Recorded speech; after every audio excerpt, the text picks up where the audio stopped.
Come on, Firefox. It says I'm up.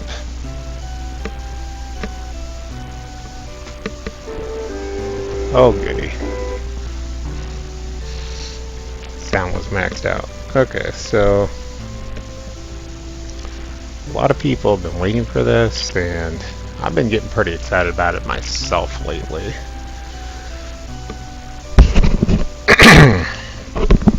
Okay, so this is going to be less than good. Let me make sure my door's locked and everything. Don't need to be disturbed at a time like this. Okay, so basically giving people a chance to come into chat here. Let's edit the information here because we're not playing Lagoon right now.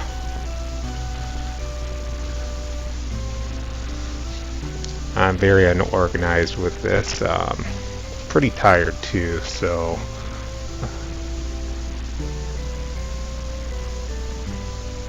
let's see.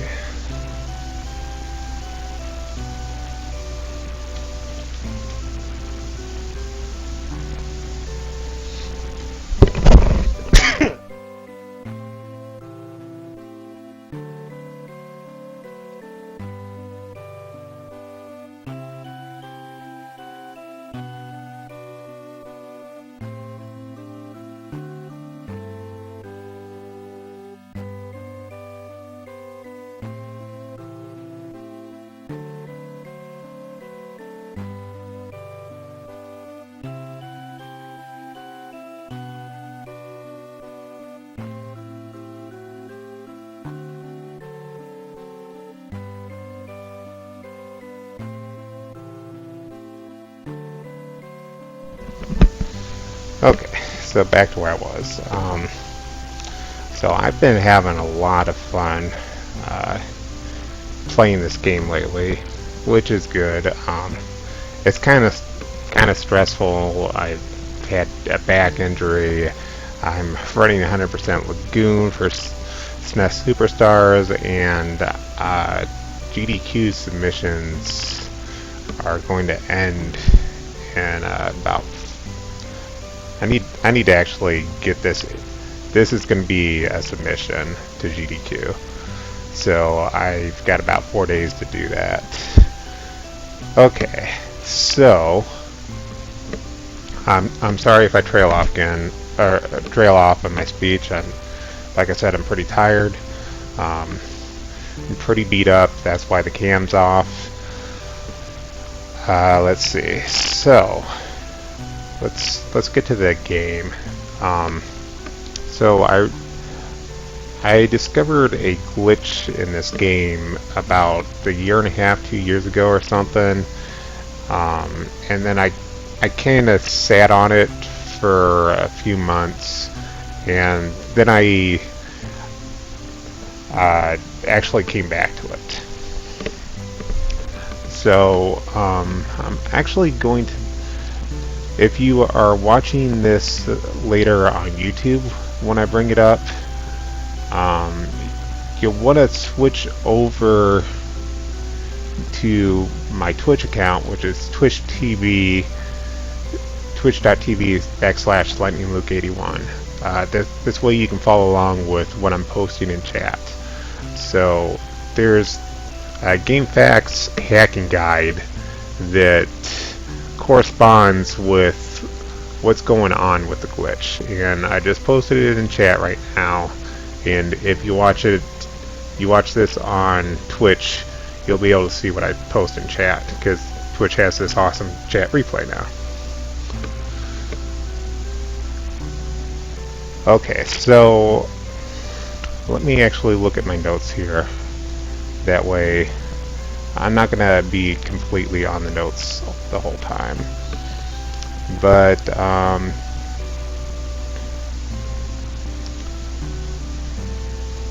where is it? Okay.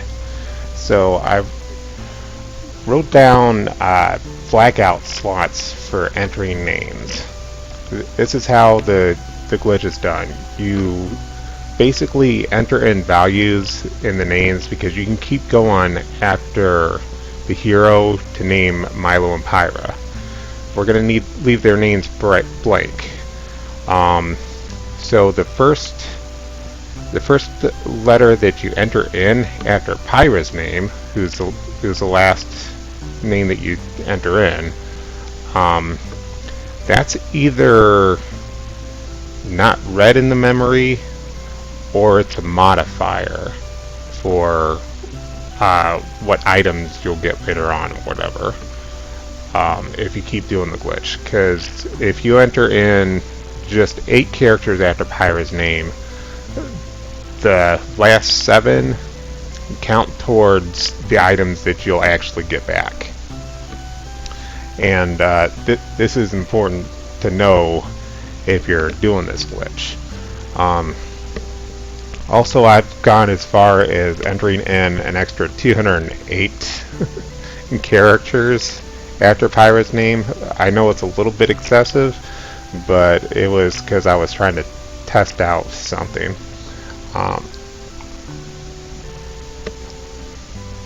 So basically, what we're looking at is there are, among other things, there are some blackout slots for entering names. So slot 1, slot 9, slot 11.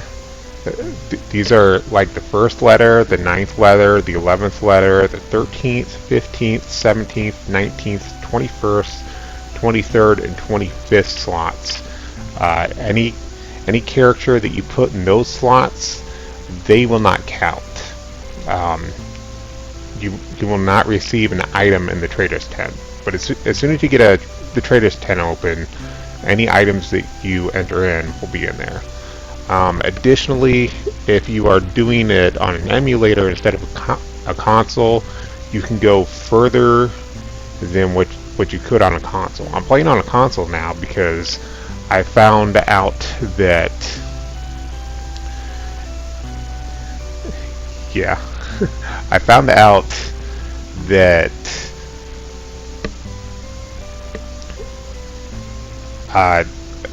on the Genesis itself, you will.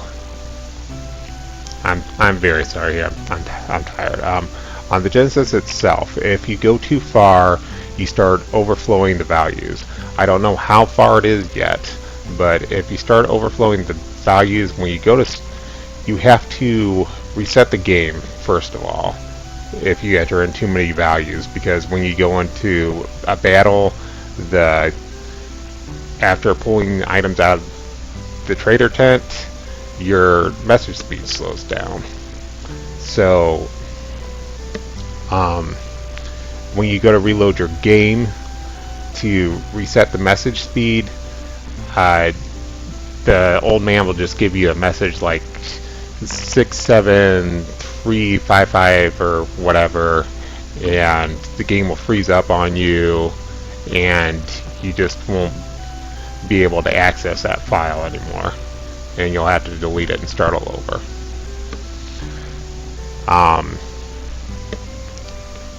So that's the thing there. Now, if you actually go to the website that I have linked in chat, which I did when I first started, you scroll down and you will see slot number 25 out of the hex values. That is tied to the letter A, and if you scroll down all the way through bronze armor is tied to the letter Z. So everything in between, so Thorn Whip would be B, Steel Whip is C, and Hex Whip is D. So basically that's where you're getting all your values from. But I haven't figured out how the overflow works when it's triggered. All I know is you can't enter in the same letter for every slot in the name. So that should give you somewhat of an idea of what you're gonna get when you enter in stuff. And then you can go to the Shining in the Darkness forum, which I'll post a link to that in chat too. And this is basically what we've been working on. I've got another thing that another forum that I was going in trying to ask for help on this glitch. OmniGamer says he will help out with the glitch if we can just get him some save slots on BizHawk. I haven't gotten around to doing that yet, but it would be probably many more save slots than what he's thinking I'm going to send him. Obviously, I can't really do that because I'm playing on a console today. It's just going to make things easier and it'll run really smoothly. So yeah, I think that basically covers the setup. There might be a few things that I'm leaving out there, but for the most part, that's going to be pretty much covering it. Okay, so we are going to start a new game, and we're gonna, like I said, we're gonna enter in A for the hero's name. We'll leave Milo and Pyra's names completely blank. Then we are going to enter in A, again, because A may be the modifier.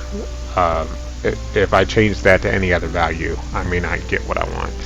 So we'll enter in A, T, T, T, C, F, G, K, and that will give us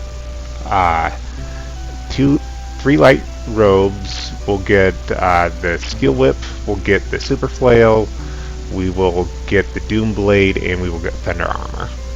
And really the third light robe is only because we want to have something else to sell so we can afford stuff.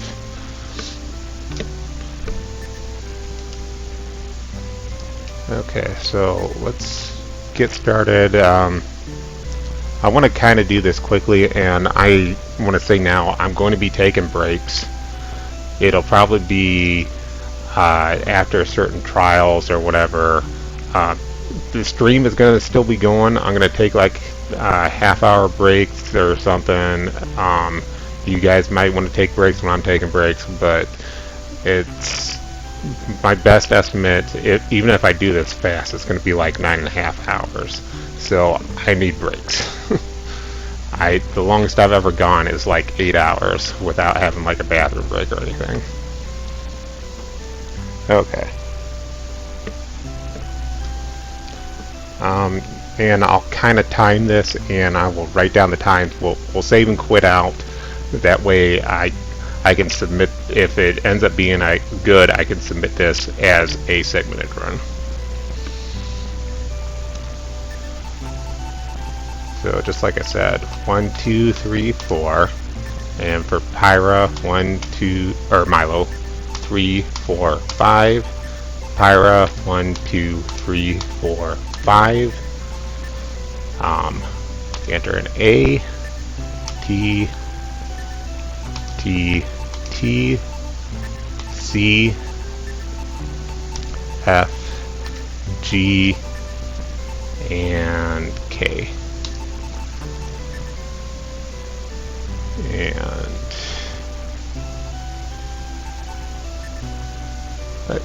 I may decide that later on we need to, like, me and possibly any kind of community may decide that we need to start the timer a little bit sooner, but for right now I'm doing it after we're doing the settings.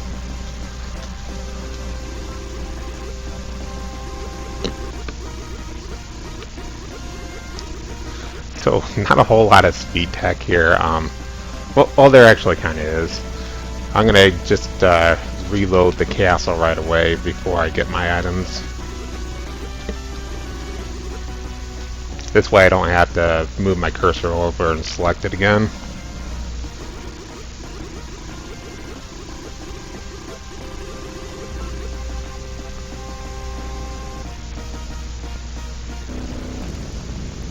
Well, your video isn't buffering. I don't know what to tell you. It's fine over here.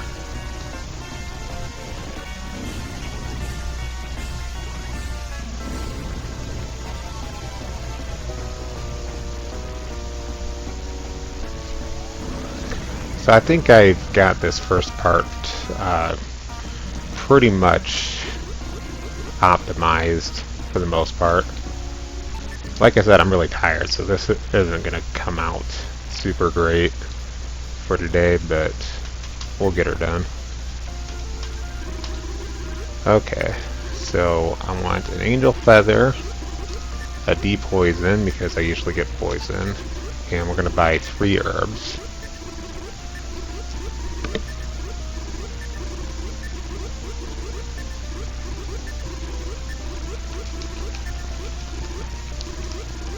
And then we're going to purchase a gauntlet.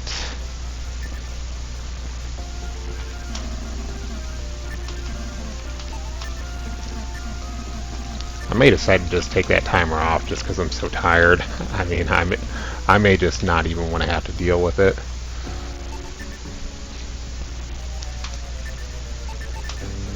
So the purpose of getting the gauntlet is it reduces pretty much all. It's the cheapest item you can get, and that will reduce the most amount of damage. And it reduces the damage that I take from enemies all the way down to 1. And I have not gotten an encounter yet, and that's really bad. Usually I get like 2 or 3 encounters. I don't want to go too far and start triggering like the dark oozes right away because they do like 4 points of damage. So 3 of them would pretty much destroy me. If I was just sitting by myself, I might go a little bit further, but we'll wait until we level up before I pass that waterfall. Or the water puddle is usually when you get stronger enemies.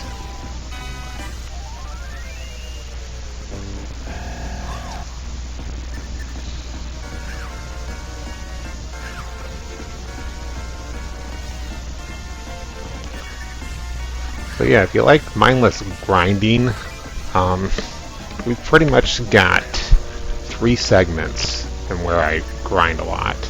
This first segment, we're going to grind enough golden experience so that we can afford a few items, and we need to be in level 7 to kill ourselves a crab.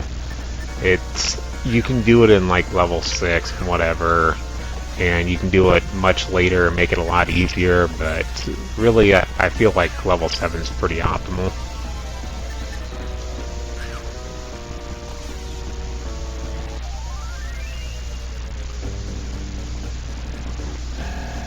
There's a few things where combat can be pretty cruddy because when you attack groups, and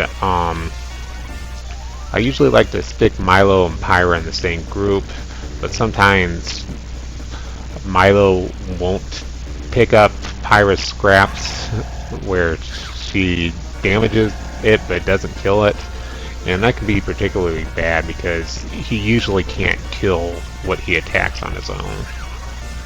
He will for a little while, but probably actually starting in the second trial he really won't.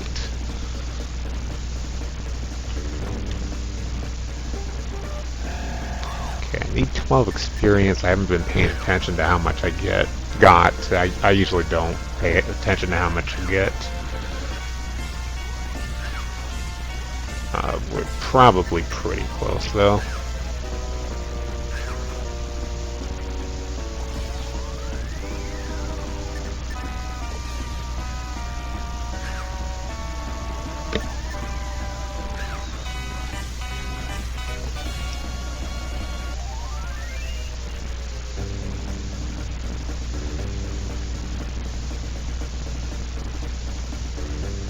I'm gonna say probably 1 more will do it.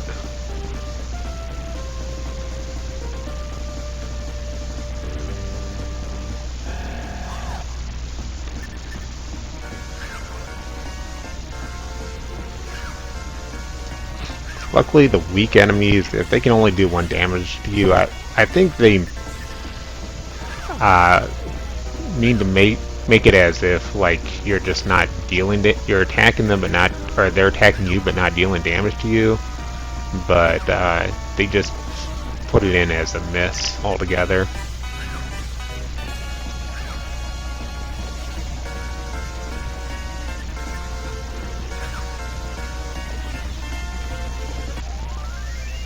Okay, so that worked out pretty good. It was kind of a slow start though.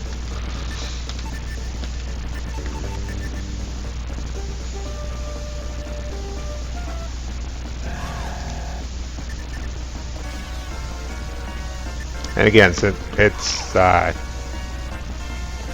in the chat, or it's in the title here. If you guys want to post something in chat, you got questions, go ahead, go for it.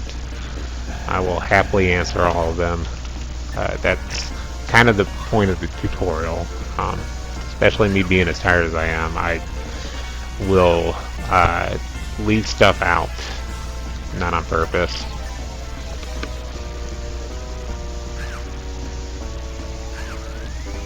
And if you weren't joining me from the beginning when I said I am going to be taking some breaks here, I just absolutely need them. I can't go. It's going to be, this run's going to be like somewhere between 9.5 to 12.5 hours. I need breaks. So we'll keep the stream going, but I'll put up another screen and I will be taking breaks.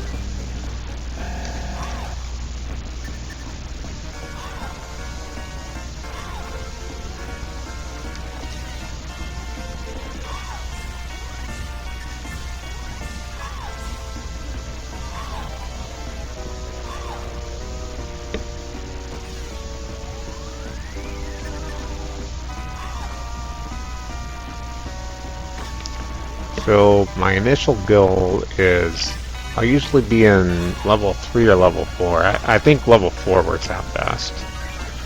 We want to go back to town.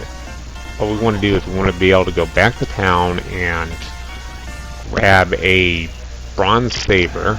Oh goody. Harder guys. We'll grab a bronze saber and we'll refill our HP restore items. This is a bad start to the battle already. I don't like restoring my HP during battles, but this is going to be okay, I think. So we'll get a bronze saber, restore our healing items, and we'll go back in, and it works out pretty well. I may not live. Okay. No big deal, it happened at the beginning, so we're not actually out that much gold. That's another thing I forgot to mention. Since this is Shining in the Darkness, I fully expect to die at least half a dozen times. More if I, like, really screw up. I took a chance there and didn't really screw up, but the game just wanted me dead, so I was dead.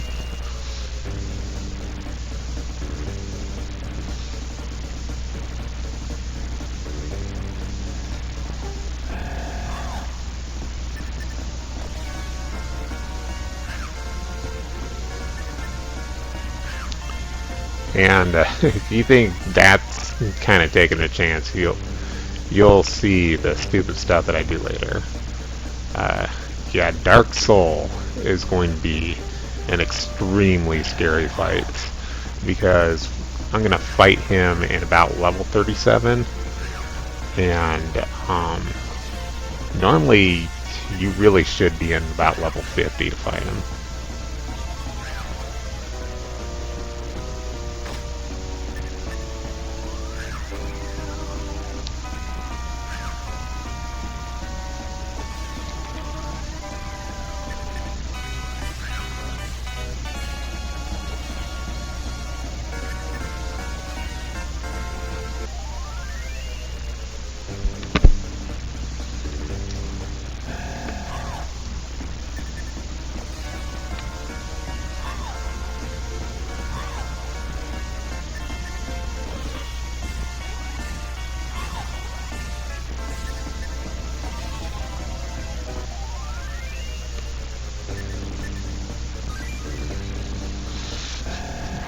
Picked up that 50 gold, so I definitely do not want to die at this point. And just to make sure that it doesn't happen again, I'm going to heal a little bit early. Unless this game really wants me dead again. Okay, there we go. Luckily that third one did not get a maximum damage roll. These guys are being pretty mean today. Usually they're pretty nice.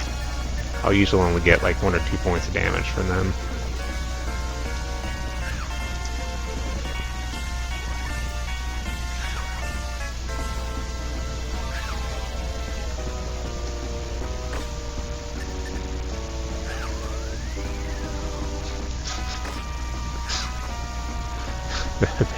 They know it's a tutorial.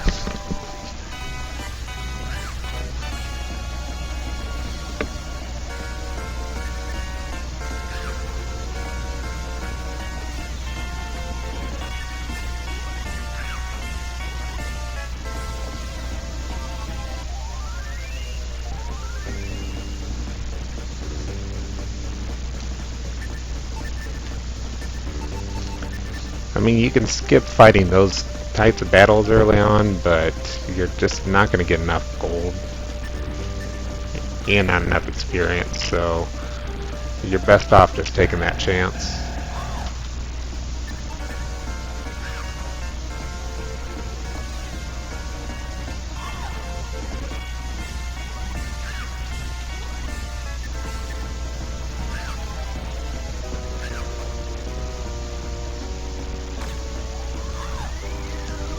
Basically, when we buy the bronze saber and we head back to town, we'll need 300 gold for the bronze saber plus a few extra gold for healing items.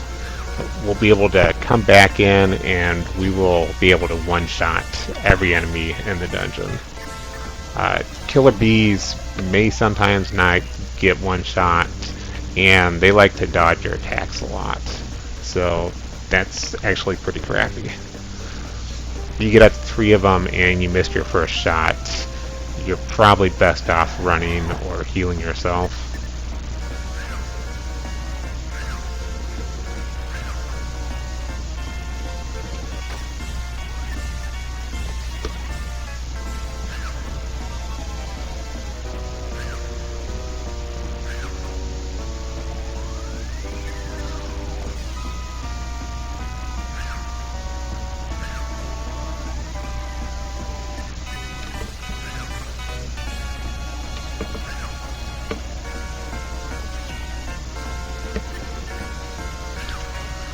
So yeah, I've tried to do this like in extremely low levels.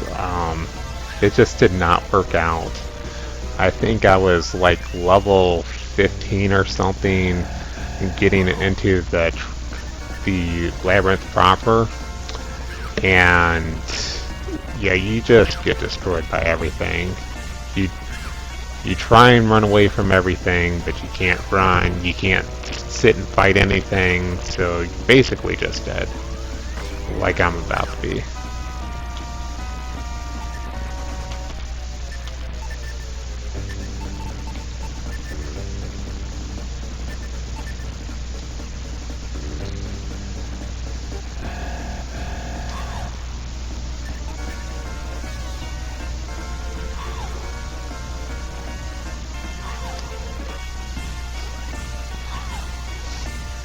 Oh, that's good.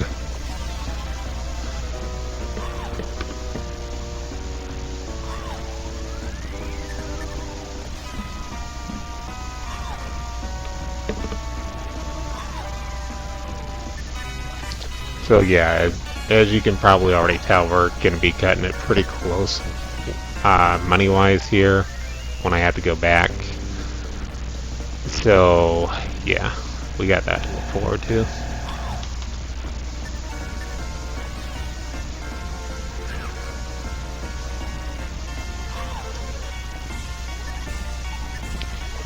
And if you get like a little bit seasick because I'm moving like forwards and backwards, trying to grind on some crabs or something, first off, I'm sorry, but second off, I'm not going to stop.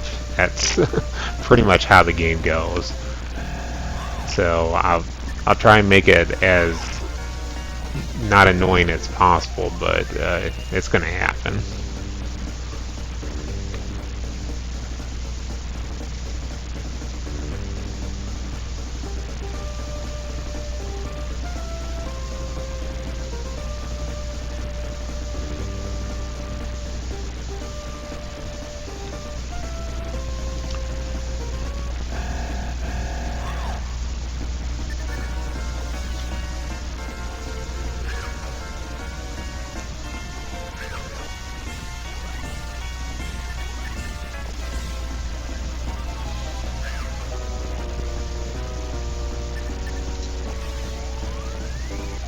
I can't remember how long ago it was, and I was talking to other speedrunner John Bloody Thumbs about this, because he was really interested in this.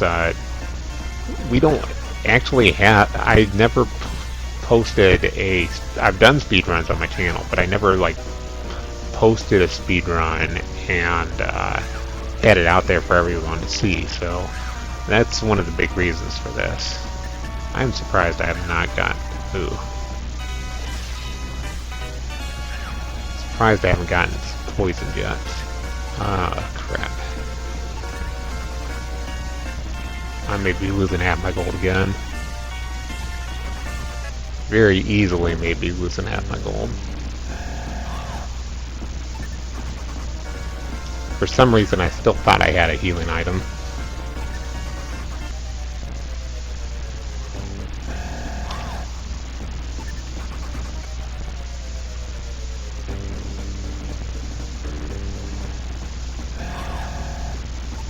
So that's one thing I should bring up now that it happened, as I'm about to die. There it is. Whenever you catch enemies by surprise, you can always run instantly. So this is already not happening how I would want it, but I'll be okay. I'll recover here. This first section is gonna take a little bit longer, so I'm doing some backup strats on the fly.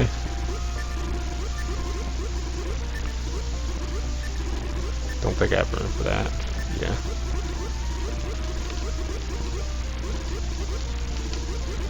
So we're gonna go a little bit further on, but usually that's when I have planned to go back and grab the bronze saber. And had I actually succeeded in making it back, I would have just probably bought the bronze saber and let myself just die off in the first section.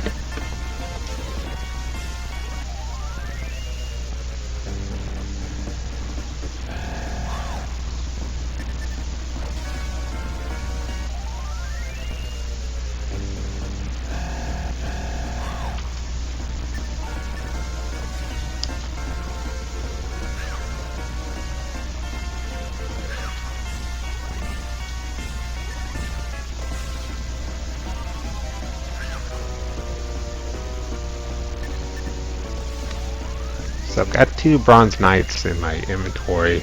That's going to equal 150 gold towards purchasing the bronze saber. So I don't need all that much more gold.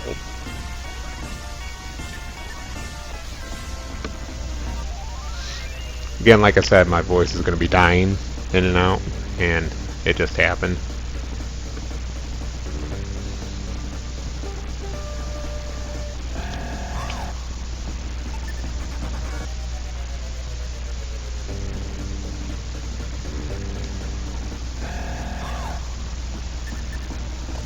I'm going to head a little bit further in here. Monsters are going to be a little bit more dangerous, but I'm going to gain experience and gold a lot faster.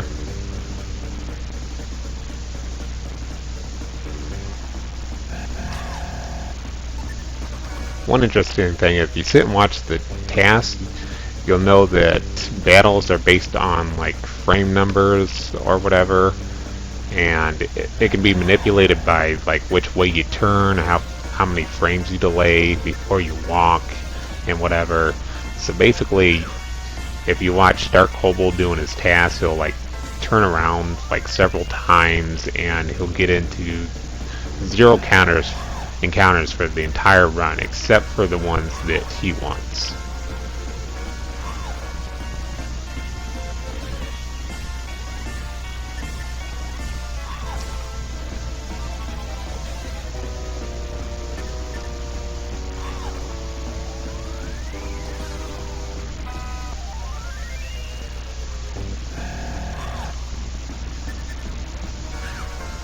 I don't know what that means.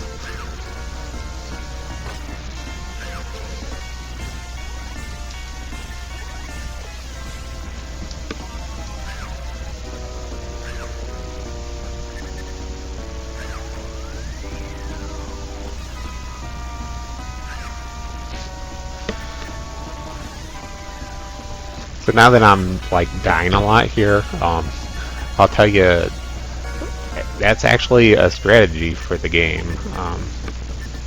Later on, I will let the main hero die, and there's a reason for this. So the person furthest to the left in your party that's alive is considered basically the party leader. So on the left you have Merrick, middle is Milo, and right is Pyra. And it just works out that Milo gets more speed than Merrick does. Pyra gets more speed than Milo does. So Pyra, for the most part, throughout the entire game, will have more speed than pretty much any party member and any enemy. That may not be true towards like the end of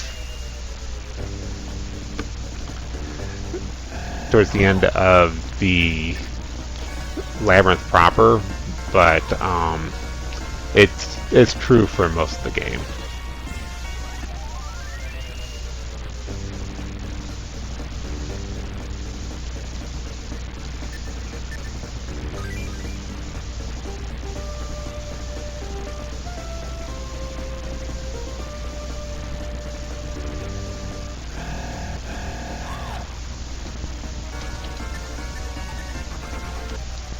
So, what we do is we will let Merrick die off, we'll let Milo die off, and then we'll be set with just Pyra. And then Pyra will have so much speed that she'll be able to run away from most everything, like on the first or second try. And she gets so much defense in the game. She gets 2 to 4 defense per level. Actually, I think it might be 2 to 5. I've never seen a 5 for her defense, but I think I read something about it actually being possible. So she can, if she's on her own, she can actually traverse through dungeons a lot easier than if you have the other two alive. It's just she can't sit and gain levels very easily, because she can't, her damage output is really horrible.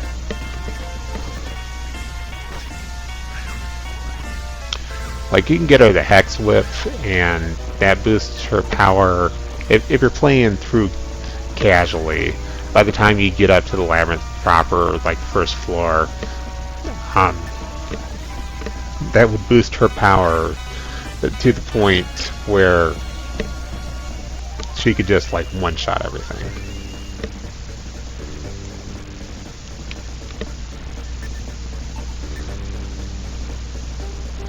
Okay, so we lost more than a little bit of time here, but we're heading back. And like I said, I fully expect this to be like a 9-ish hour run, so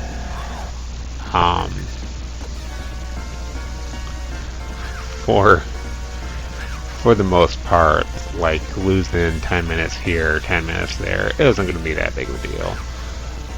Um, I think even with that time loss, we'll be able to get through the first, uh, get through the 4 trials in less than 4 hours, assuming nothing else goes horribly wrong. And I'll point it out if it does.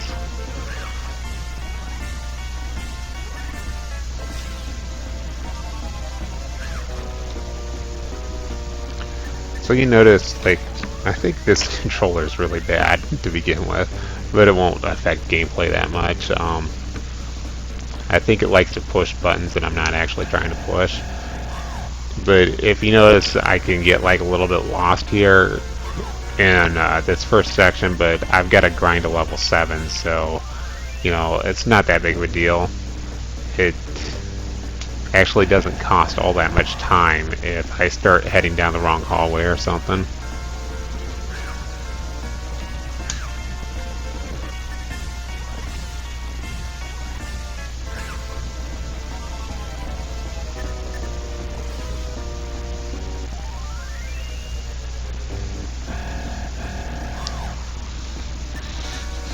So there's a thing that I do at the beginning of the game. I don't do it towards the end of the game because I need MP back.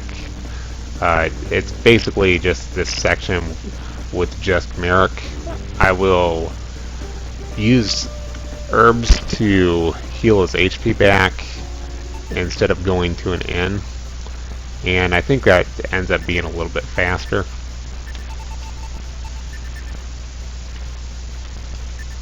Actually, I'm heading the wrong way in town here.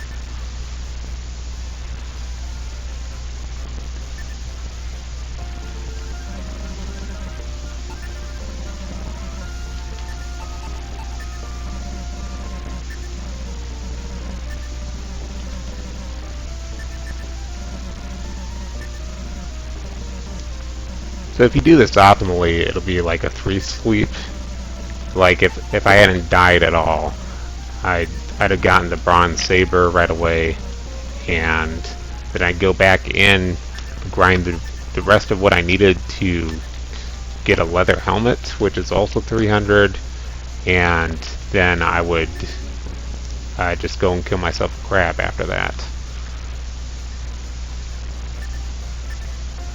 But you can't have RNG stacked against you like what it was. I was just getting at the bad battles and everything.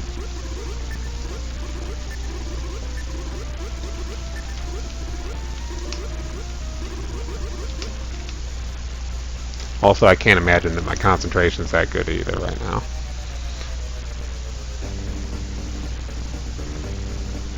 Okay, so we definitely will kill everything in one hit, as long as my attacks connect. And I think it just works out that if you have a high enough strength value at the enemies, that you just, I think it gets to the point where you just can't miss against them anymore.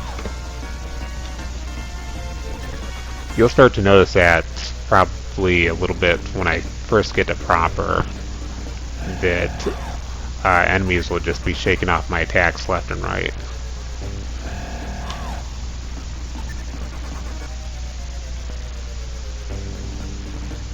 These guys that give like one experience apiece, they just really aren't worth fighting anymore at this point.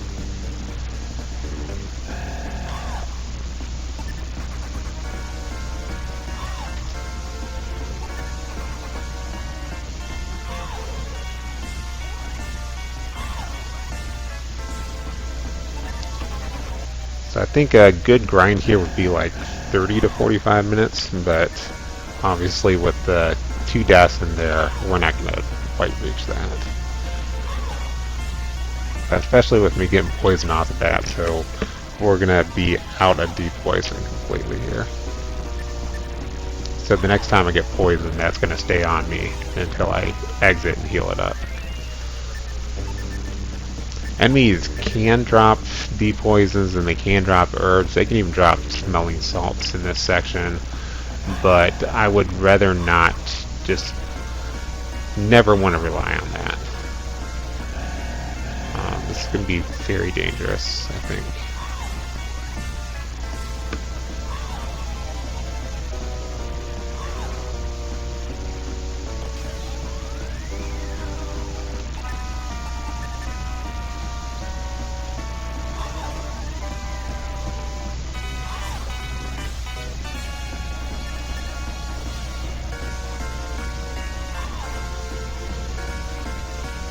Yeah, like somewhere in my notes I have just don't fight killer bees, and that's why. But I think I've practiced this enough that it shouldn't be that big of a problem.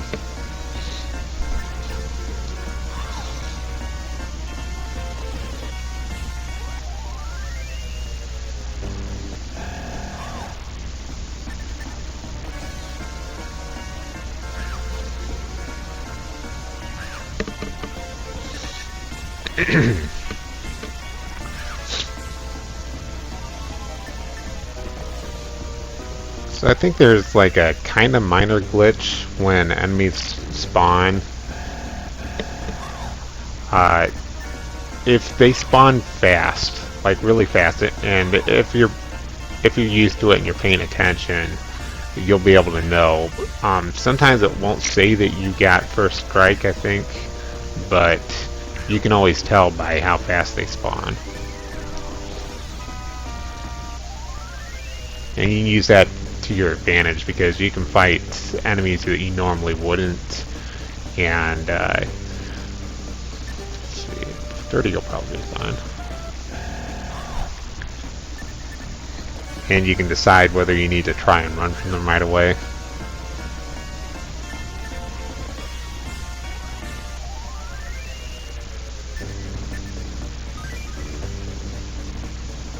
That's just from like 2 months ago. Oh, yeah, some of the page, like, I don't know how to delete the photo for the DQ Marathon 2 without, like, deleting that entire column.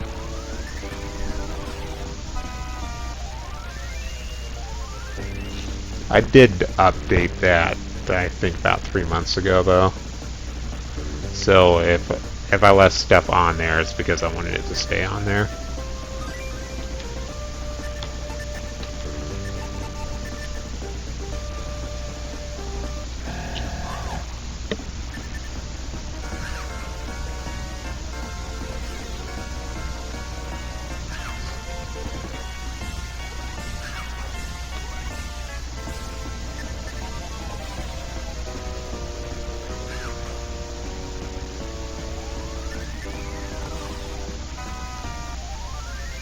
I need at least 360 gold to buy the items that I need, and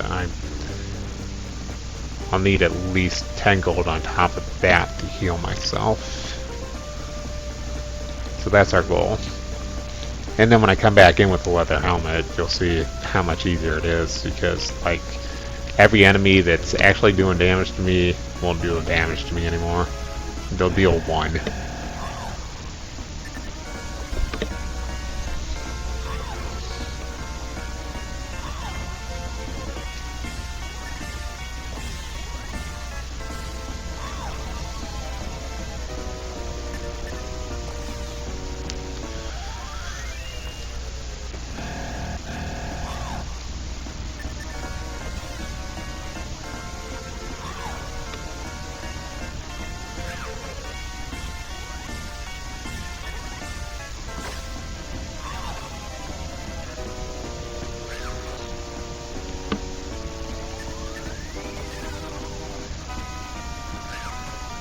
So besides what I might find in the dungeon, I only get 1 depoison for this first section. In fact, I don't usually carry depoisons around because it's kind of a rarity, really, that you'll get poisoned at all.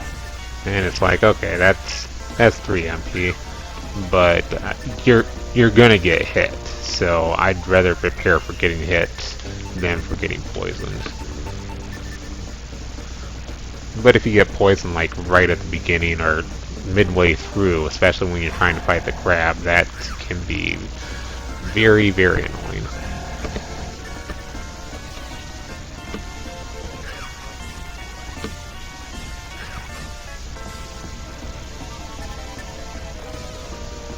So yeah, it posted itself a few minutes ago because I set it up that way with MooBot, but I got some information about my board game that I've been working on. No, you know what? We'll just leave that in there. I will mention that later. We're gonna focus on Shining in the Darkness right now. All I'll say is I'll be posting more about that pretty soon.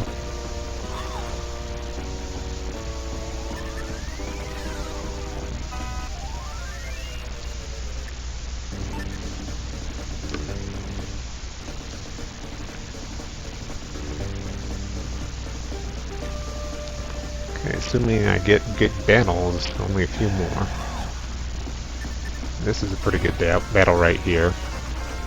I guess that run works pretty good. I think I'm out of herbs though. Yeah.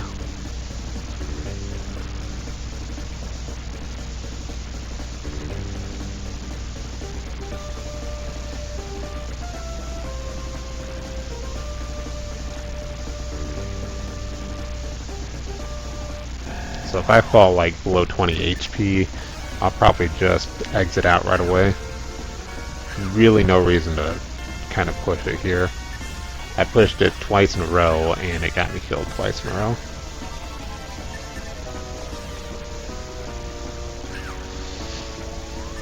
Yeah.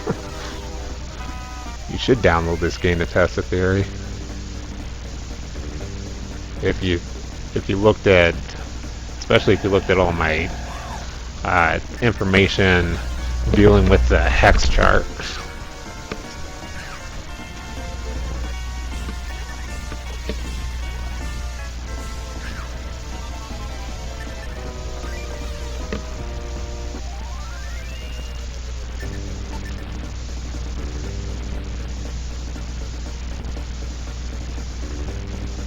So yeah, one more battle should do it. As long as I get to kill all three of these guys, I think that's enough gold.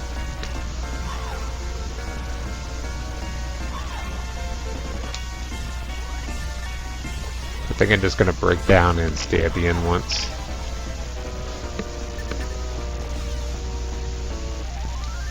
Maybe.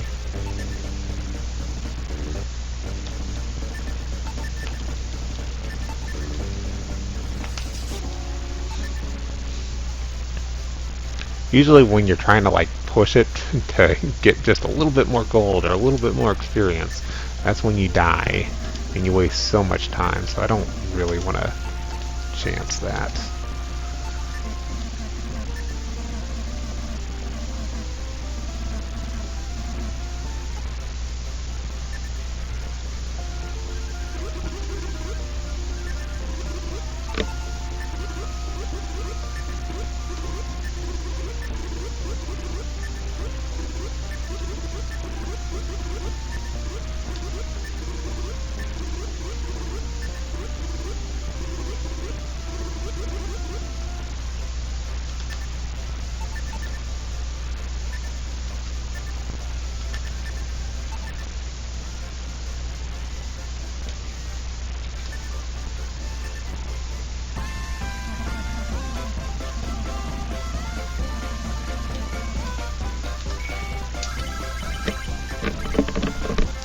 Well, that actually wasn't too bad because after I finish up with the crab, I was going to stay at the end here anyway, so I would have gotten that extra little text box.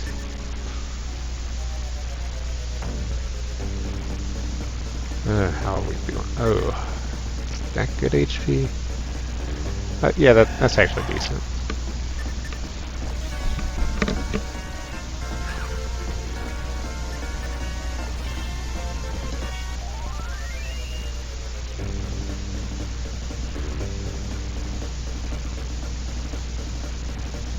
So yeah, if I kill the crab on the first try, which I've actually been doing pretty good at lately, I'll be right around the 45-minute mark.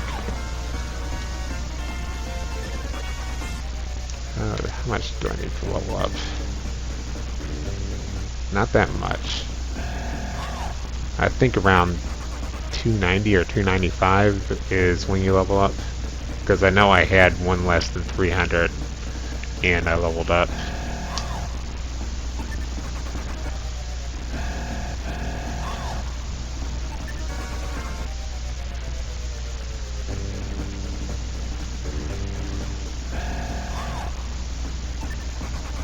Oops.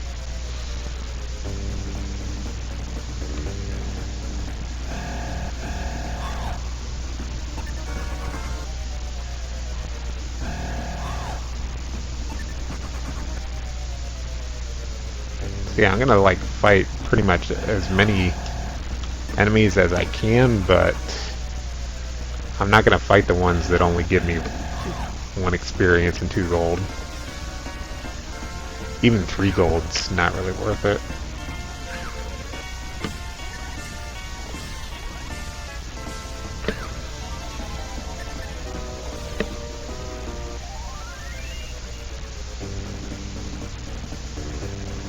I think this guy should level me up. Not quite. This battle will definitely do it though.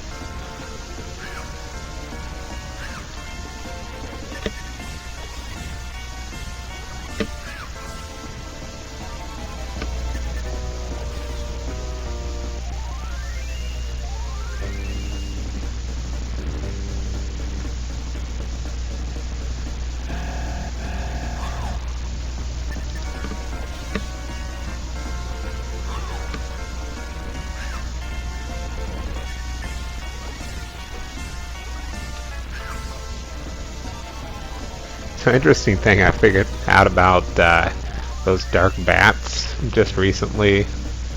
It's just one of those things where you're not really thinking about it too much. They're only worth 3 experience apiece, just like the dark jellies, and they have probably about 7 to 10 more attack power because they do like 3 to 5 points of damage to me when the dark jellies just do nothing. They do 1 point.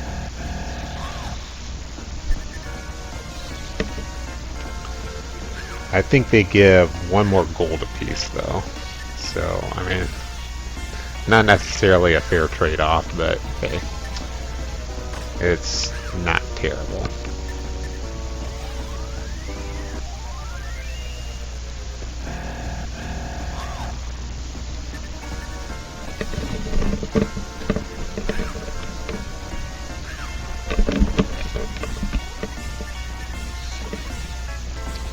Oh, another thing is my headset that I've got on, it's only got about a 6-hour battery life, according to the box. So there's probably going to be some of this run without the headphone plugged in or something. I'll probably like plug it in when I go on my breaks, if I remember.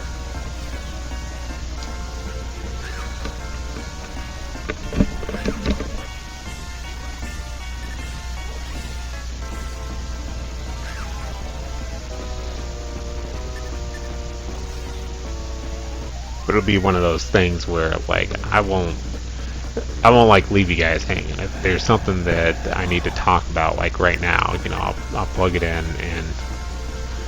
and put it on with it plugged in. But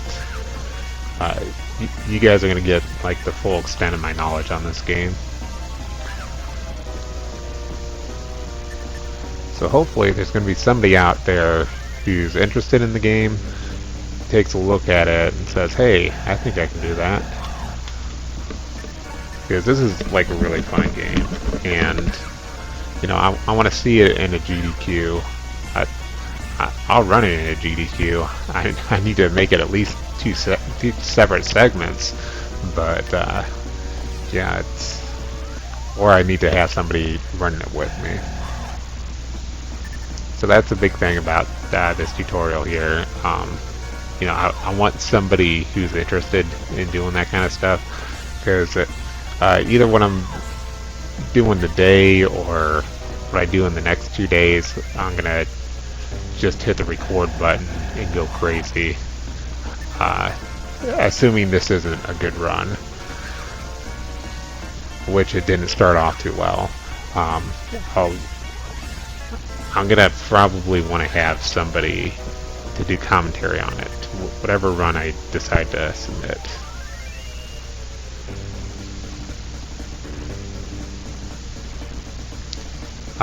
Not only do commentary, but, you know, somebody I can switch off and hand the controller to and be part of the run.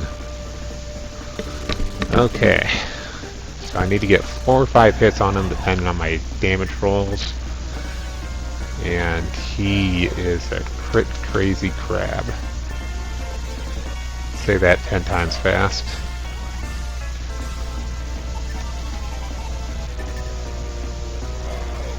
Tell you right now, I'm not even gonna try, because I will mess it up.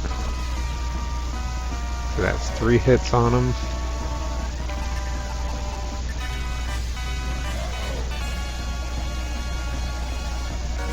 I think I need to be faster than him. Okay, I need him to not crit, and I need to be faster than him. Nope.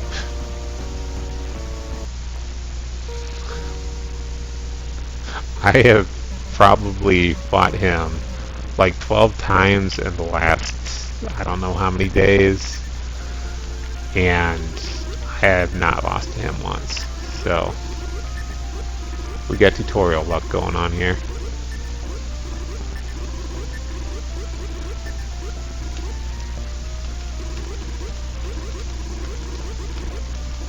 Yeah, mithril ore I will want later. I need exactly 2 mithril ores for this run.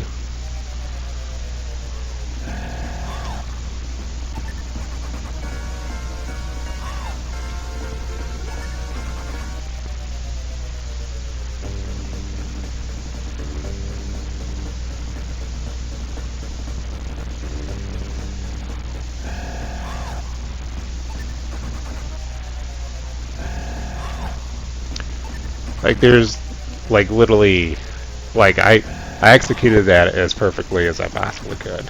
I'm gonna say that right now. There's really nothing else that you can do besides level up to make that any easier. Like, I've got the best equipment that you can actually hope to afford at that point. So you're kind of left at the RNG. If he crits twice, you're pretty much going to figure it's likely that you're going to lose unless you get more speed than him, or so that you can attack first, or if you just happen to crit yourself. But yeah, so there's nothing bad about that it's going to happen. I fully expect that to happen during the first live event I'm able to get this to.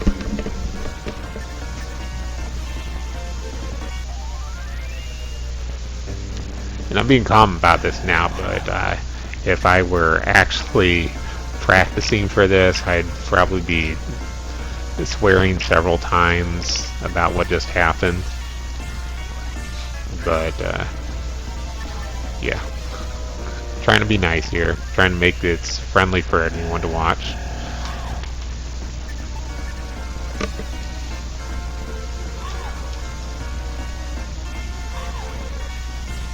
Plus right now I'm just like so tired it just doesn't even bother me. Just like, whatever, let's do this.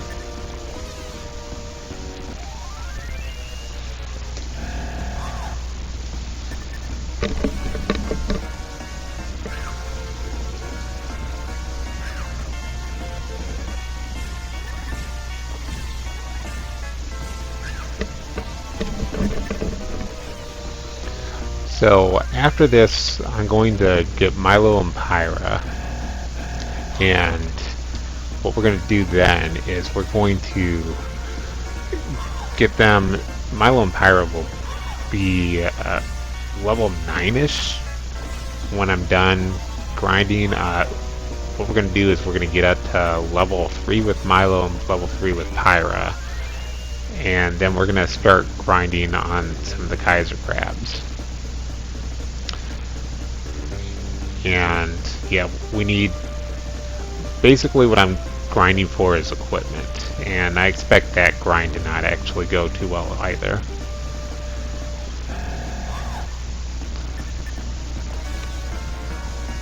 So I need a sword.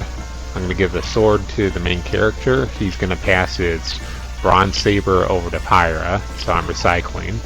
And that actually just ends up working out really cool. We're going to get a Morning Star for Milo. I can get an axe, which is 20 gold cheaper, but he ends up killing things less consistently. It doesn't work out how I want it. So bad start already again. Oh crap, really? Just hope for a crit here. I'm gonna let myself die.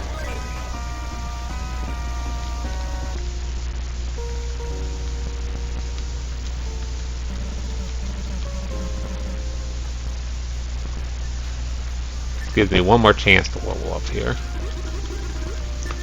That one was my fault, though. I will take responsibility for that. I'm tired of mashing buttons and not the right ones.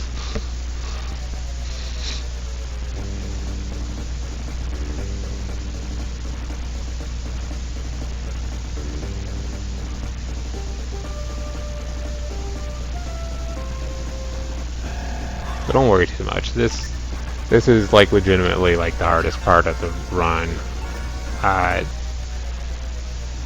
for quite a long while. I would say up until the 3rd floor proper, which is the 4th floor overall, when you can get up to Manticoras that will just wipe out your party with one single attack.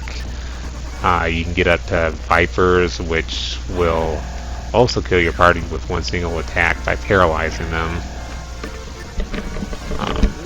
There's just like so many bad things that can happen in that section.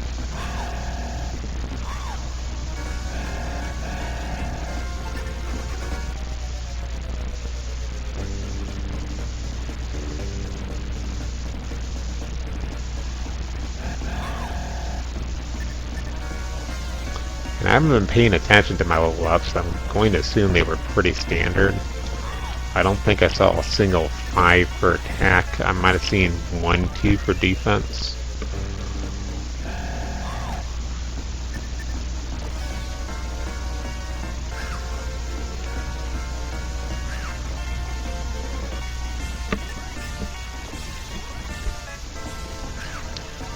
Had I not missed the Kaiser Crab on my first attack, I might have still attempted that, but you can't have like 2 rounds of just scoring no damage on him. It's absolutely not going to work.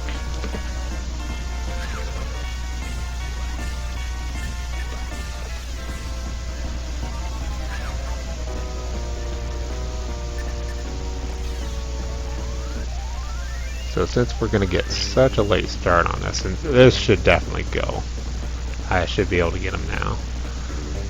Since we're getting such a late start on this, we're going to figure about 4.5 hours, and I'll have the final dungeon of the trials finished. At that point, or possibly before that, I will be taking a break. We'll keep this stream going, but I'll just be taking a break.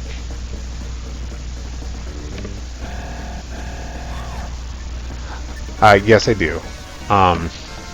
So, like I said, I'm going to be taking some breaks here and there, bathroom breaks and getting stuff to eat, because the longest I've ever had a stream going without stopping is like 8 hours.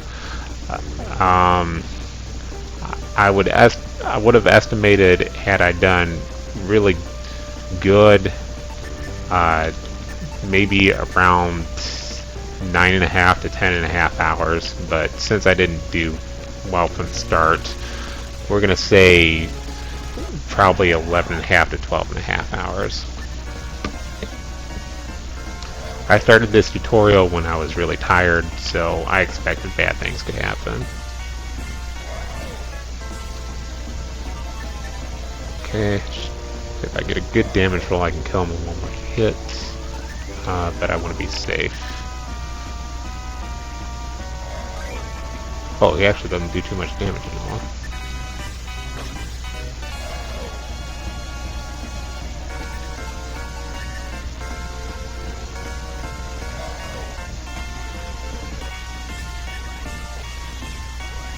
Okay, there we go.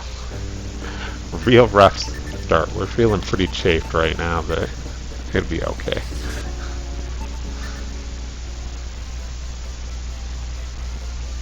Yeah, I just got glitch figured out here. So that's gonna bring down the overall time by like an hour probably, but we can take more time off of that later. As soon as we get some more work in on this glitch. And I messed up there. Supposed to talk to Minister before going out.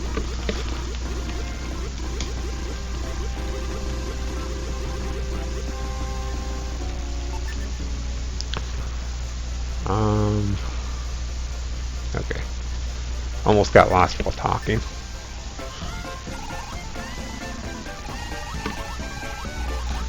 Now I'm just gonna hold B to cycle through the text here. I actually want to exit the town this time because that'll get me a little bit closer to the monastery, or whatever you want to call it, the temple.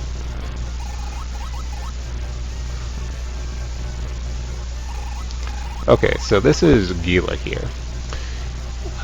Gila, whatever you want to call him.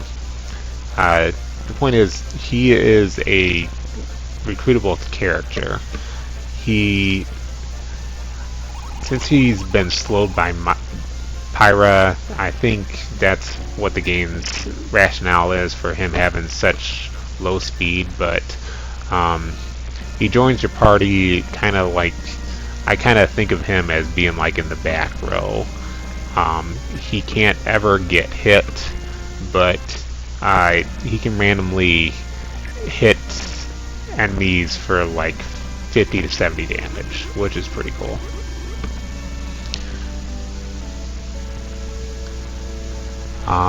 Only thing is, if you have any of the recruitable characters in your party, anytime you would go back to, actually I want to give it to Pyra first, until she's on level 3. So this part's going to be really dangerous, but anytime you would go back to the inn, that gets the character that you recruited out of your party, except for Princess Jessa, who you turn her in at the castle. And actually I need to grab the door key here. I do this like every time. So basically you can't go back to the inn ever, which means you would have to, if you were to take him through the entire game, you would have to death abuse, and it doesn't work out well because I need to save up money right away in order to get a thorn whip. So if I could go and heal up at the end, if you were paying attention, I talked to Theos, Melville, and then the Minister, and then I can get my dwarf key to move on.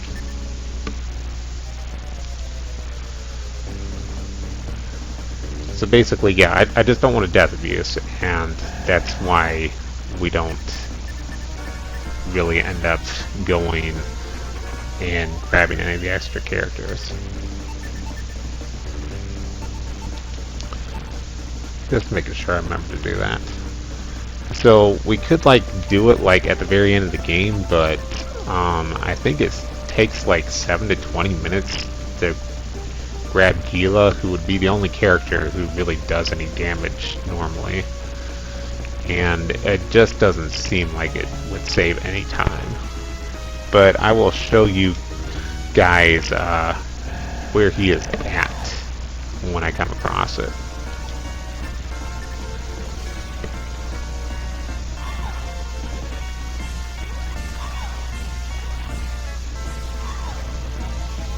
Yeah, and like if you watch tasks, like they grab him in the tasks, and he's helpful, but just for a regular speed run, no, he would not be helpful. Okay, I kind of expected that to happen.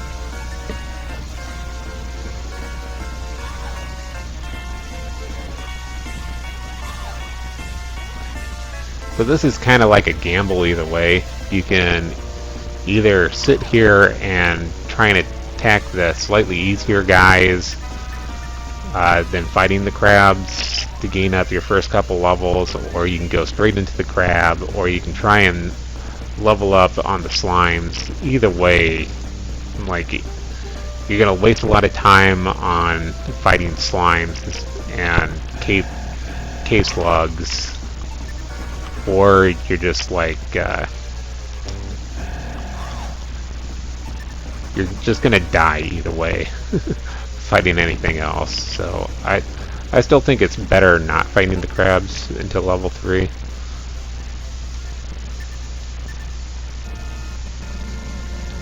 But every time you die, it wastes a good chunk of time. Not only because you have to walk back to town, but you also lose time because, you know, you just lost 2 times or 20 times your level in gold. So yeah, it adds up real quick. Like level 6 death costs 120 gold, which is nearly 2.5 crabs.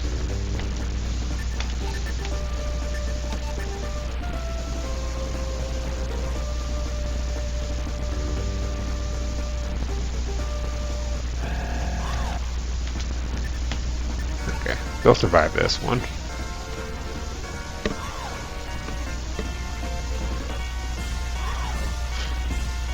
Or perhaps not.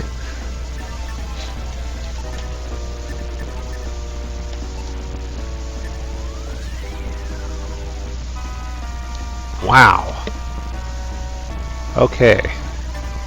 This game is really hating on me now, so I'm just going to go straight to fighting crabs after this. If my guys are going to die, they're going to die for a lot of experience.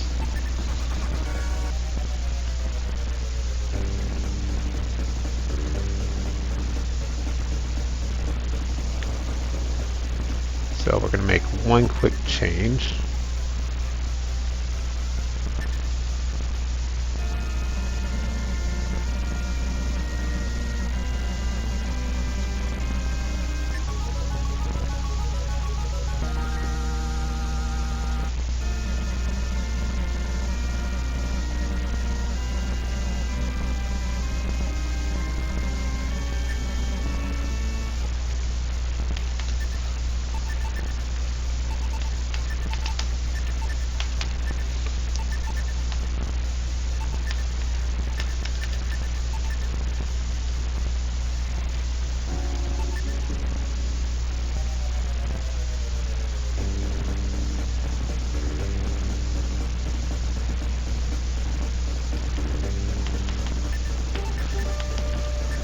Okay, and we're gonna fight some crabs here. She doesn't have max HP.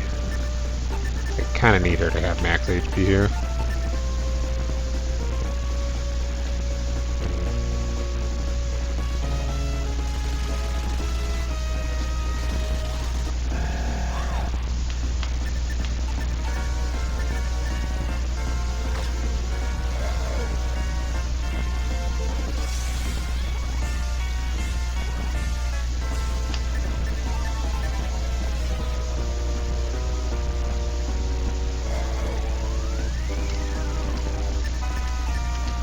As long as he doesn't crit out, they should both survive, I think.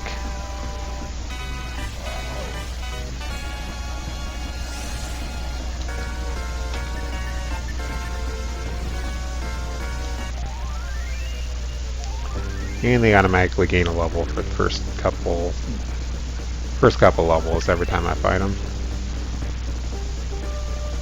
I think Pyra would gain 2 if she was still in level 1.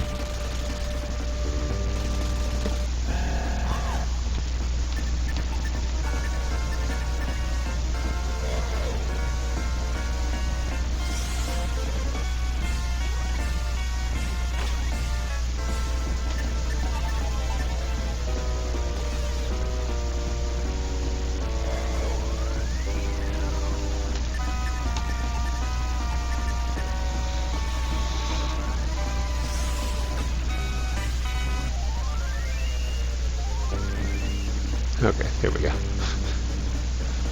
I don't know why I haven't been trying that. I really should just be making that the very first thing I try. Now that I'm seeing it happen, it probably does save about a minute or two.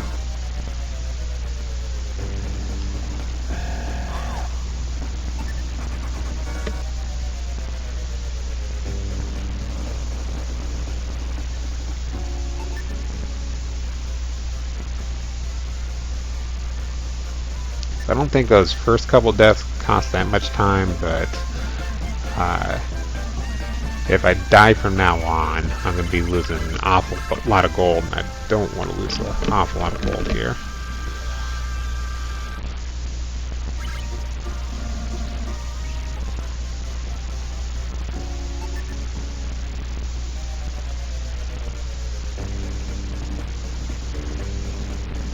So I'm going to try and count them out here. I want to hopefully be able to kill 3 crabs without having anyone die or having to go back to the town for any reason. And we'll go back and we will reload the shop until Milo gets his morning star. Because I want a morning star. That's all there is to it.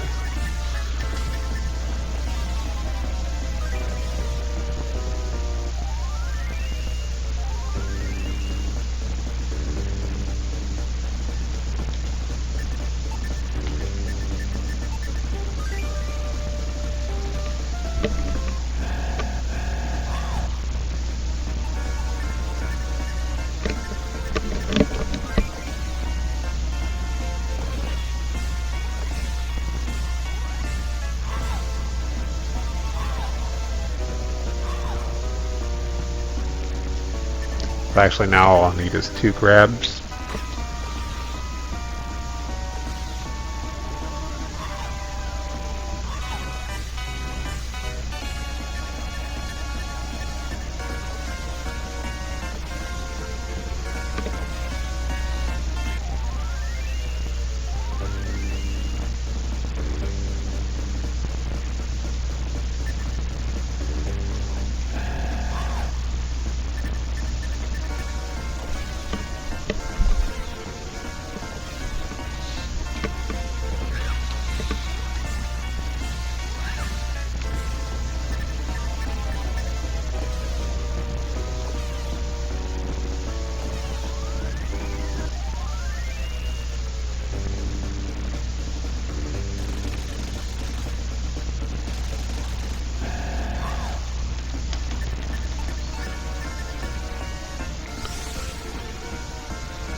Man, it's getting so much hate from this crab.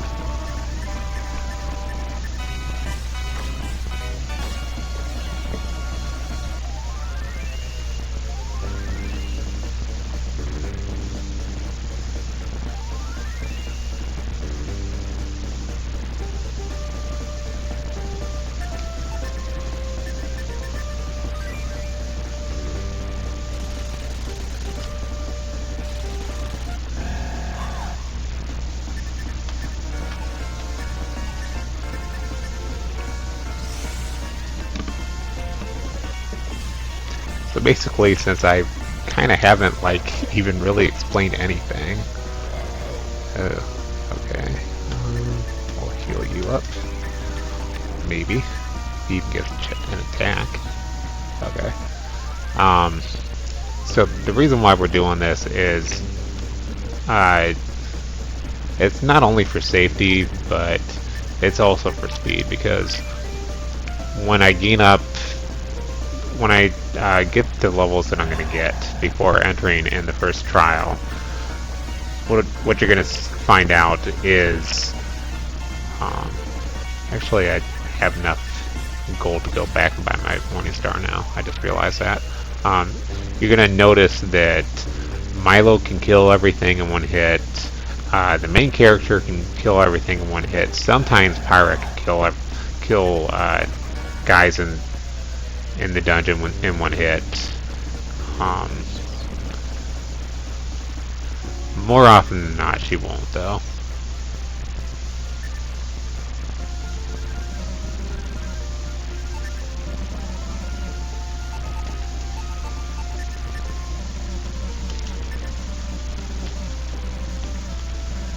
And it's just a real quick way to grind. We're gonna kill pretty much every enemy that we come across.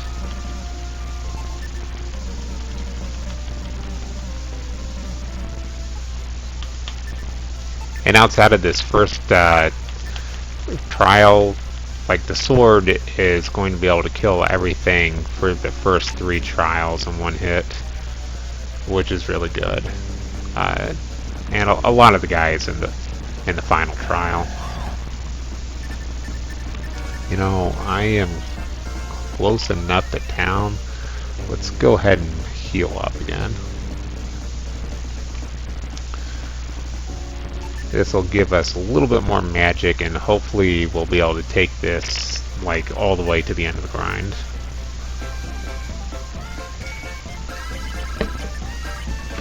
That's not necessarily going to be the thing, though.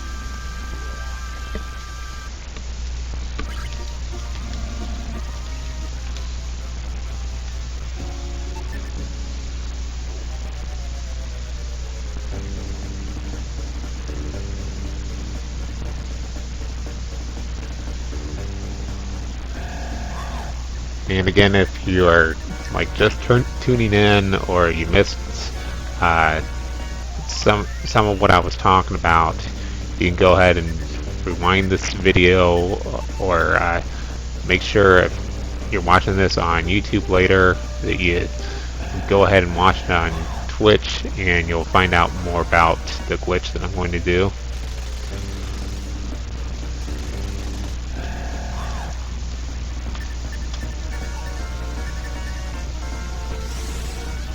Well, I mean, I've already done it. It's just I can't collect the items that I have set up until I reach the trader tent, in which I'm going to be like way ahead of where I should be by the time that gets open.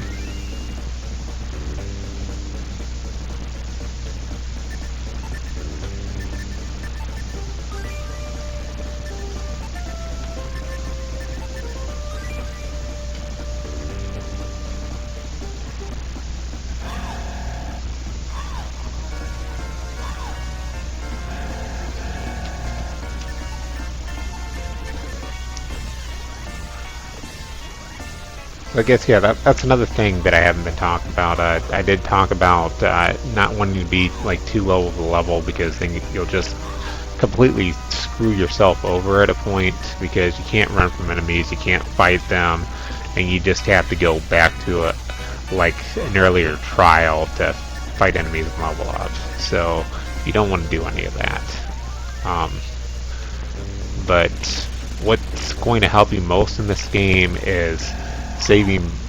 When you're out there in a dungeon, save most your mana, your MP for healing spells. It will pay off significantly. There are very extremely few exceptions to that. Like for the boss type enemies, most of mini bosses and whatever, you want to be using slow so that you can actually get some damage in on them. But yeah, for the most part, if you're trying to get all the way through a trial, you don't want to be using anything but heal.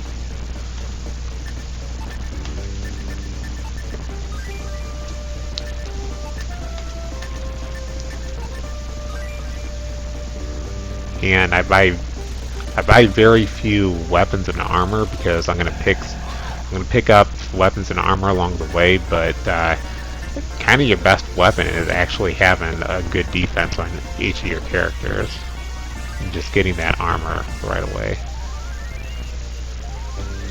I've had like 2 really good crabs this grind, just insta-killed by awesome blows, which doesn't usually happen. I think the game's finally done crapping all over me and like giving me some good luck now.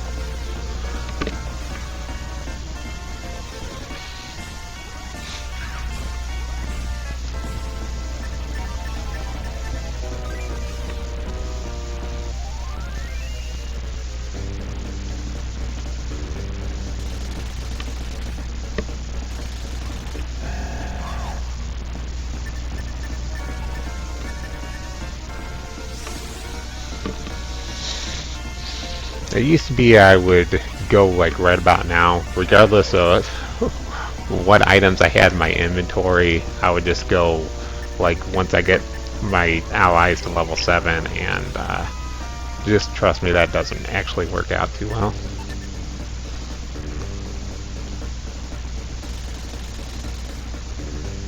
I got 445 for my gold right now, which is what I was checking. We want to have around 870 before we head back to town, and that will allow me to not only buy the sword that I want, but I can buy items to fill up like my entire inventory.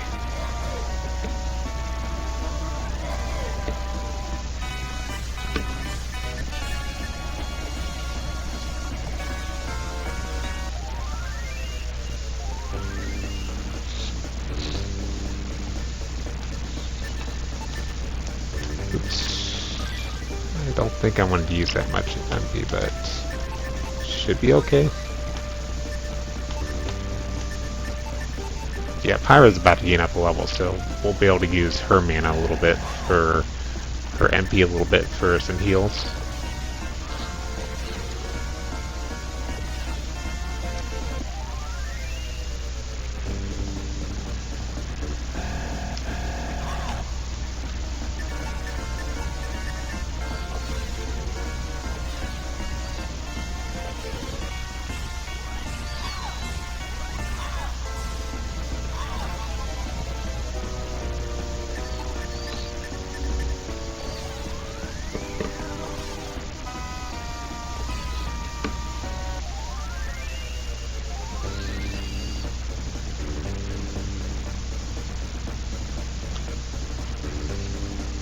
I hope that anyone out there watching this at any time finds it as entertaining as I do, that Milo and Pyra just have no name. Only reason why I even thought to do that is originally I saw that in a speedrun of, what do you call it, Breath of Fire 1. And I transferred that over to my Inindo run. Make the main character completely nameless. It's not only funny, but it saves frames. Every time that their name would like appear on screen, it saves frames.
So while I'm sitting here grinding and don't really have anything to talk about, I want something to talk about.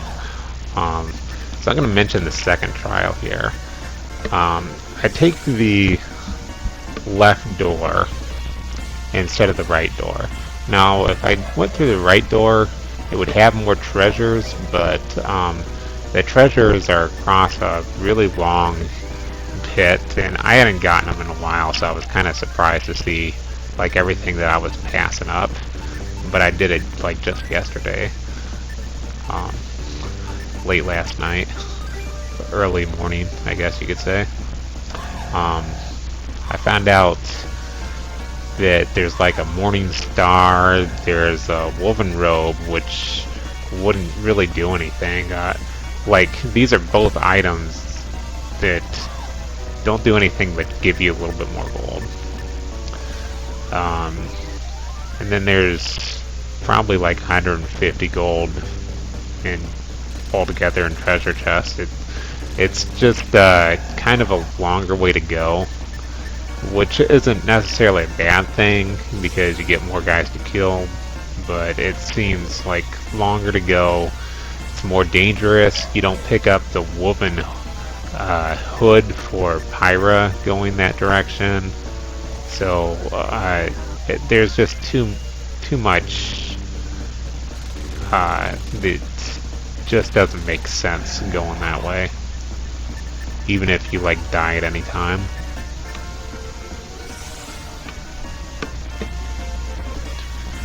Plus, like, the left side, that's got the orb right away.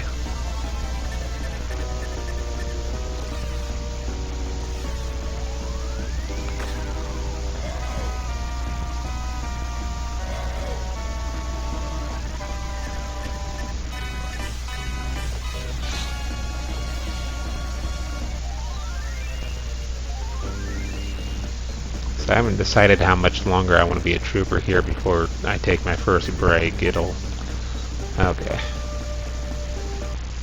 It'll be, I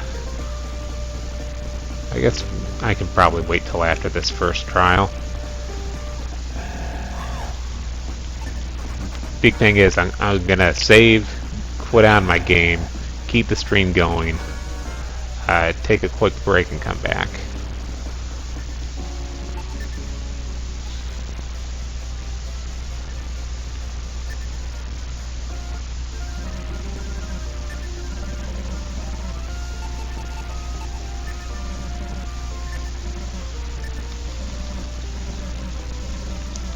So the most important item we'll get, and we'll get it as close to after the second trial as possible, is we are going to get the Thorn Whip for Pyra, and she gets multiple hits with a Thorn Whip. It's just really amazing.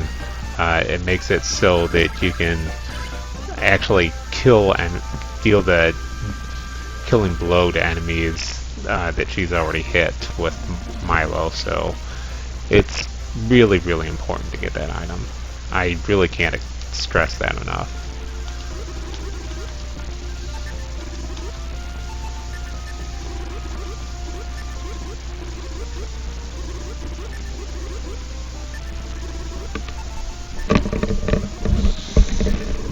And if you end up a little bit short on gold for picking up these items, luckily there's some chests if you turn left instead of right on the last turn towards the first trial. I think it's strength or courage, I forget which one.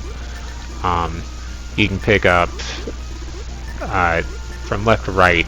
There's antidote, an herb, and a wisdom seed.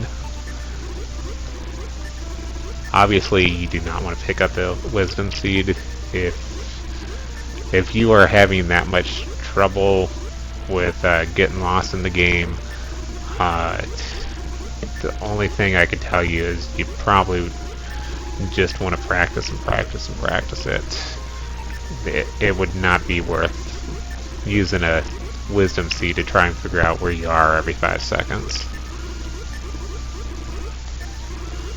So yeah, sorry to say that, especially because I know how difficult the run is just surviving battles. It can also be really difficult if you get lost a lot. Speaking of getting lost, I got lost the other day. Trying to remember where the exit to the 3rd floor proper was, and I haven't been there since. I think I remember the ways that I have to go and everything, but let's hope that doesn't happen again. Let me make sure I clipped everything. I should be a little bit paranoid about this, just so I can show you guys the proper way to play the game and everything.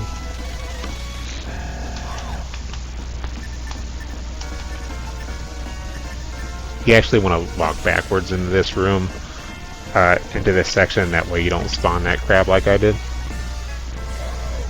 A lot of the times you'll see me turning around because I can despawn certain enemies, and certain enemies there's just no possible way to despawn them. So you'll be like, why didn't you despawn him? And it's because literally there's no way to respawn him, because like with the chrome balls, and I forget what they're originally called in the 4th trial, there's some of them that you technically could despawn them going in one direction, but there would be another one that would spawn if you're looking the other direction. So yeah, sometimes they'll just screw you both ways.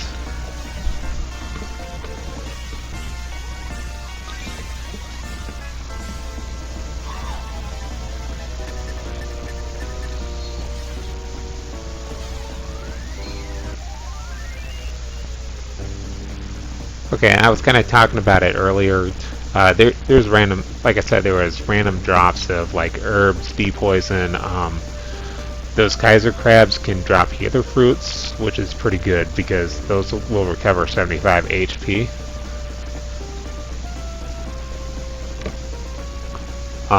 But there are some drops later on in the game where they're just, you are going to get so much value out of them. And they actually start in this dungeon.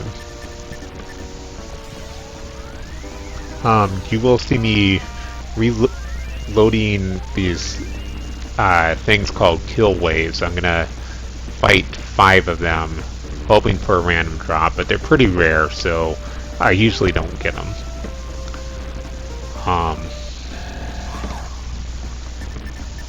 So we are going to fight those guys, how many times? So we'll fight them 5 times, and they can drop us Madhu or a or main gouge.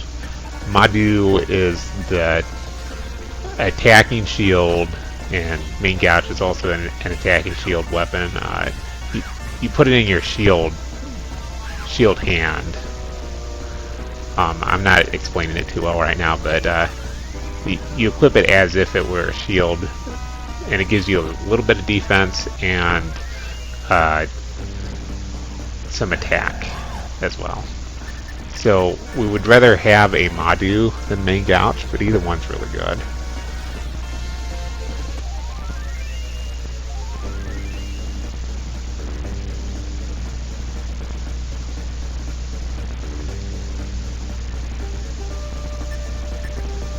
In the last like 4 or 5 days that I've been practicing, may have even been more than that I've been practicing this,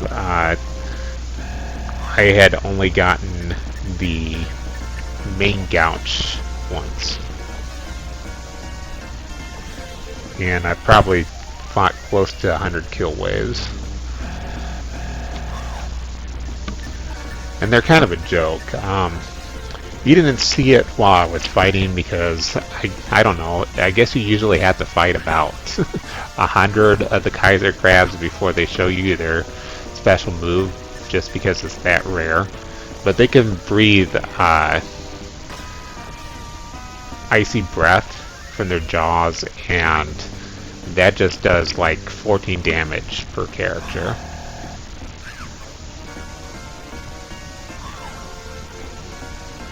And the kill waves, they cast ice too on your party, or whatever the blizzard spell is. But when they attack, they don't.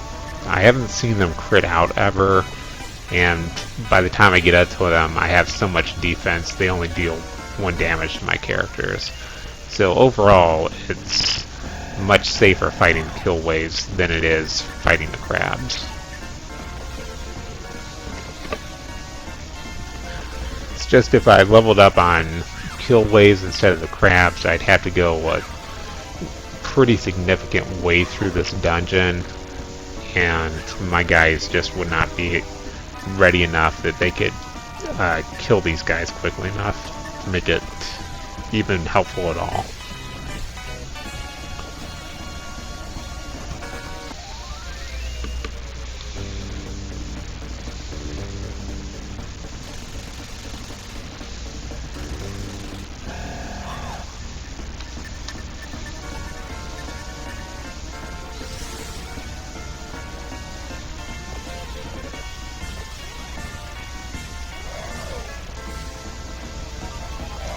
So if I got good rolls, now that I have the Morning Star and the sword, I can sometimes kill him in like 1 round.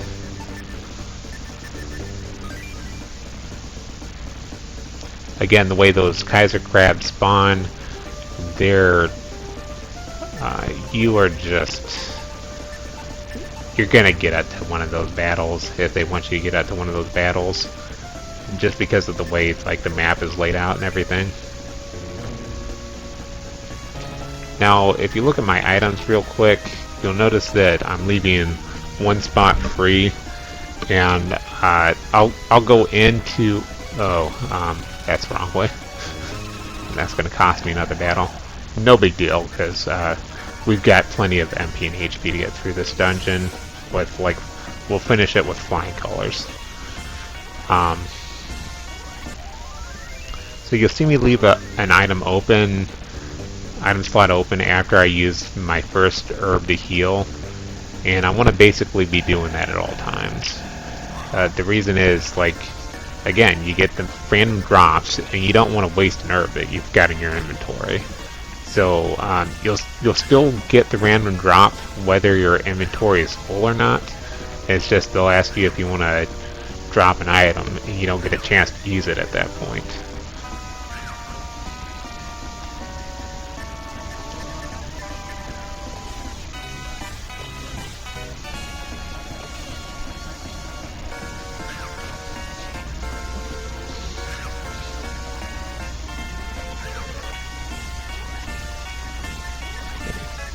No misses, this will be the last round.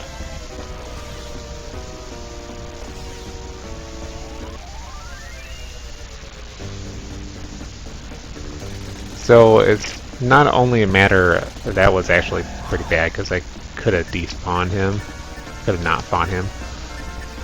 This is actually a lot more Kaiser crabs than I'm used to getting up to.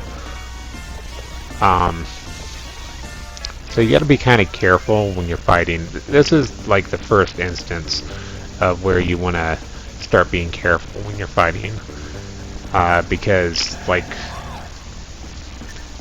you're wanting to look at what the enemies do. Widow Fangs will possibly poison your characters, so you'd want to take them out before you take out an enemy that does comparable damage to you that wouldn't poison you. Paralysis enemies, basically any enemy that could paralyze you, you almost always want to take them out first. There's some bats in this cave who kind of rarely paralyze you, so they're kind of the exception. I don't worry too much about them.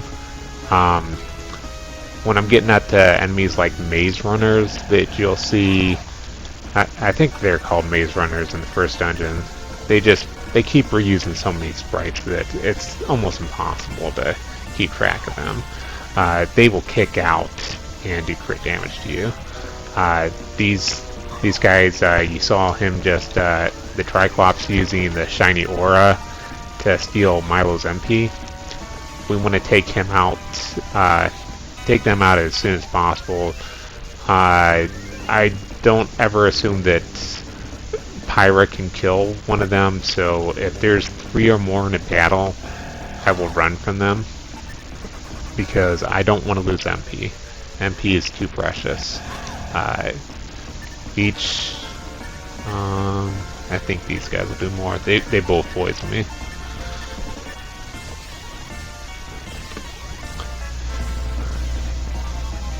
Just figure like each 3 units of MP is about 25 to 32 HP. So losing MP is much worse than losing HP. And you'll start to get a feel for that if you never played the game before. You get a feel for that when you start stepping on the marsh tiles, which drain your MP. Because they always seem to have those in kind of like the most inconvenient spots. The only time I would say that it is convenient is on the second floor of proper. It's not the second floor overall, it's basically the 3rd floor. I just call it the second floor proper because it technically is the second floor proper. There's a part where you can loop around a long hallway, and you usually get into a whole heck of a lot of encounters in that.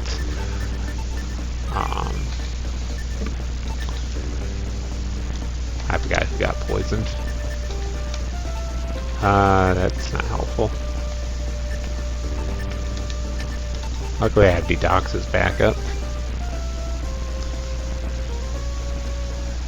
So yeah, you have the option of going through the poison marsh or walking down this long hallway, and it just works out that going through the marsh and losing maybe 5 MP for character, maybe a little bit more, is just way more valuable than taking that big wrap around.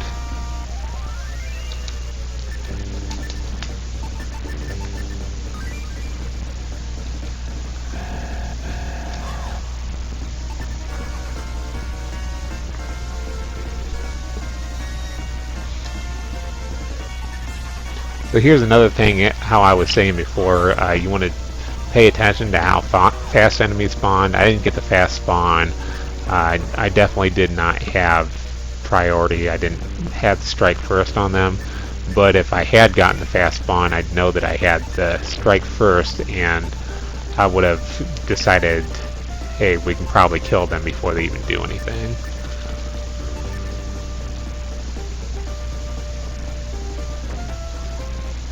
But sometimes you miss when you're trying to kill them, and yeah, things go badly.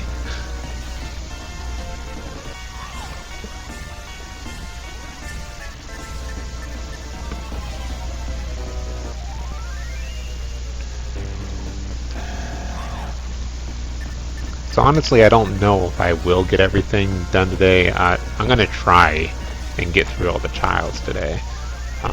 We're coming pretty close to my first break that I'm going to take.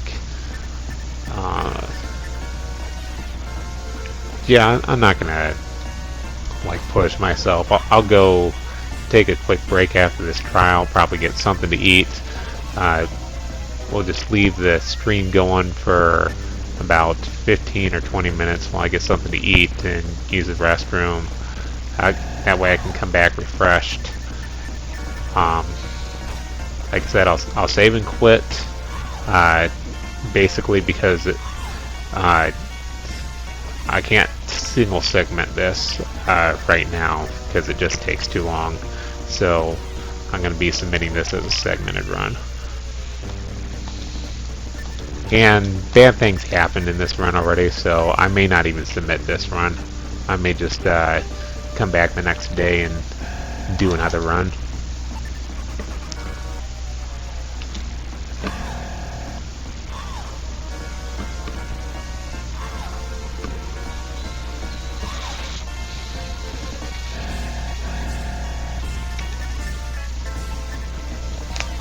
So again, like I was talking before about poison and paralysis. I forgot before. I was thinking these guys poison you, but no, they paralyze you. It's so rare that they actually get a paralysis off, though. You really don't want to worry about them. I almost never get paralyzed by those guys. But pretty much every enemy that can paralyze after them, they pretty much will paralyze you.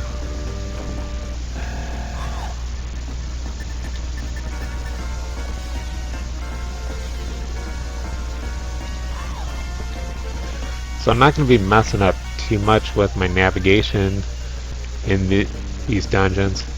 I turned right here on purpose and triggered this battle, but I knew it wasn't the way to go. But if you head down this hallway right here, and you can tell because there's like 3 fountains on the right side as you go down that hallway, that's where you're gonna find Gila at.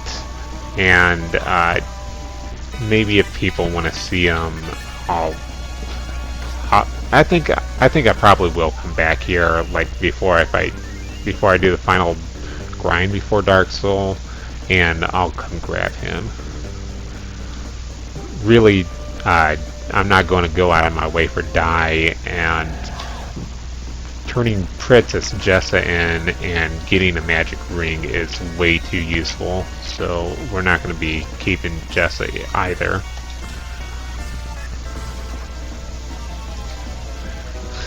Yeah, Dai attacks and he does like 3 damage.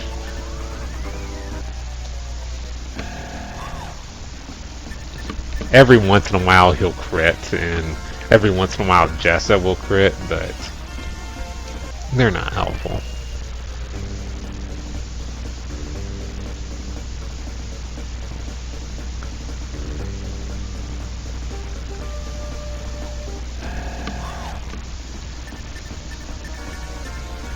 It was pretty bad that Pyra got drained twice of her magic, because it's not really all that bad. All I had to do is remember to pick up another Pegasus wing, or whatever they call it in this game.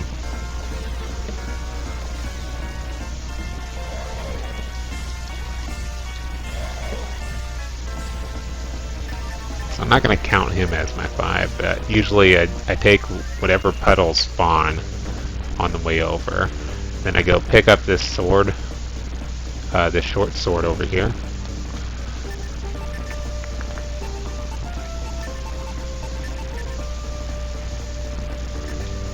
And there's a pawn right in my way, and we will reload that guy.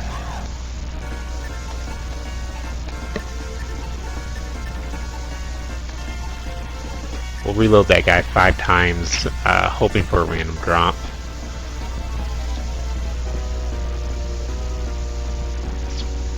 Yeah, this battle's not going to be worth trying.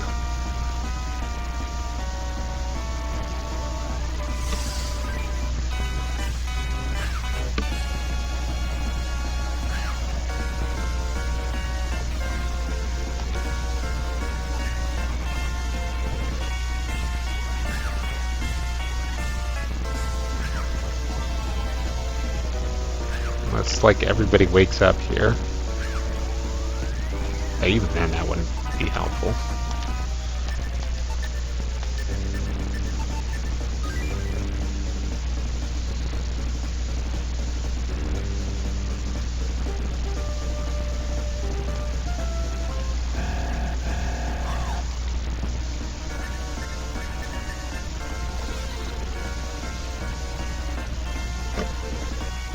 Wow.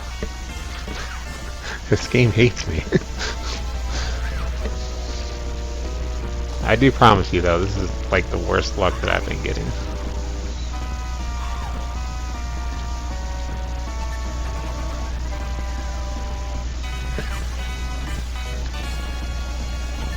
Well, no, I did make it pretty far in the trials, and my brother was sitting watching me, and that all just pretty much went to crap. I died like 3 times on the 3rd floor and 3 times on the last floor, and then even when I made it to Dark Soul, I just couldn't kill him.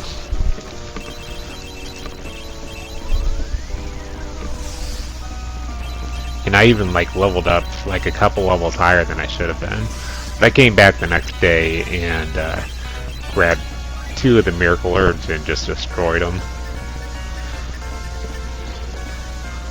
By destroyed them, I mean barely won.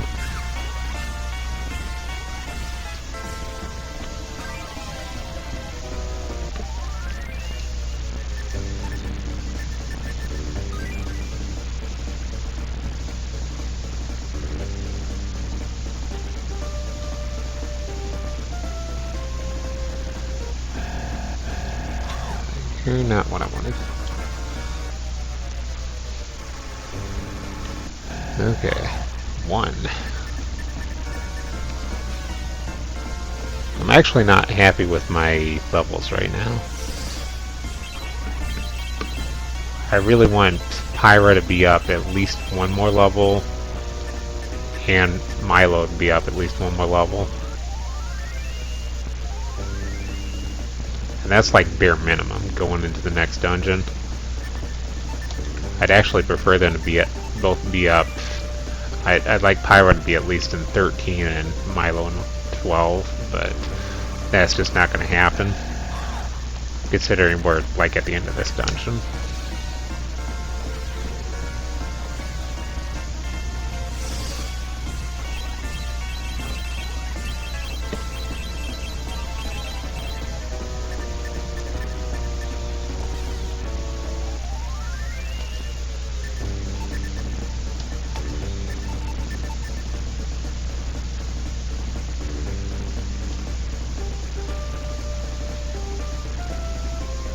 I am going to force Pyra's level 12 because she learned to grass in level 12.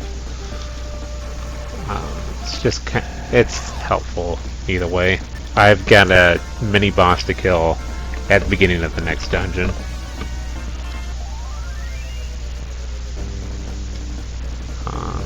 That may have been 4, but I'm going to say that was 3. We'll do 2 more, and then we'll go and we'll level up on regular enemies on the way out of here.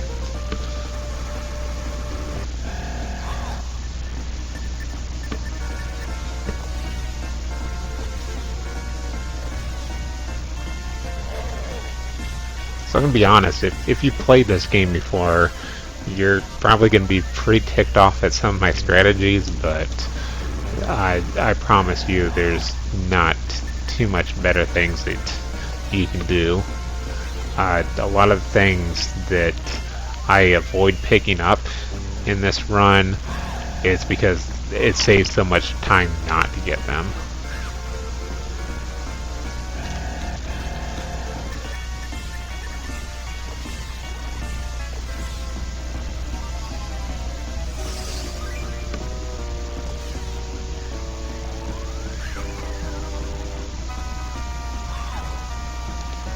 So this is technically like straight ahead and to the left a little bit is like the last room in the dungeon, and then there's just like maybe 4 or 5 hallways after that, and then you're out.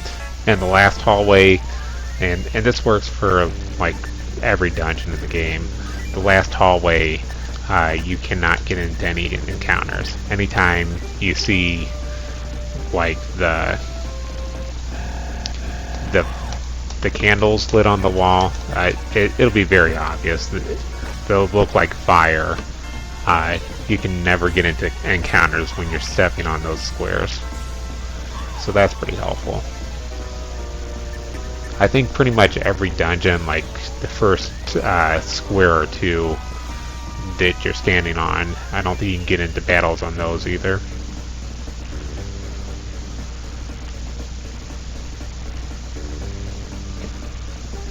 I better not do that, because if they can spawn a Kaiser Crab on me, they will. I've never seen them come out over there, but I'm sure it's possible.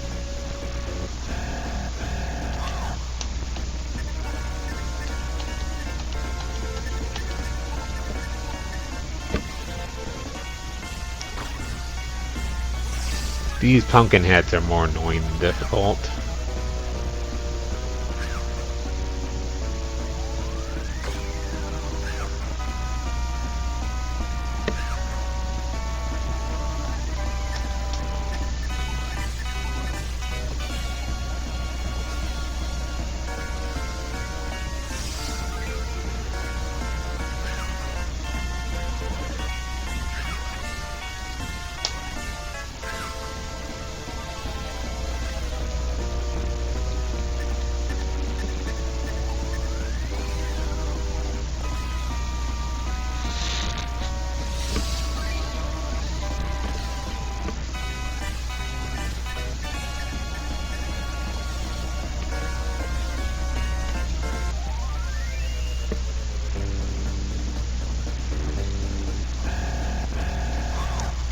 I'm gonna guess for sure that this should get Pyra up her level, and then we can move on.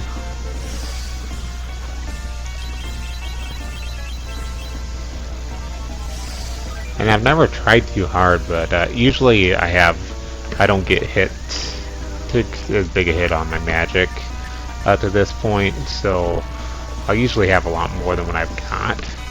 So I don't know if it would like save time. And this would be like the only place where you could really do it if you sat here and killed like literally as many enemies as you could.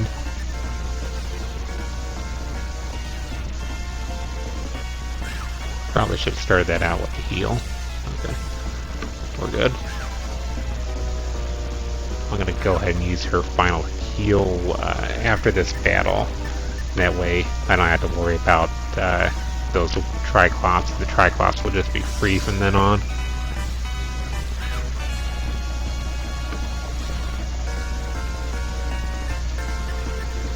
Or maybe I'll just gain up level and head straight out.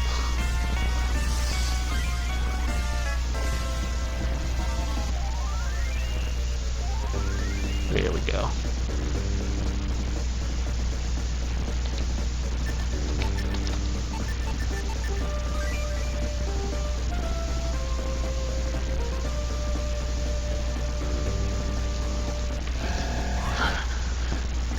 So there we go. This is the game through the first trial.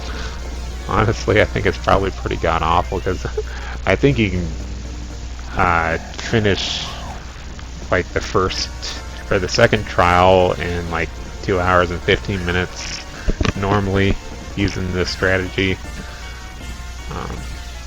But bad things happen at the beginning. And there's still plenty of time to be made up in like the later sections of the game.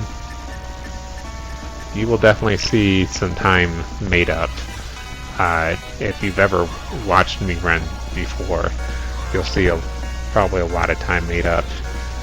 There's going to be 30 minutes made up in the trader tent, because there's just not going to be a whole lot of items. Yeah, if you do the glitch a certain way, you'll be spending 30 minutes in the trader tent. That's not an exaggeration whatsoever. Okay, I pressed C instead of forward there. And if you press anything but forward when they prompt you to push forward, you'll exit out of that. Okay. So before I do anything else, let's set up our items.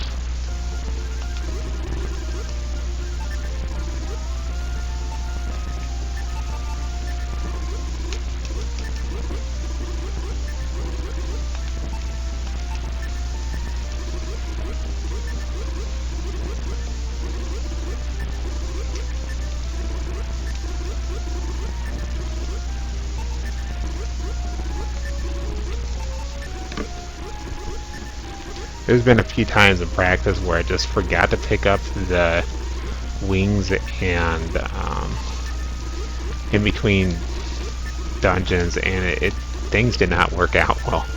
That's all I'm gonna say. Things worked out very not well.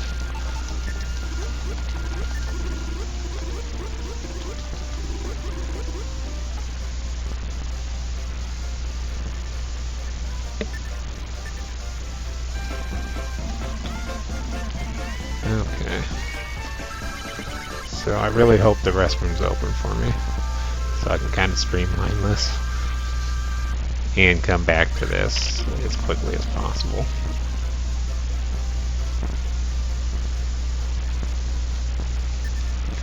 Okay, we'll save quit, and when I come back, I'll reset it, and when I come back, we are going to start up the second trial just like right away. There's going to be like no delay.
Okay, so I was just thinking, I never edit any of my videos, but I really should edit this one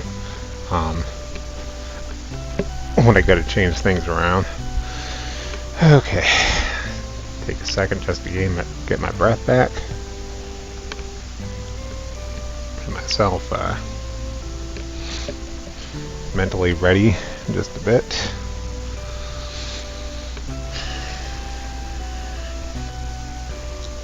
Okay.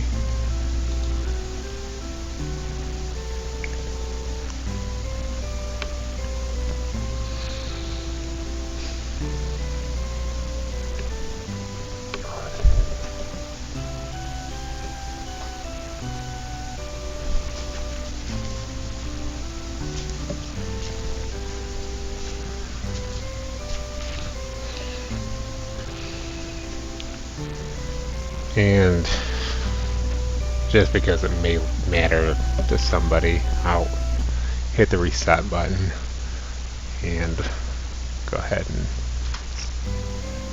I'll start the timer from here.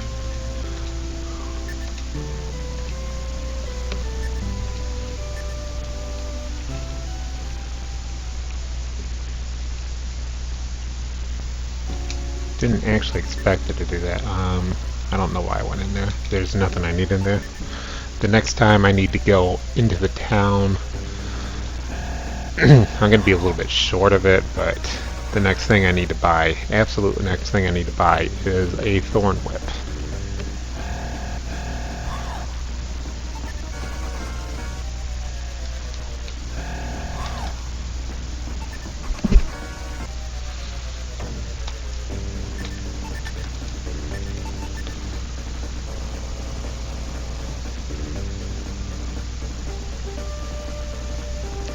And if I mess up and die, or yeah, if I just mess up and die, like anywhere in this tutorial, you will see how terrible things get when I don't have the thorn whip.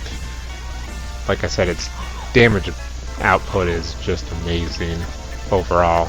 It doesn't seem like much because it takes her 2 hits to kill things, but if you've been playing long enough, you'll understand why it's just so impossible to not grab the thorn whip.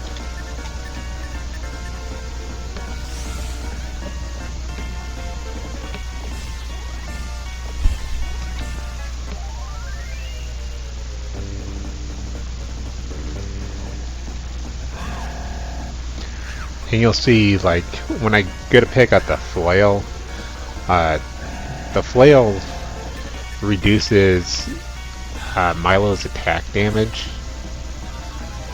but it gives him 2 hits, which is, again, very invaluable. So, like, the Great Flail basically is a flail that does more damage. So you're upping your attack power. And then the Super Flail lowers your damage output compared to the Great Flail. I forget how much more attack you get than the Flail, but the Super Flail, I'm pretty sure, has more attack power than the Flail. It's just it does 3 hits.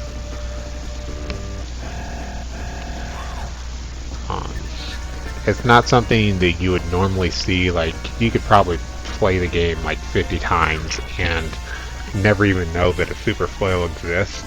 Same thing with like Thunder Armor. I don't think I had never seen the Thunder Armor until I had seen this. I've been working on this glitch and working on the speedrun. They're just like real drops that you don't normally see.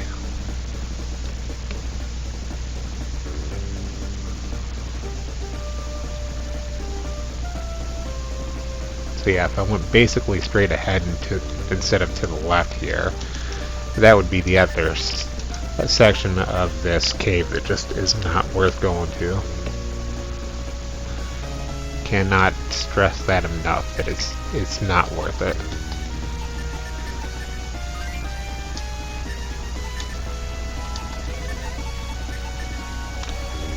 So I usually have, after the first dungeon, which isn't really, it's just not even a thing, I usually have like minimum HP values that I want to keep my characters at all the time.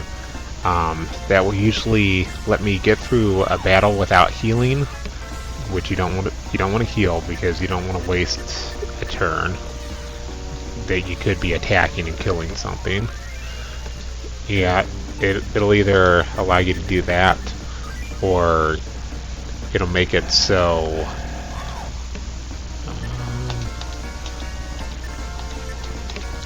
had to think for a second, or it'll make it so that you guys have at least enough time to get through like 3 rounds of battle of when you're trying to run away.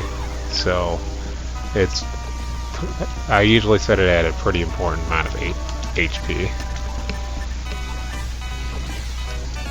In fact, the first level of proper, I want everyone to have at least 120 HP for a section, because there are like these giant lizard men, salamanders are what they're called, and they can, I forget it whether they breathe fire or ice, I think it's fire, and that deals 60 pointed damage each. So you never want to fight a group of 4 unless you can kill them instantly, like in 1 round, which you're not going to do in a speedrun. Even if you had like say a fire staff and an ice staff, I still doubt you would get enough damage to kill them in 1 round, so I just would not risk it.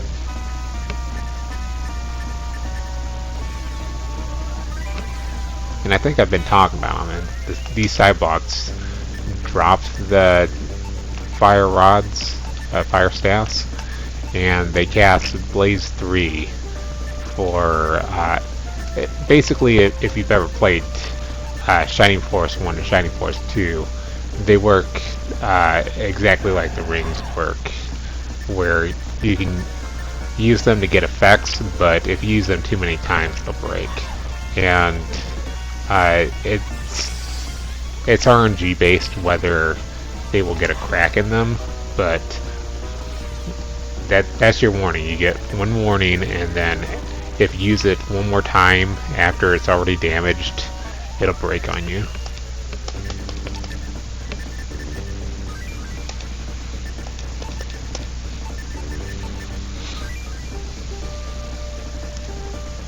So you may only get 2 shots with the fire rod, and you may get 20 shots with the fire rod. I don't, probably not quite 20, but I think I've seen like 7 or 8 attacks with the fire rod before it gets broken. And Blaze 3 usually does around 40 damage to enemies, so yeah, it's a pretty significant amount of damage.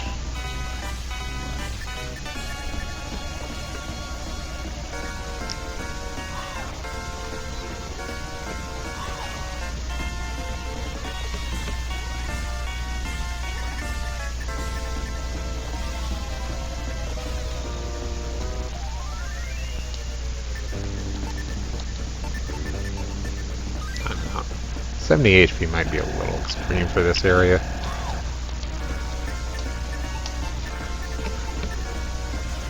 Seems like too much of a hassle.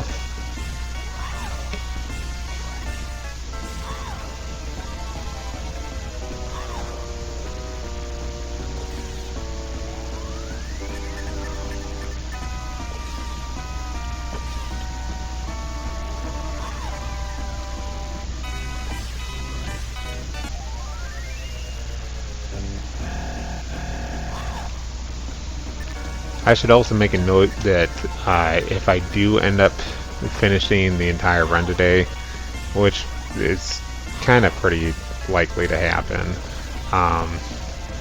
the edited version will probably not happen for like a few days.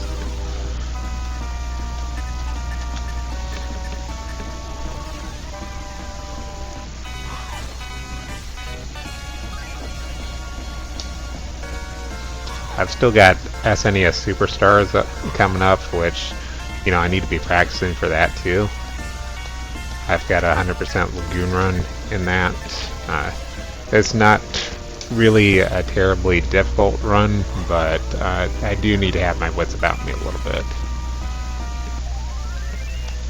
It's just SNES Superstars just happens to fall at being like right after the GDQ submissions. And GDQ is pretty important to me for just so many different reasons. So I would very much like to get in with this.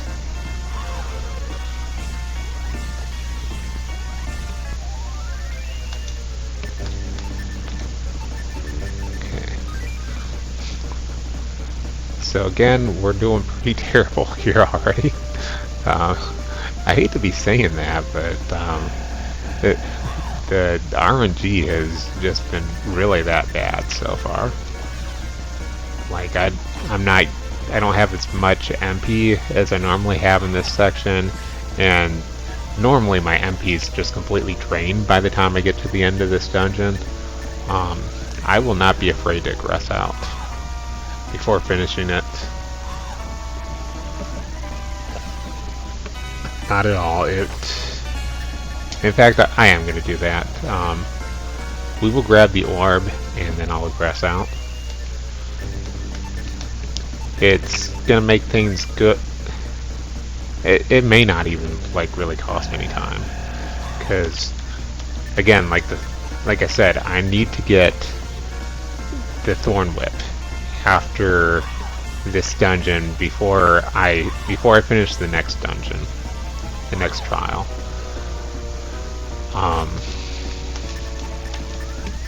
So even if I went through, I would still be sitting at probably about 4,200 gold. Just guesstimating about how much I would have, and that's not enough to buy a Thorn Whip. You need 5,500.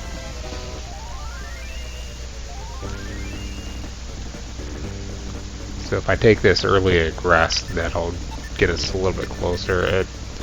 It's kind of a hassle because it's kind of a long block, but it'll set up my levels a little bit better for the later dungeons.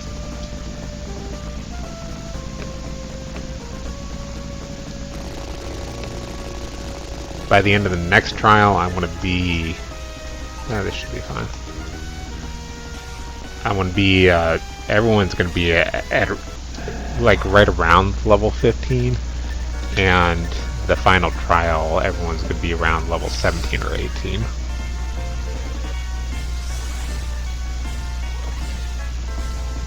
Okay, nice crit there.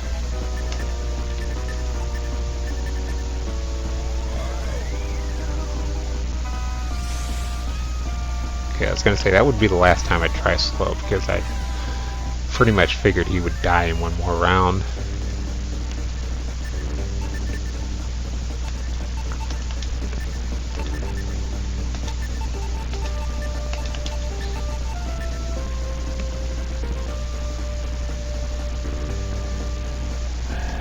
Oh, and I did say I was going to aggress. Let's not fight these guys.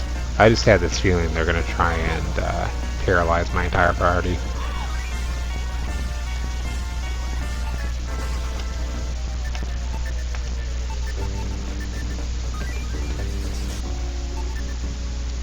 Yeah, the Driffids have an attack where they can spit paralyzing mist, and that'll paralyze everybody.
Good. We avoided the Kaiser crab that I almost stupidly got up to.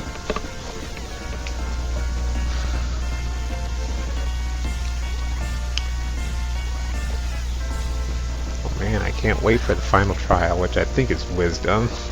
Because that's the one with the trapdoors. We'll see how well I avoid all those.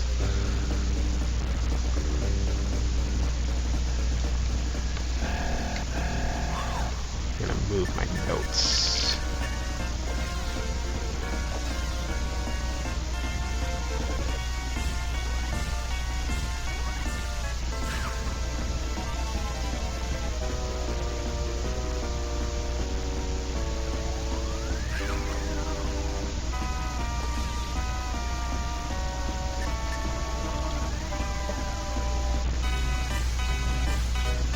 Okay, I was in my notes while that entire battle happened.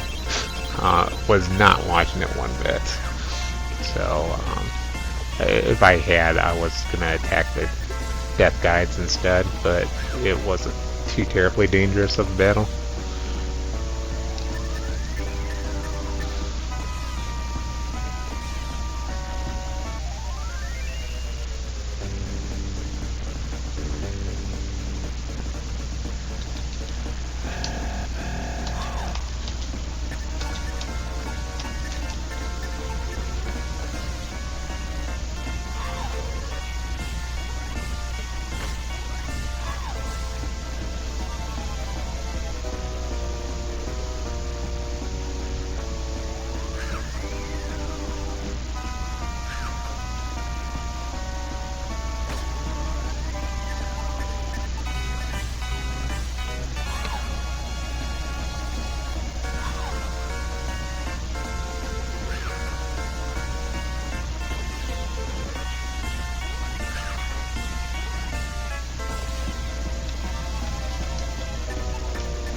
Had they put one or more people asleep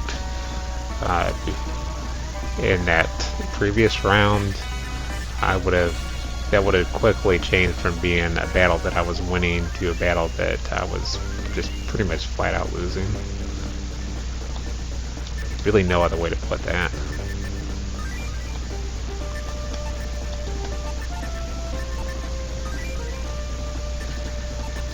Here's another kind of dumb thing that you probably wouldn't notice as much when you're not speedrunning and just playing through casually.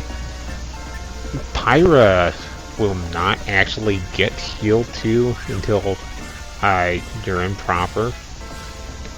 Because I think she learns it in like level 19 or 20 or something, like ridiculous like that. So for like a large portion of this run, she just will not have heal 2.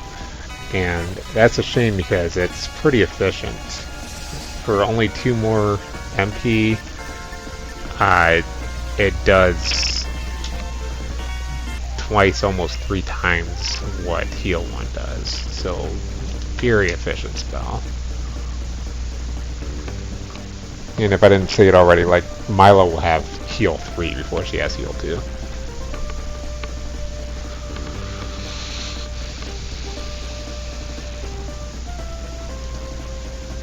So I promise, unless I get like paralyzed or just like completely screwed over somehow, which is very unlikely to happen, this will be the last time we see the Cave of Courage.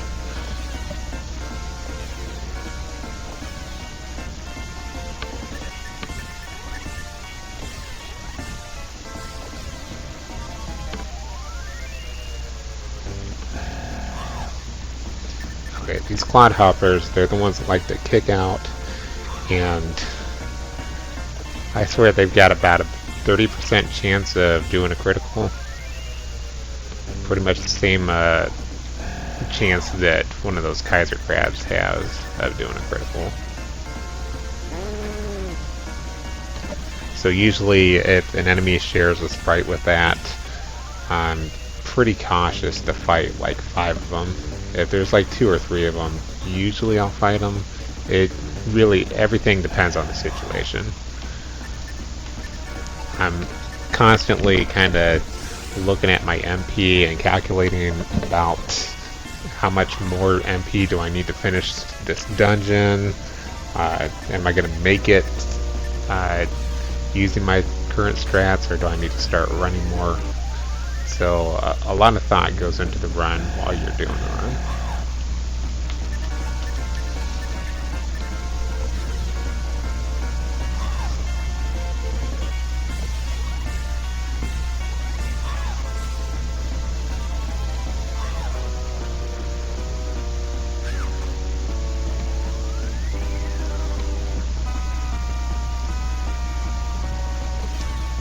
So coming up here, like at the very end, the very last treasure chest I'm going to pick up at the end of the Poison Lake, Poison Marsh, is going to be a bronze shield. And it really kind of makes me sad because Milo cannot equip the gauntlet. You absolutely need to pick up the gauntlet.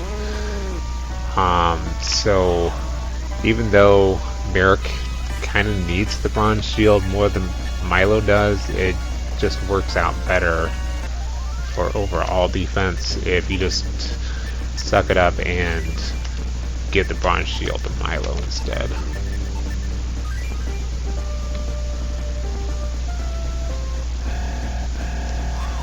So we're already pretty much back where we were.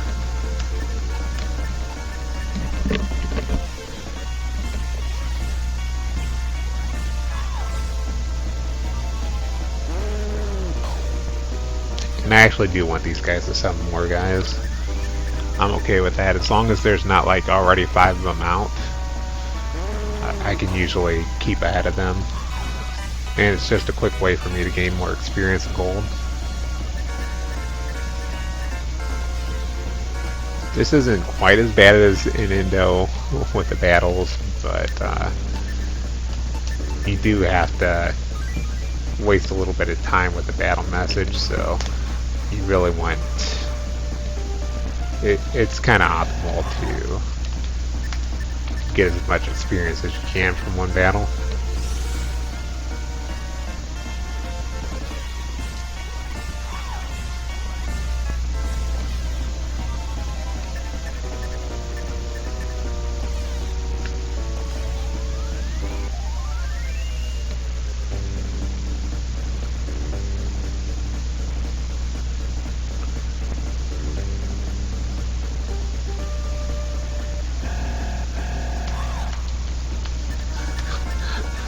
That's how you can tell I don't have like the entire dungeon completely memorized. No matter how many times I go through it, I won't have it 100% memorized.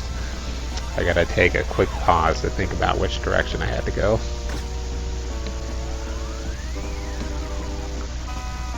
If this game actually had like an overhead view, like outside of battles, it would be easier. Not by much though. Oh, that's unfortunate.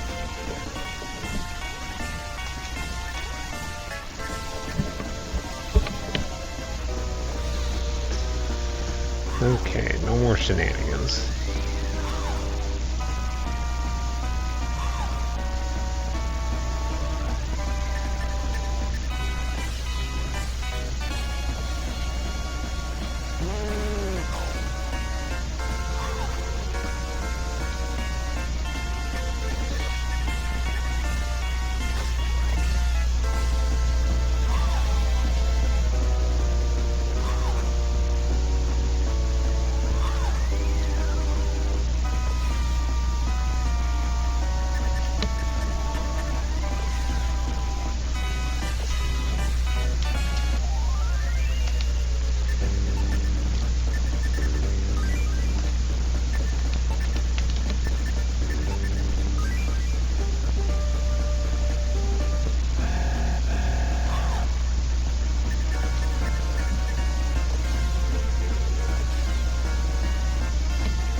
A lot of times I can leave the death guides alone and like kill them last, but these guys have been pretty efficient at putting me to sleep, so we'll take them out now.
I can't remember which pigs do it. It's probably these wild orcs.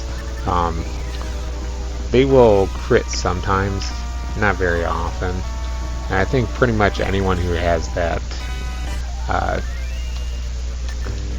pig sprite will sometimes duck behind their shield. So that's usually why I leave them alive the longest, because they like to waste their turns by defending.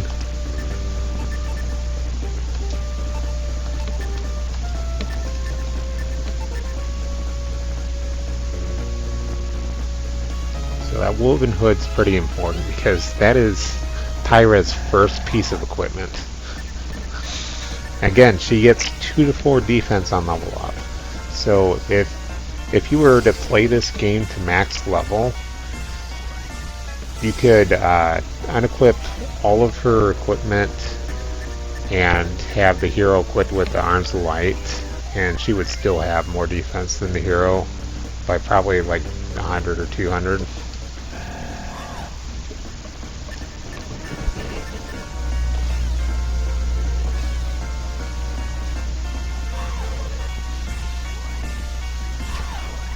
But yeah, Pyra's just basic. Like, she's so bad for so long. She's just like not helpful at all for a lot of the trials, and then when you get into proper, it's like she's pretty much MVP.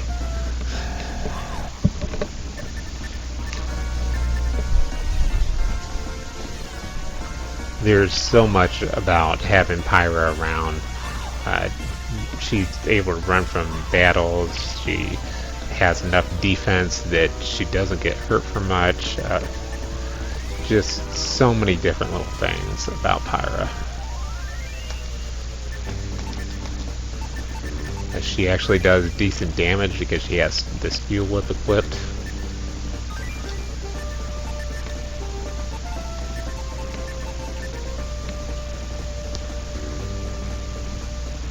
And I know, like I've said, I actually try and make this guy spawn as well. So we're gonna try and spawn him one more time, just one more time though, in order to try and get a Mean Gouch or a Madu.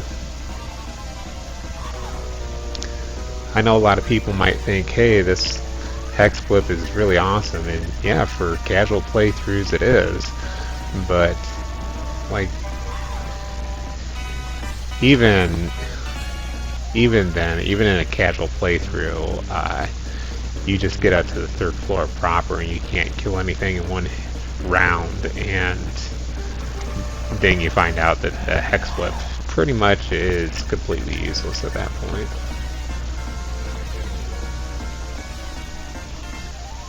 And you go back to using the Steel Whip. Well, that's actually where you're supposed to get it. You pick up the Steel Whip across some across the poison marsh, and that's usually when I switch out. But because of the glitch, I no longer need to do that.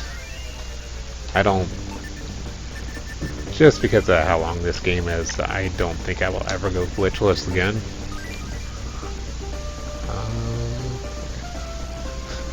It's like, what is that turn? Where am I? What am I doing? I am that tired and out of it.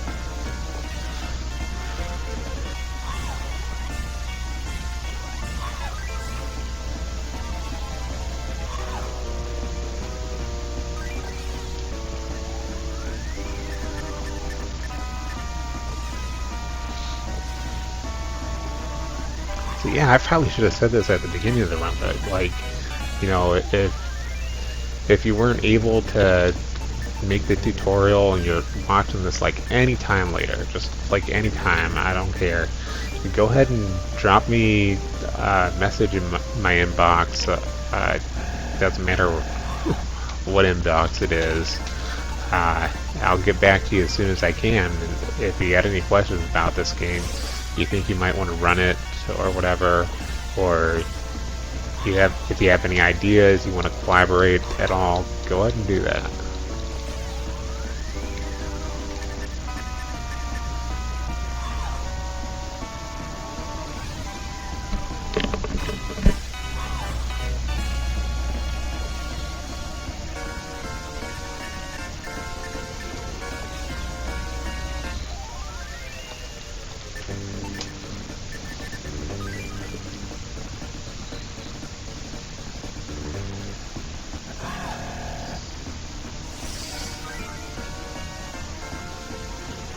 Can't tell if that's a driven in the back. Oh, that's that's not an anything in the back. I'm looking at like the black space behind one of those orcs, and I'm like, what is that? Oh, that's not even an enemy. Well, that's another cool little thing. If you pay attention, whenever you're facing a wall,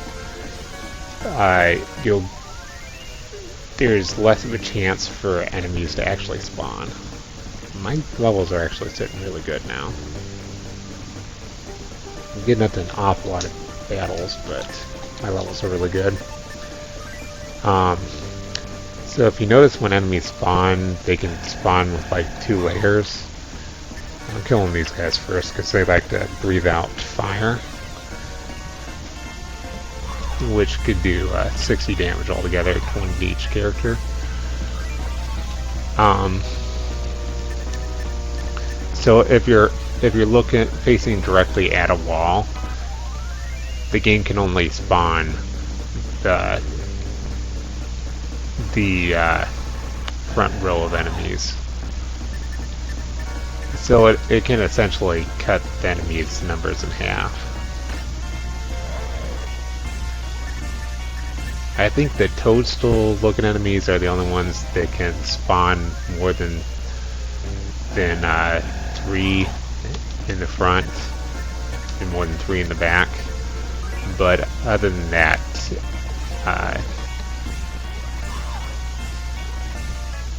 well, most enemies can only spawn 3 in the front and 3 in the back. I think wizards have a slightly smaller body, so I think they can do like 4 in the front and 4 in the back, but yeah, just for the most part, figure about 3 and 3.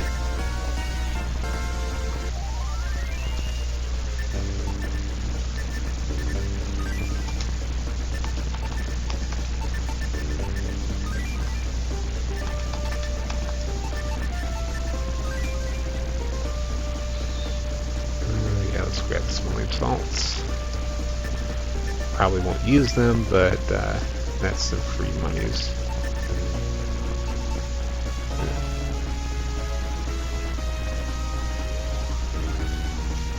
Okay, I think I'm finally in the final hallway of this area, actually. If not, I'm very close. This is not a very long dungeon.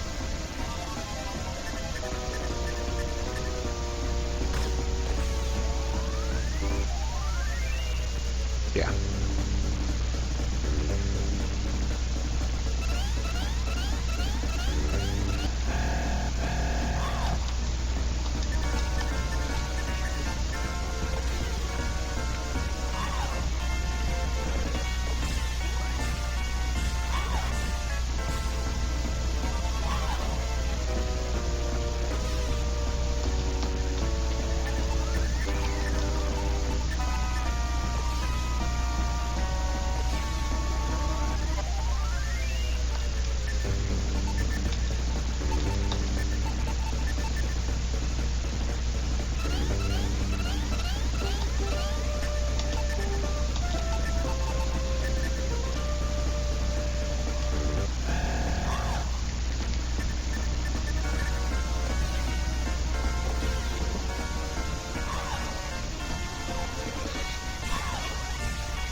Yeah, we're sitting pretty good, and like really, I can't say anything went wrong.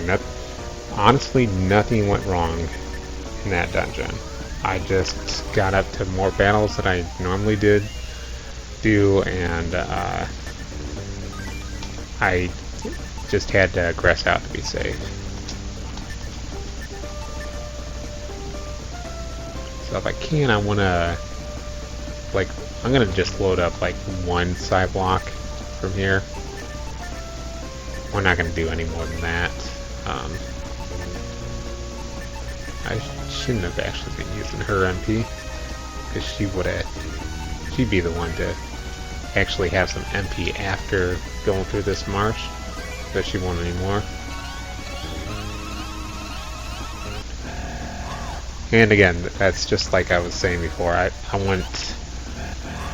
think that was a fast spawn.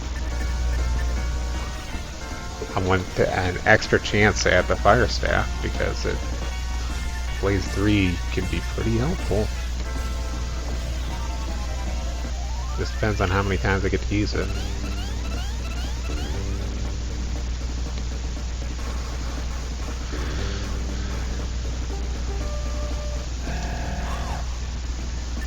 I think like the bull snouts also drop it in the next area. Either way, whether I get it, whether I don't get it, I don't care too much.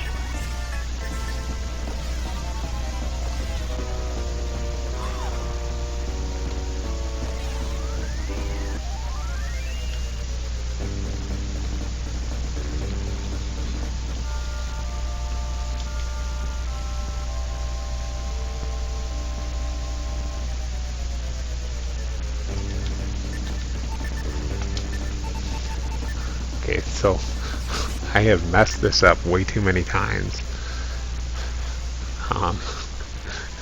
Make sure you remember for the next two dungeons.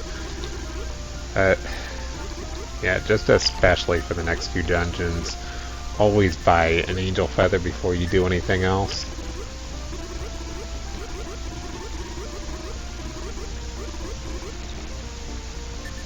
Actually, there's other things I can sell here.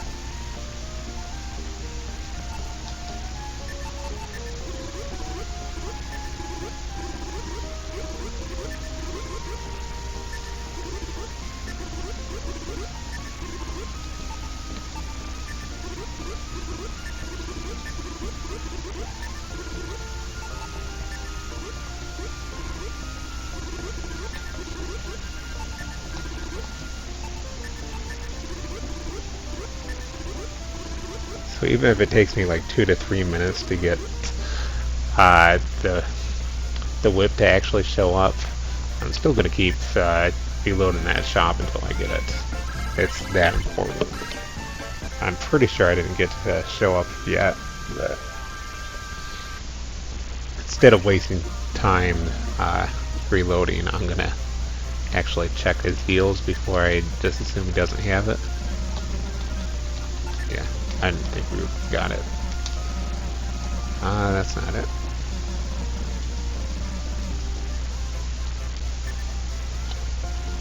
That's a pretty helpful item in casual play. I used to grind on crabs until I got that item.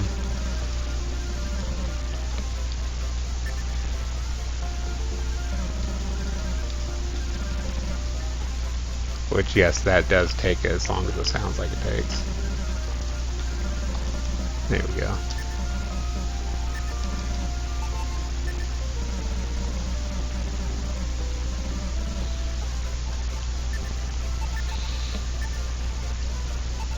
Now, if we have to exit out of this next dungeon, which I think we might, I was thinking about saving, but I'm not going to.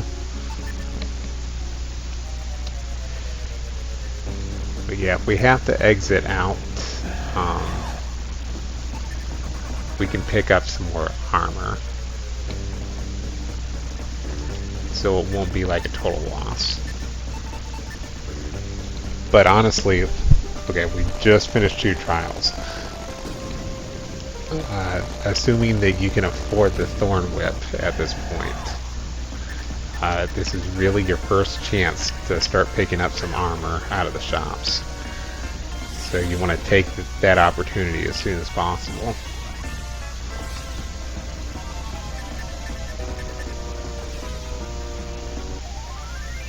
I suggest starting with the 2 items that cost 700 gold apiece. You can buy a hemp robe for Pyra, which is 700 gold to get. This is a bad battle. I'm still fighting it, but it's a bad battle. And I just bought the thorn whip and I forgot I had it, which it made me happy to see that.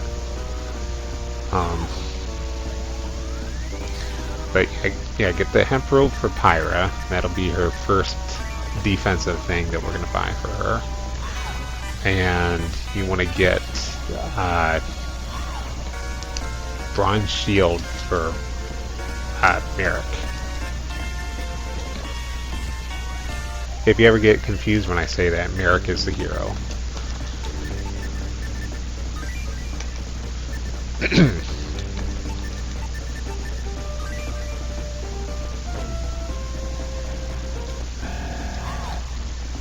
And it does fit. Everybody has 5 slots for their name. You just may not really think of it that way because Milo and Pyra are both 4-letter names.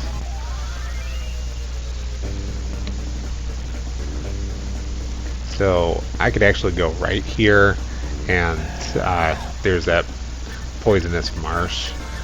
I do not recommend that, because you're draining all your MP before you even enter the dungeon. If I go left here, I'll drain maybe a max of like 9 MP from each character. But it would be a lot more going the other way. Especially if you get lost in the marsh.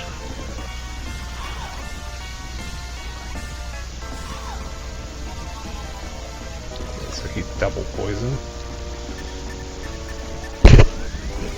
Which means absolutely nothing. I'm just like talking out of my butt right now.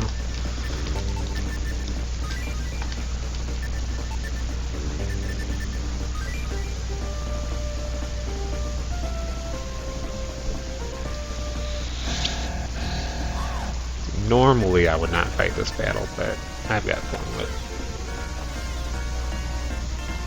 Come at me, bros. The Grimfowl will paralyze you. And the oxes just have a lot of attack. Minotaurs. Their later forms are like some kind of ox in their name.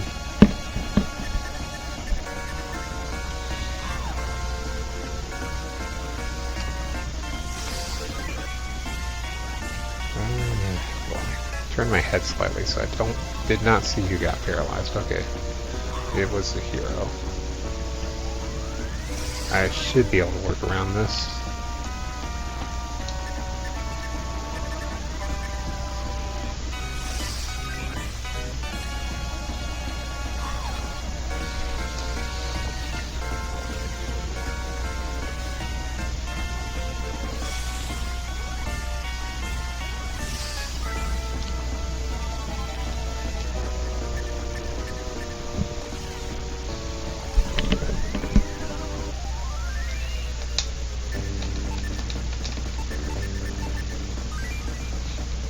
And I'm gonna apologize if when I'm messing with my headset, if you can hear me knocking it around a little bit, if that annoys you.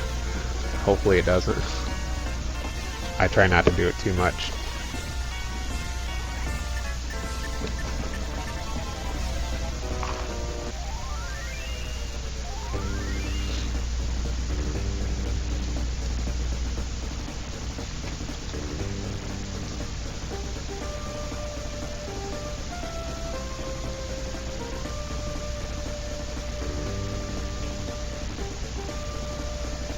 So I forgot to plug in my headphones.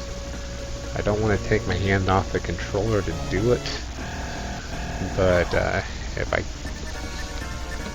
they like cut out during this, I'll probably just have to record some audio over the video.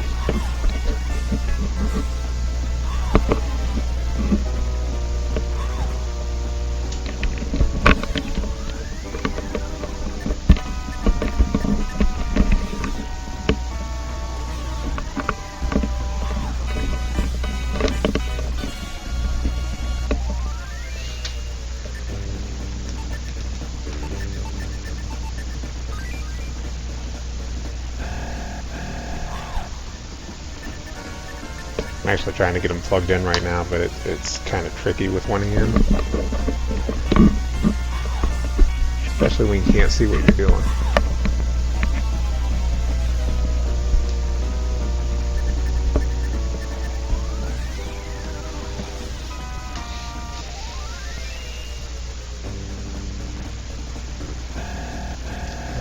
That's a little too many mushrooms. If it had been something other than the Grim Fowls, I could probably take them out, but I don't want a chance of paralysis and a chance of sleep in a battle.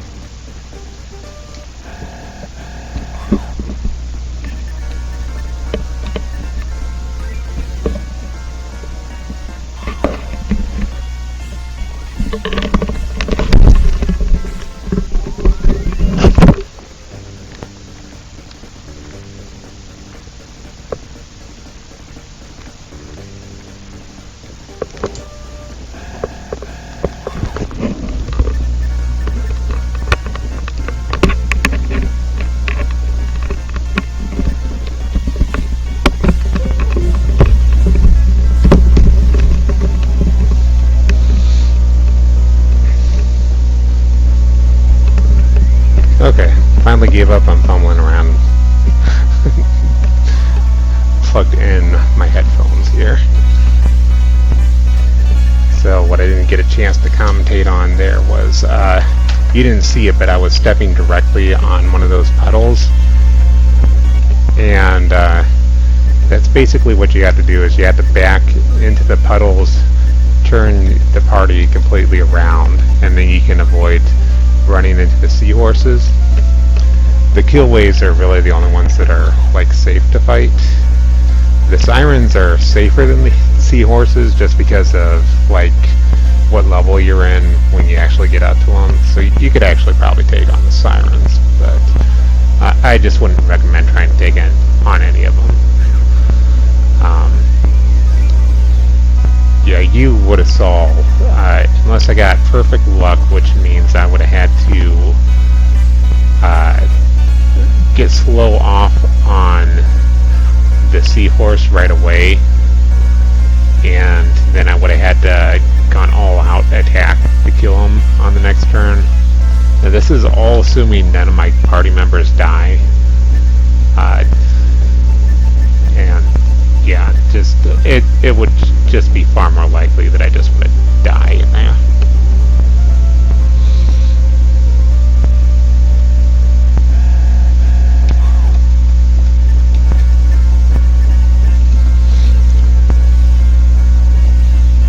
So hopefully, if you've ever played this game before, if you're thinking about speedrunning it, you know how those spinners work. It rotates you 3 times to the right in a clockwise direction, and it's based off of like which direction you are facing when you land on it. So basically, if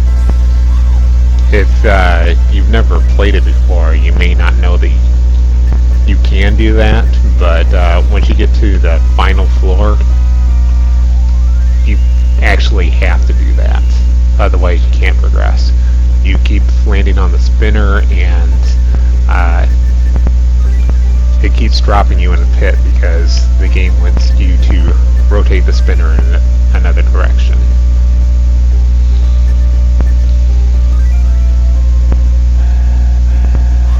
That's too dangerous. If they were all lumped into one group, I could probably find them.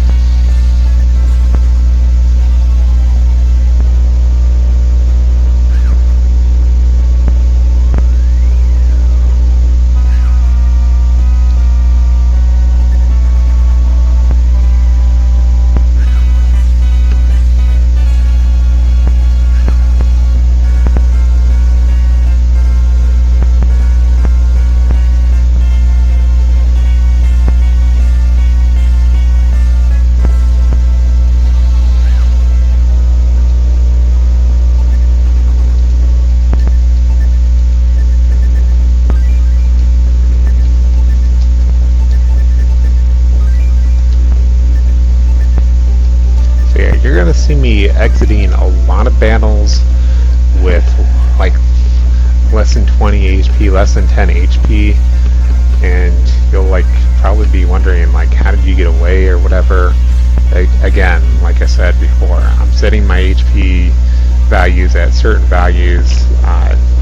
It's not 100%, but more than likely, as long as your HP is over a certain value before entering in a battle, if you're trying to run away, you usually get away before your HP is depleted. Usually the game, not always, but usually the game's fair about that.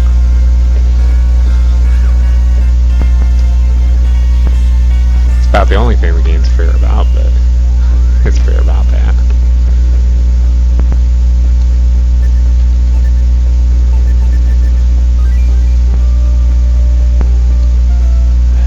And not always. Okay, these guys could crit for like 40 or 50. So let's hope that doesn't happen.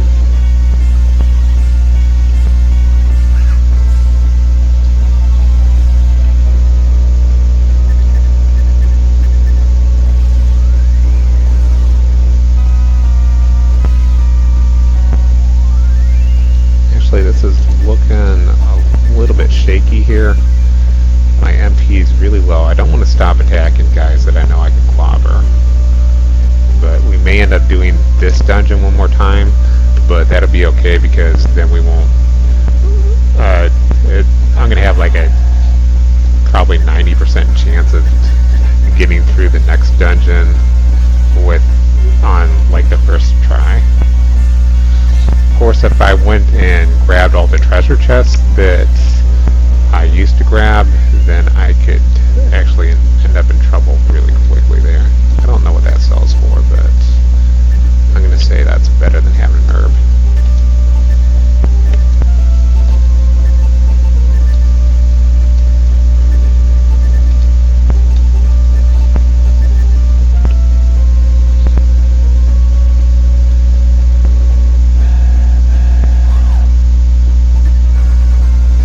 That's one thing you'll notice that's nice about the item menus, and it's really pretty much only the item menus where they're just hating on Merrick. You can move the cursor like really, really fast. That might actually be optimal. Yeah, like I said before with the speed values, it kind of works out having either Milo or Pyra in the lead.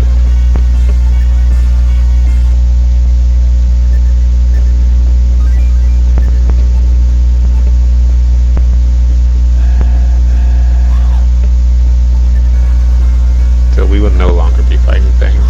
I want to at least make it up to the statue here. If I can make it up to the chainmail with a good amount of HP, I will try and finish the dungeon.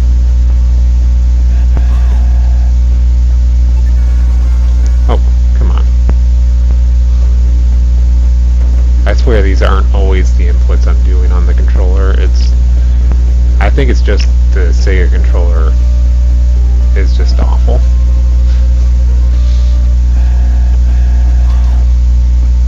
I push right and it thinks I pressed left or down. Like, I don't know what other controller does that. Like, 360 is pretty bad too, if you're using the D-pad on it.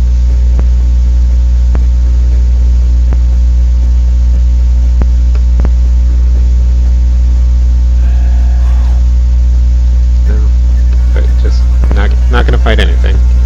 I would like to at least have a chance to try and get out of here.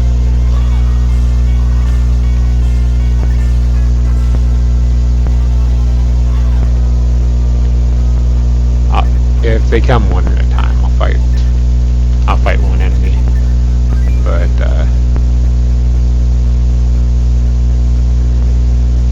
this is a pretty good strategy for getting out of here.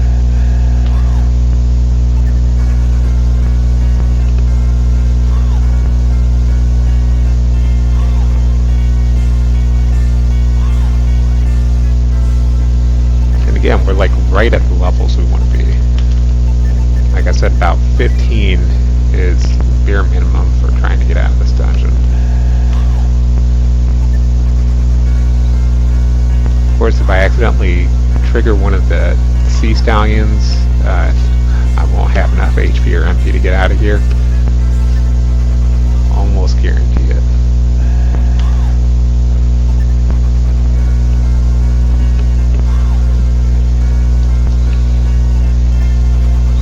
And the bad part is like the encounter rate in this game is so high that you could go to turn around like what I'm about to do.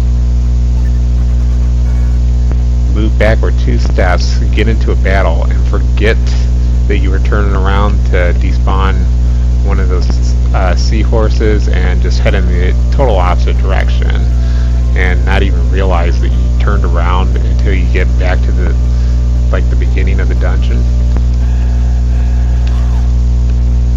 So we're actually coming up on the idol already, and then we've got like a long series of hallways, or a semi-long series of hallways, and then we'll place the idol. Well, not.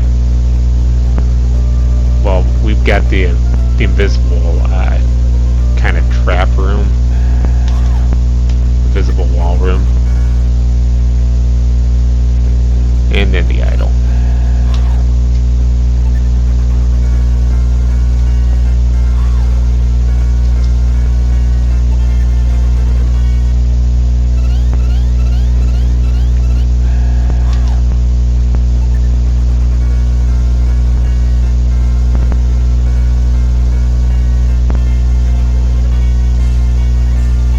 Sometimes those guys will do less than what you think they would do. Like, if there's 4 of them, they should do 40 damage.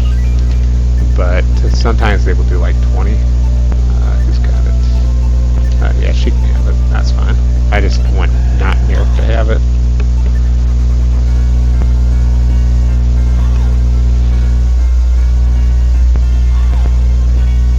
Yeah, darn it. I was actually just about to bring that up too. Your chances of getting paralyzed to death are increased exponentially when you go down to 2 people.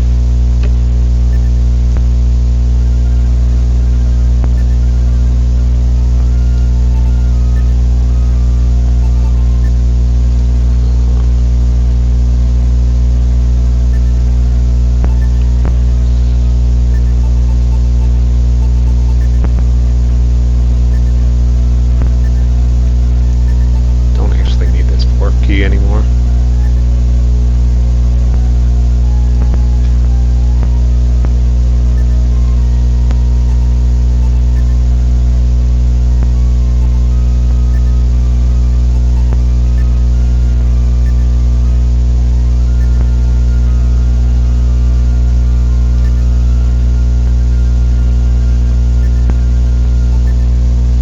How much does the club get me? How much?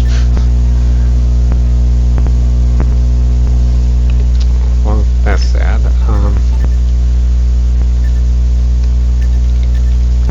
Yeah, you know what? We will fight exactly 2 battles in here and get Pyra her robe as well.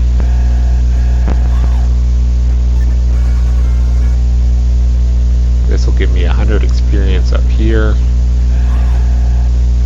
or 100 gold up here, and then pretty much any battle after that should give me enough.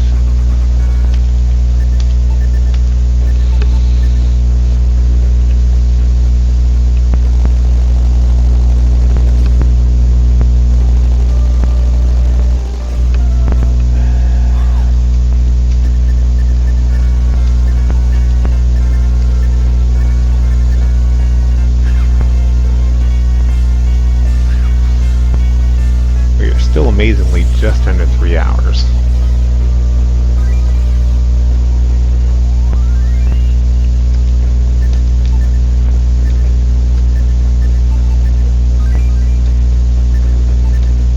Actually, I forgot I want to go to an inn too, so I'm going to check my gold before I go back. Might be 3 battles here though.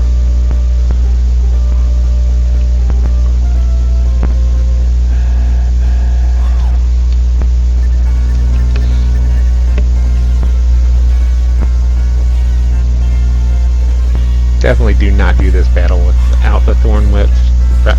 Since they can paralyze you, I shouldn't even be doing it with the Thorn Whip, but I just don't care. I'm gonna.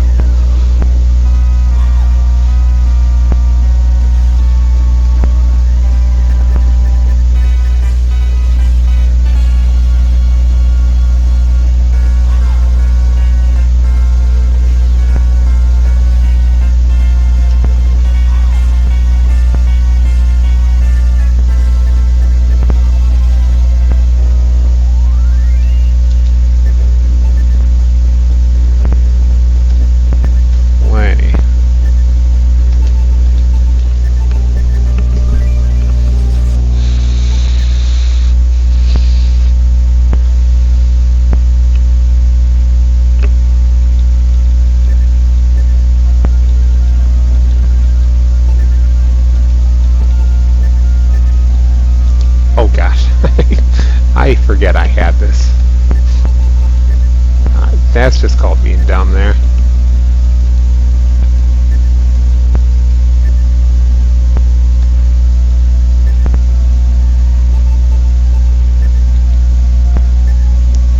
I did think it was awfully odd that I couldn't afford it right away.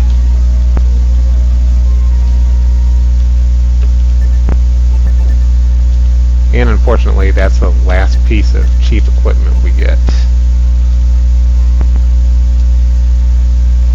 But fortunately, the equipment that we get, we will have plenty of money for just as soon as I finish the trader glitch.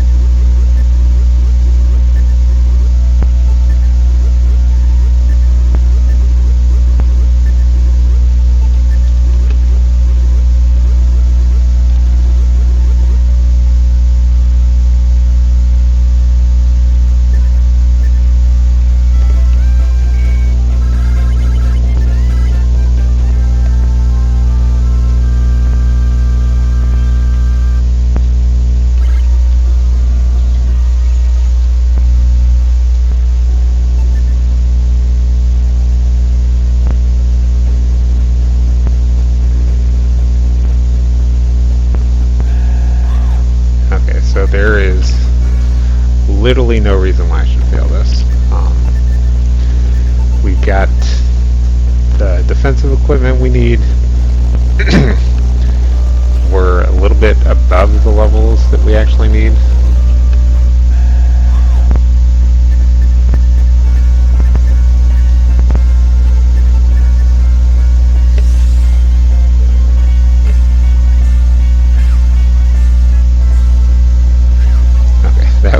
I was about to say that could be probably like the only thing. Like if I lose Milo or Pyra in this battle, then I gotta exit out again.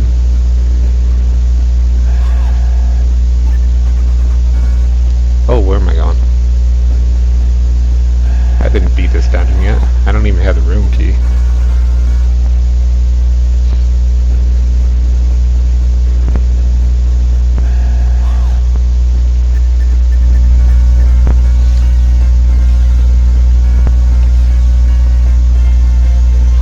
So what would have been nice had I made it just a little bit further in the dungeon is I would have picked up the chainmail and given it to Milo. But if Merrick's alive, Merrick gets it. If Merrick dies, then Milo gets damaged for like 1 point every time he gets hit. So it's kind of a trade-off.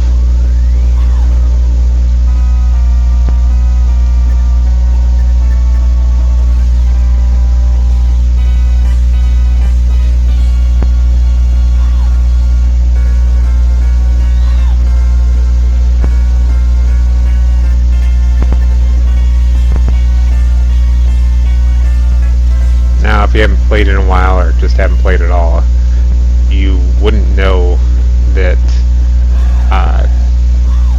paralysis stays on you after battle. If you walk a certain amount of steps that are determined by RNG, you will become unparalyzed. You can use smelling salts and Detox 2.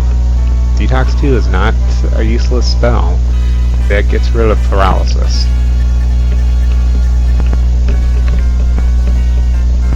And now, again, I never remember, so I'm going to have to go in my menu to see who got poisoned there. I think it's both Merrick and Milo now, though.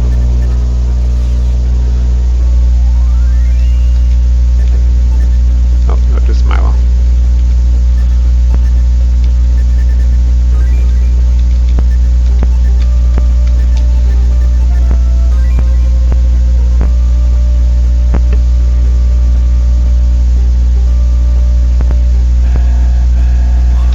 No,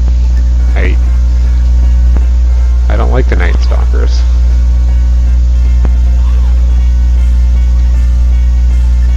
Too much damage from their special.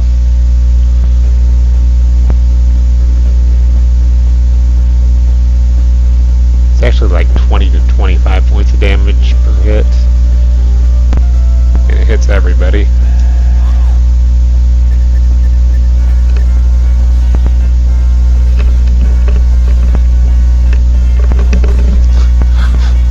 Oh, that's something I haven't brought up yet. You saw the one Hydrax on the left in that battle, if you were paying attention, got hit for 21 and died. The one on the right got hit for 22 and didn't die. I'm pretty sure I have first strike. So, basically the enemies in this game have Dragon Warrior HP. And if you're unsure what that means, I'll explain that here. They have certain set amount of HP that they're supposed to have, but they can start with lower amount of HP than that. And that's a scary battle. This is the one that I despawned last time. So, like, they can, like, let's say these bull snouts had 25 HP, because they've got about that. They can start the battle with 21 HP, and then they can cast Heal 2 on themselves and get the 4 HP back that they were missing. So that's basically how that works.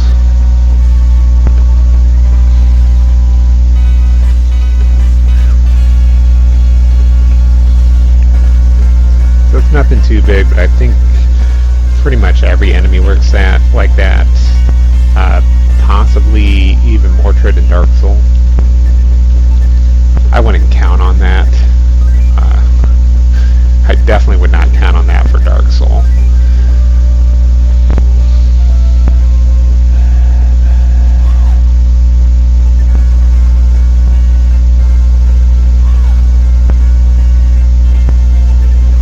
It used to be that I was more afraid of Mordred than I was of Dark Soul. Then I found out some strategies that kind of changed that. So let's talk about a little bit about the armor that I'm going to be picking up for everybody, because that's tied into all this.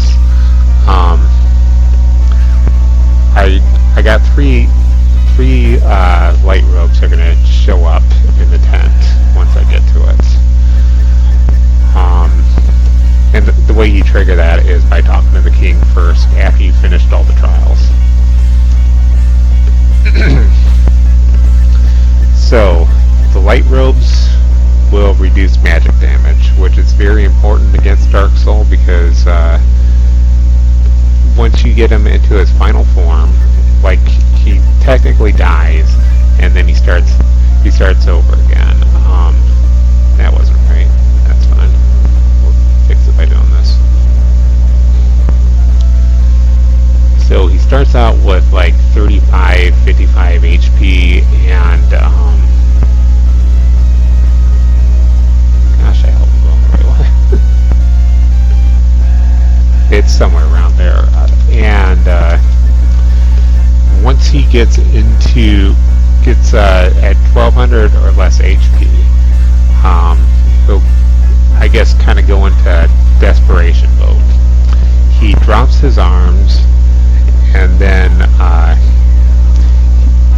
he will silently gain 100 HP every round that he's in desperation mode. If he brings his arms back up, he'll no longer be in desperation mode, but then you've got to do over 1,200 more damage to kill him. So at that point, once he's got his arms dropped, he will cast, more than likely, he's got like a 90% chance, honestly, to cast Demon Breath twice in a row. And once he's in desperation mode, the Demon Breath does more damage.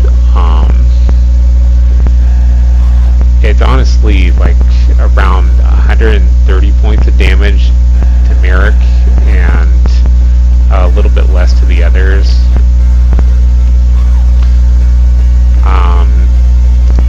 Okay, so there's a few important things that you can do to reduce that damage by, it's pretty much going to be halved by the time you get everything equipped that you're supposed to have equipped.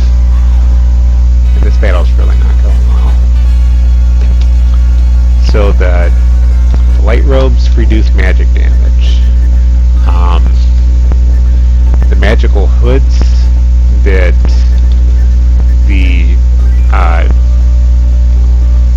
that you will sometimes find from the armorer will reduce magic damage. You can get an elven hood, which also reduces magic damage. Mithril shields reduce magic damage. You literally, you want, if you can get them, you want all of these for the end of the game. Elven hood isn't that much, really all that important. It's something that Milo only can equip, and you have to fight an enemy called a Guardian, I believe. It's either Guardian or a Sentinel, but I'm pretty sure Guardian's the harder one. And it reduces his, I think it reduces the magic damage by a little bit more, but it's overall, it's just not worth it.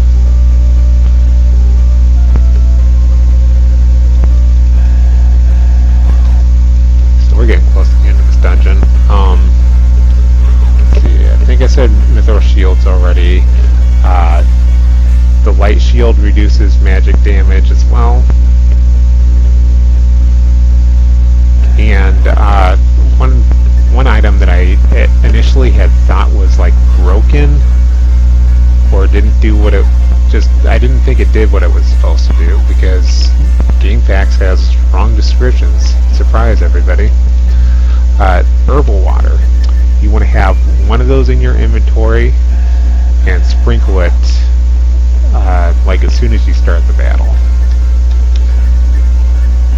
And remember, after he technically dies once, you're restarting an entire new battle. So you sprinkle that, and it probably reduces like 10 to 25% magic damage. If you have magic rings in your inventory, for each magic ring that a character has in their inventory will reduce magic damage by 25%. So if you ever took a look at Dark Kobold's speedrun of this, which is like amazing and only like 3 hours long or something, he abuses that. He gives his main character 3 of those rings, and then he takes 25% damage from Demon Breath. And it's just flat out amazing.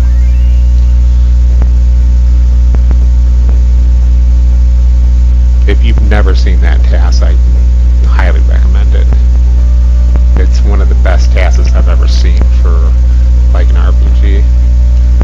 So this path is required. If I had stepped forward even a space further on any of those tiles, I would have ran into a wall. They're completely invisible.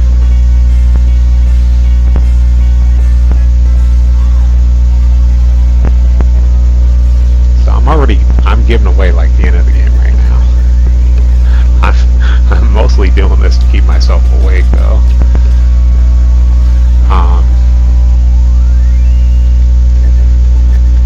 While my throat's dying while doing it. So, like you will see me, when I get up to him, I need to have, hold that thought for a second.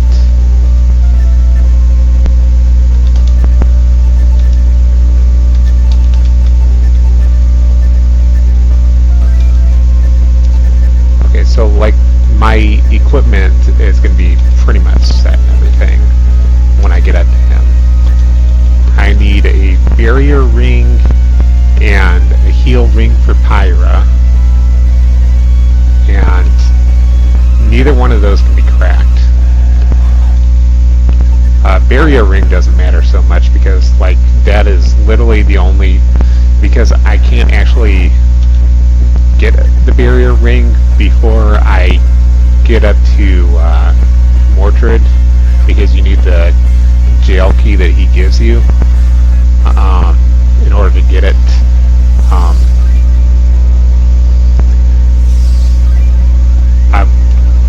The barrier ring won't be used at all, so even if it gets cracked like immediately, it won't matter, because I use it for both forms of Dark Soul.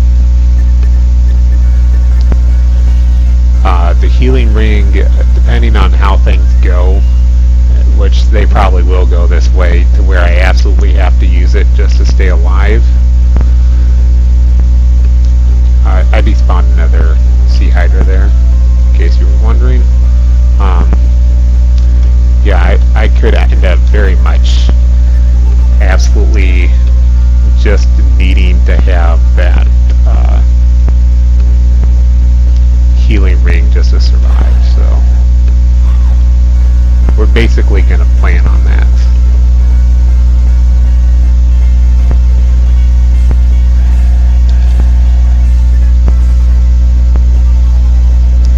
And this is how you get into the end of one trial, is they'll start spawning enemies from the next trial.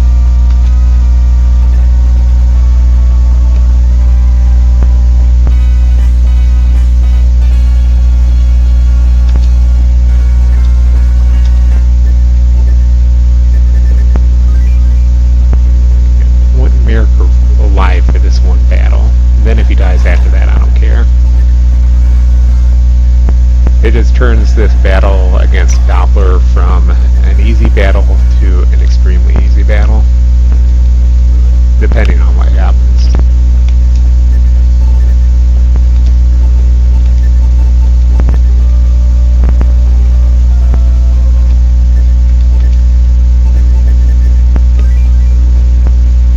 Because this guy is weak to slow and he's weak to sleep.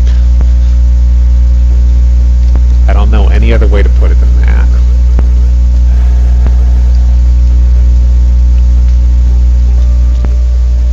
And we're going to use slow first because we want to get as much damage in as soon as possible.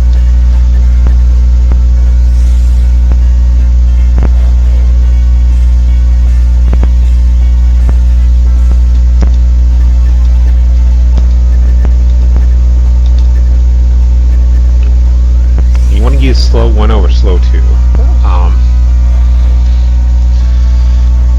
This ties in with the ring that I was talking about. The barrier ring casts quick 3, which is basically a combination of quick 1 and quick 2. So slow 1, no, I didn't even that was dumb. Oh, whatever. I got away with it. I actually wanted to use sleep on him as well, but it didn't matter.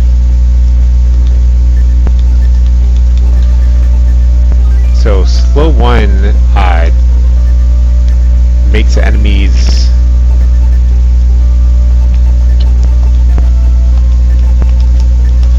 lose more speed and more defense than slow 2 would, but slow 2 just hits all enemies. So basically, it's the same thing with Quick. Quick 1 will give you more speed, more defense. Quick 2 works on all your characters, and Quick 3 works on all your characters, but it gives you the stat increases that Quick 1 would.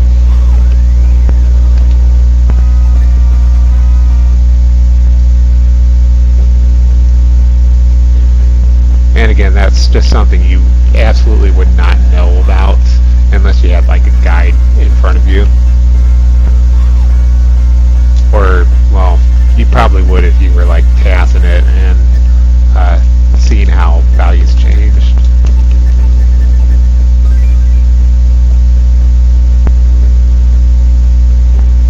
Okay, we're gonna go grab this axe, and we're gonna equip it.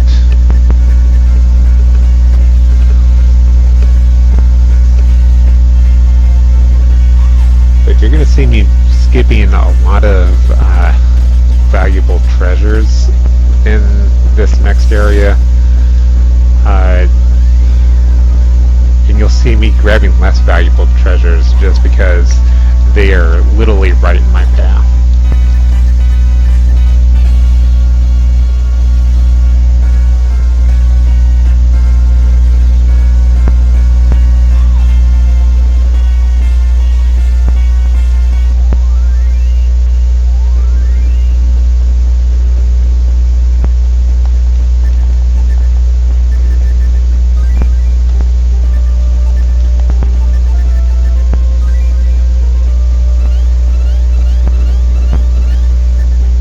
Yeah, I apologize to anyone who's watching this just because they want to see this game and they're listening to all these kind of useless facts for playing casually, but that's kind of the point of this video. So hopefully I'm not boring anyone too much.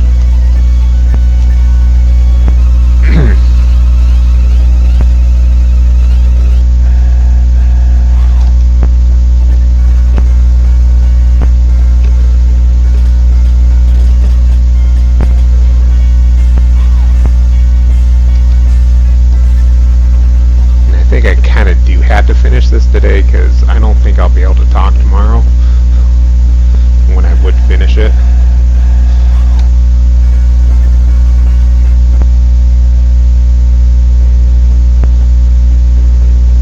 Okay, we made it.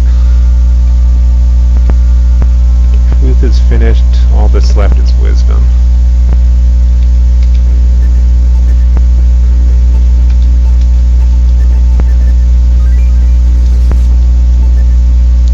Be dangerous, but I think I can make it on the first attempt.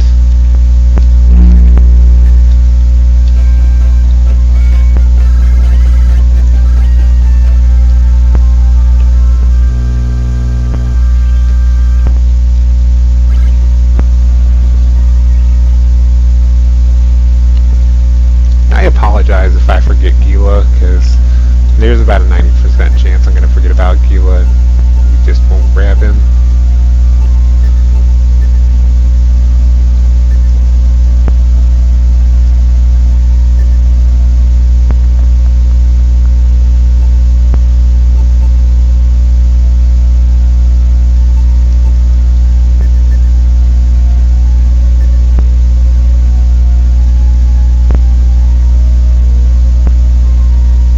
That was my opportunity to see how much gold I had.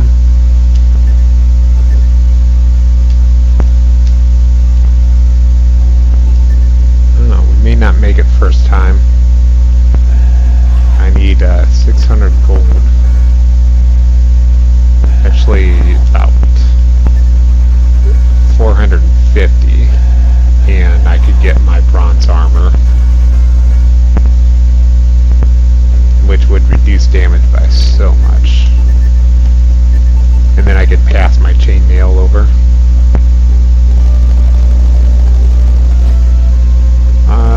Do I want to do that? You know what? I talked myself into it. So unfortunately, Milo's going to have crap for equipment, but we'll go ahead and we'll upgrade equipment on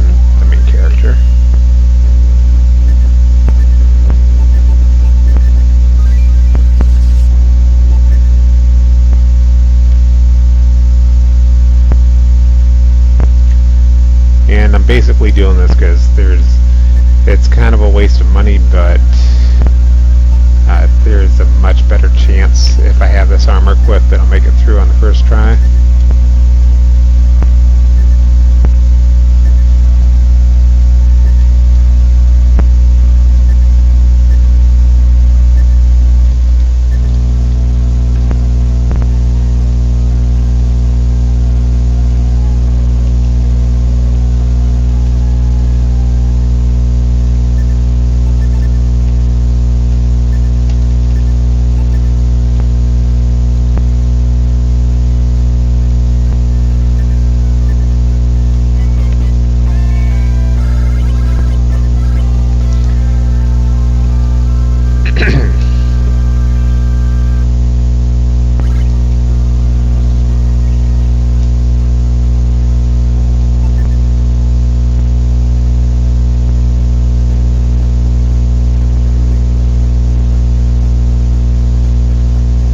I was just thinking the shields are really cool because if you have 10,000 gold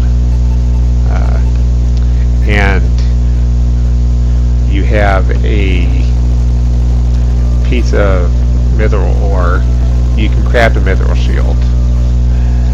And if you have 16,500 gold, you can straight up purchase a what do you call it, one of the magic shields.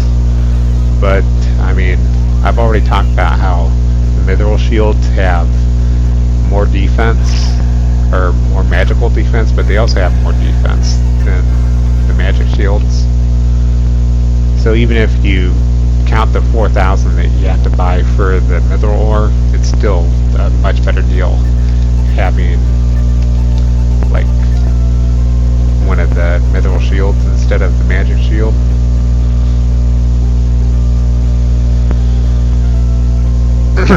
Okay, I need to be very careful here. We're gonna run from pretty much anything you see. There's gonna be a few battles that I do fight like this.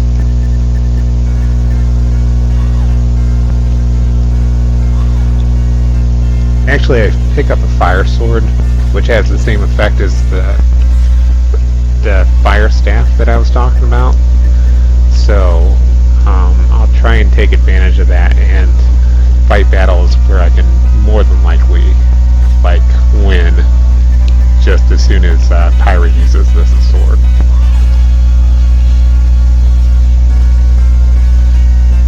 I don't always remember that I have it for the battles that I'm going to fight with it.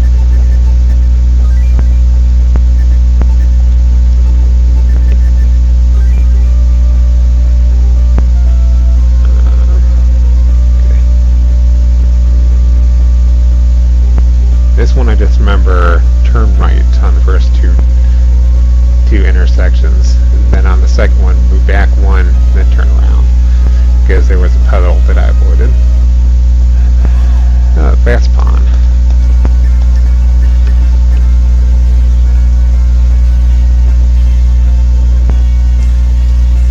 Those smokes, they give good experience and good gold, but they can do 30 points of damage to each character, which results in a lot of healing.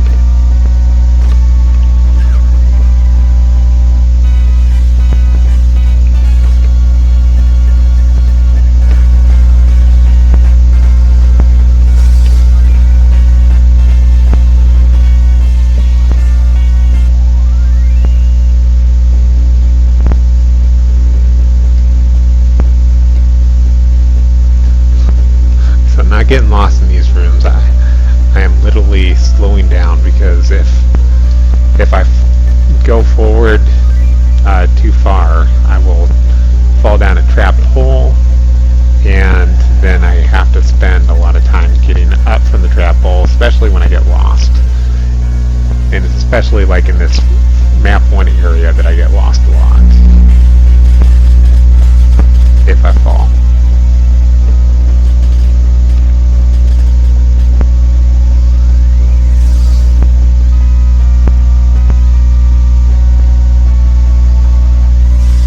think I fell 2 or 3 days ago, and I had to write in my notes what to do if that happens.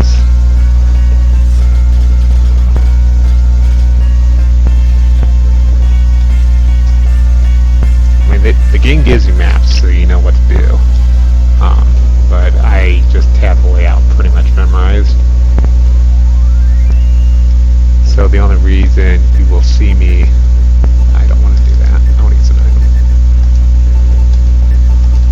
Only reason you'll see me fall down is, well, there's one area where it's kind of hard to tell whether you're supposed to move up or move to the left in the map 2 area.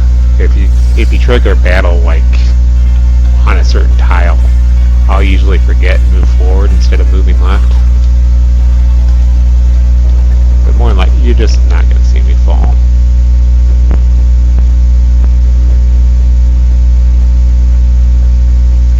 Even if I have to slow down and think about which room I'm in.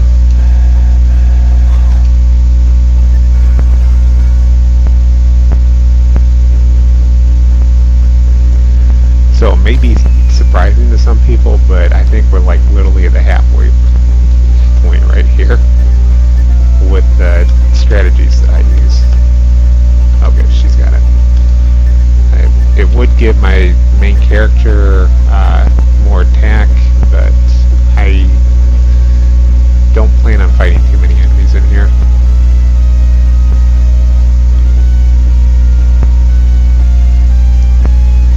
Okay, there's going to be one of those spider balls. I can't despawn it. It's impossible.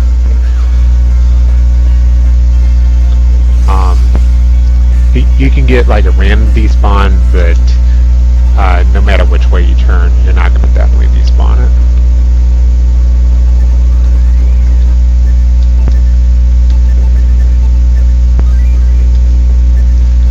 I guess it's the game punishing me for going down here.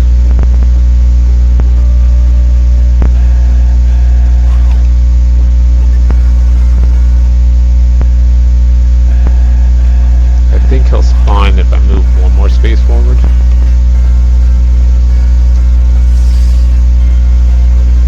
So I want to have pretty close to max HP. If I have Merrick dead, that's also okay. That's kind of beneficial because then I can actually safely attempt to run from it. Okay, and that happened.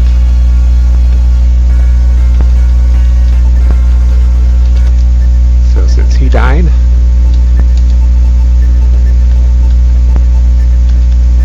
oh, actually, I forgot again. The straw robe should have been equipped, but I don't usually get the straw robe to drop there. So I forget that Milo can equip it. Oh, crap. I don't know why they let you heal the dead person.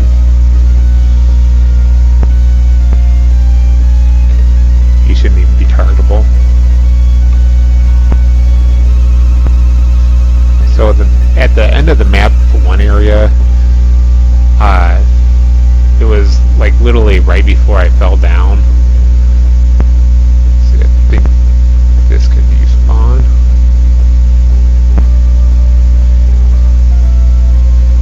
This is kind of dangerous here, so I kind of need to have my wits about me.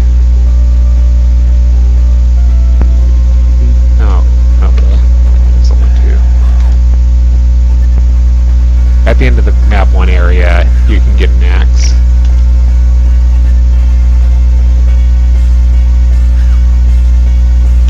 And it sells for like 1,035.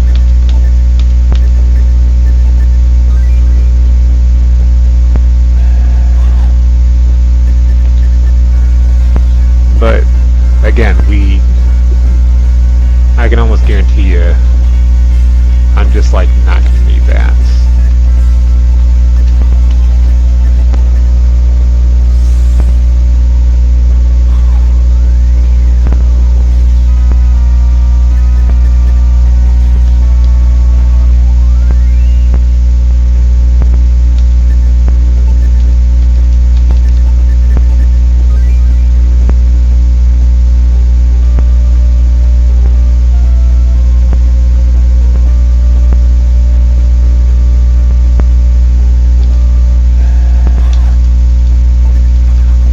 hallways look so similar. I can never.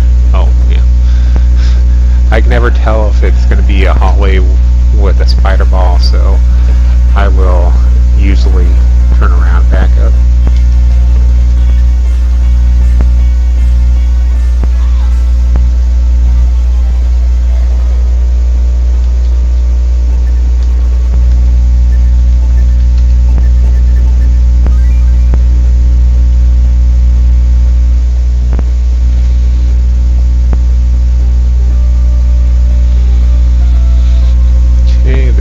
Flail. If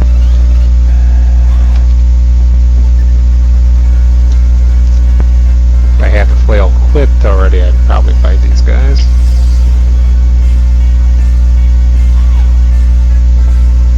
But I'm just being a little overly cautious because you can see they can still tear Pyra a new one.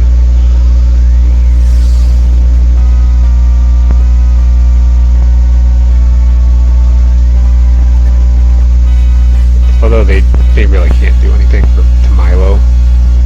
He may be doing the solo. Nope.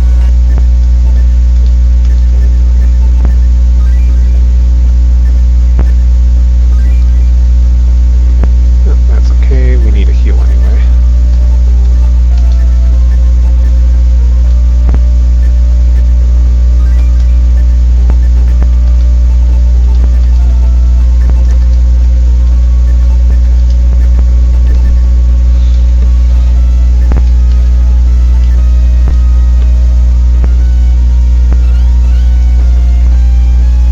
That flail may even be kind of a useless pickup, but I'm okay with it for right now.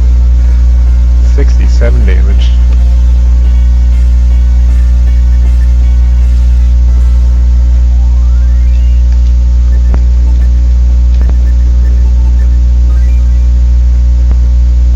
Yeah, so those are the real guys I'm afraid of.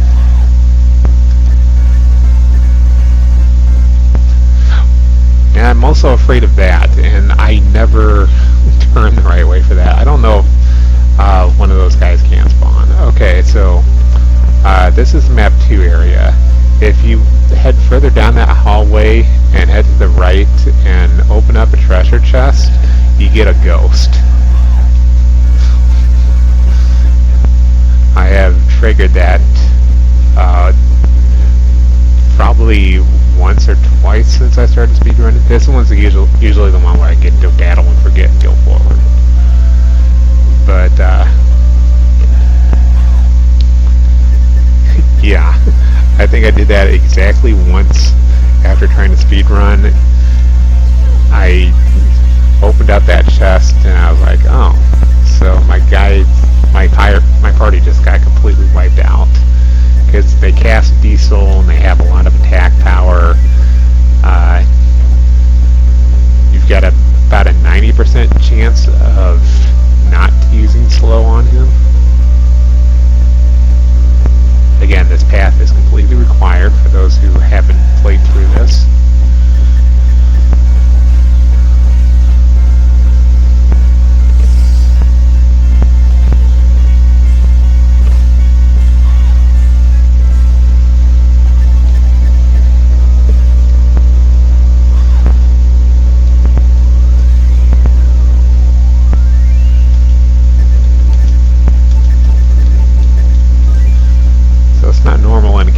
That a battle's that traumatizing that you change your entire route or you keep a mental note of it. Okay, if I went right, I could get Dark Block, which is used to make the Hex Whip, and you can sell it for like $33.50, I think, but I don't need it. I really don't. It's just a chance to get up to 2 or 3 more enemies, and I don't want to take that chance. So again, walking backwards to avoid spider balls. We will attack these guys this time.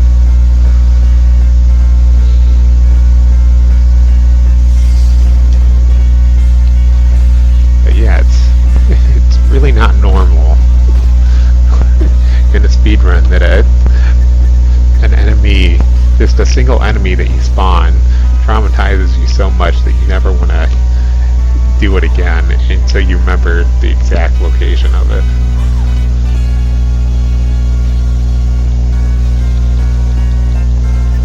I had that happen in the Trial of Truth just the other day as well, where I walked down and grabbed a treasure chest that had a ghost in it because I couldn't remember what was in it. And the whole time I was sitting there telling myself, this is a bad idea, you should not do this. And then I did. And then I died. And then I cried. I didn't actually cry. I sat down the inside a little bit.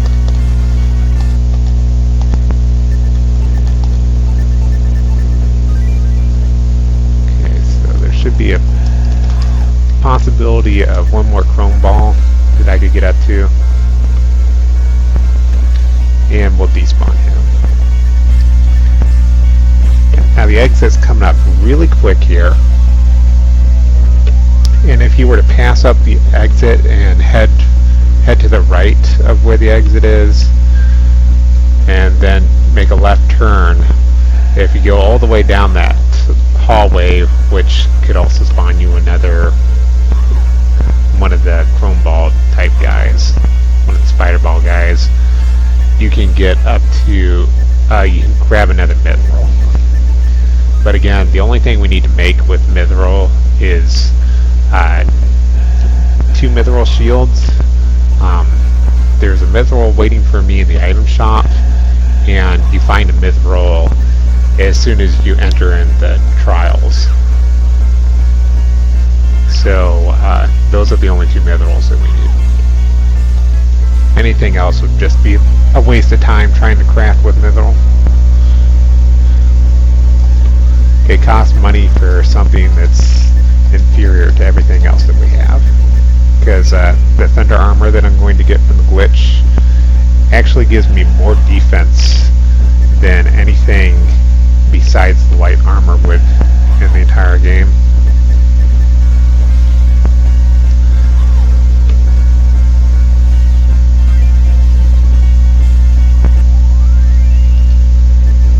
Unless I get paralyzed to death or something extremely bad happens, we made it out of this dungeon. Free battle. Well, practically free.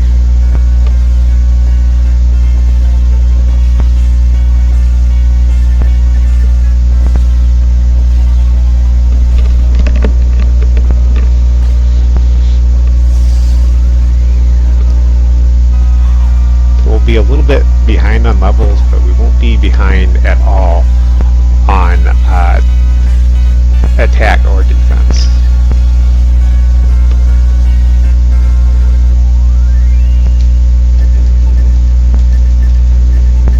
So we're just going to destroy enemies on the first level proper.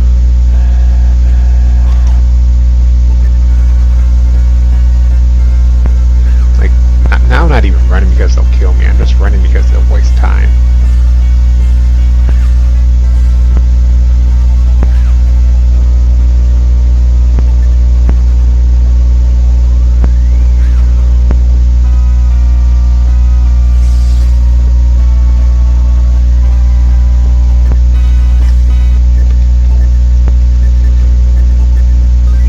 I actually got decent speed up. I haven't been keeping track of like any stats that I've been getting up, but you can tell I've gotten decent speed up because I can run from all these battles fairly quickly.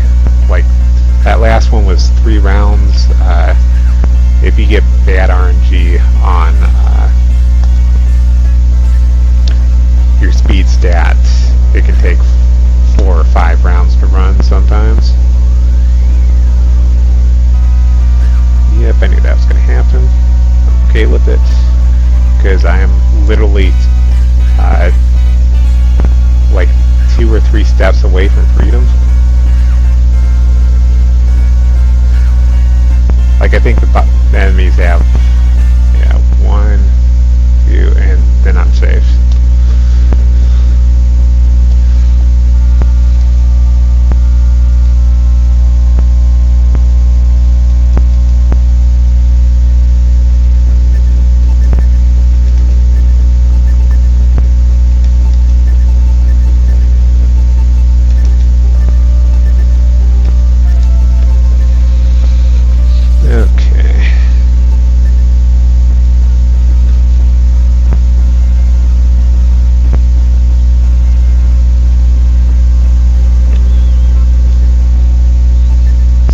before going into the Tracer tent, I like to do things kind of the safe way here.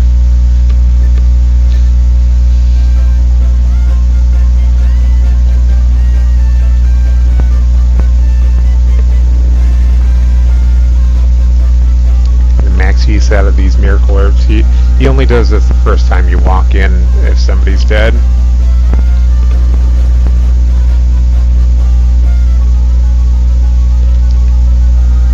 Pretty much the first time after you finish the trials that you'll see these two in here.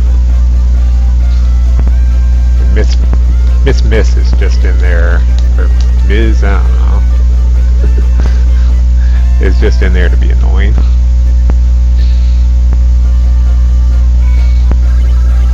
I got kind of a theory about those two. I don't think they mention anything about Milo and Pyro being brother and sister or anything, but just because those two are wearing the same color, it just kind of seems like they hooked up together or something. Oh wait, I already did that.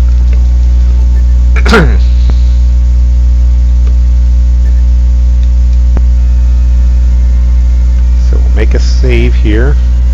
I actually want to sell stuff before I go into the trader tent. I don't think it's completely necessary, but I just want to do it. I'll be getting rid of everything we don't need, everything that gets an upgrade.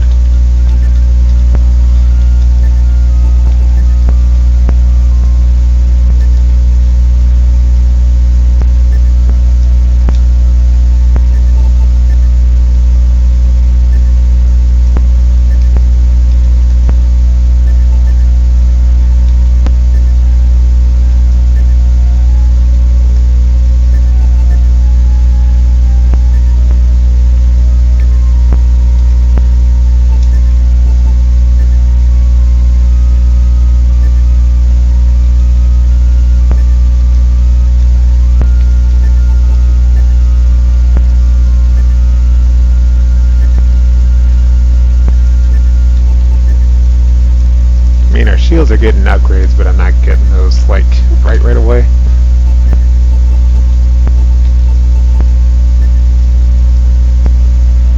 Of course, like I said, I completely forget that I have this thing in my inventory.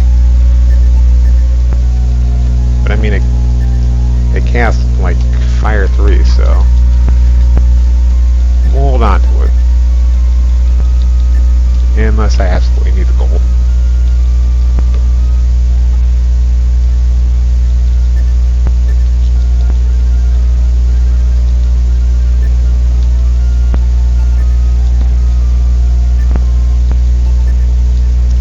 Said 3 light robes, and they cost the most.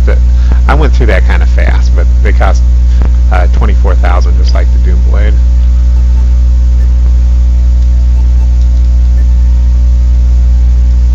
Then we got Super Flail, 3 hits per attack. Doom Blade, which can kill anything in 1 hit except bosses, which I think just means Mordred and Dark Soul. I think many bosses that can kill in 1 hit.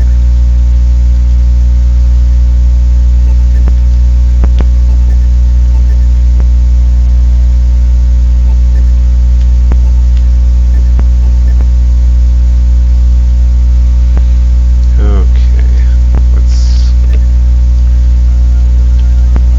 need to make sure I'm leaving at least 20,000 here.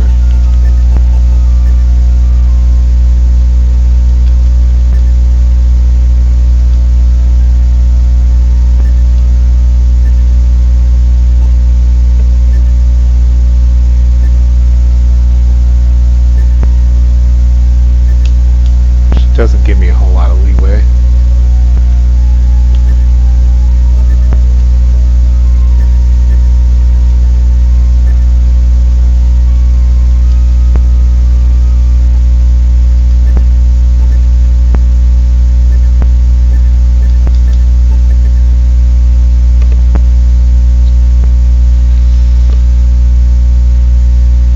I was thinking I might be able to get my magic hood right away, but I won't.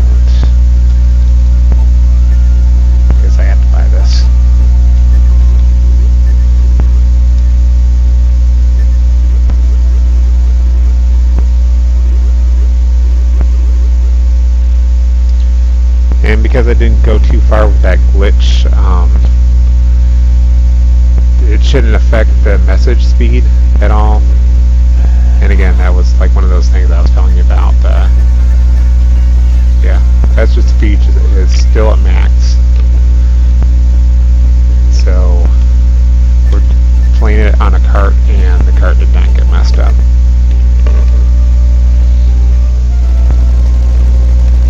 So we're going to pop our heads in here just to grab this ore, and then we're going to make some shields. Oh no. Actually, he crit me for quite a bit. That is amazing. Do I even have the right armor equipped? Yeah, Thunder armor.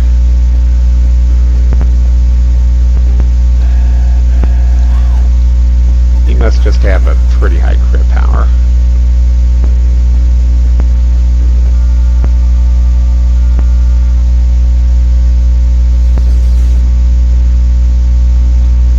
Okay, if you saw there, it said door to the second level open.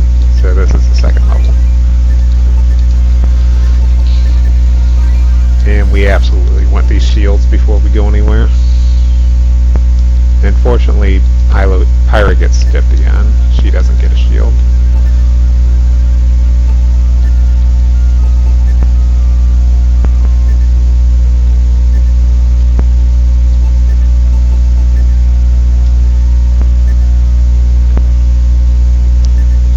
And the only way to guarantee that we get it is if you use these on Merrick. I think Milo. What? Oh wait. Okay, I wasn't reading what was actually going on there. I was like, what did they just? Did he just choose whatever he wanted for me? I'm not sure if it's a guarantee that you get a mithril shield if you tried to craft on Milo.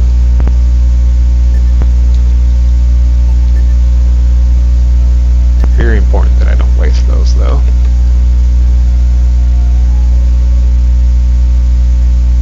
So all you have to do is exit out, enter back in, and your order will be ready. We'll go ahead and make a save after this. It's not needed for anything, but kind of a safety save. It's in case like something happens, the game gets reset or whatever.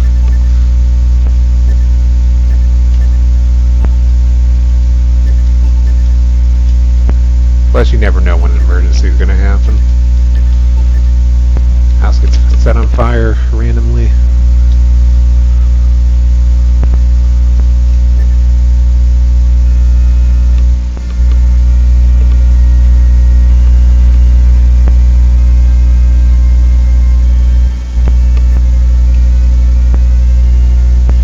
Yeah, that's another time saver of getting the steel whip instead of getting the hex whip. Is you don't have to. He doesn't ask you every time if you want to dispel it.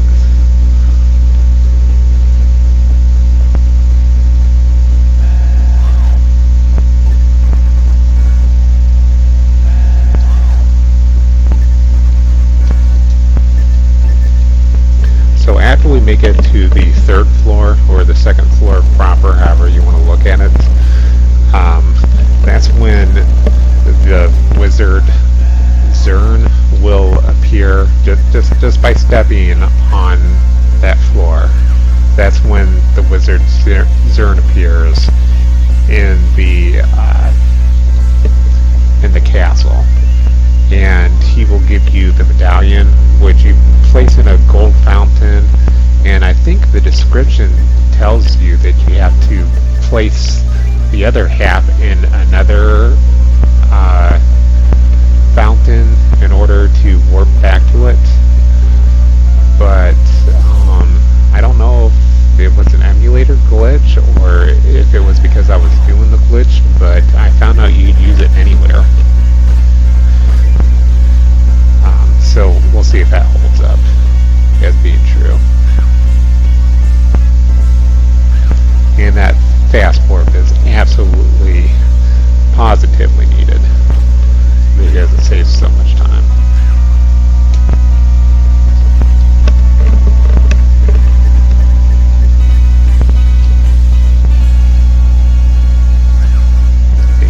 is just pretty cool. We've got such good weapons and armor right now that we're making up for like all those levels that we missed, all that stuff that we missed along the way.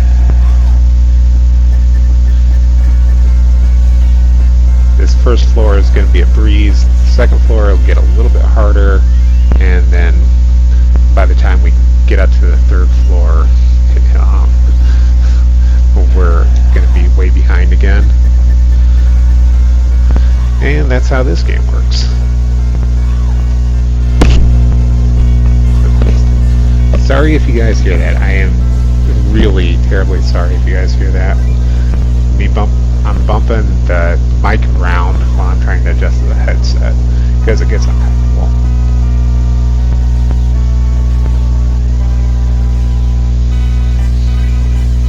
So I'm actually, with all the mess ups and everything, actually sitting at a really good time.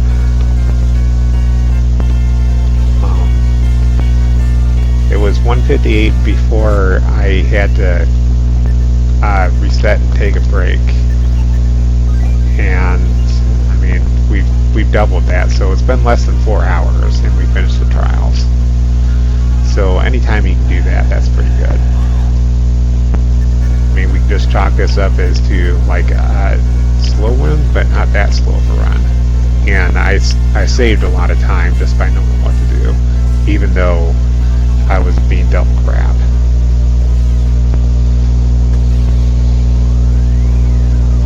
Like, I died so many times. So now I'm wondering if I played using the same strategies I do now, and I did it efficiently, if I could actually finish the trials in 3 hours. Because it seems like there was a lot of time that I lost there.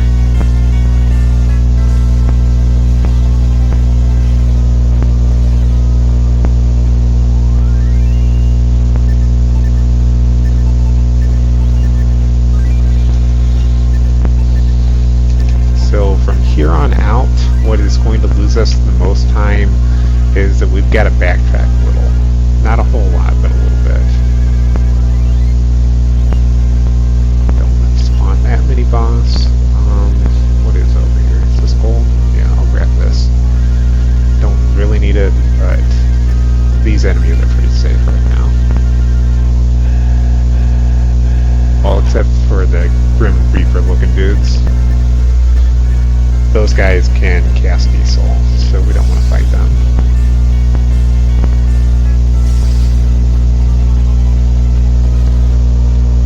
But we can fight like 80 to 90% of these enemies.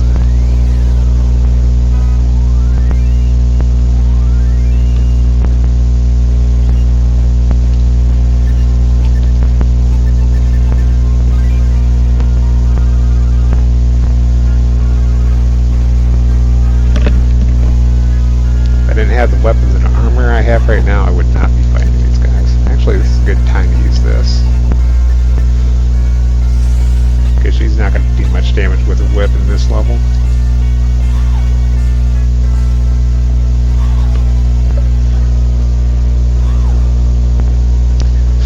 I was literally just about to point out, you got to be kind of careful with these brick eyes because they have a rare chance to stun you. But it's okay. I pretty much knew this was going to destroy them. Okay, we're good.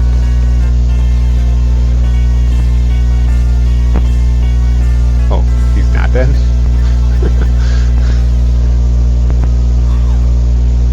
Complete shock there.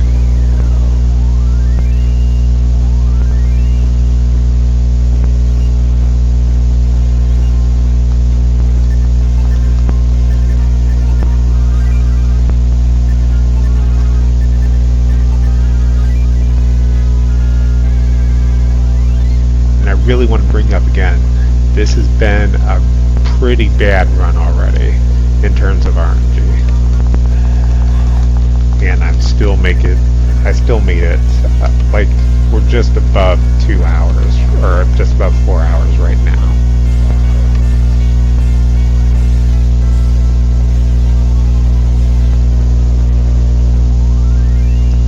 Okay, barrier ring was, if I had kept going forward there.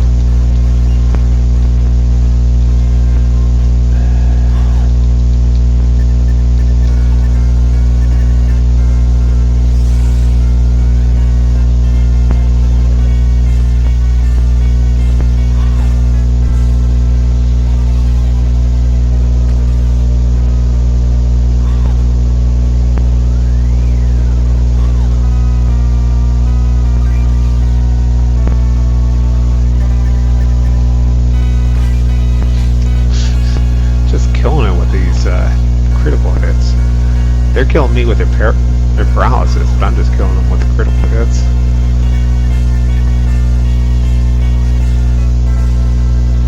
And my attacks seem to count for more.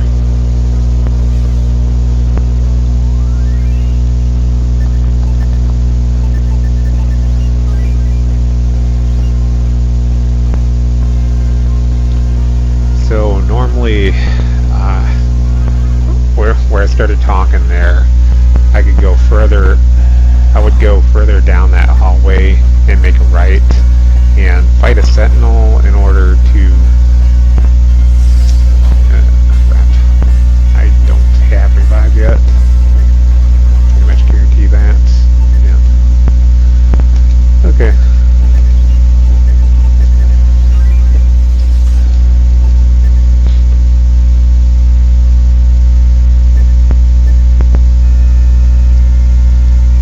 And I'd have kept going, except my levels are still a little bit low.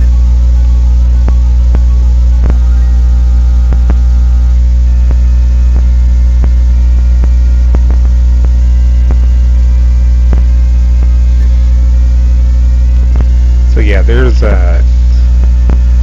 some kind of battle axe or something down there, which gives you like 8850 gold. I'm pretty sure that's the exact number. But again, I don't need it.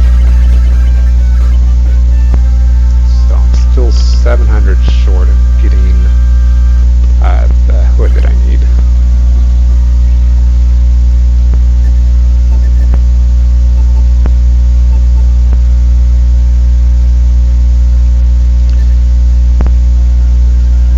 Here's something I probably should have done last time. When you're just in the last bit of trials, just buy hero fruits. I know they're 100 apiece, but there's like literally two things that I need to buy in the entire game right now. And that's a magical hood and a magic shield for Tyra. Everything else is just a waste of money.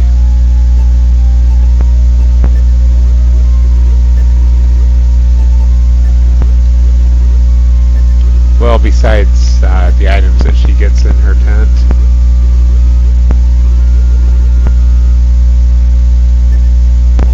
Wait. Okay, I wasted.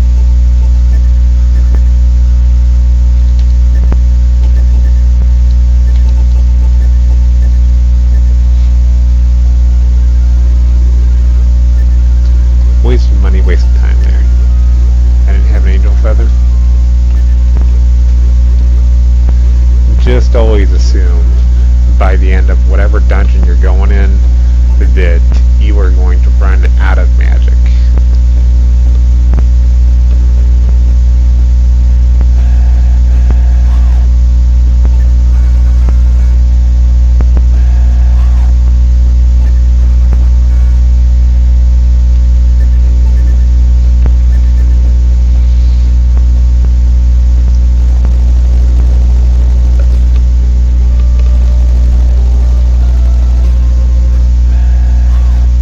I had to stop a second and think, how did I just die there?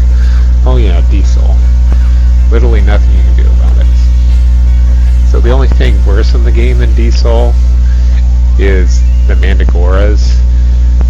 They are on the 4th level or 3rd level proper, however you want to look at it, with the brown colored walls.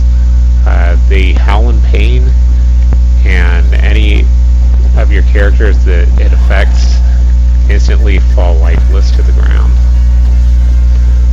By that point, you will have Revive for Milo, which is 15 magic, but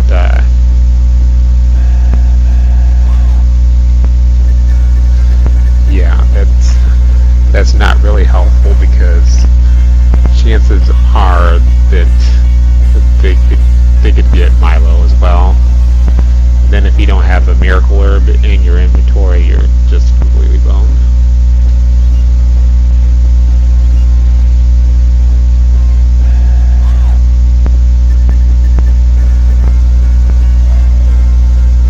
So these guys can paralyze you. I think they're the first ones that can do the Bloodshot Eyes attack, which which is the same as the paralyzing mist, where it has a chance to paralyze each of your party members. And while you're in battle, paralysis counts as dead, which is why you saw me die earlier.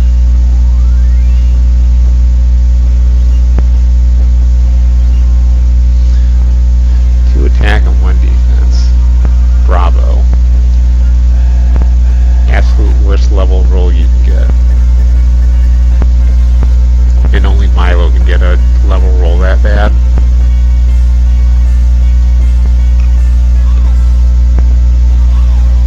Because he's supposed to be the all-rounder.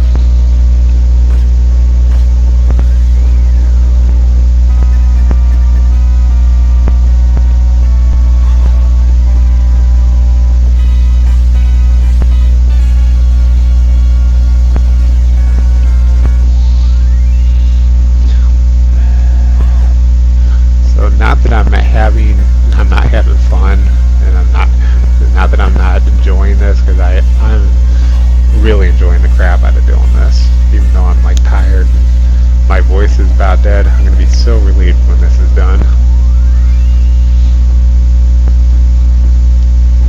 We've got, oh, he could have dropped down. I went too far. We've got possibly one more break in this. I'm not sure where it would be. It depends on how I feel at the time.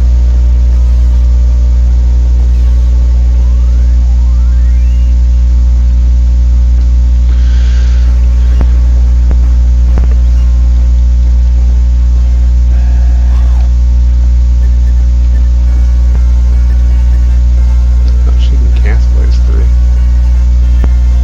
You know what? I can repair the fire sword if I need to.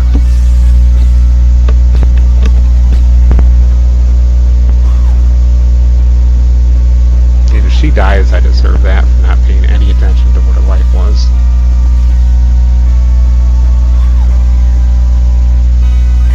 Sweet. That is literally the first time I've seen that insta-kill with that. I just knew of it just by reading forums and stuff.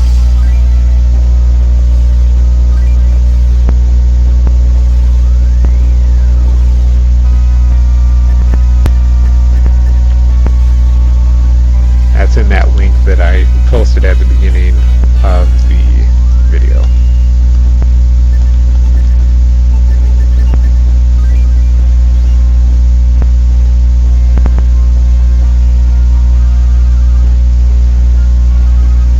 So again, depending on how this goes, which, I mean, even though I did say I'm getting a crap load of bad luck, this is still submittable to a GDQ right now, I think. So I'd have to get a whole crap ton of more bad luck for it to not be submittable. Probably just even an unreal amount.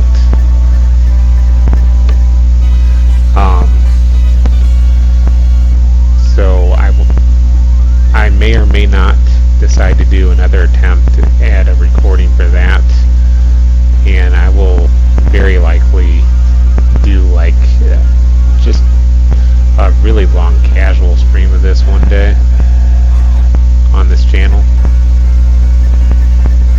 on my Twitch channel.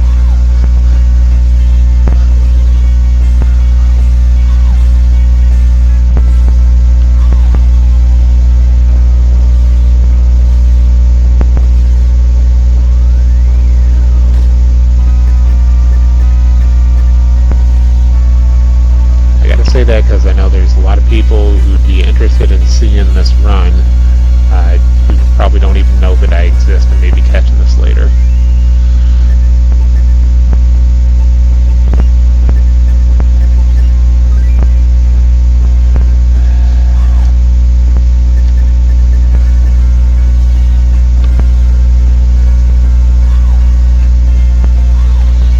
Billows have a pretty bad attack.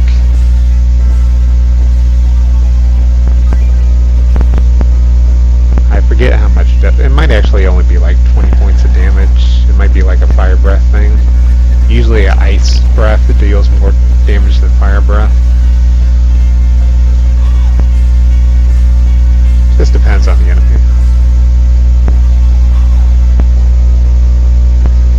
They want her dead. They want her very dead.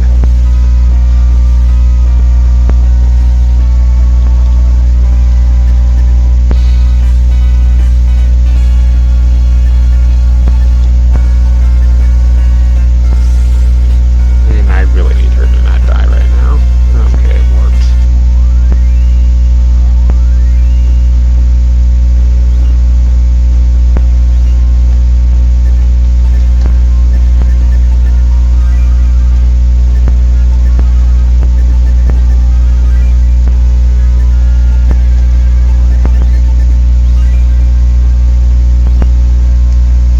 Starting to get to the area where enemies aren't really so easy anymore.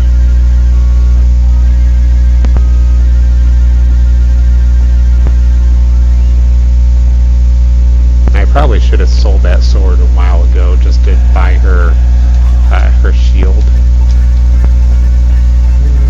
Please be fast enough. Okay, that's good enough. I just wanted to see not a diesel.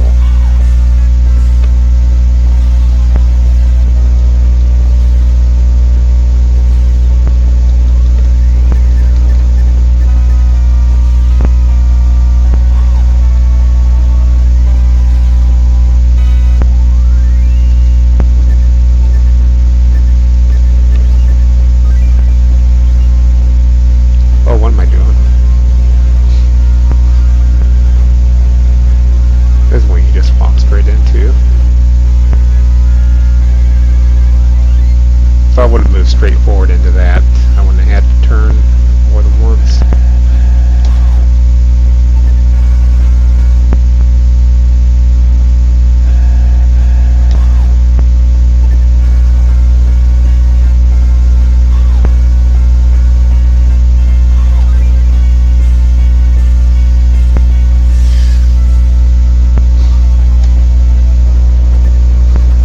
These guys are so scary.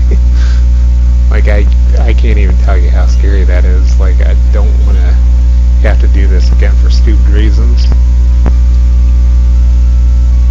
Of course, if I did lose a guy right now, I would have to just keep going. Because we're gonna end up getting knocked back over by that spinner when after I go grab this magic hood, which is just I was thinking of saying it, but it's just never, I don't think I did. It's never a good idea to pass up this magic hood because you need it for the end of the game.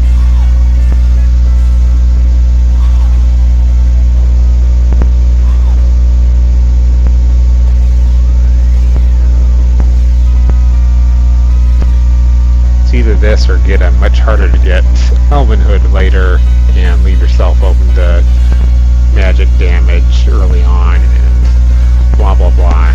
It's just a whole bunch of crap you don't want to have to deal with. So you take the detour.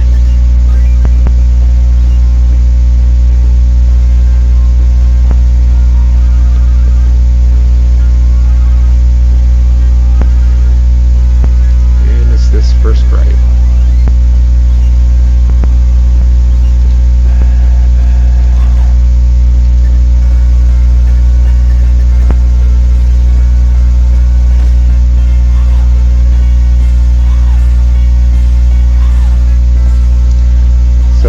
Third level berserkers that have that same sprite, they can kill you in a single blow, and we'll see those guys on the third floor proper.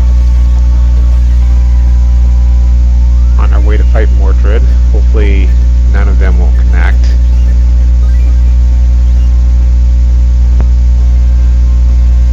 Yeah, you see that this is a one-way trap.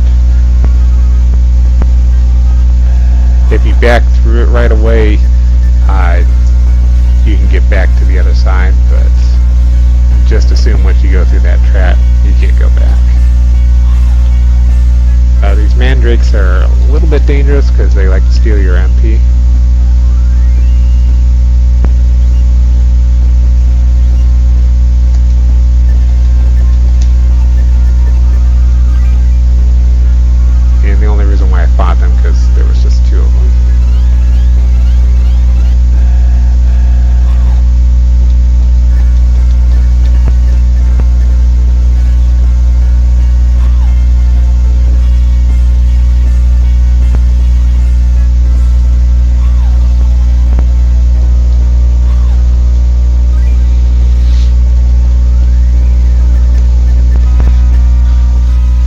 just showing off now. He doesn't even need to do that special attack to kill him.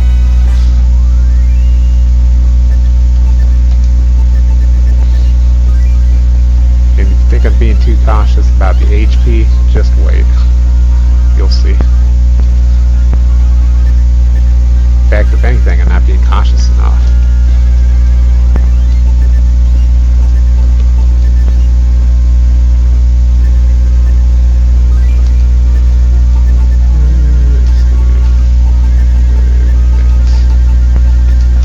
This way they both get an upgrade, but Milo needs it more than Pyra, because Pyra gets a lot of natural defense.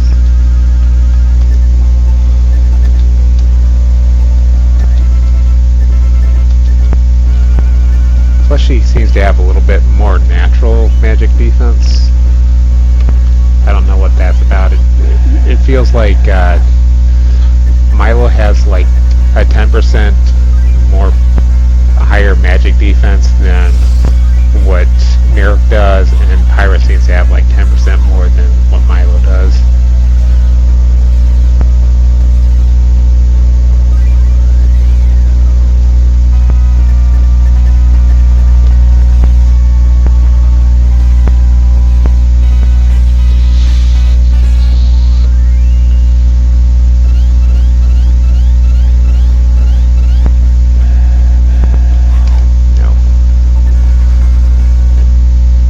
Just because there was like not a good person to attempt to attack first there.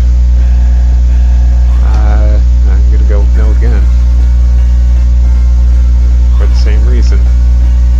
Oh, okay. I can probably kill him before he does anything bad.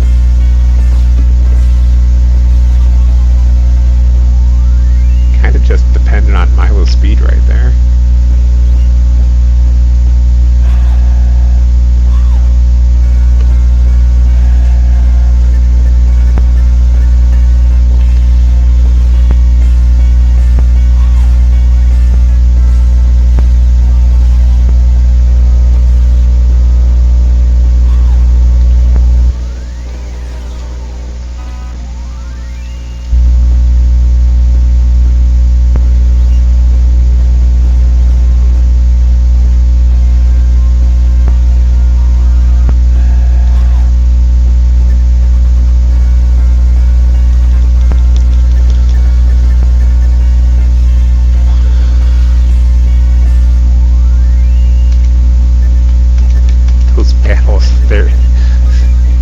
Once you've been in them, you don't understand how tense that is.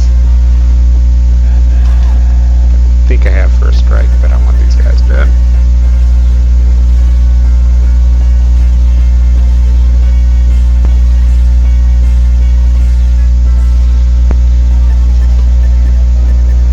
Deadhead likes to hide behind his shield anyway, so biggest problem with him is he poisons you. Oh no.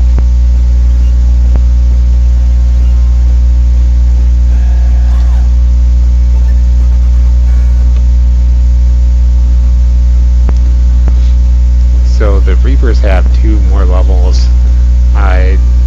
The green ones definitely do desoul you, and then the, I guess you'd say dark maroon ones, they just revive. So they aren't really that much to have to deal with. And again, they are on the second to last floor, along with the Manticoras. And what it says in my notes for Manticora fights is just do not ever try and face them. Don't challenge them ever, because you're not. Pyra may be faster than them, but nobody else will be. Okay, these guys cannot be despawned whatsoever, so I have to fight them. It's a waste of time and effort trying to back up into certain spots, so just don't ever try and do it.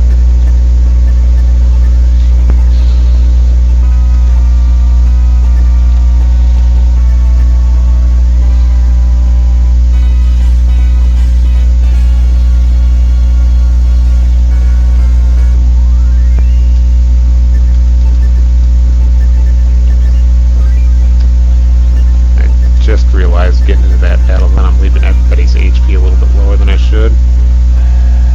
These salamanders on the left, do not fight them.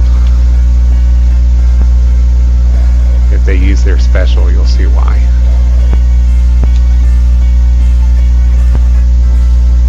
Absolutely not worth it.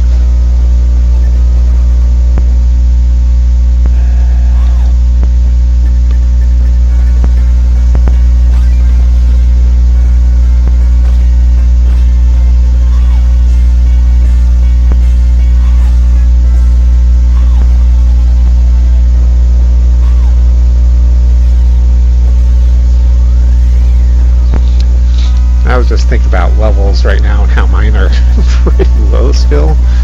These are about the levels you want to start at when you enter this dimension. But it's okay because I have to go through this floor again, just because I have to aggress out and get the medallion for Zern. Otherwise, any progress I get just won't be progress at all.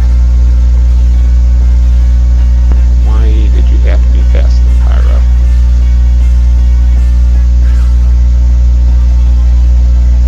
Oh, you can run from these guys, but it doesn't work out too well usually.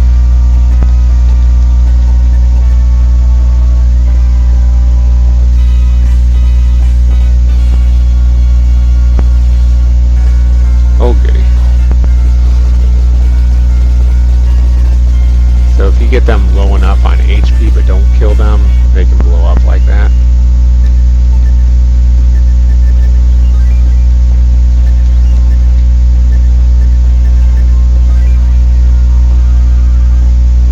That just means we're trying to run from anything else on this floor.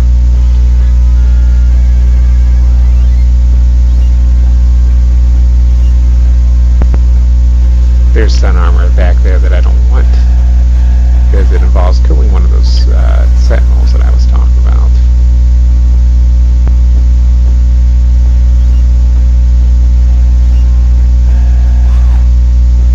These guys I can kill, only because there's two of them.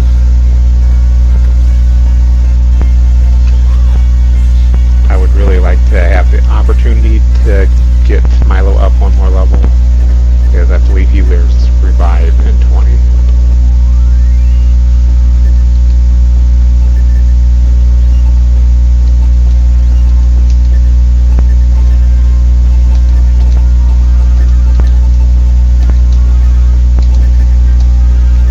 Oh, well, man, I went through all that trouble just to heal Milo, and I used it on Merrick instead.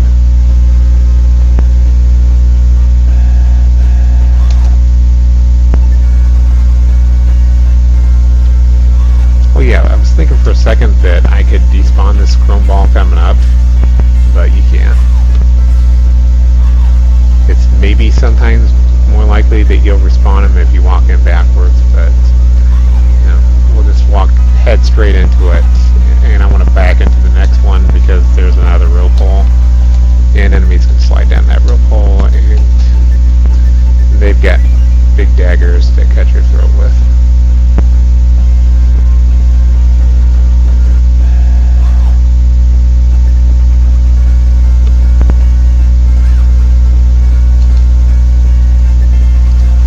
Not necessarily likely and not necessarily unlikely that I'll be able to run from them.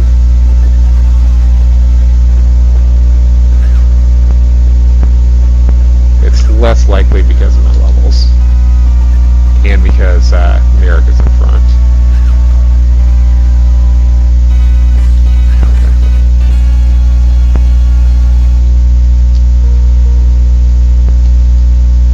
Hate to say it, but kind of expected.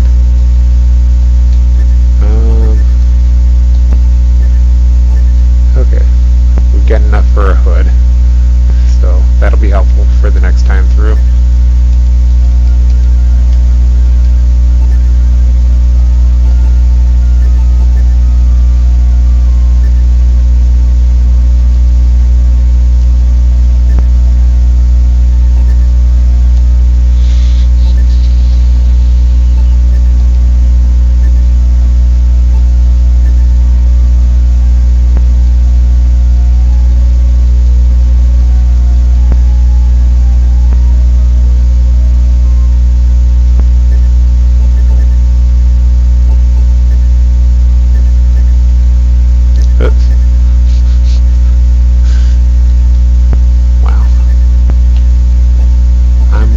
no speed awards whatsoever for these menus.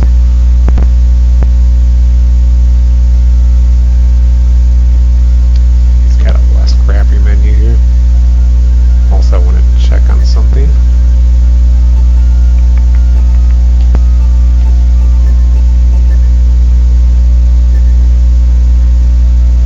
I think this is just way too much to even care about.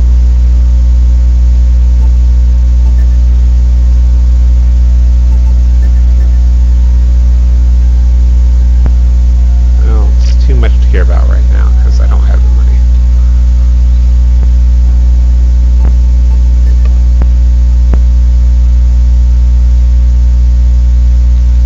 Do you have the money to buy some more of these, so it's not wisdom seeds. Never wisdom seeds.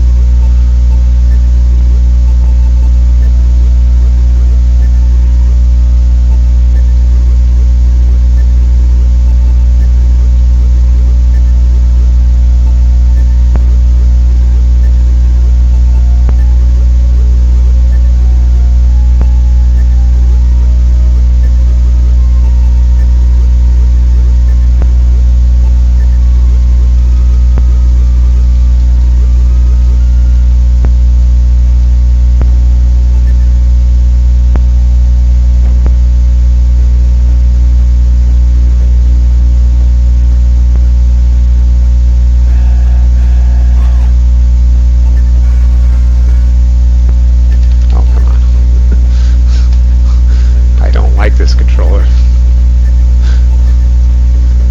Partially the controller's fault, partially my fault.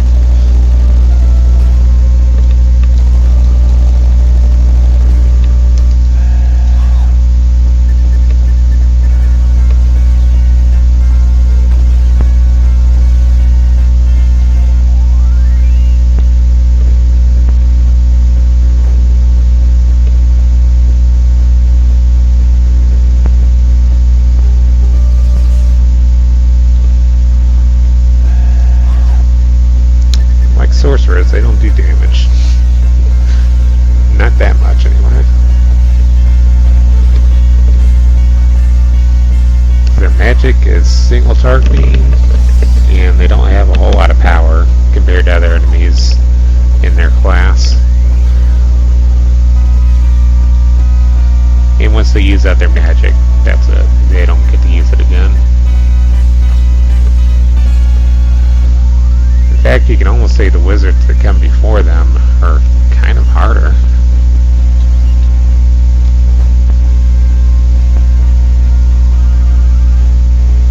Which is something I never thought I would say.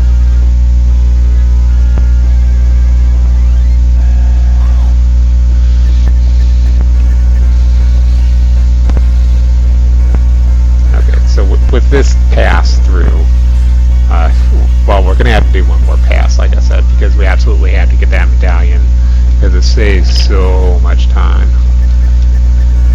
But with this pass through, we're going to have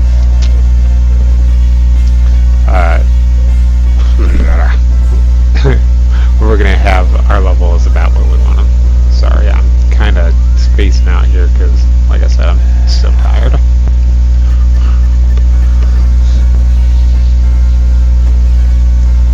And I'll probably be needing a break, possibly after this floor.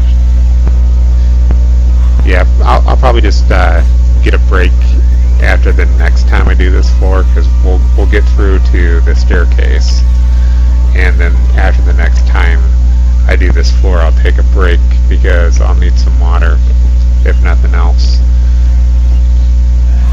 Because my throat just feels like it's swollen up right now.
this is pretty much why I'm saying we're getting through this time, because both times I would have made it, but I didn't have revive. So now I've got revive, and we can take a diesel or two, just as long as it's not Milo. But Milo's seems kind of more resistant to instant death. I'm not making this stuff up either. If you play this game enough, you kind of see where they'll be kind of fair about some of that stuff.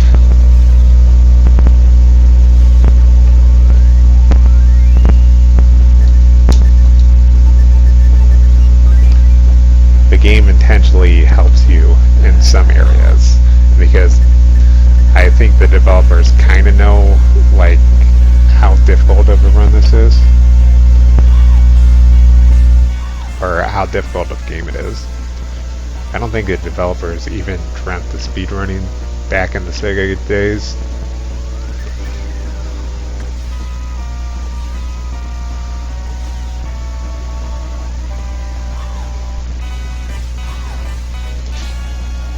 I mean, I guess they kind of somewhat did with like Mario Kart and Super Metroid having like the time up at the end of when you finish the game. So the 16-bit era did kind of have an idea of speedrunning.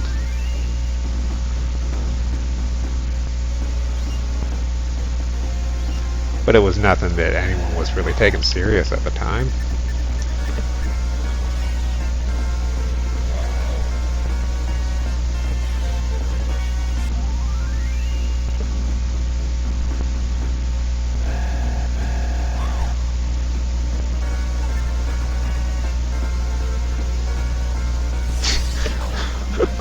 Wow.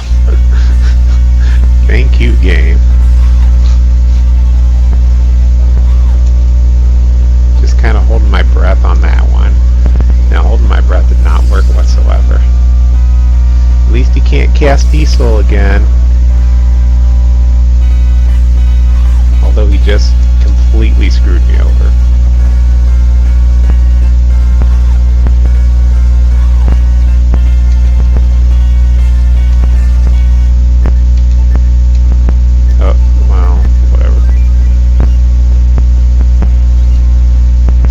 Yeah, I kind of figured it wouldn't work anyway.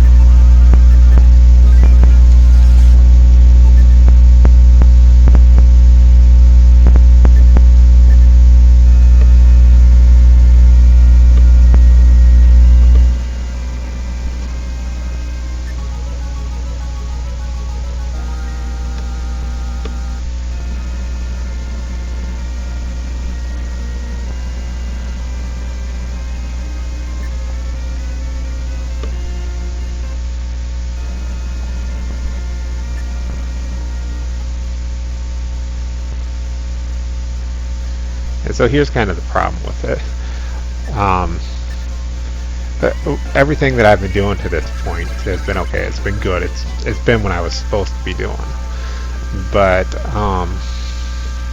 when enemies just like randomly diesel you, there's nothing you can do about it. It's not anything that's based on like what your HP is or how well you did battles beforehand. It's like complete RNG. It's probably based on like frame numbers, but it's something that I can't actually manipulate whatsoever. So basically what I'm saying is it's like not my fault. There's literally nothing I can do to change what happened the last 3 times. I could have like nutted up and tried to clobber that chrome ball, but I don't think that was a good choice. Running would have been more likely to happen.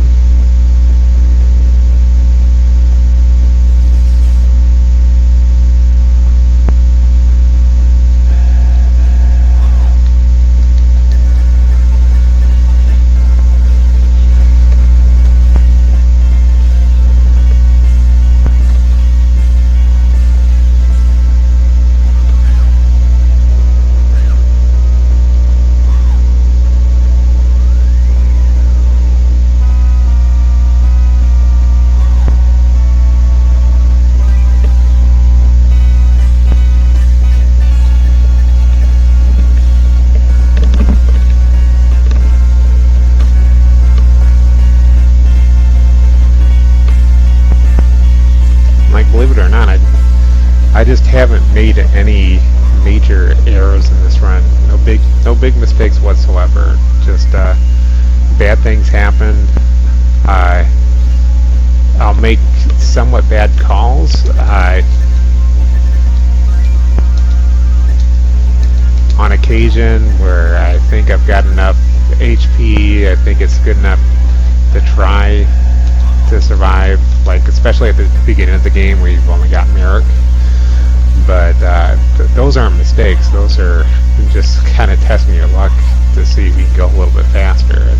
I mean, I would in a heartbeat make those same decisions in a world record attempt or in a marathon attempt.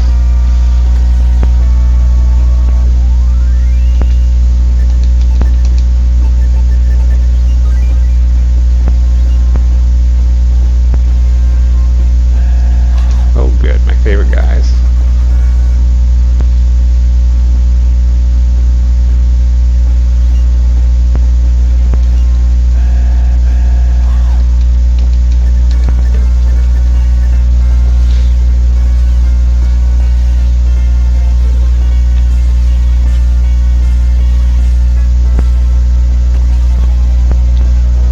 So again, we're on the second floor now.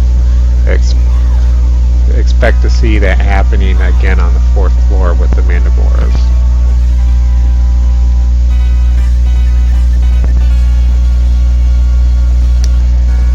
And the Vipers that like to paralyze. I fully expect to have to do that section like 3 to 5 times. Like, not even joking.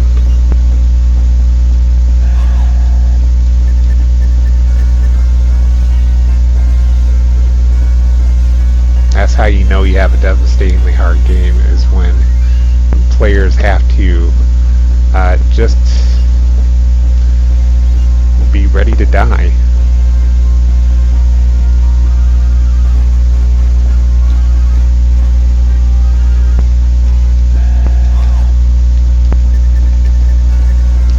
That's really the only thing that I would take out of this game, is the possibilities of having instant death. They should never have existed to begin with. Paralysis, I guess paralysis is okay, but anything else that causes instant death, that really should just be out of this game. Paralysis, it just isn't 100%. I can see that as being a fair move, but just absolute instant death, that's not fair at all.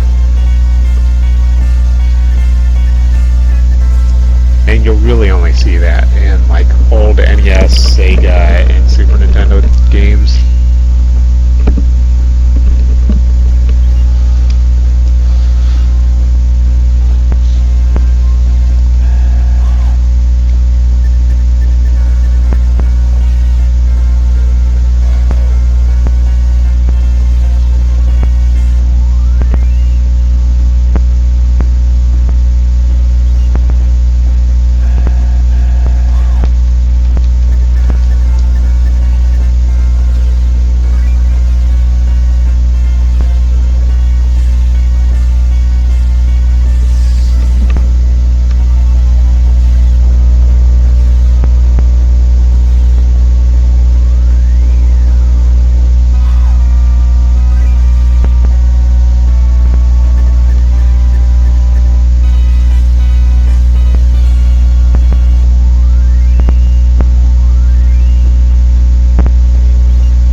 Past the point where we'll get up to Grim Reaper, so if I die, I won't be dying the same way.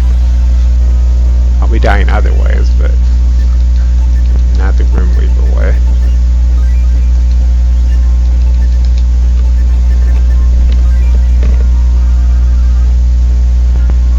Just preparing my HP.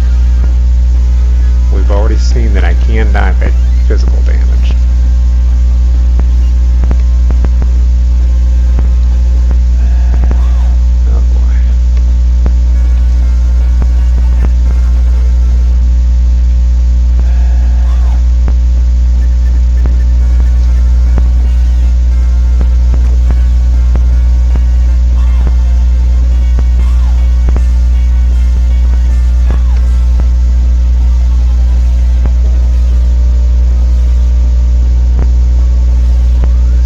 guess I could kind of say it was my fault too that I died that one time, the second time through, because yeah, that chrome ball did explode on my entire party, but come on, please, no, why? Okay, I'm far enough to try for it. Man, I hate this game so much.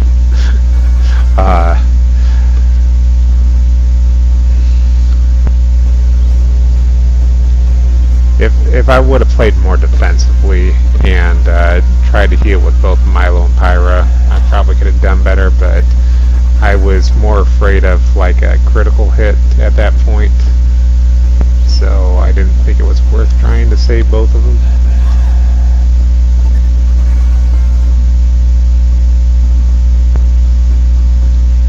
So I'm going to proceed through here not healing Merrick at all. We're going to try and keep Pyra at full HP, but I won't heal Merrick. I need the extra opportunity to run from battle.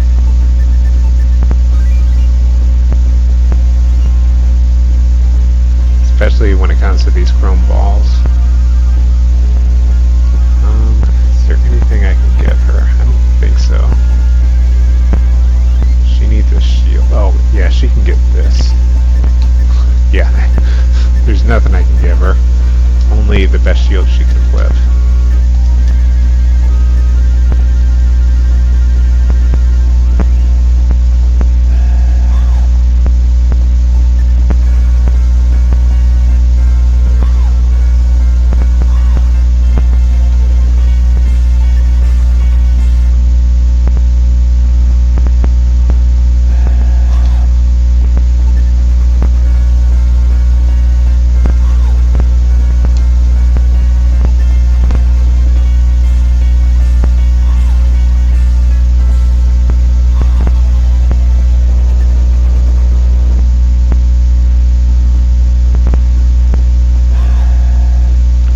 Sometimes you can get pretty lucky in this section, which is what I'm basically hoping for, and you'll just like get no chrome balls to spawn.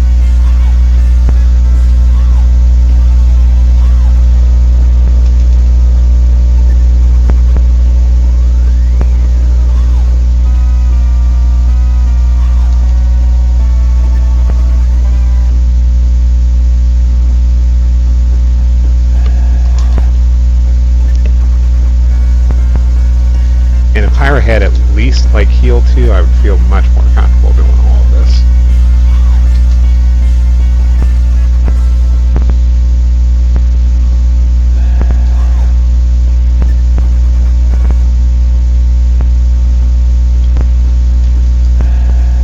Okay, one more chance at a chrome ball, and that'll be the determiner of whether I can get out of here or not.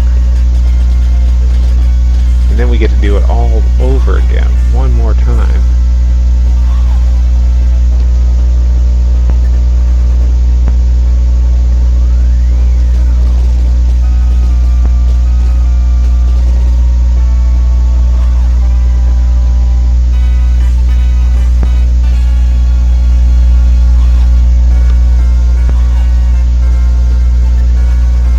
So the next floor has the green Grim Specters, I think they're called. Like I said, those are the ones that will cast V-Soul as well.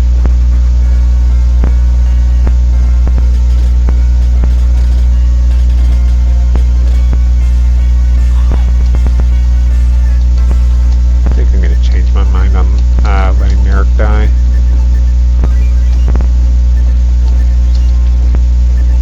I'm going to actually try and fight one of those balloon guys if they show up again with that chrome balls.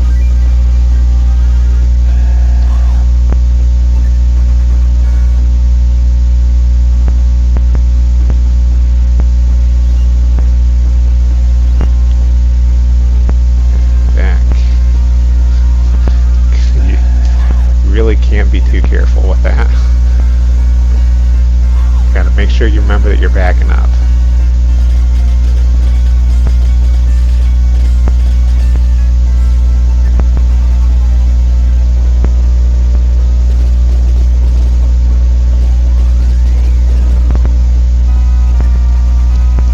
you'll see when I accidentally trigger one of those guys because I'm not paying attention.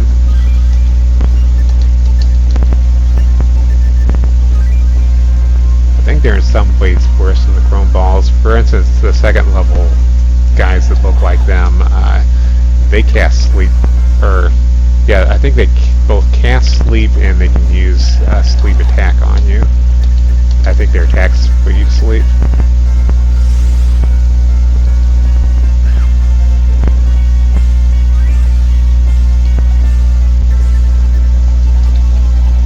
Speaking of sleep,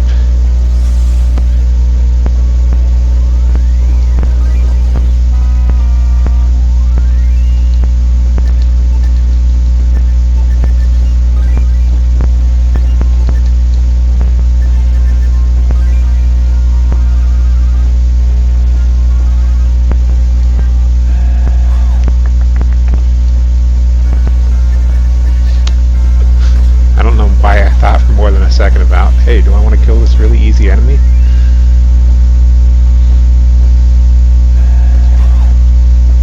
And I believe they have an ice breath attack, so that's a gold fountain right there. That's what we're trying to make it to next time. Deaths do not matter as long as we can make it that far.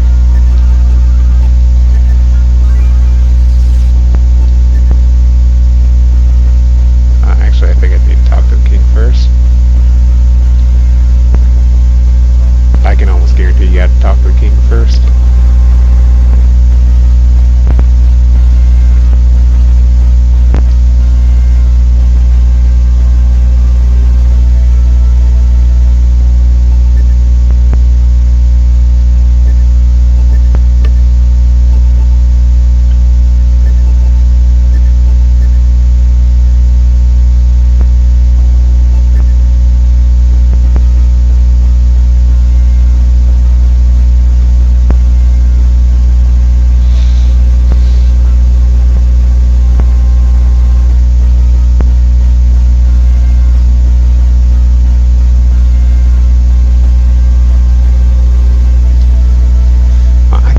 I always read that description wrong. It doesn't even say you have to go to a fountain. I just always assumed.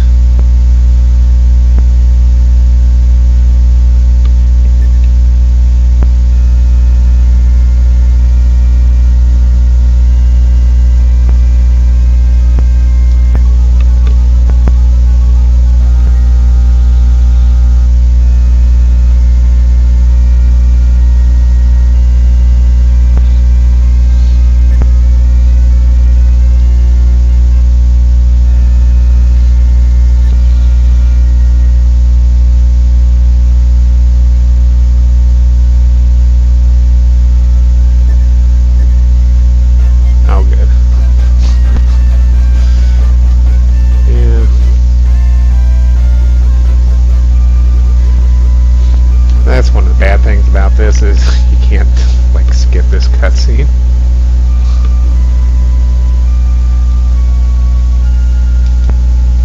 I mean, I guess you can if you're up enough levels and you can just like not have to go back to the end.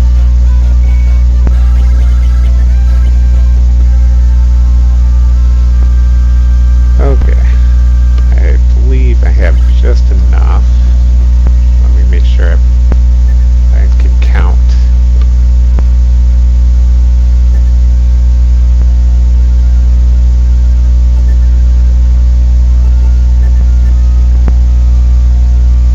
Ooh. That'll leave me just a little bit short.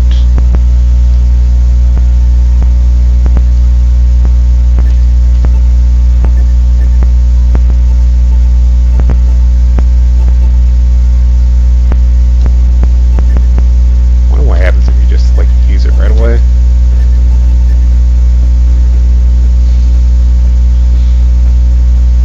I'm pretty sure I tried that like the very first time I picked it up. I was hoping it would take me to a gold fountain though. That'd be awesome. Sequence pre to the very last floor.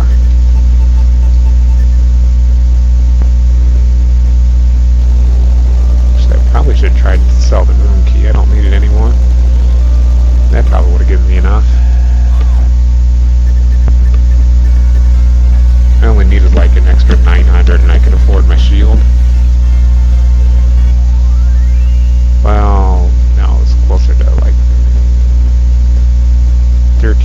1200 to 1500.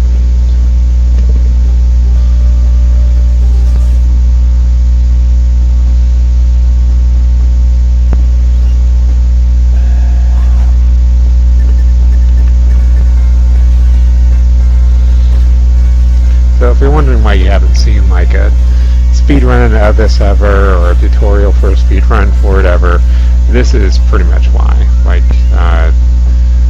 this is, what, my 4th time entering the first floor of Proper, which is by far the easiest. So many opportunities for RNG to screw you over. And you can weirdly enough get good times, even with the RNG. Or at least what could be considered good times.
Made splits for this game, but I haven't kept them up, so it seems like I've been in this floor for an hour already. That seems pretty bad, honestly. Well, we'll just see.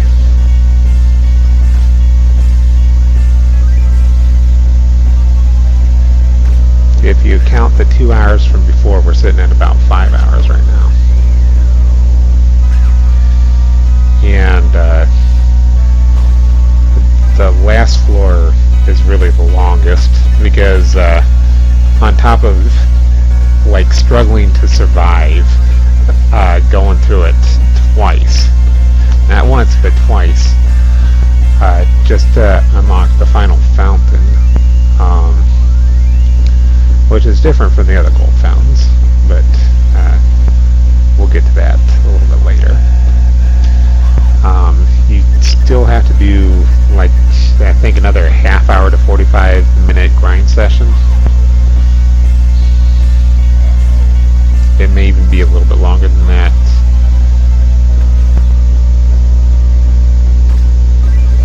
I write down these numbers like they actually matter, like I actually will ever remember them, but I'm gonna guess for the most part I usually don't.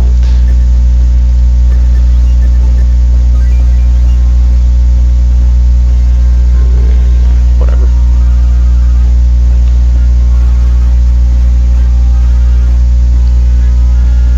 These guys like to drop miserable too. Oh, I just realized I did not give the shield back to Milo. So he's probably pretty ticked about that.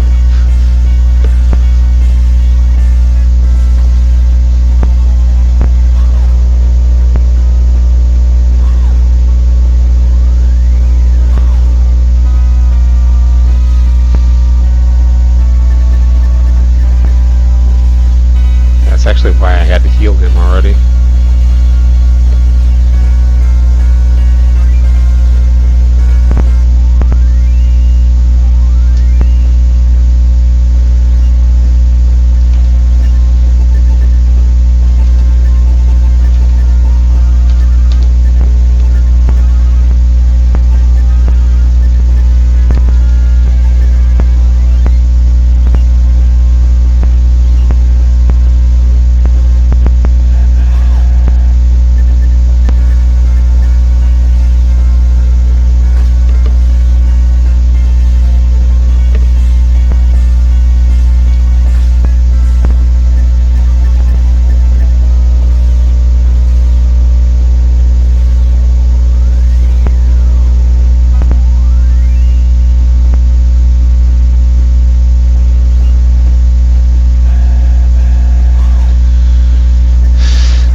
me. Ooh. Okay. We're good. No. No. Okay, we're good. Nope. Okay. It's okay, but not as okay as it could have been, but it's okay.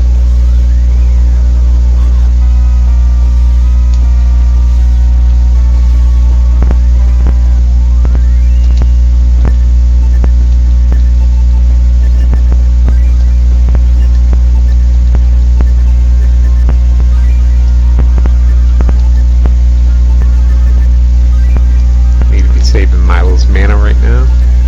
His MP.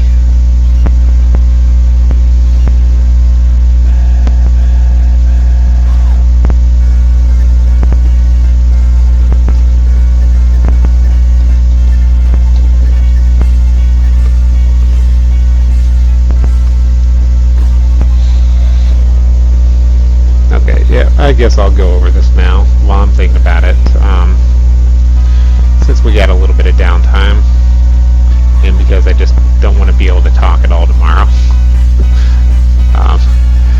Okay, so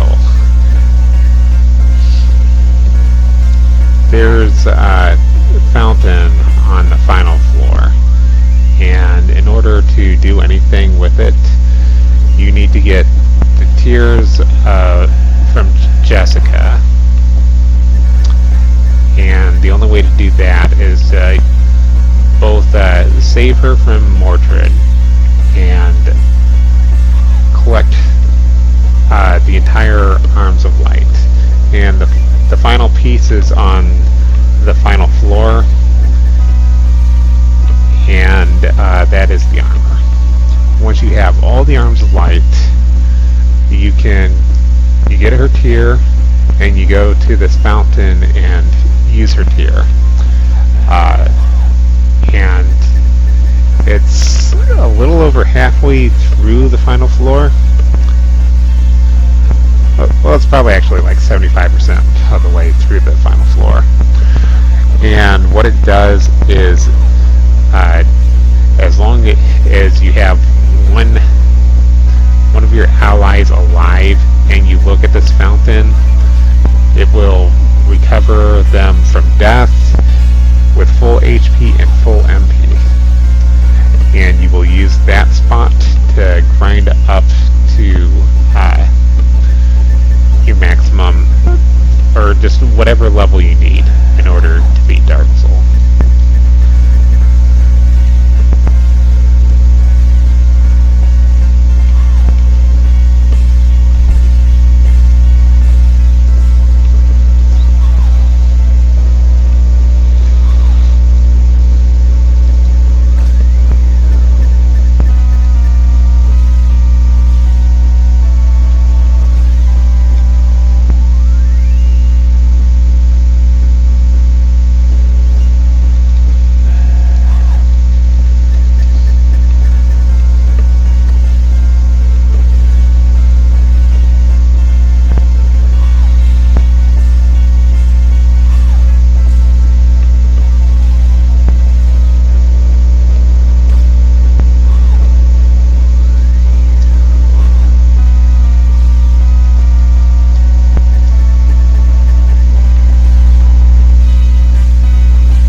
Honestly, for the most part, I've covered like all of the tech that this game has to offer as far as speedrunning it. There might be a few things that I haven't thought to say yet, but just as long as you follow my same basic path, buy all of the same equipment that I buy, and go grab all the chests that I grab, you'll be setting pretty well when you finish the game.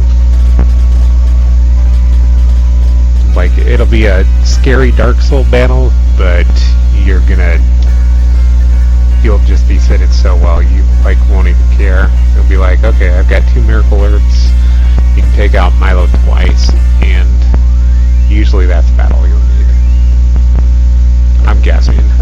I'm might actually be a little bit wrong about that, because I haven't been fighting him at this low level for very long. I've only actually successfully beat him twice.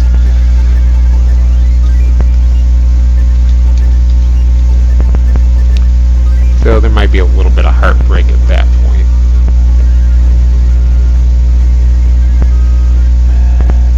No. Please get away. At least leave Milo alone. He's the only one I care about.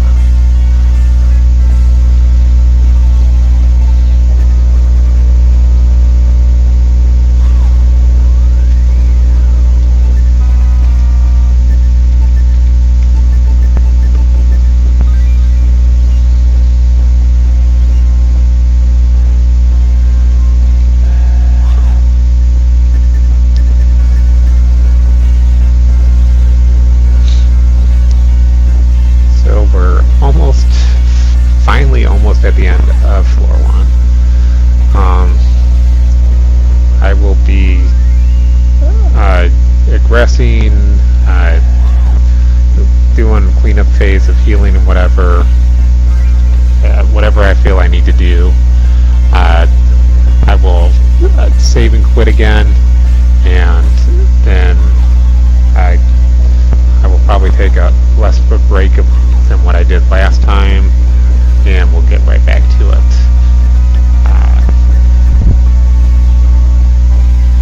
And as I believe I said before, there may be just one more break on top of that, and it would probably be like either the first or second time I go through the final floor. We'll see.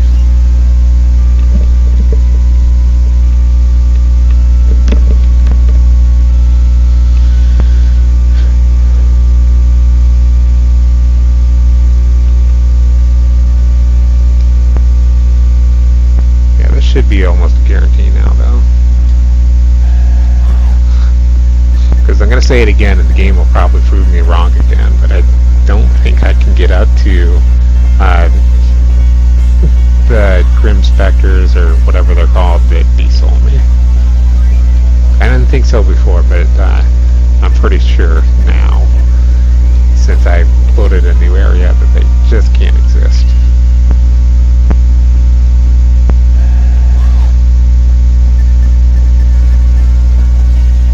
There's always a certain point on like each floor and each level where certain enemies get replaced with other enemies, and I'm pretty sure that the Grim Reapers just disappear. Pretty sure they're one of the guys that disappear. Oh, okay, that was a waste.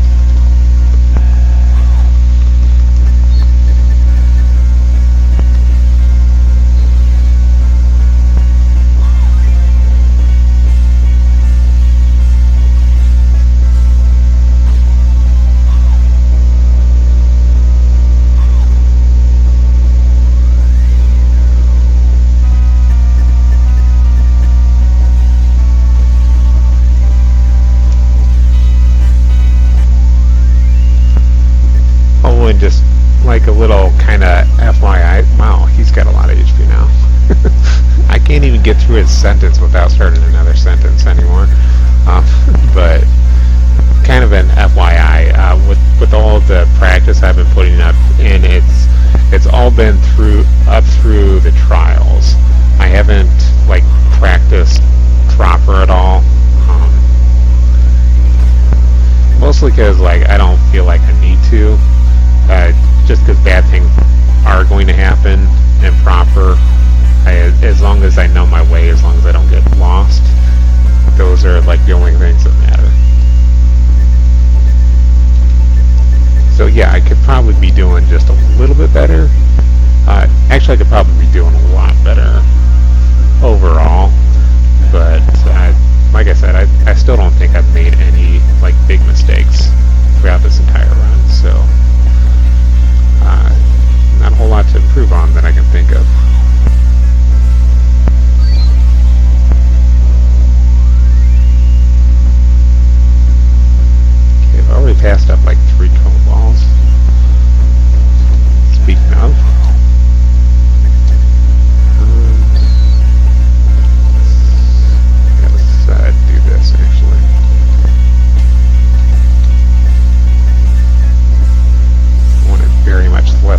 believe that we're gonna die.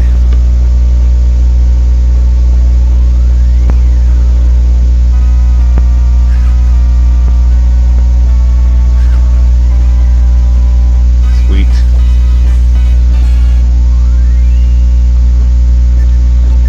I'm coming to really like this Doom Blade. And I kind of figured I would. But just like seeing it take out a mini boss, that's beautiful.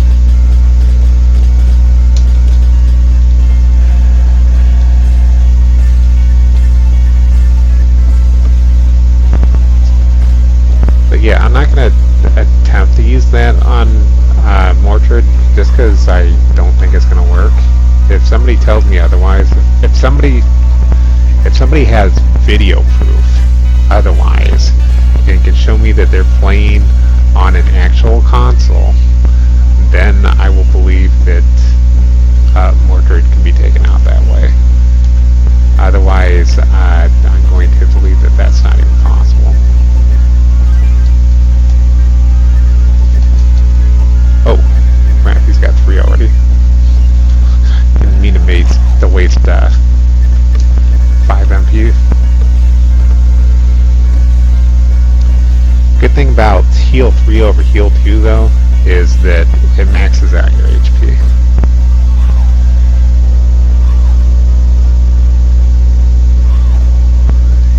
So in a speedrun, it's actually not helpful MP consumption wise, but it's helpful in battles where, like with Dark Soul and the heal ring, it's helpful for that.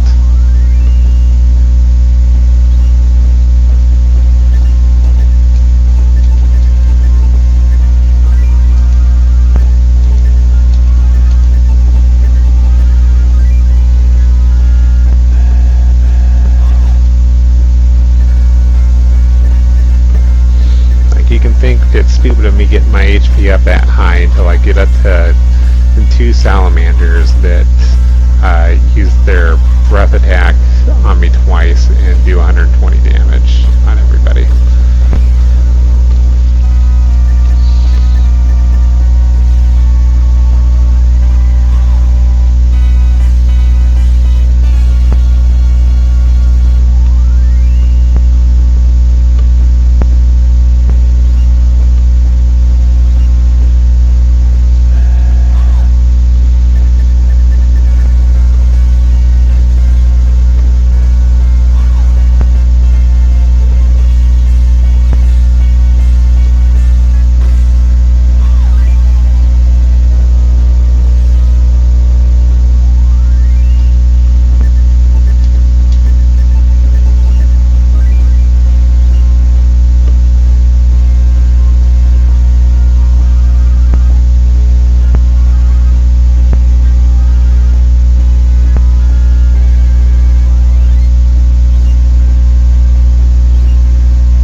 Yeah, I was trying to get the glitch completely figured out, so that's like why I've been spending so much time on this game, but basically before GDQ, it's just, this glitch is just not going to get figured out, so what I would much rather do is submit what I've got. Where, oh, okay. I had to think, where am I?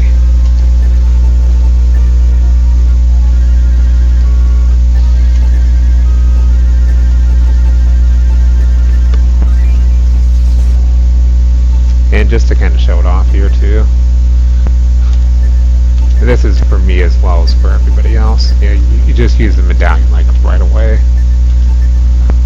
Man, I can't believe I always went for those blue fountains in order to get to the gold ones. That was so dumb.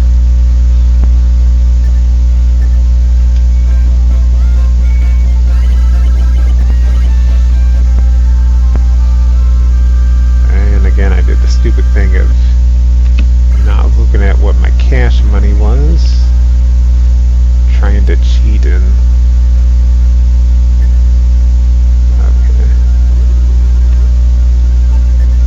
turn my head slightly to look at the video.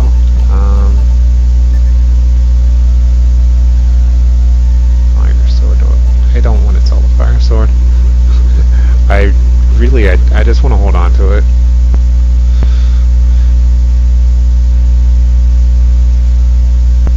It means Pyra's getting a little bit less defense. What am I trying to do?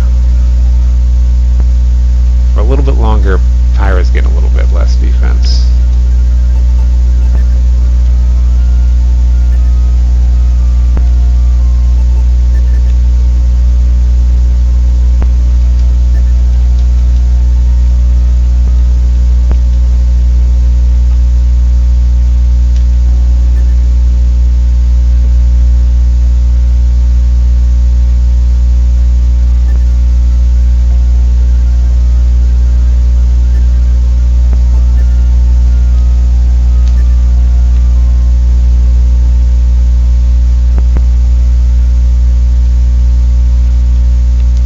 Like this is going to be a stop at a very good time.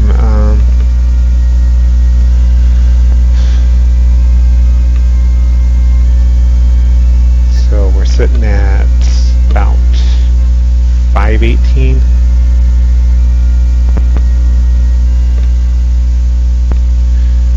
And this will be our second break out of probably 3.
So again, I just need like a minute here to get myself back together, get myself comfortable. So something I wanted to say is, I think this would probably be, if you were going to segment this out for a marathon, like this exact time would probably be the best place to set your halfway point. Originally I had thought halfway would be after the trials, until I figured out that I could beat it like 3.5 to 4.5 hours.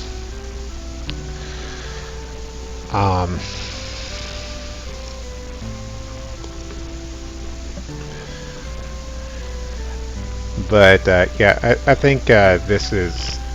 I mean, we are well over halfway through the game, but time-wise, we're probably only about halfway through. I guess it probably just completely depends on how the rest of this goes. I think what I'm going to try and do here is run up, grab the magic rope, and egress, and then we will do like twice through the second floor. I can maybe try and get through the first time. We will see. I decided while I was on break, we'll go ahead and grab. Pyra's gonna get her shield. Let me make sure I'm not gonna get disturbed again right away. Yeah. It's pretty late, so everybody's trying to sleep anyway.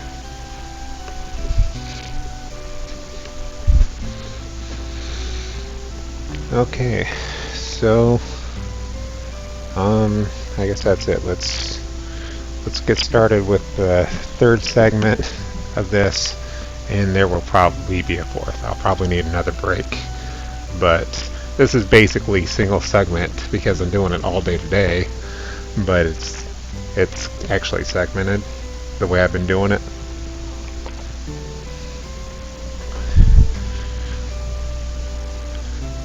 So just do it right, and do that, and that. This way, nobody can reject this run for any kind of inconsistencies, even though it's not like, it's not going to go up on Speed Demos Archive or anything, but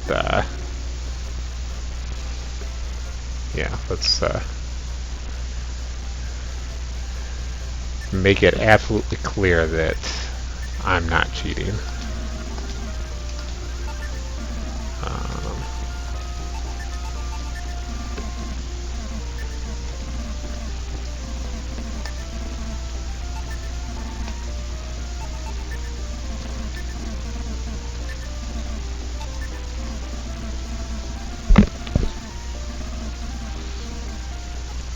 So yeah, basically we've got Pyra.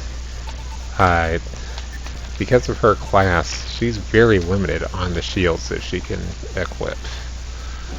So she gets Wood Shield, Magic Shield, and Mithril Shield, and I think those are the only 3 in the game that she's actually able to equip.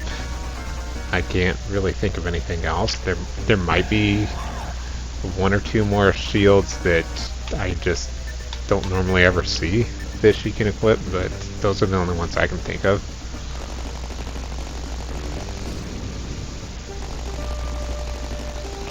Oh, why are we fighting this guy? We shouldn't be, but we are. Again, like I said, this works this way. I guess he's a free 150 experience and 100 gold guy.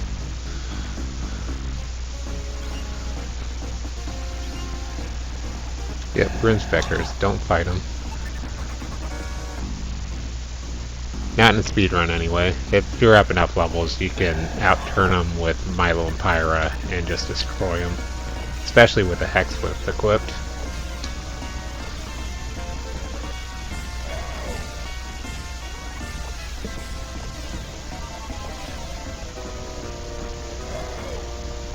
Oh, actually I didn't pull my medallion out. That's fine. we're just gonna make the rope the halfway, like I said. And it is basically halfway through the dungeon. Or halfway through this floor. And we'll have to fight, is it the Shell Beast? Right beforehand. He's one of those mini bosses that just never really made a big impression on me, so like I completely forgot about him when I came back to play this game and started speedrunning it for the first time. I was like, oh, that's the mini boss, huh? I think he's killed me exactly one time ever, so that's why he's left such a small impression on me. He's just a drain of resources like every mini-boss in this game.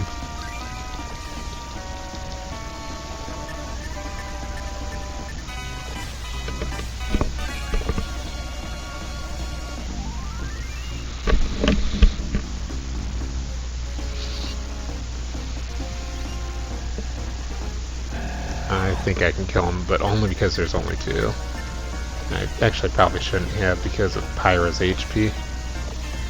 Because if they get double breath attack, I'd be just completely boned.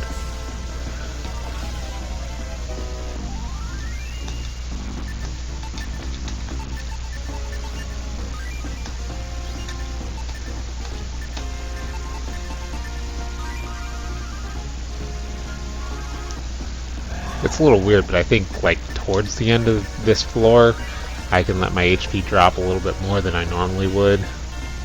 Just because enemies won't have any breath attacks, I don't think.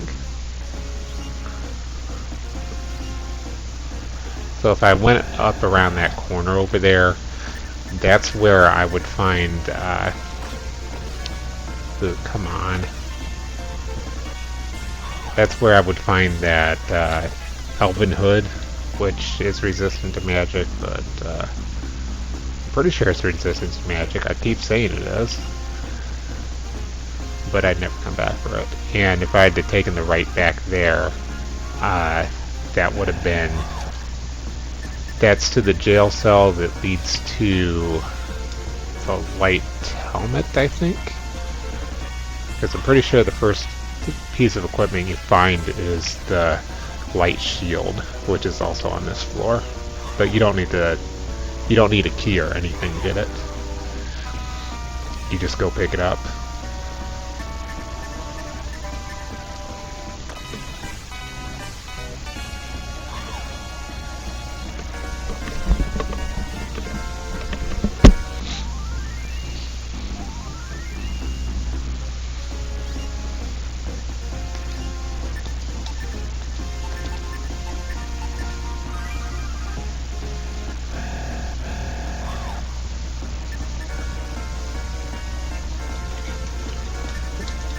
Yeah, like towards the end of this game, they just no longer try and trick you into like instant dying. They're just like, yeah, okay, you made it this far.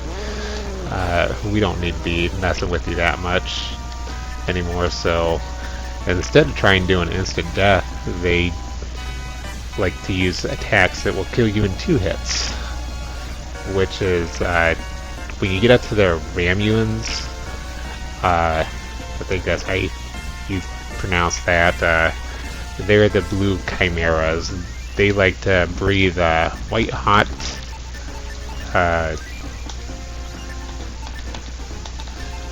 breath at you or whatever.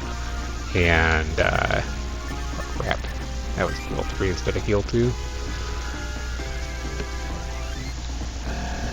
That does a whopping 127 points of damage. I think it's a magic attack though, so it'll be good for me to have the 2 magic rings that I'll have at that point.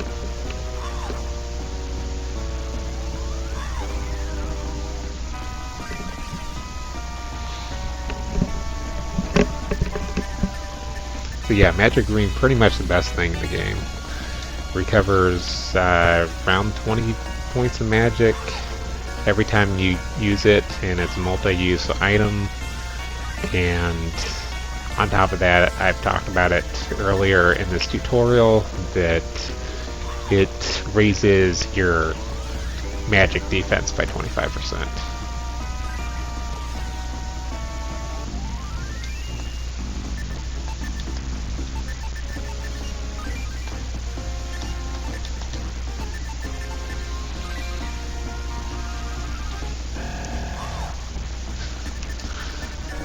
And I'm amazed, especially after like my bad blunder, like at the very beginning of the game, when I got up to the Kaiser Crab and I accidentally used my woven robe on him or something. I'm surprised I can still like do half efficient menus. And I've said before that menus are really responsive, so as long as you've got the dexterity, you can save a lot of time in the menus. But it's not only dexterity, it takes concentration too.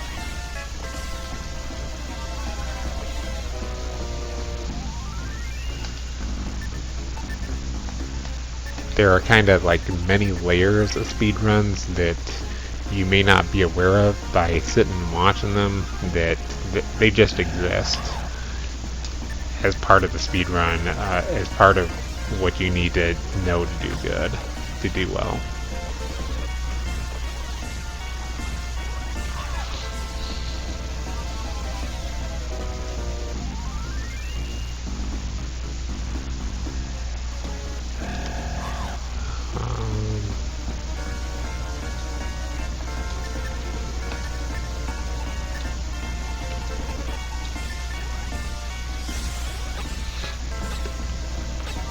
Really want to kill these guys, but they like to do this.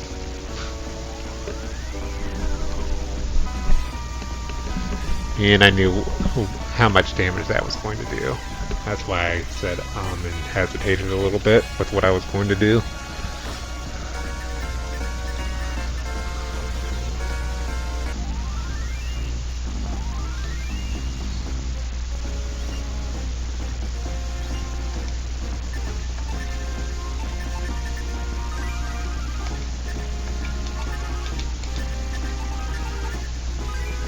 Oh.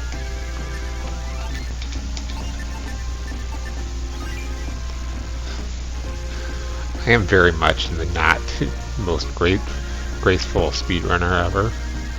Oh, we're already here. Wow.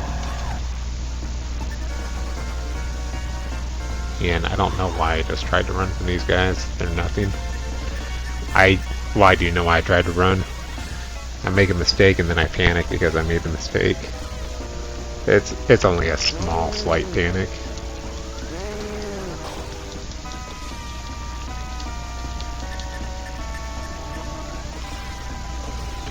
It's like I want to get out of this battle and get back to what I was doing.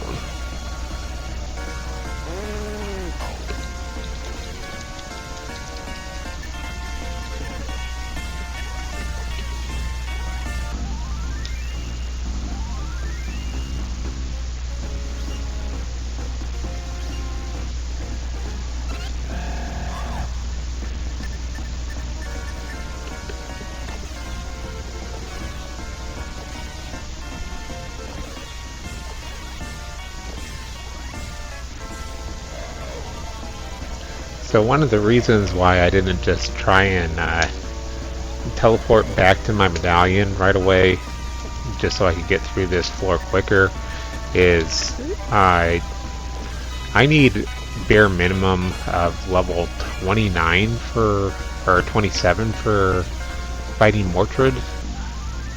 I usually fight him in 29, but last time I fought him in 27, so I mean, I always have to try and get away with something. I don't know why. And yes, I saw how quickly those guys spawned, so I knew I was completely safe against them. And now we got Shell Beast coming up. He's usually pretty easy. I can't think of a situation where I will be likely to die against them.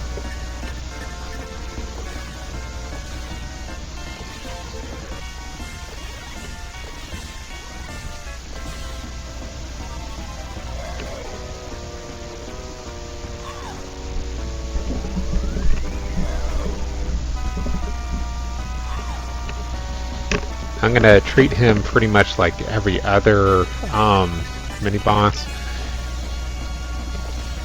and we'll use just quick 2 and slow level 1 against him.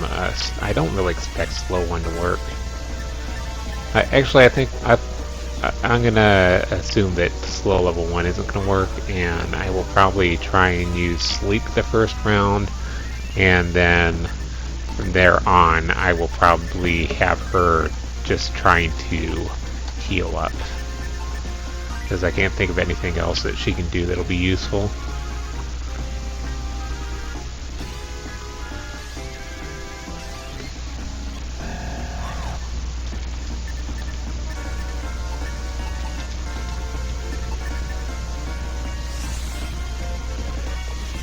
Pretty much as expected.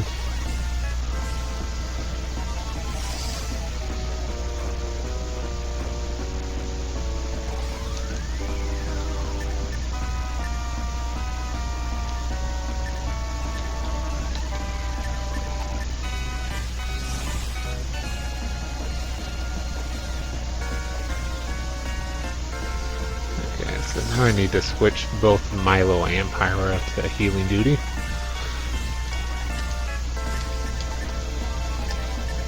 I don't think I even... Yeah, I didn't even remember to use quick. That was dumb of me.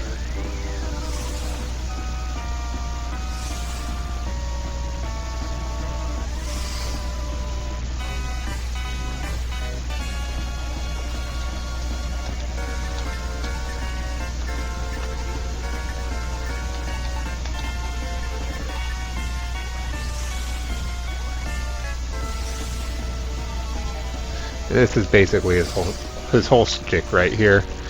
He doesn't do anything dangerous that'll get you killed. He just puts a drain on your mana by using the same flame attack over and over again.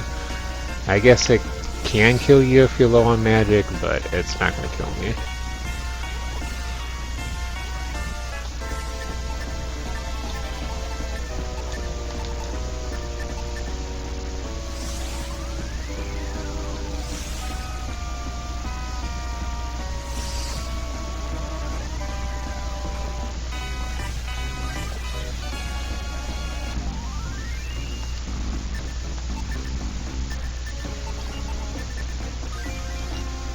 And that right there is basically why I don't try and get through this entire level like on the first try. And that rope is like really close. I don't remember how close, but it's pretty close.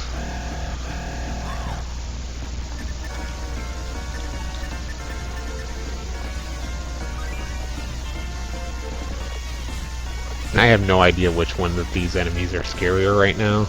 I'm just guessing. Like, I'm not afraid of either one of these enemies.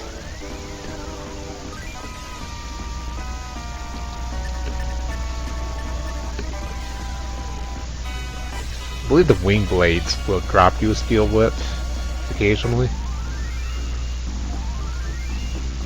Or maybe it was possibly the salamanders. I just remember getting it on occasion before I was supposed to.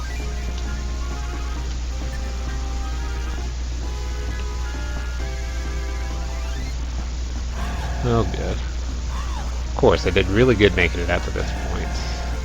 And they make me deal with this, possibly.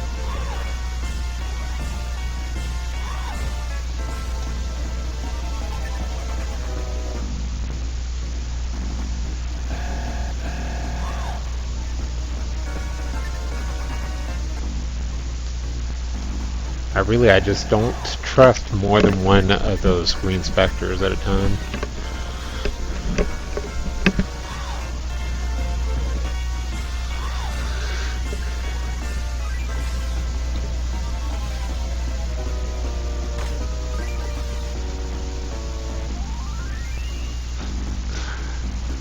So yeah, that's another like really awesome thing. Okay, here's the foil to the right.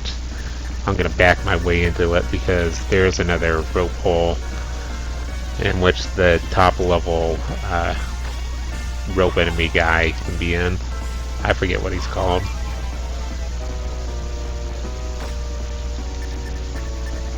You know what? I don't even care if he dies. I've got revive.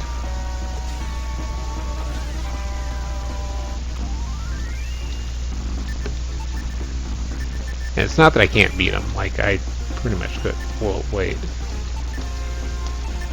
I lied. We're not at the rope yet. The rope's a little further down. I know for a fact that it's not over poison. There's nothing over that poison.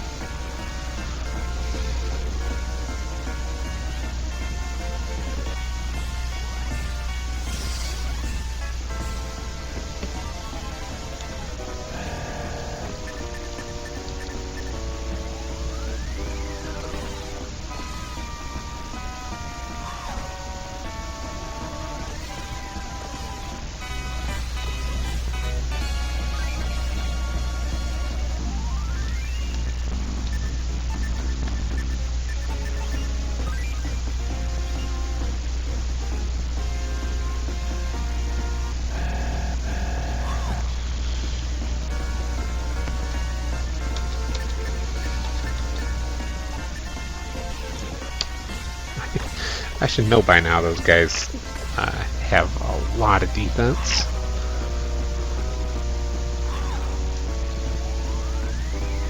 It's okay. It's likely next time I get out to them, I'll actually be able to damage them though.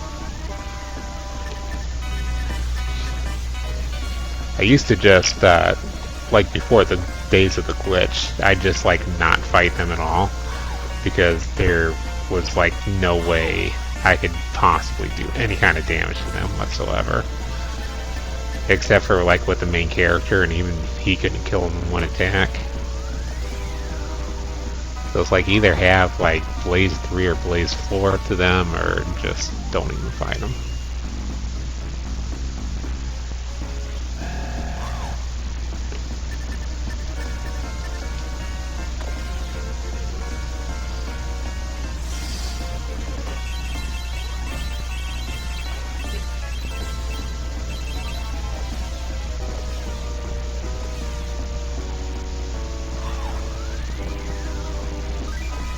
That was the ice attack I was talking about. That I thought those Mantoros or whatever earlier on had, and they probably do have it. We just didn't see it.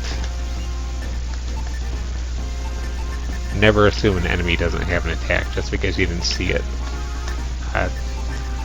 on a particular time playing the game. Okay, there's money to the left. I don't need money though. It's only 500 gold, so it's like not enough to do anything.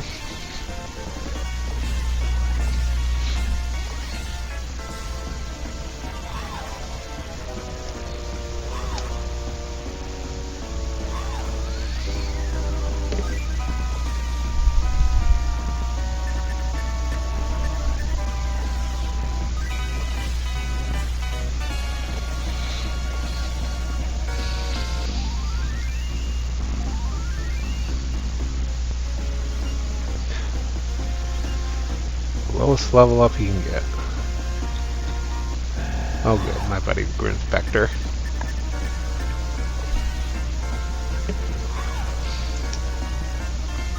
I sometimes forget, until I get like halfway through this floor, I forget this is the longest floor in the entire dungeon.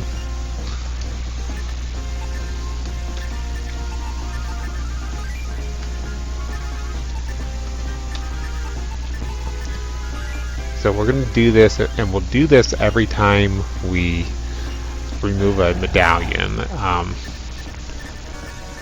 Like I said, I had thought it came a lot quicker, but the rope is coming up soon, I promise that. Once we get the rope, we will egress out of here. Probably have to use the angel wing at that, at that point.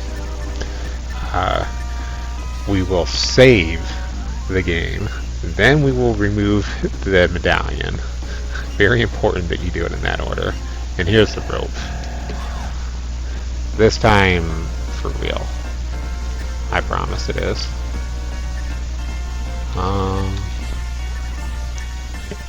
I don't think, even with slow 2, I don't think any of this is going to be dangerous.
Good thing I was right about that thing I was guessing about.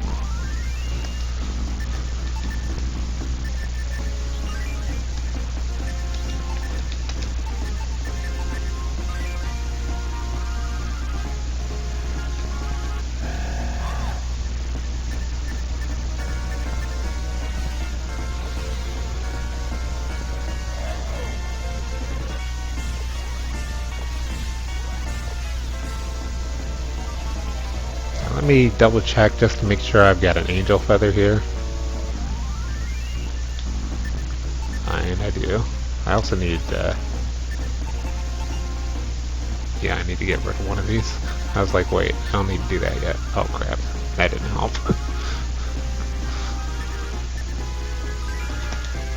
Let's see. And I just like having mirror cabbing this because it's a little bit faster. And then I back right up. Wow. Smart move. Okay. So I've got the angel feather, and it's not that big of a deal if I die here. And I don't remember how much further it is into it, but I think we're fairly close to the light shield, so I'm going to try and grab the light shield. I may be wrong. It may be the helmet, but I think it's the shield.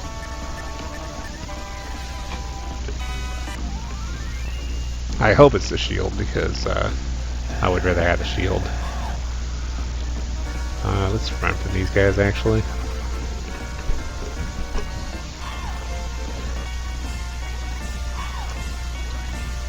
I don't have the cushion of having a lot of MP right now anymore, and those zombies take a lot of damage to kill.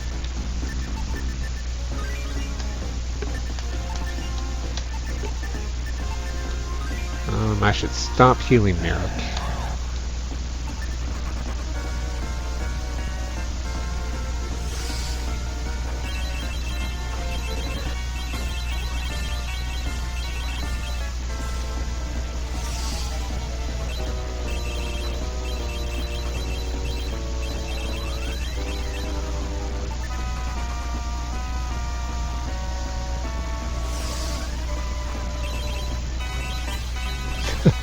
Wow.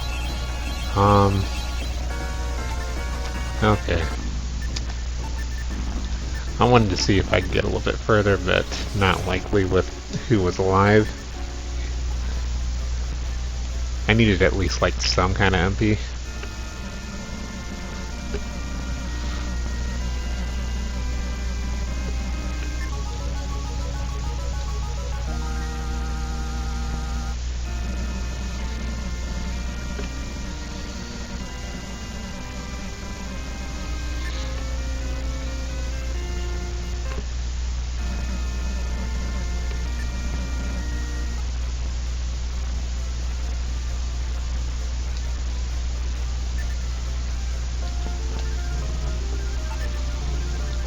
Finally, all that long waiting pays off.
I think a magic mirror like reduces magic damage for like 1 turn.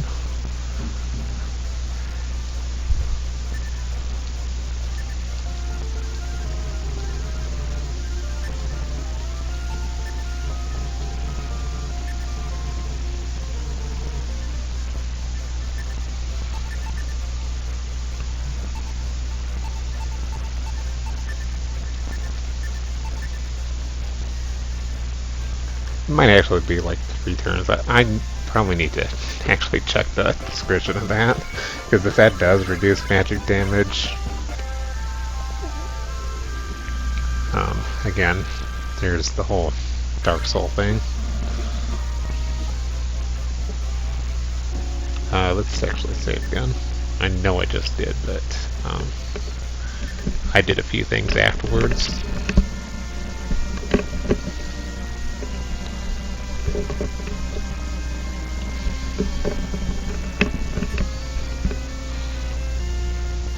And we're just gonna go into proper and immediately warp and then grab our item out, our medallion.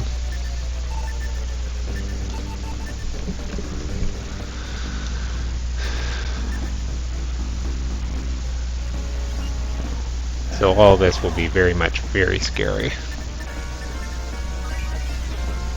Not like serious time scary or anything dumb like that, but it could lead to some serious time.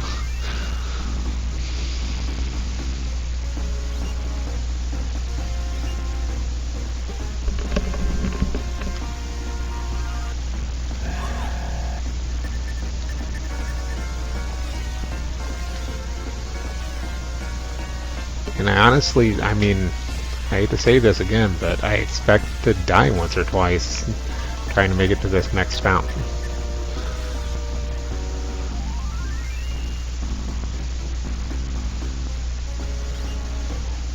I mean, you may not see it happen, but I expect it to happen on one of the next 3 floors. Or I should say the final 3 floors, because that's what we're on.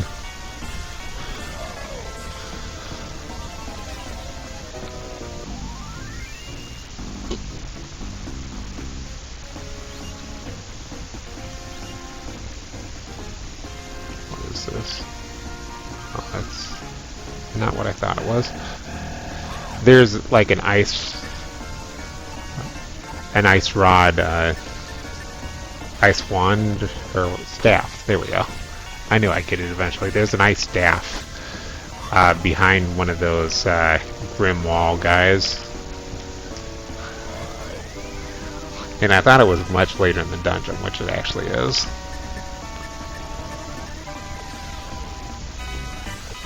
Basically, should be just a little bit after where I was.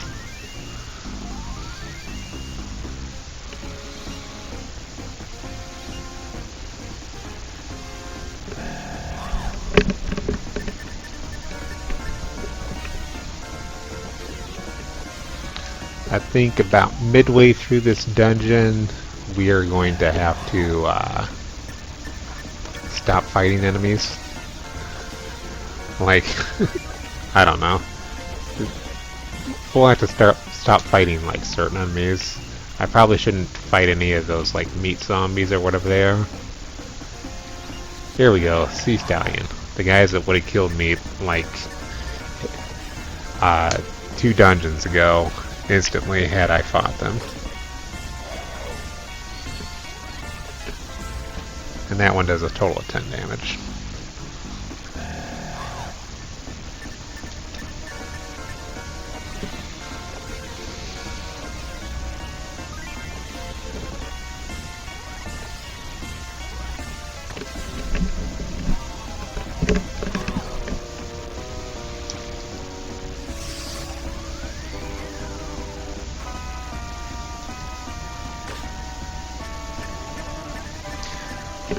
Yeah, that's why I've been fighting them, because like Blaze 3 kind of sucks, but I mean 30 damage on each person, that's kind of nothing for this area. It can add up.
You know, I think if this game got too easy at any point, I would just stop having to run it. Because I really don't like playing games when they're just like, oh, well, this is too easy. Like, there's no challenge. Like, there's been some runs like Final Fantasy 1 for Game Boy Advance. Like, that one's just too easy for me anymore. I got second place pretty quickly, and then I got bumped down to 5th, but like, I was just like, I can lose a little bit of time here and there, but it's not a hard run.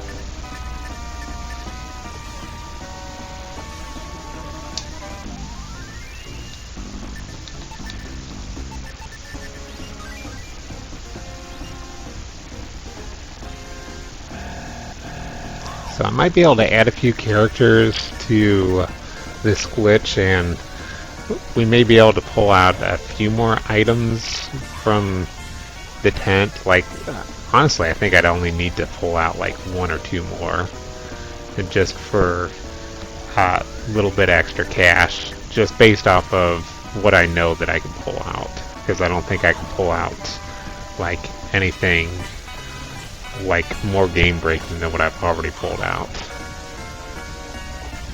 At least not on a console.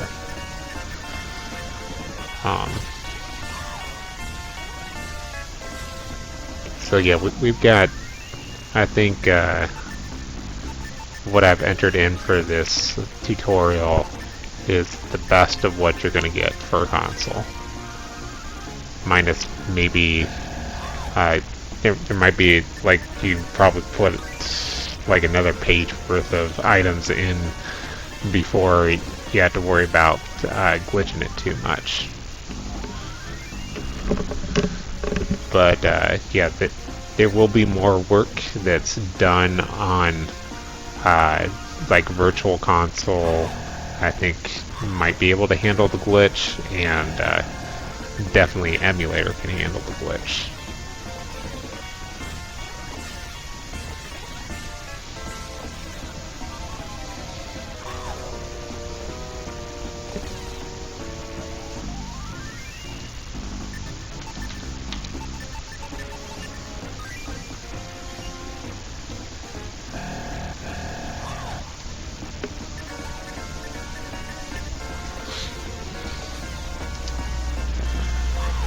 So, like, with the glitch, eventually we're going to be able to get every item in the game. And that, I mean, that's going to include the Arms of Light. That's going to include, probably have to get a pretty decent amount of magic rings. We'll need to get at least probably 2 or 3 healing rings, and yeah, probably just the 1 barrier ring. But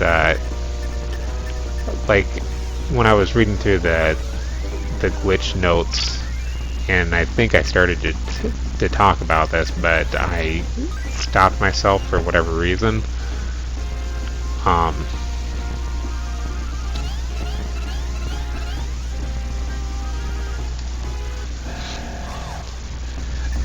There's a thing where if you have certain items in your inventory that will trigger certain events in the castle. So like, you could completely skip over the like Zern cutscene where he gives you the medallion, which is by far the fastest way to make it through this dungeon. You can skip saving Jessa. I don't know if that would count as Mortard being dead or not. That would be pretty cool though.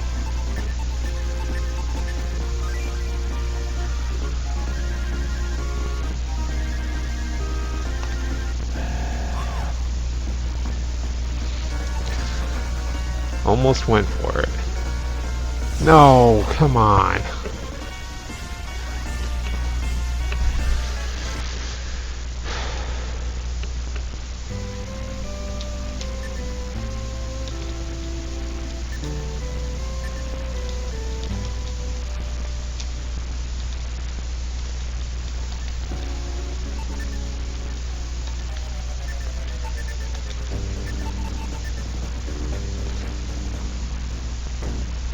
It might have been okay if he died, but that was just way too soon.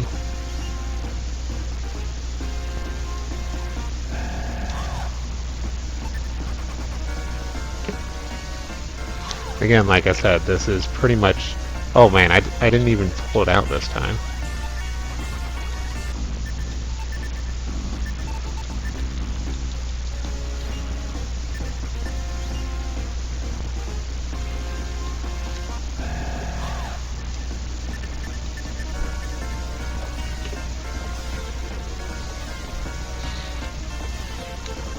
I don't know, maybe I should have tried to make it, but I did not feel comfortable with it. It felt like kind of a low percent shot.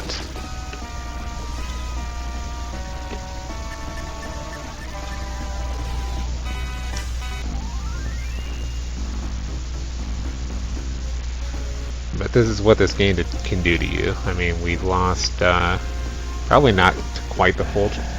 Yeah, we didn't lose quite the full 40 minutes because I did a little bit of shopping beforehand, but that was at least 30 to probably 32 to 35 minutes that I just lost off of that diesel.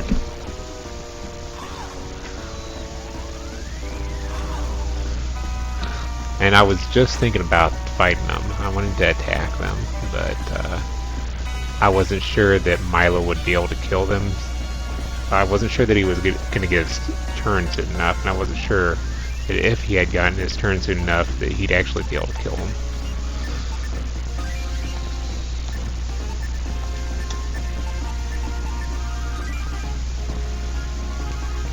And sometimes when you're trying to run, in fact a lot of times when you're trying to run, some of the enemies will lose just like their entire turn, just because you're trying to run from them. I've always had kind of a theory about it, as if you're comparing your speed stat to every individual enemy, like again, like I was saying, that the party member to the left is whose speed stats matter when you're trying to run. And I've just had the theory that they check it against every single enemy in the battle. So I feel like the enemies that failed the comparison are the ones that just don't get to attack.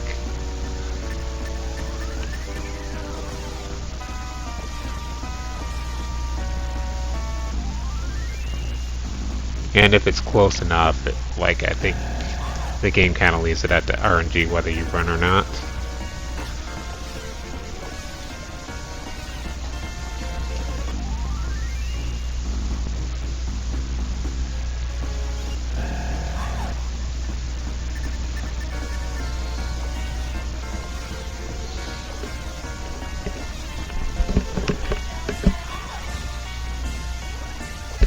Yeah, go ahead.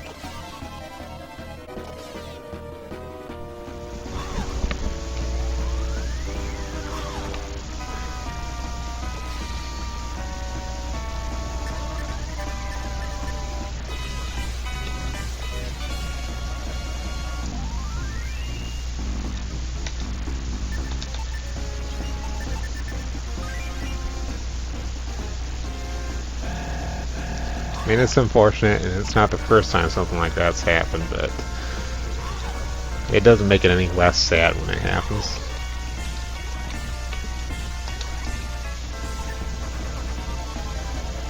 Especially when you're looking at that and you're like, wow, that's literally the only way that I could lose. Okay, that's fine. I feel like she deserved that. I don't know what she did, but she deserved it.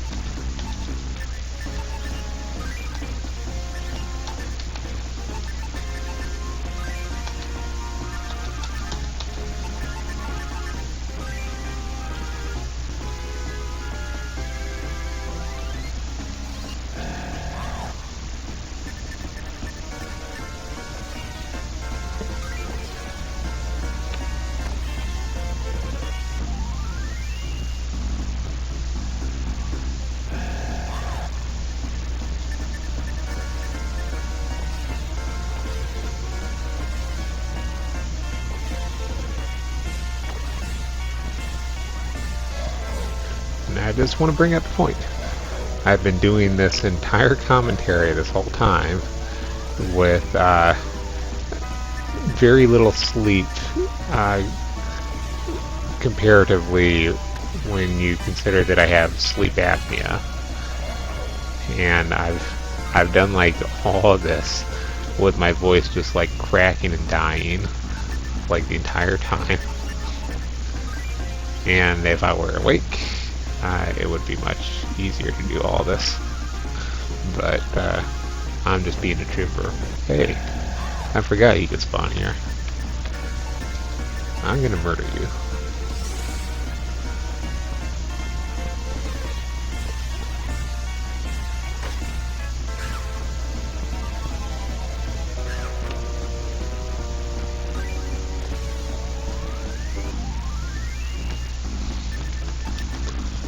Like, he's not even a threat anymore. Oh, what a difference like 6 or 7 levels makes.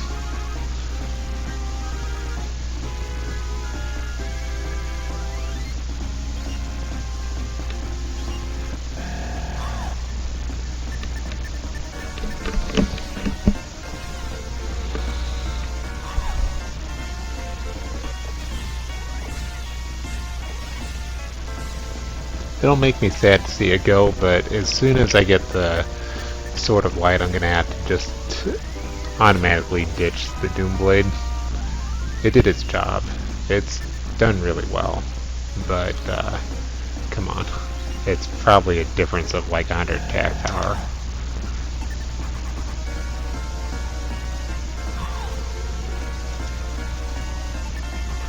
Come on. Just don't be so Milo again. If like that happens again though, I am going to try it without Milo.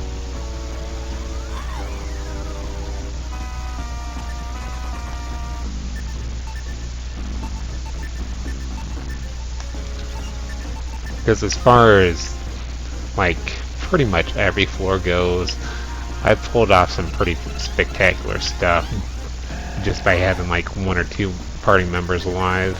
Like, you wouldn't even believe the things that I've gotten out of. I probably really should have tried for it.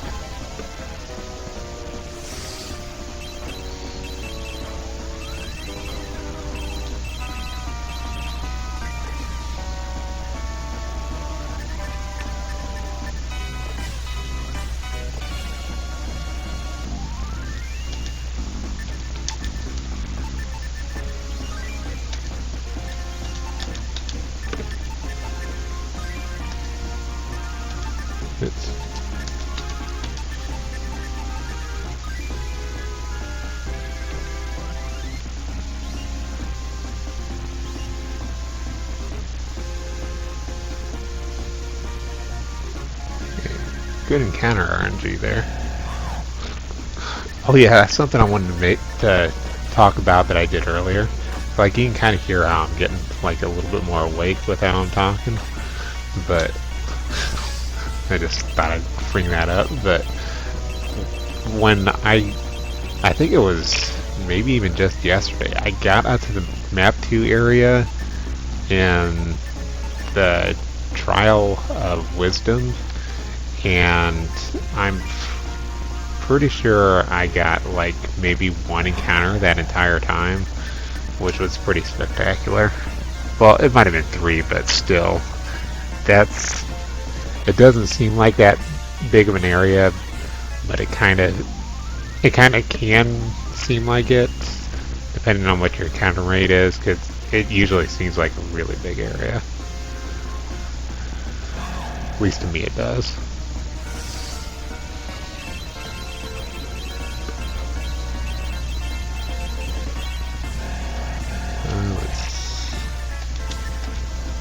Let's go ahead and do this.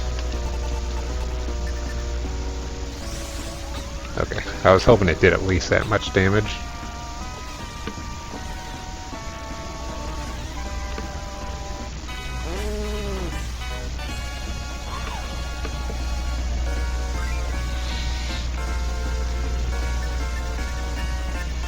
Gotta be a little bit careful. Those guys aren't too dangerous, but they can be.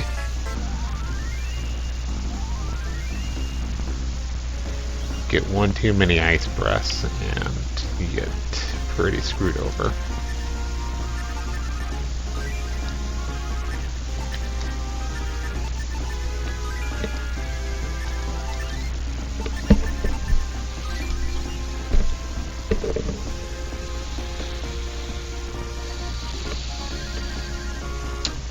Okay, that was that poison swamp that I mistook for the rope area last time.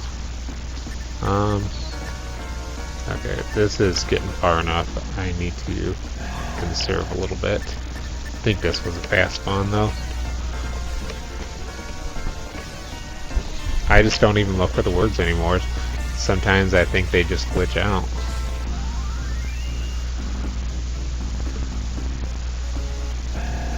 Not you. Yeah, we're going for it. I already said so. I may very much regret it, but I'm going for it. If it gets down to just Pyra, I'm less likely to regret it though.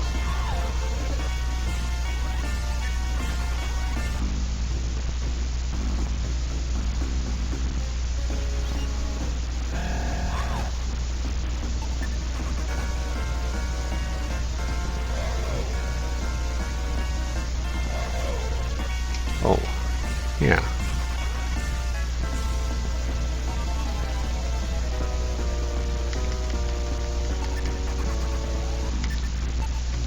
Wow. None of this is things that I'm trying to do. This controller just sucks.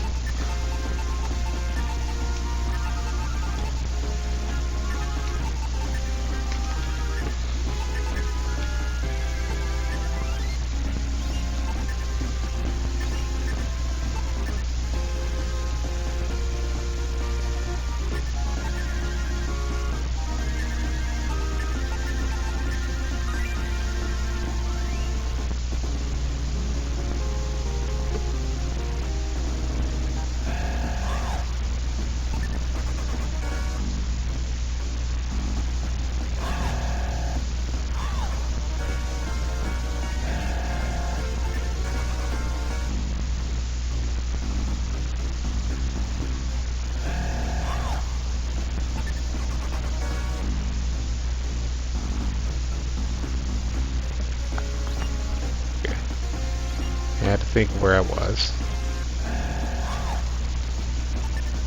A scissor can sometimes spawn there. Oh, guess I need to use one. I realized like literally half a second after I opened that, I was like, oh, I actually need to make room for that. That's to just spawn another scissor.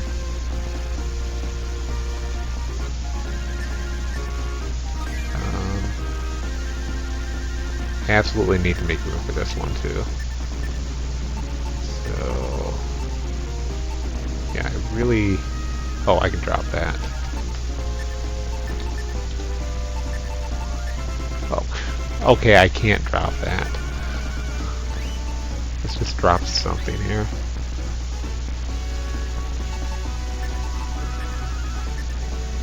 I was pretty sure Pi was at full HP, so... nope. Not even one of you. Only because I don't have Milo alive.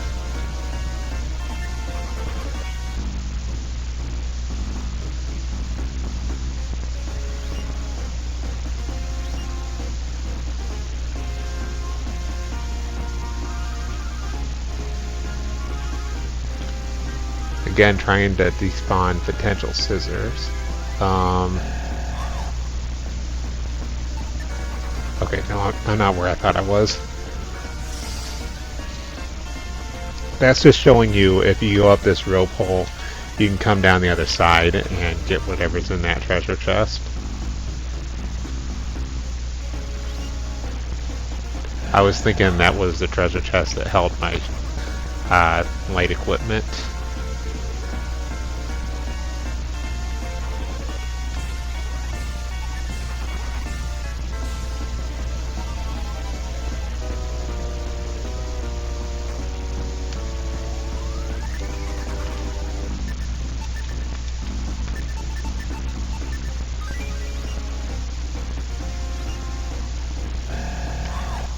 Okay, enemies just got harder. I should have put 2 and 2 together on that last battle though. So actually, if those Grim Spectres are out of the way, we should be pretty safe.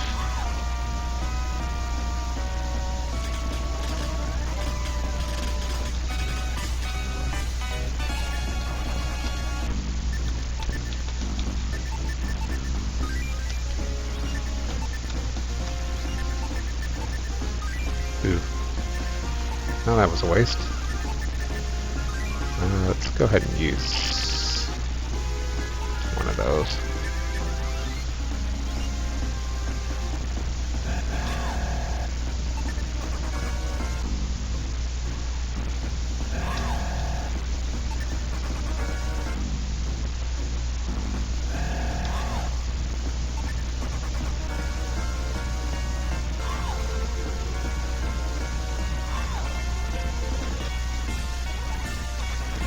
I do feel that was kind of bad programming on their part. They should have made it so you could just drop the key and then it would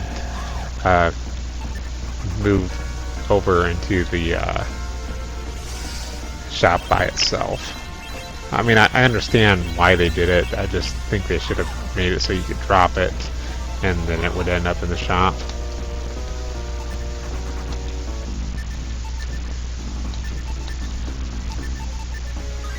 They probably ran out of enough memory to actually make that happen though. Or they couldn't think of how to program it that way. I'm pretty sure it's possible though, because I'm pretty sure I've seen people make games that can do that.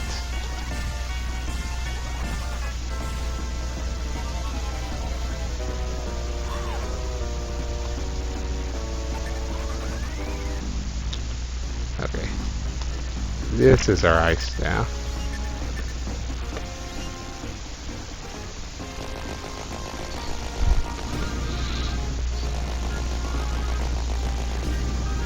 See, I told you it existed.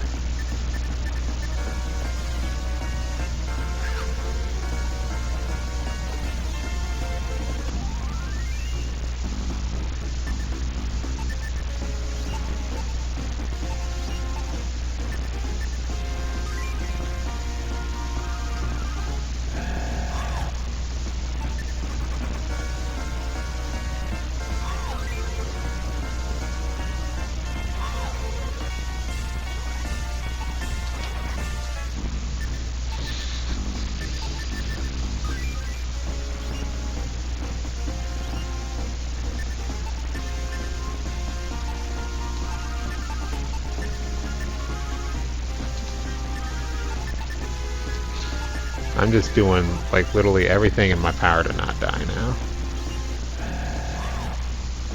There's a possibility of scissors appearing in this hallway. Again, you cannot despawn them. just because they have it staggered that even if you turn around, it would be on the other side. Oh, come on. Please don't do that to me. Why am I even trying to use a key? So, not here. Here we get... Oh, wait. Well, they gave it to me anyway. And it was a helmet.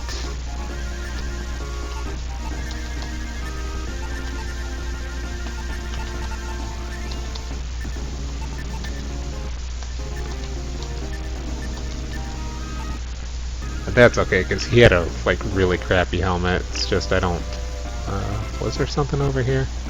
Or am I just gonna get beat up for just, like, no reason?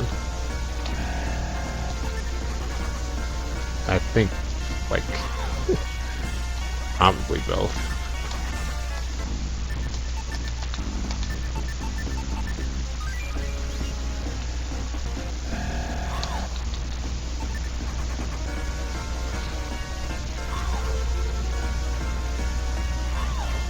So yeah, I'm sorry if, like, by the end of this tutorial my mic cuts out. I'll be probably cutting it fairly close with the battery life.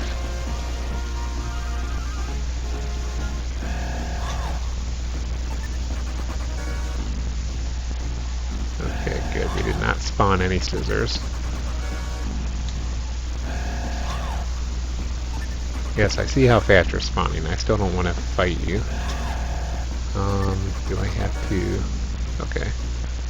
I just thought maybe if I turned around right away I might spawn a scissor, and I didn't want to do that. They're not particularly hard, but they are mana draining, and with 2 people they're particularly hard, actually. Now, these guys shoot ice out their jaws, and they are much more frightening than their predecessors. I forget how much damage they do, but it's a lot. So we're pretty close. I think I can despawn every skeleton on this floor by walking backwards.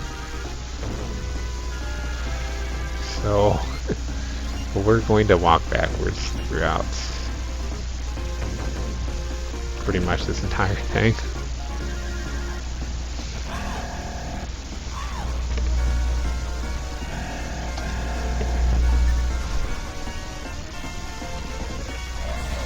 But like we're really close. We're close to that fountain. And this is why I said to begin with, I think I made a mistake. I think I should have just let Milo be dead.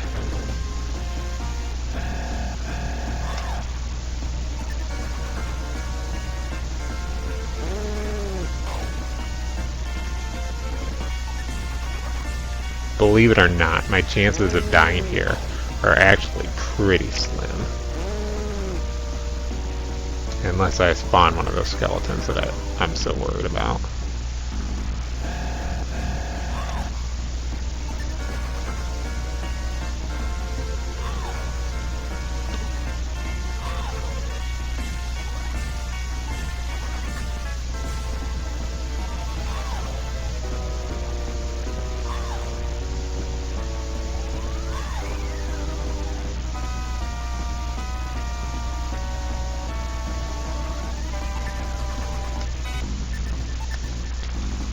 MP's holding up pretty well.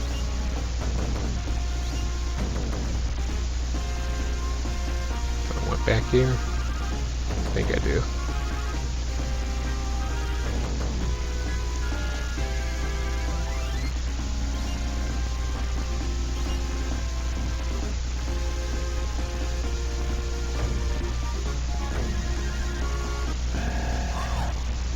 Usually I don't do this whole thing backwards, but I'm kind of paranoid about it right now. I'm like recording a live attempt, and yeah, I want this to be a speedrun.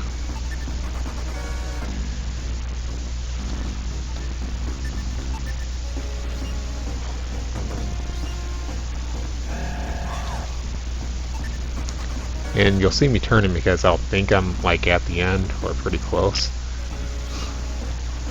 Which, one more step backwards and I will be.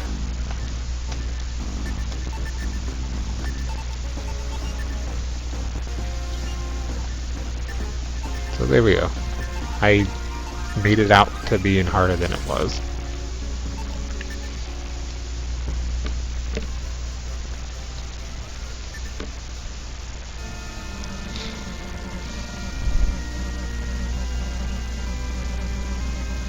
Like, even with that one reset, I think it's still doing pretty good on time.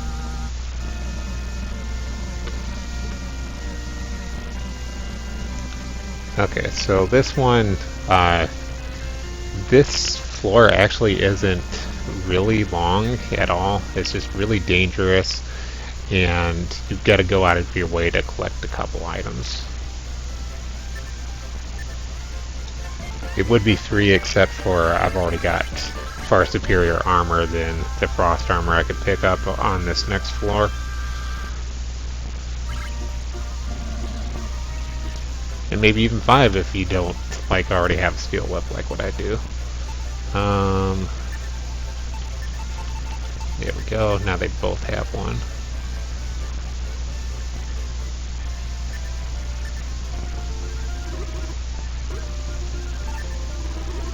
I'm pretty sure I pressed L, but whatever. Again, bad controls. Sell the rune key because we're getting the cell key on this next floor. We don't need to sell anything else. And for the life of me, I can't remember there ever being any other. There's just the one rune key door. Unless I'm completely mistaken, and I just keep blocking it out. It's that dramatic for me. I'm actually not talking about anything at all.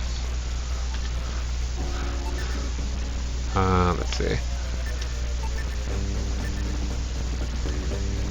Yeah, this will be safe enough. I don't need to make an extra save or anything.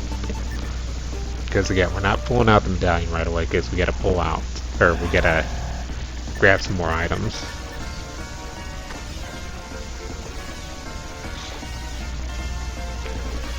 But Milo and Pyra can do a combined about roughly 70 damage to enemies on this next floor, which will kill a lot of them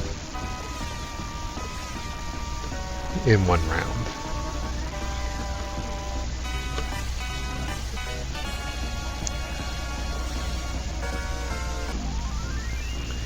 And that's like the big reason why I was being stubborn and holding on to that for as long as I did.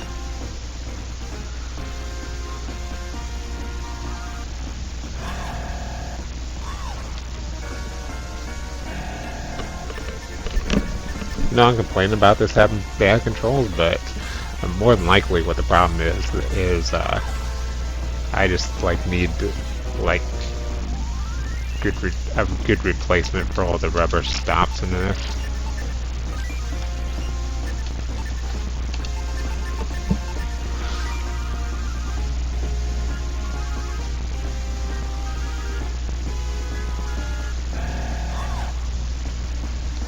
Yeah, I don't think these guys are particularly hard. They hurl fireballs, which I don't think really does that much damage. It's only on one person too.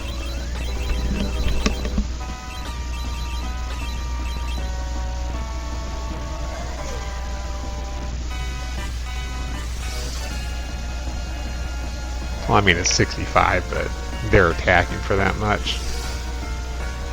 And you're not going to get enemies that are much weaker than that from here on out.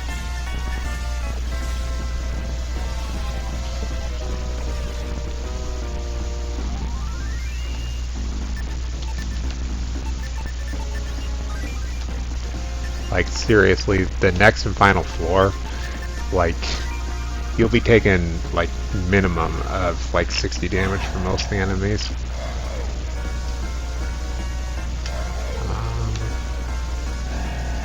Now we can fight. And he can heal himself. And that should be good. Thinking about running again, but again, I need the levels.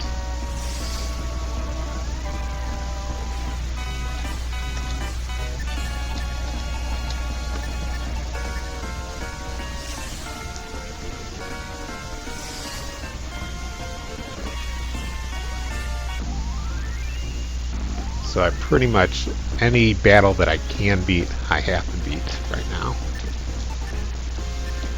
Luckily enemies give you a lot more experience on this floor, but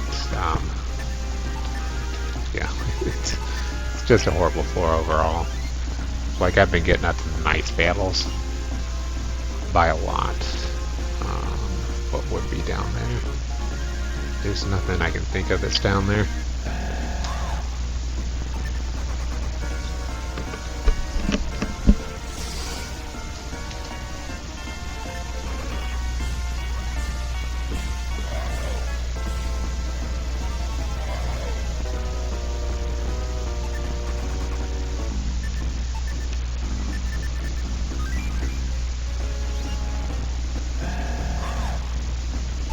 So you have to be kind of wary around here. Scissors can spawn. So just make sure that they can only come from the left side of the screen. So just make sure you're set up well for that. And those are the Mantigores on the right, the ones that didn't attack, luckily.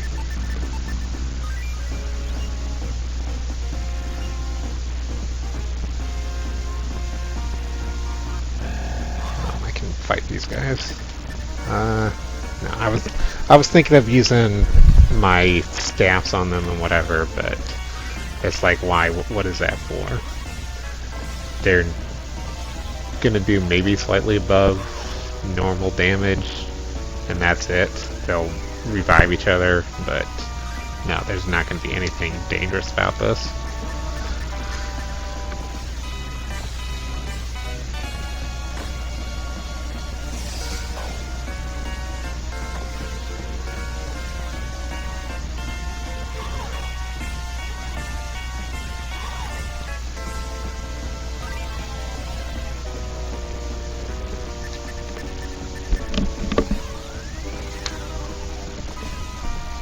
So the one reset that I did for Milo dying may have been the one bad judgment call I've had like this entire time.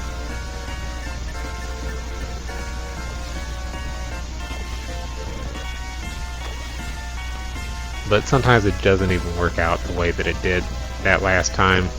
Sometimes you just get clobbered by so many enemies that you just can't do anything about it.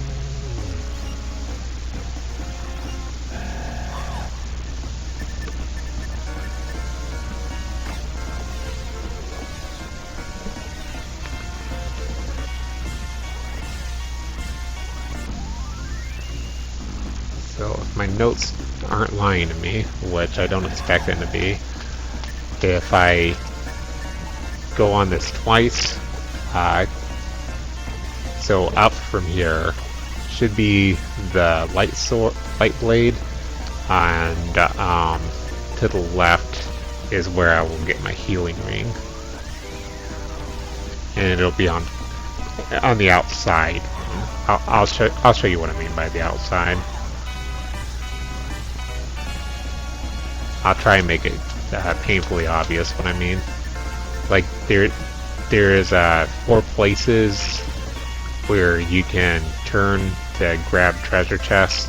The 2 inside ones are mimics, and the 2 outside ones, those are items that you actually want. Helpful items that can help you finish the game. So there we go. I actually explained it properly. So hopefully it wasn't too confusing.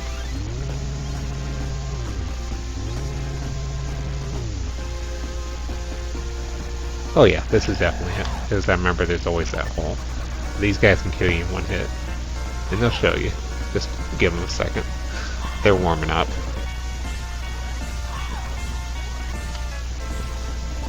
That one did a lot of damage on Milo. I wonder if, does he not have his, yeah, he doesn't have his shield equipped. Oh, wow, I went through all that.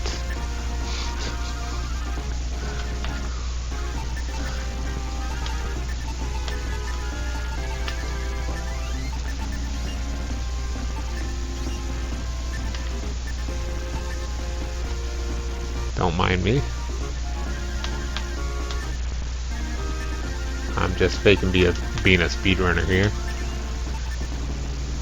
That's how good I am. I don't need any defense on Milo.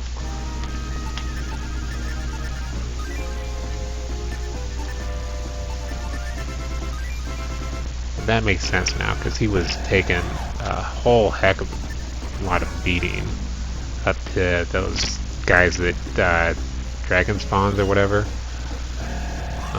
Yeah, I'll try and fight you. I'll probably forget it right afterwards.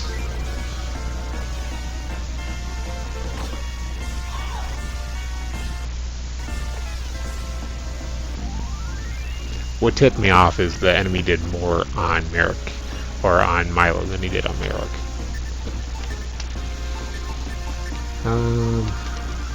Should be good.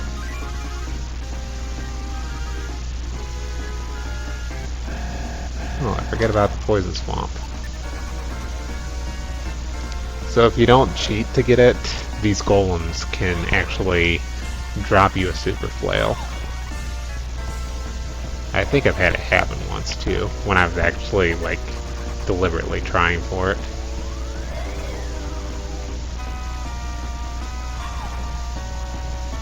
You can tell they don't want you getting to that light blade, because these are enemies that spawn on the next floor.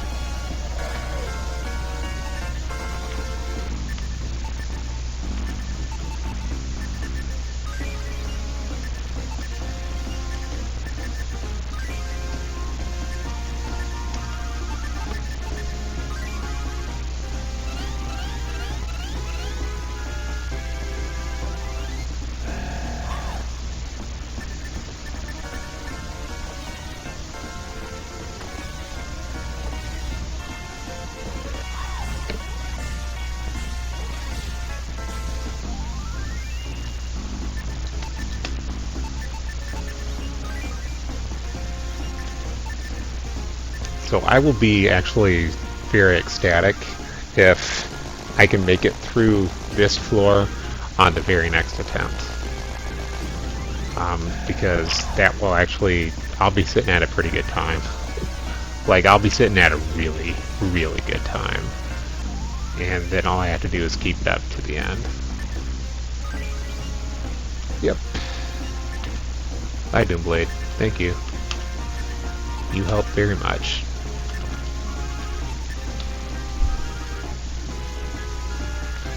But I've got to go with overall damage output.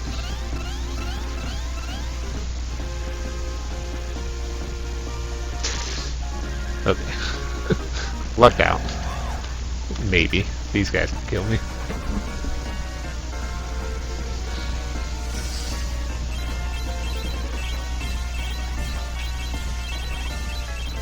Yep, that's definitely magic based. I can tell because those two have magic reducing items, or helmets.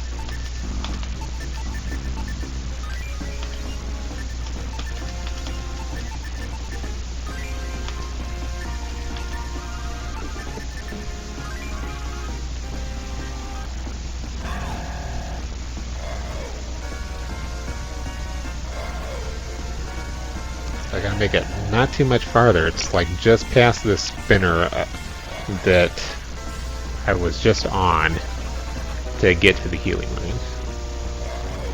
We absolutely need that too.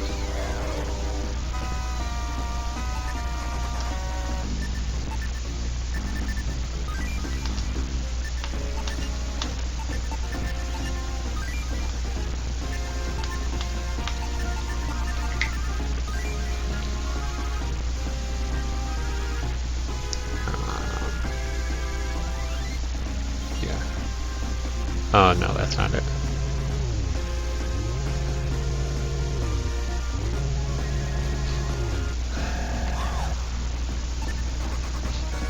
Unless I'm completely retarded, which could be the case. This should be the direction we want to go for that.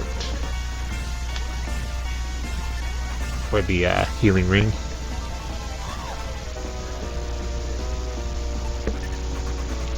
I mean, just to, again, try and put this in perspective, I will never try and fight Dark Soul without it. It's that important of an item.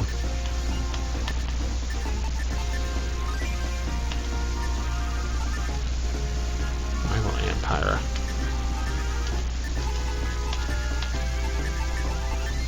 Probably could have just left it on. Well, no, because we're getting to the end of this dungeon. Or at least this attempt. I hope I didn't go the wrong way.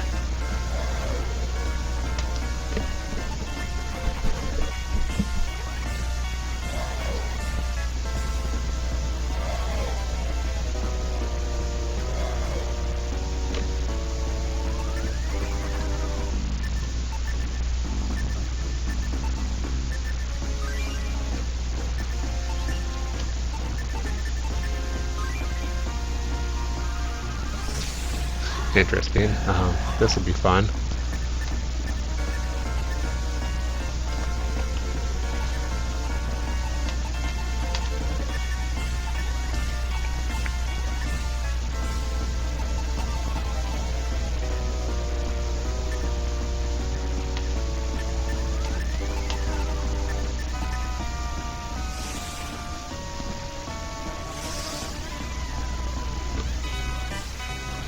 That's what makes her rough. Luckily I've got Super Flail though.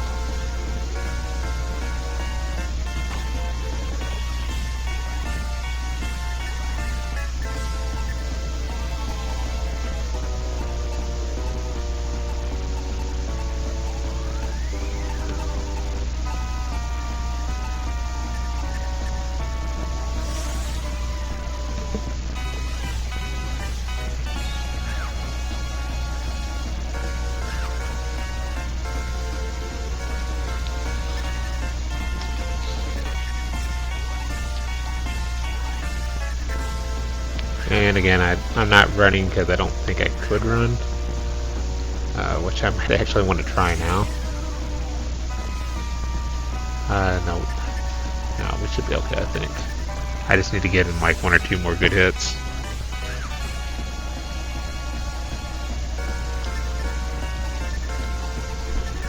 Which is hard because I'm metal.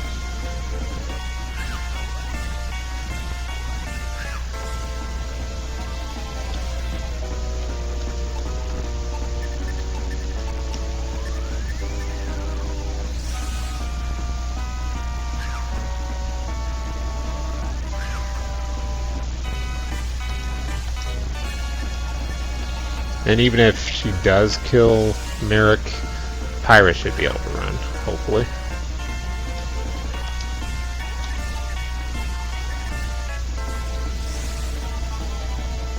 And it's not looking like I'm going to make it this time.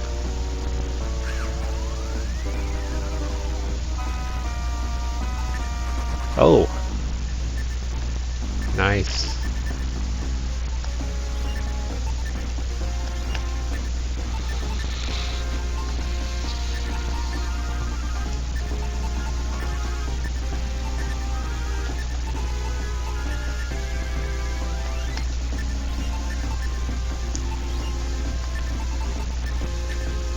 Of course, if I went the wrong way here, I definitely will not make it to my heal ring.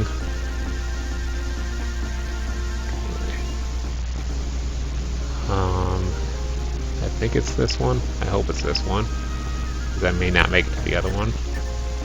Okay.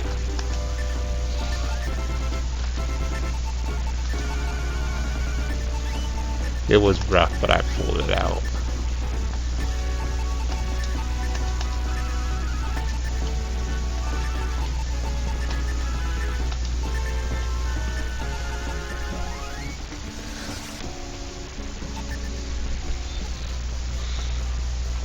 So again, pretty happy still.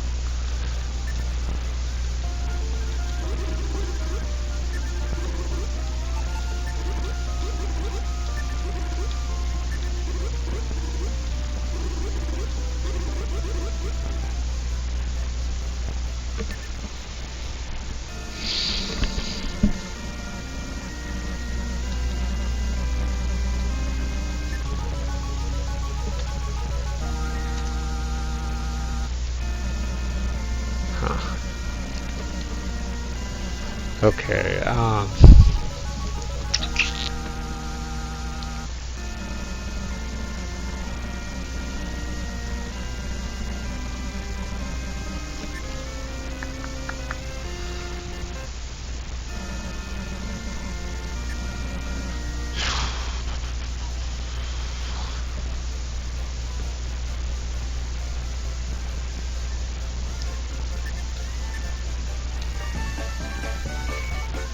trying to think because this is scary here.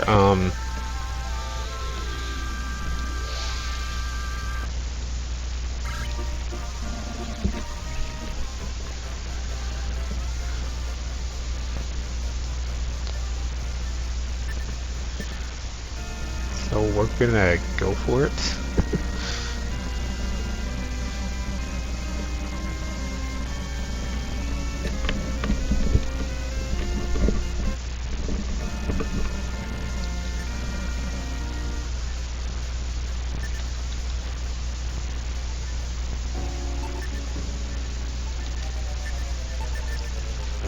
Thing is, last time I did this, I did it at these levels, pretty much, give or take.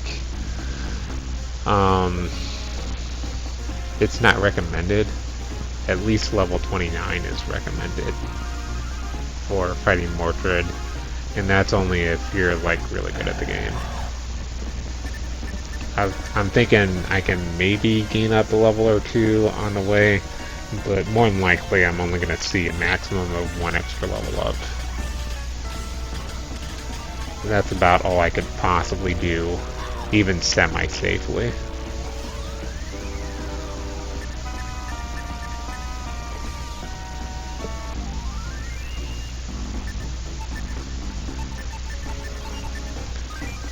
We still have both staffs, and I could probably try and pull off a quick grind. If this fails, I'll try and pull off a quick grind, but even that's going to be pretty scary.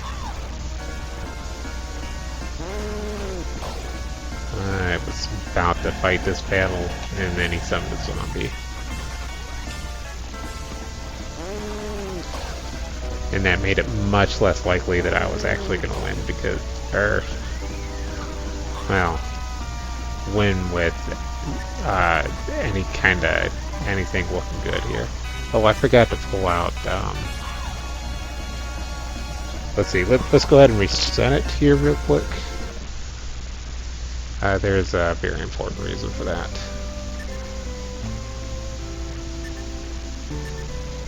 We're throwing a little RTA in our segmented run here.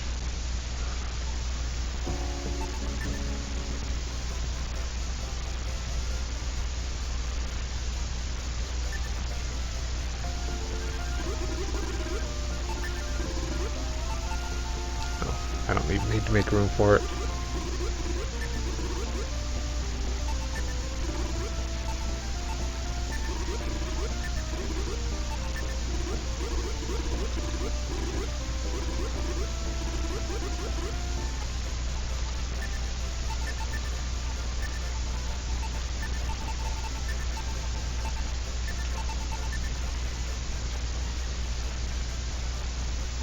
You know, I'm having second thoughts about it. Let's go ahead and do a quick grind.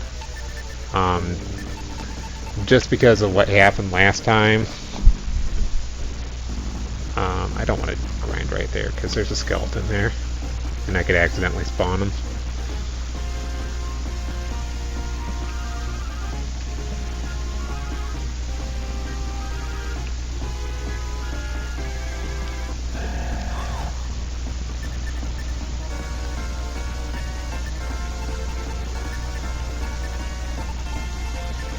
So this is good. It's safe no matter what. Even if I die, it's like, oh well.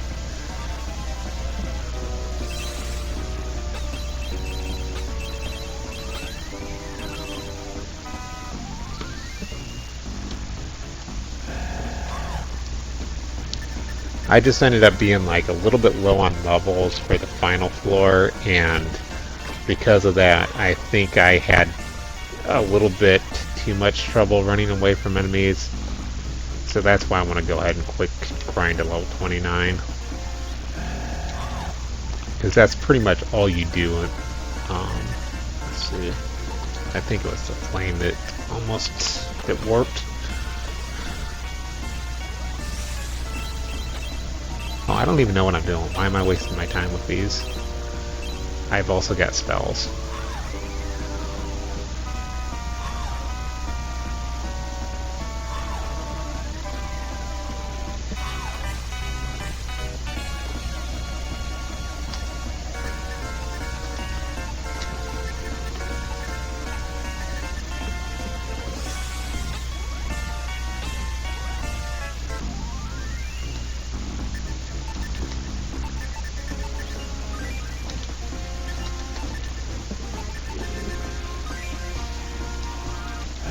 I almost went for it. That strategy needs a little bit more practice, though.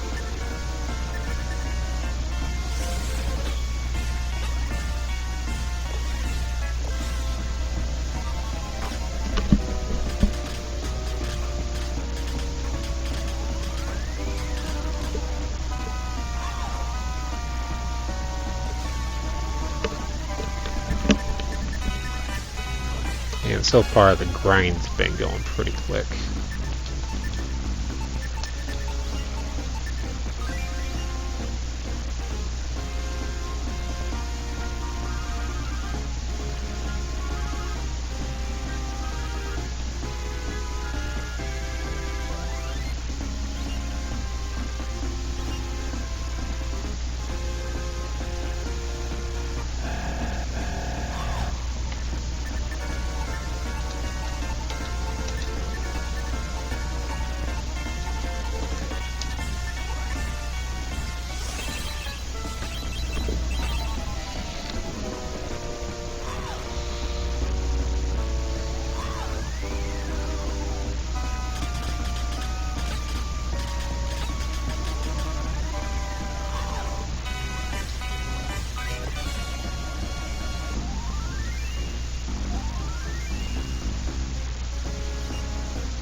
And when I'm talking about like one single level that I need to get up, I'm always talking about Merrick's level.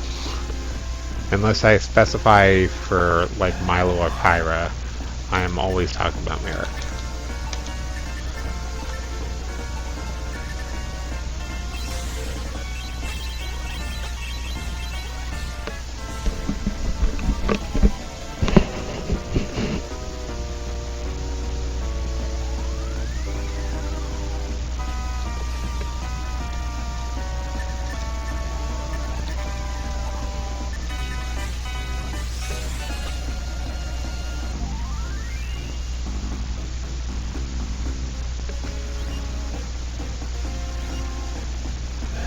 So this is one of those few exceptions I was talking about. If you know you're not going to go all the way through the dungeon and you can you can make it to whatever your destination is, and my destination is just leveling up a little bit, that's when it's appropriate to use magic.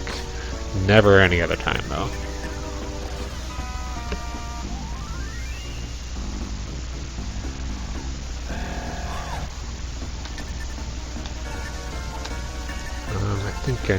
Oh crap. I was just thinking freeze probably doesn't work too well on them.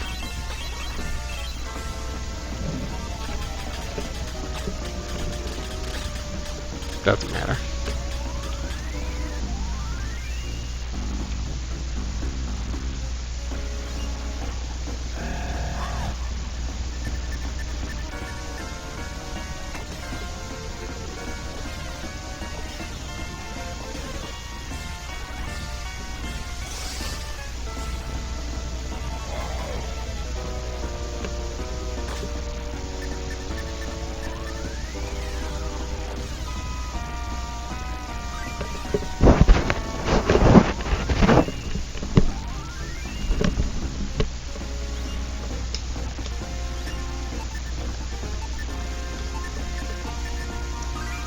So yeah, if you're ever unsure about a strategy, in like a record attempt or a speedrun attempt or just any kind of attempt in this game, just assume the safer strategy.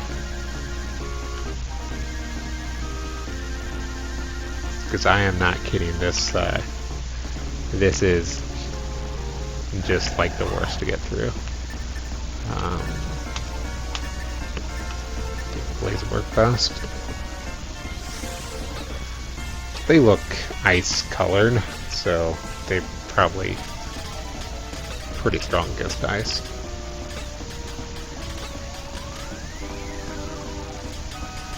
A lot of times games will do that.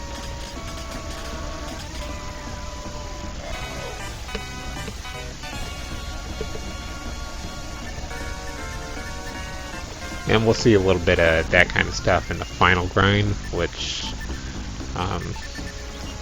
assuming this goes well, actually the final grind won't necessarily be too far away. Maybe about an hour and a half. Which is just like an insane time, actually.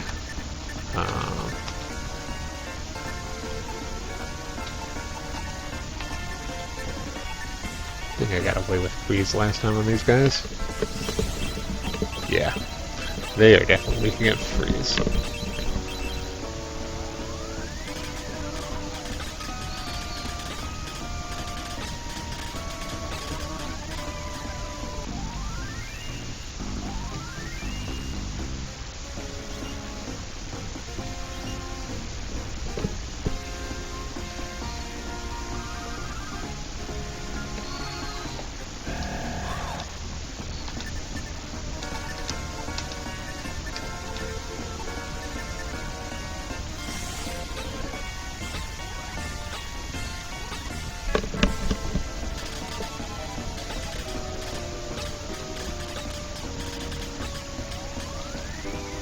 Not even too long left in this grind. I mean, it's only been like maybe, what, 3 or 4 minutes? Have not been looking at the time, but I'm gonna guess that's pretty accurate.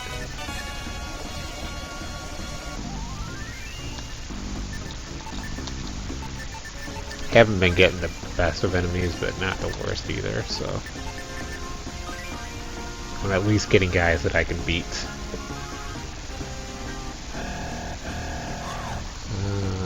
Let's see.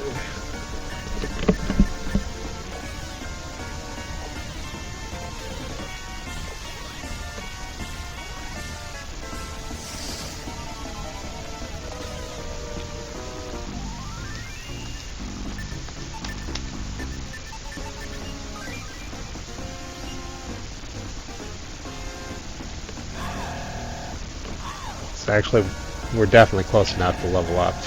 I don't think I'll gain up a level by doing all this, but we'll at least get close enough that, you know, I'll definitely have level 29 by the time I get up to Mortard.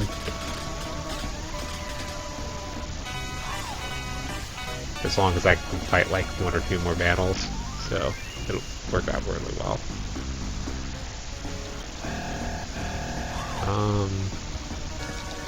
Normally I would say no on these guys, but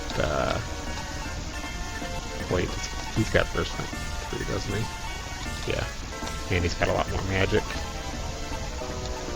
Reason why it matters is that it attacks everybody for about the same amount of magic, or yeah, it's about the same amount of magic damage either way.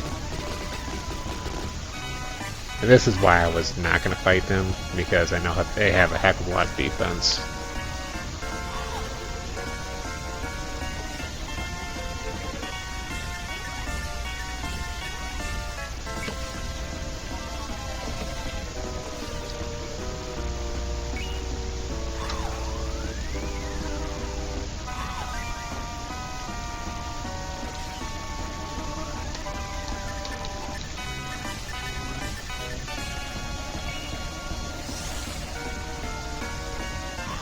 Kind of conserving my mana. I just my MP.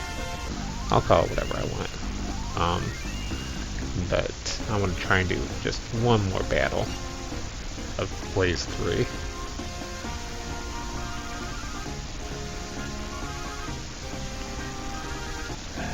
Here we go. This could be a potentially really good battle.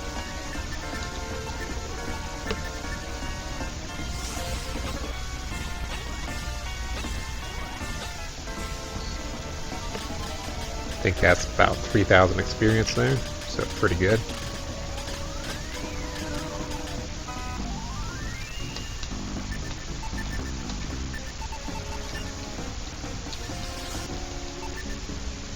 Okay, pretty good quick grind there. Not going to go anymore. I don't feel like I need it at all. Maybe grind just a little bit on the way, but that's it.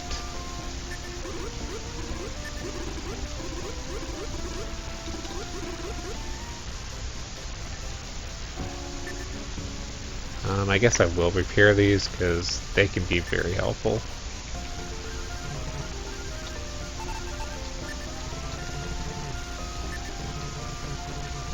It got to be at one point in one of my attempts, it felt like it just was not worth getting the repairs on them anymore. It definitely has not seemed that way this time, though. It seems like every time I've gone to repair them, they have ultimately helped me out. I'll be dropping them by the time I get to the final floor. They get outsourced by a few other items, especially the magic rings. Oh.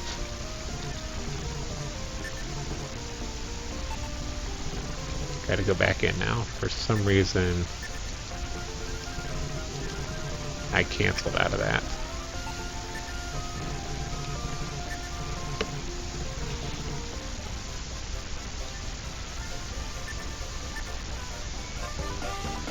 Okay, this time we are going to save. We've got a miracle herb, which obviously is for Milo. Hopefully we don't have to use it midway because he gets desold or something, but yeah, it's just gonna be scary.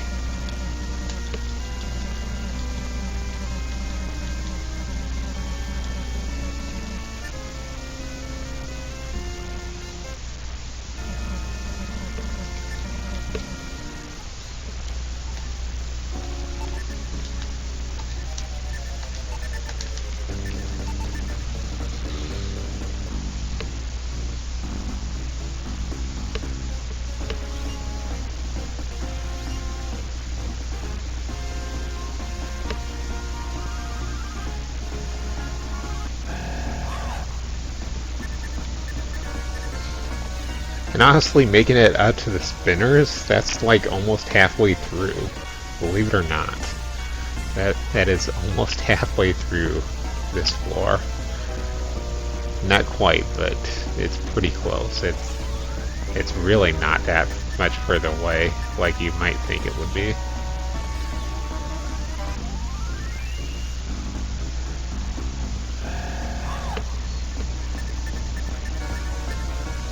Because the door is pretty close, and even like the next part of this isn't really all that long. Well, it's maybe a quarter of the way through the dungeon. That's more close to an accurate description, but yeah, this floor just is not huge at all.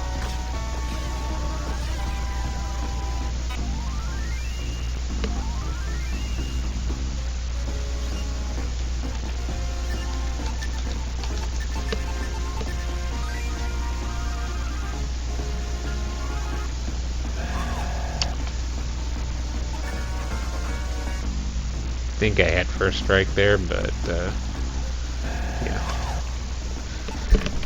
These guys have huge defense. The next guys, though, the yellow ones, I think they're Lancerants or whatever. Maybe I was already at the Lancerants, but whatever they are the ones with really high attack power.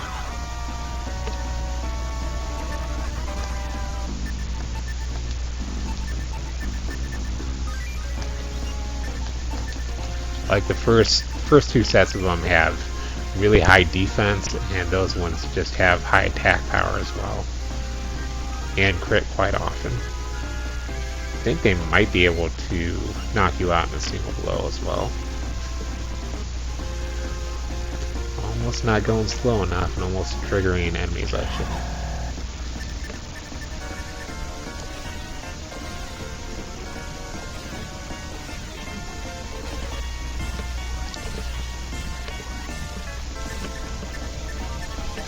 Yeah, I just would have felt really bad had I made the attempt. That this is the proper level, but had I made the attempt to try and take down Mordred and then it just completely failed because I couldn't wait to like level up a little bit.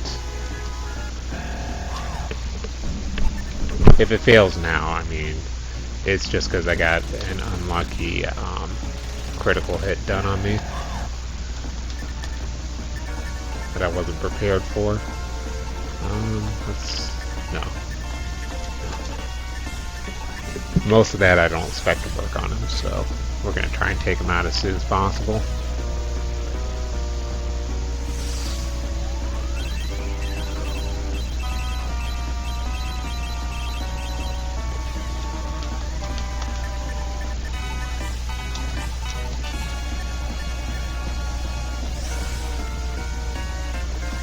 That was unfortunate. I did not expect him to spawn here.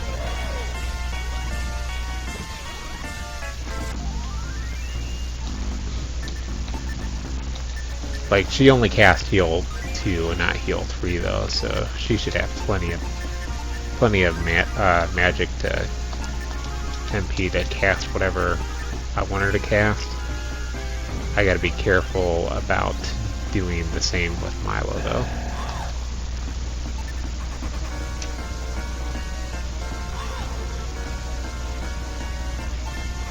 Because like 90% of the Mordred fight is going to be him trying to cast heal 3 just to try and keep everybody alive.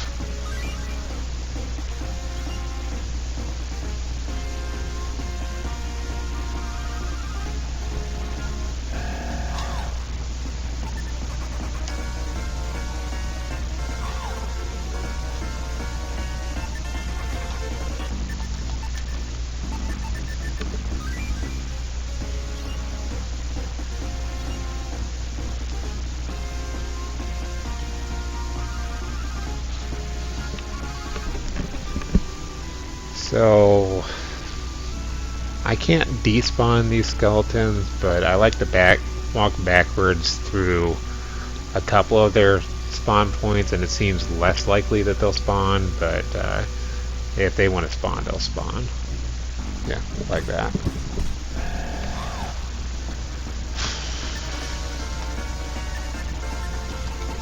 It's just another one of those things where, you know, it's really not worth trying to completely avoid their spawn, or like, it's not worth trying to run from them. It's worth trying to avoid their spawn, but not worth trying to run from them. Because they can just like crit you and auto kill you.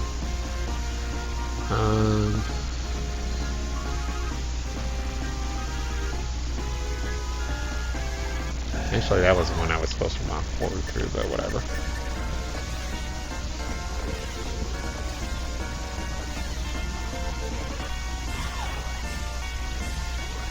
And there's one more after Mordred while you're trying to grab the cell key that can attack you, and depending on how you're sitting, that could be pretty terrifying as well.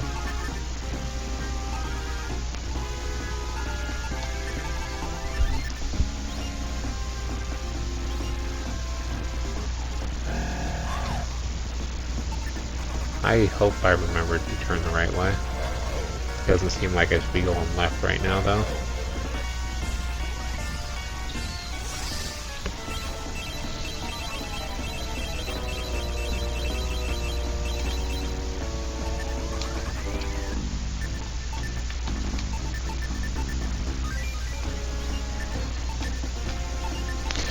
Please don't do that. Okay.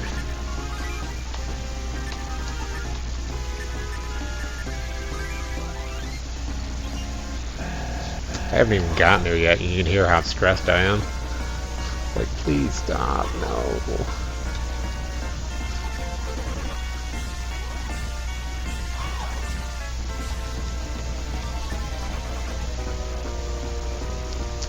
There we go.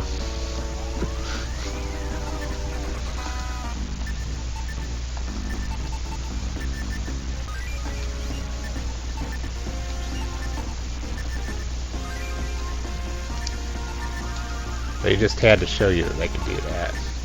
You couldn't take my word for it.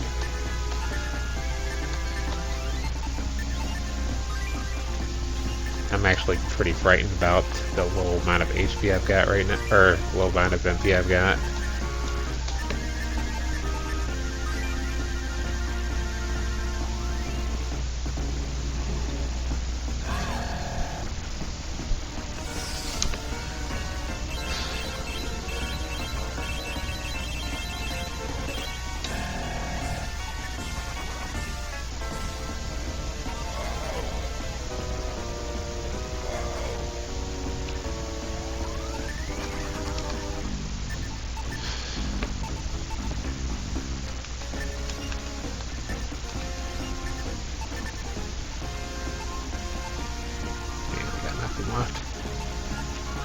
Okay.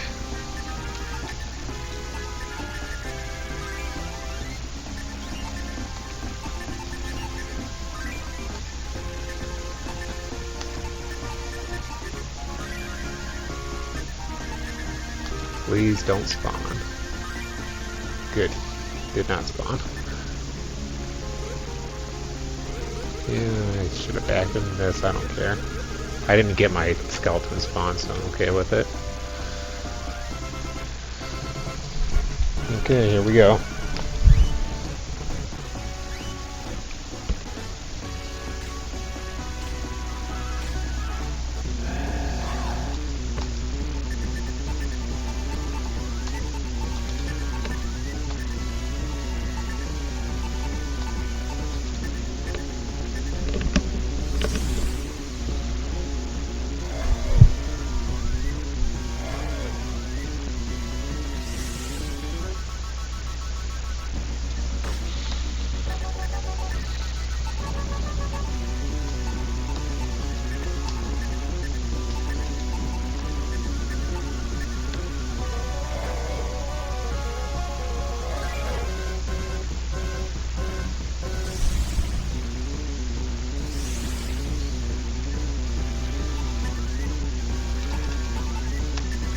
So this is already starting off pretty bad.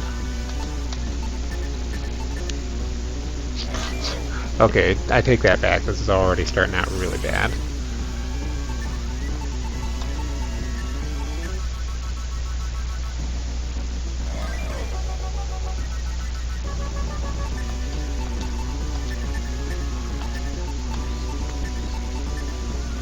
Earlier than I want to use the healing ring. Wow. Okay. Good game. Yep. Let's go.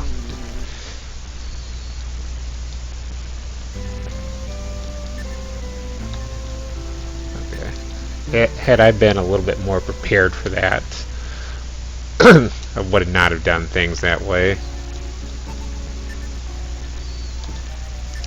I forget that, and I think I even have this in my notes, you want to use Quick on Milo before you use it on Merrick.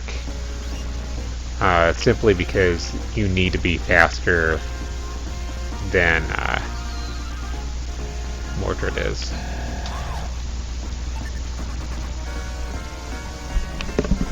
I think I got away with doing it the other way last time and in a lower level and whatever, blah blah blah.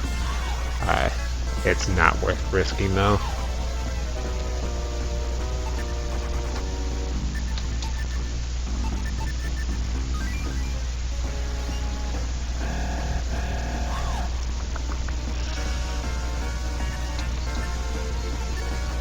Like I can kill them in like 1 or 2 rounds, but I wanted to save my healing spells.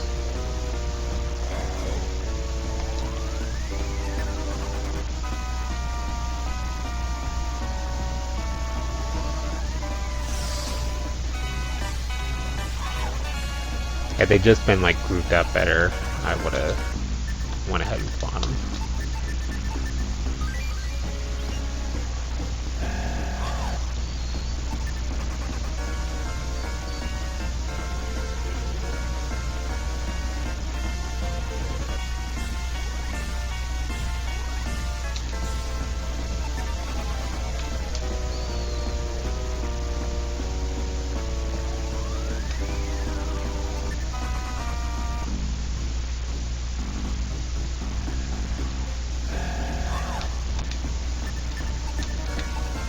Oh, come on. She's still paralyzed?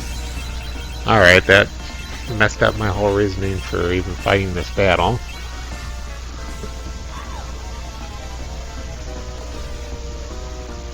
Guess like really all it means is I'm just taking a little bit more damage than what I wanted.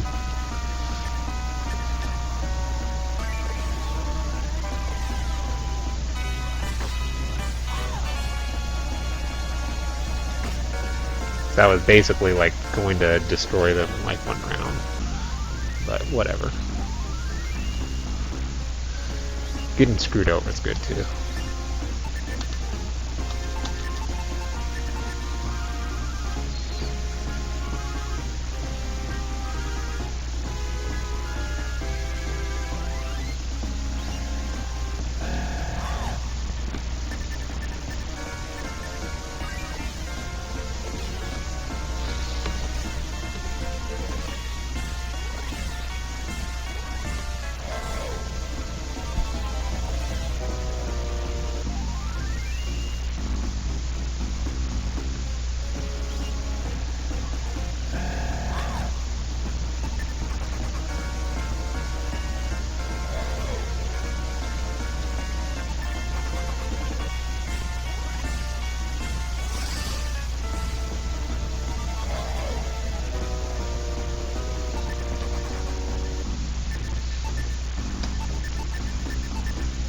So it's like possible to get slow off on Mortrid, just don't ever count on it, because it's probably like a 5% chance. Like it's really stupid.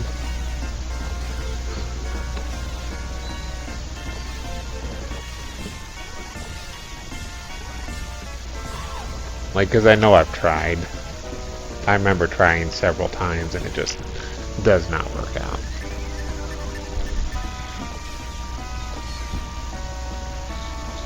So okay, even after we beat Mortrid, I need to go back, I need to get the barrier ring, and I need to get the shield of light.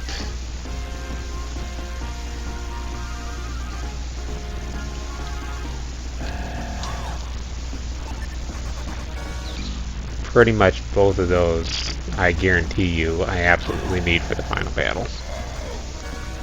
So we're not going to skip them up, we're not going to forget them, just nothing. None of that's going to happen.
Like, I think it's very possible to, I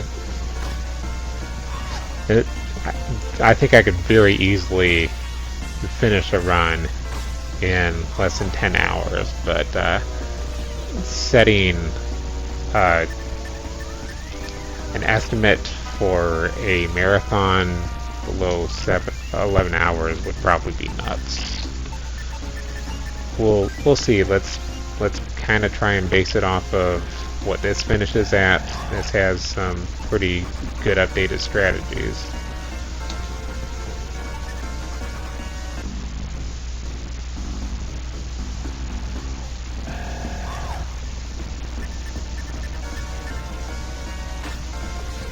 Yeah, last time I got up to that Kaiser crab, and that was unfortunate. I think I'm past any place where he couldn't spawn though. I also got up to Hercules Skeleton. I don't even know what to call him. He's Hercules Skeleton.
think they're telling me I chose the wrong path this time.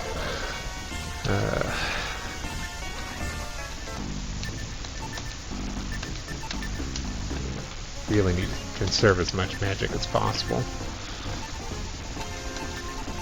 think that's my last healer fruit, though.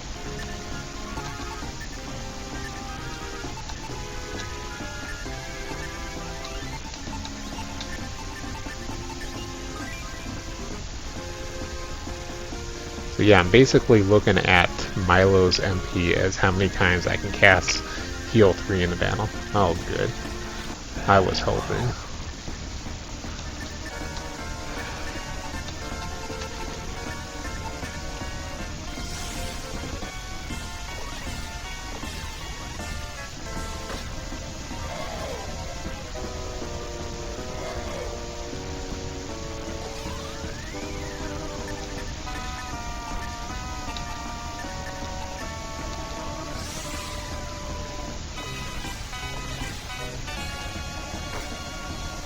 Huh. Okay.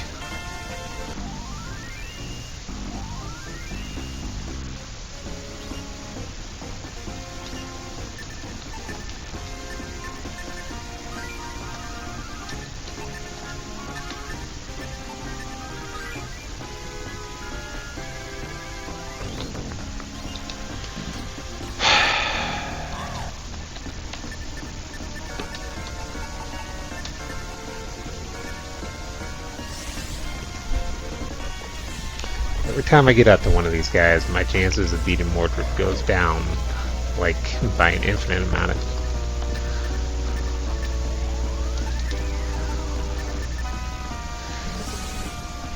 I still have heal ring, though. As long as I can get a better start than I did last time, I'm good. So I skipped her attacks by walking backwards that time.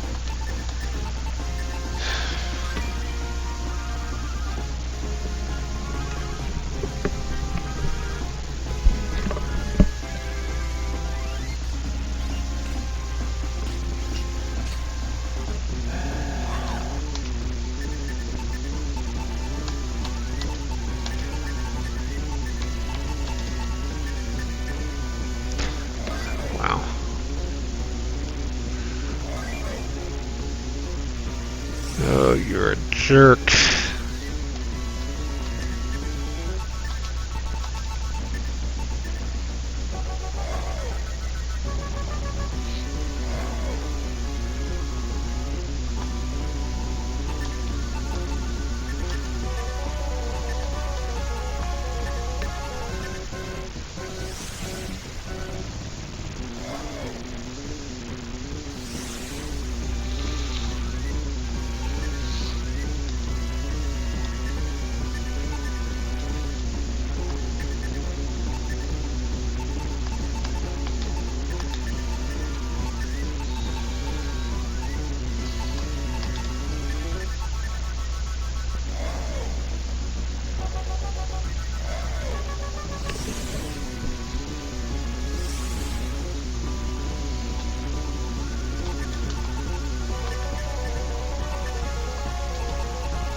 May not help, it might help though. Oh, come on. Okay.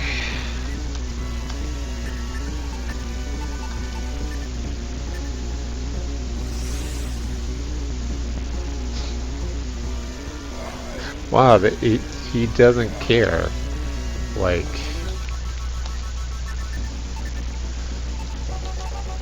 I don't see any way for me to win this battle right now, actually.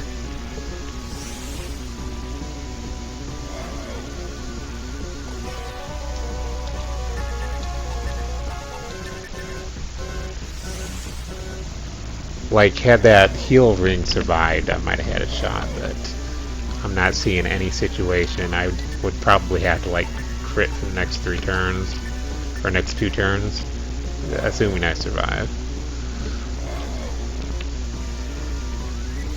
Okay.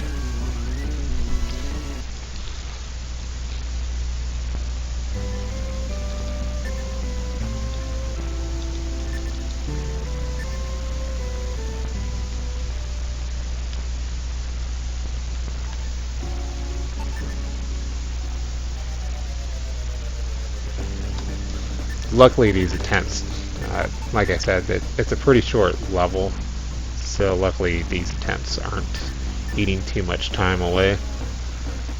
In the grand scheme of things, as far as like the total time of this run goes, it's kind of like a drop in the ocean as far as how much time is being wasted.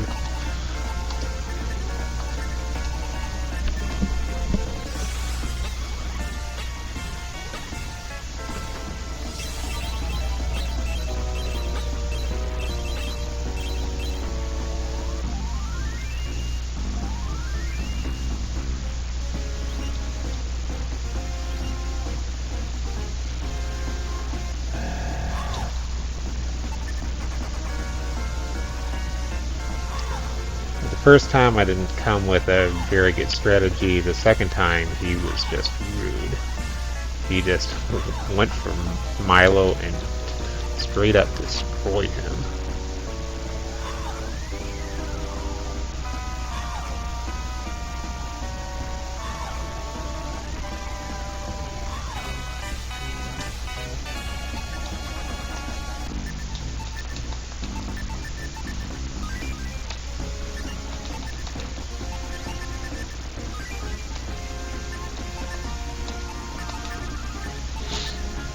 He let me hold out that like small sliver of hope that I could possibly win too. He was like, oh yeah, that's fine. You've got Miracle Alive, but then my healing ring just decided to wear out on the first use. Which is not what you want to happen, obviously.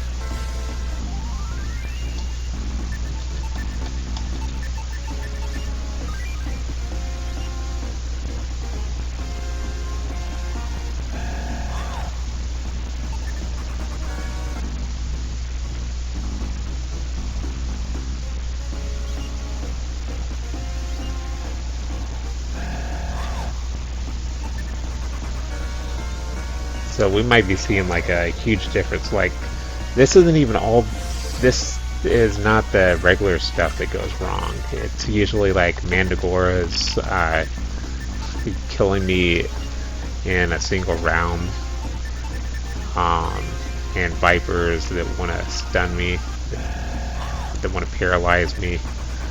So like, we haven't even seen the full extent of everything that goes wrong. But this is just it. This is the one section. Oh boy. I'm still going to keep going. We'll go ahead and use that. Oh, I gotta use that in battle, don't I? I don't think it even uses itself up. Beautiful. That's not a battle I want to try and use that in.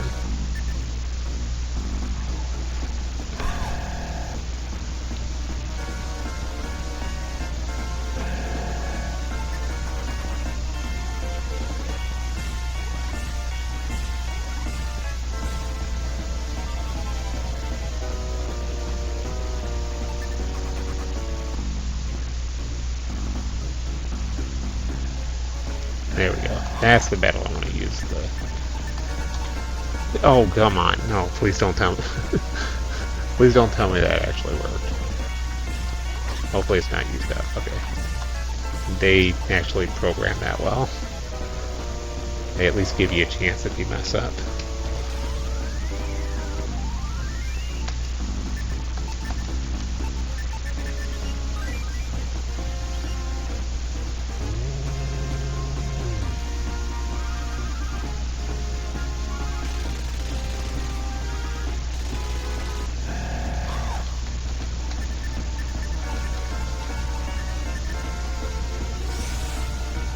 That was not the right guy. Oh well. I'm not gonna use it on anyone else because I think he kills him in 2 hits with that amount of damage.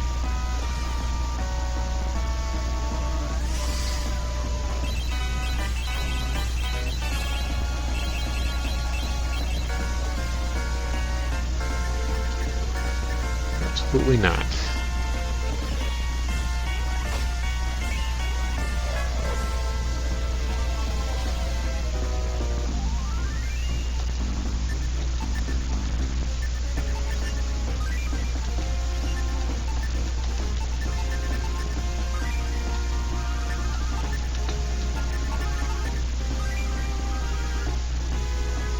To be honest, that's kind of a new spawn for me. I'm not used to it yet. Something that obviously just does not happen all the time.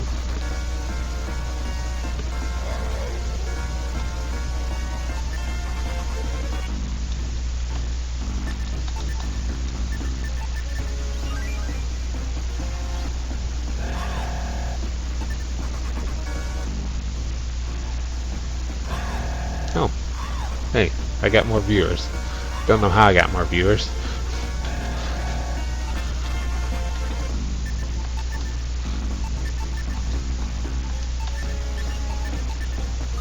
So we're coming up on my third and hopefully final final attempt trying to kill Mordred.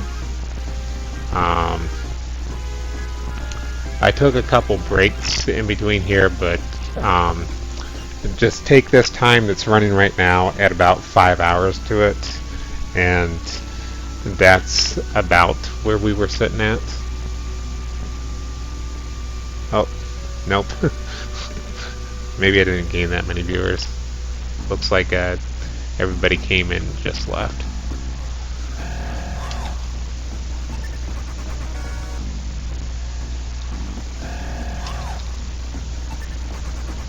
But actually I'm making great time as far as this run goes. It's still looking like we can easily get under 10 hours. If Mordred trolls for too much longer though, that may not be as likely.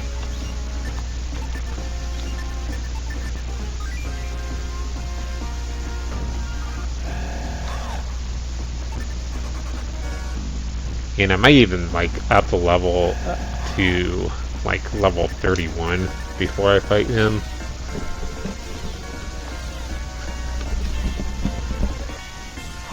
Because I think I've had trouble before doing this.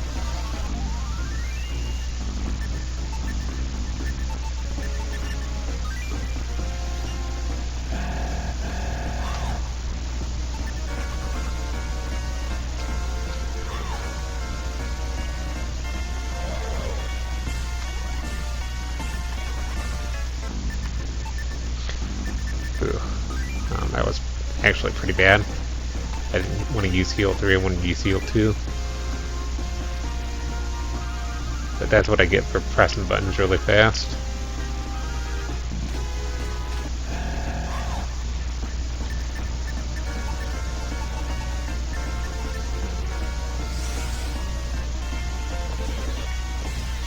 And they have just not let up on these mini bosses the entire time.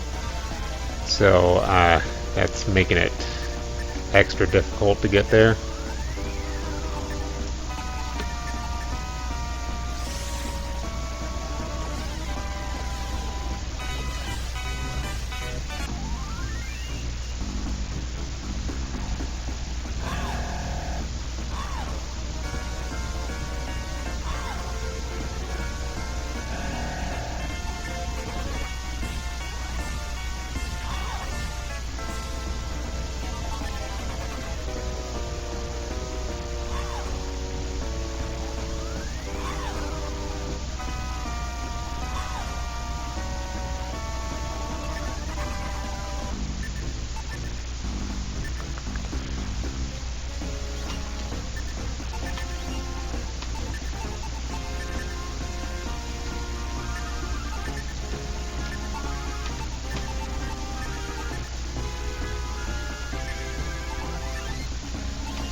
If I spawn this skeleton here, I'm basically boned.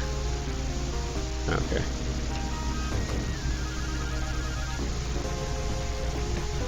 Yeah, pun intended there.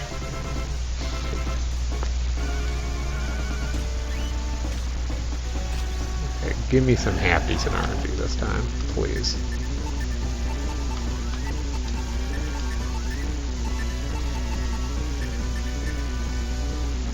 Oh, he's even faster than her.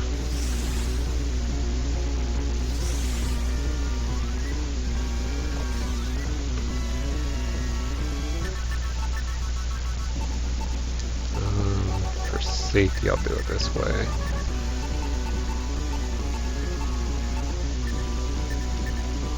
I did not realize until just now that he's faster than her. That kind of changes how I do stuff.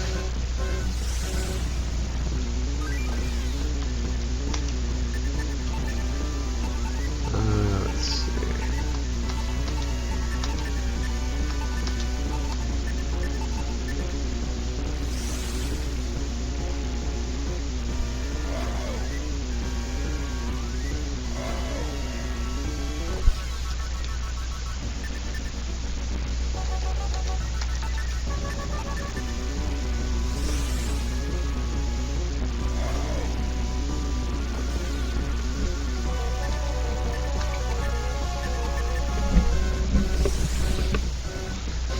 Sadly, the best I've done so far.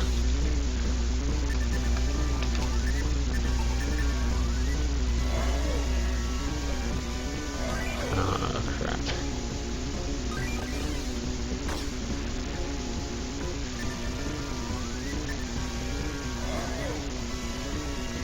Ah, come on.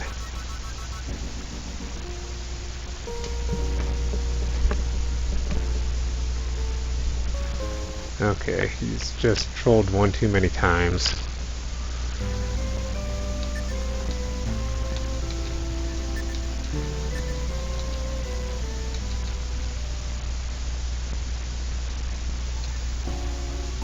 And I should know better than this by now. You think you have to level up just a little bit more, just do it.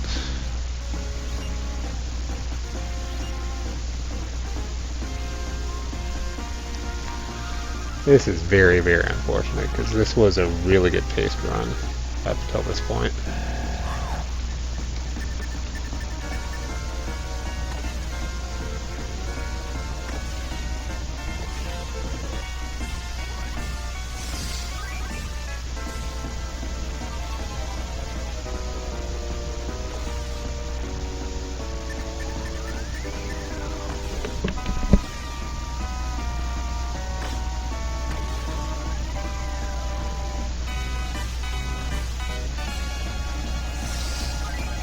I'd have very likely had a chance, but that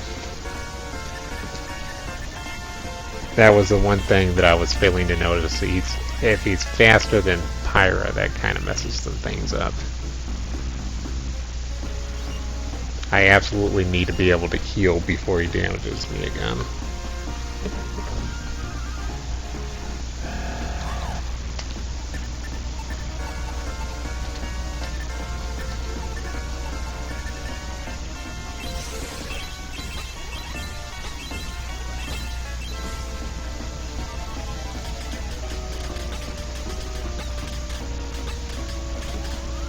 So it's just one of those things where you can like sit there and look at it and be like, oh, well, that's not too bad.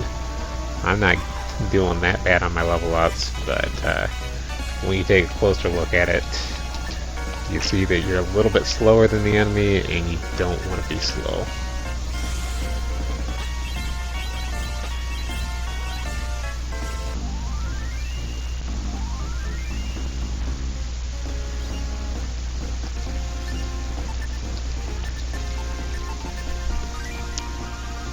Yeah, I think I'm pretty okay with splitting my level ups here.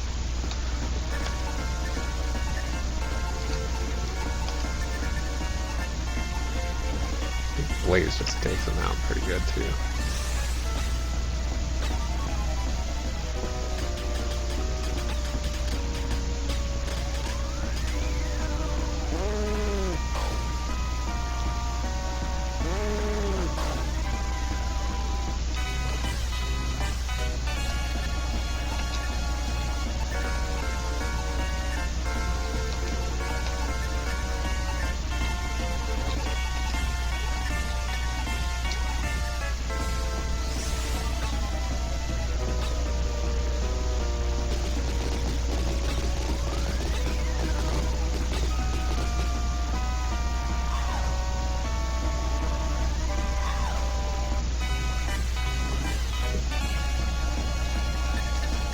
I swear I beat one of these battles with the beat zombies and necromancers and gained like 9,000 experience.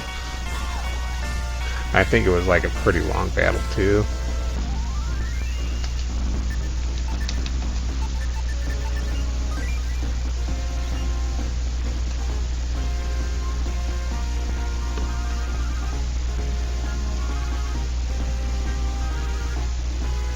Yeah, pretty unfortunate here, but we'll get level 31 and then we'll show him what's what. We need just a little bit more HP and a little bit more speed.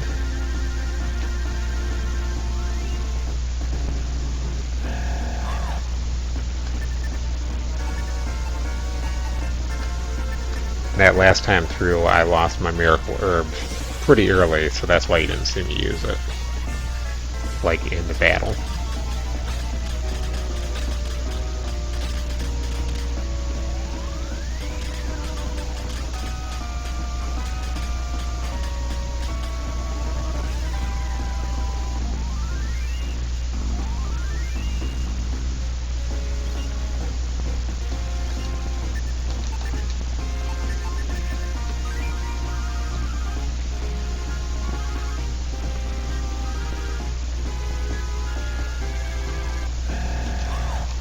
So really I wasn't thinking about updating this until like just at that battle.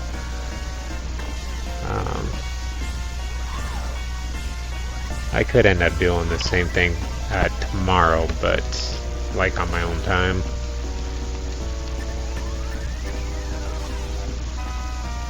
We shall see.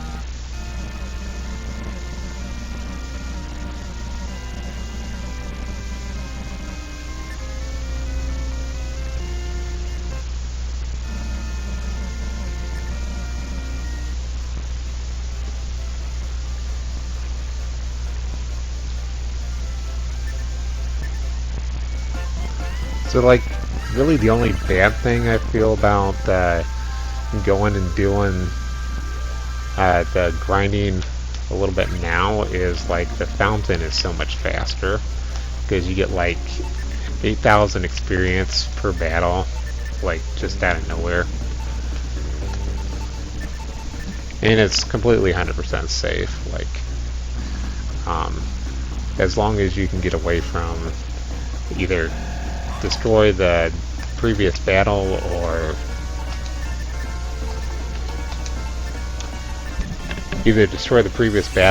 or just like get away from it alive, you're still gonna make out pretty good.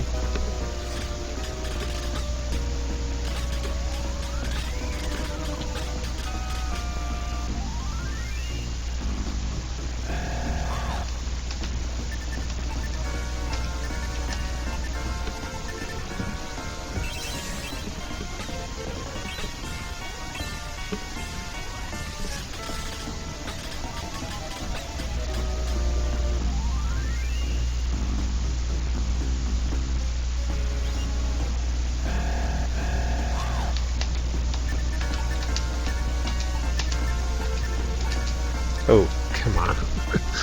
Getting a little trigger happy again. And it's showing.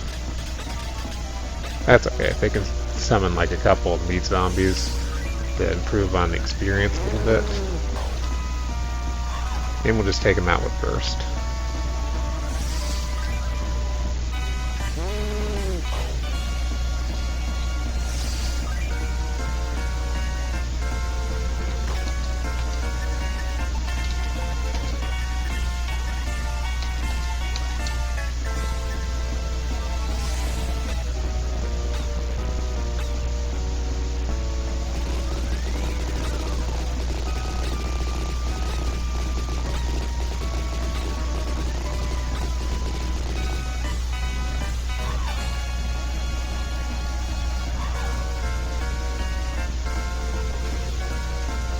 not sure how that Griffin died.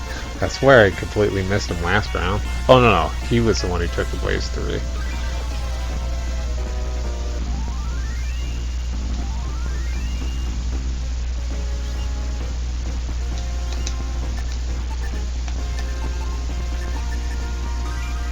He probably found his way over here from the Ogre Battle speedrun. If you haven't ever seen that one, that's an awesome speedrun. The Griffin is definitely, he's MVP for that.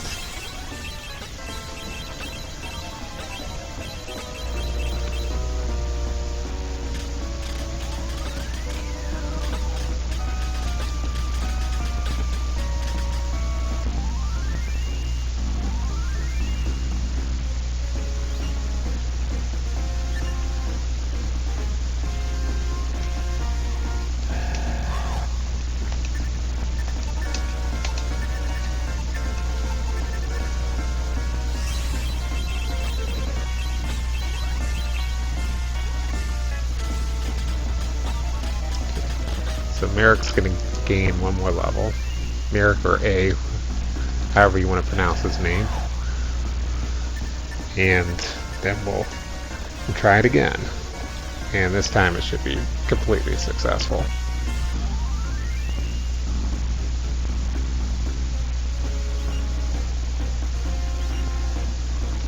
There is much less of a margin for error.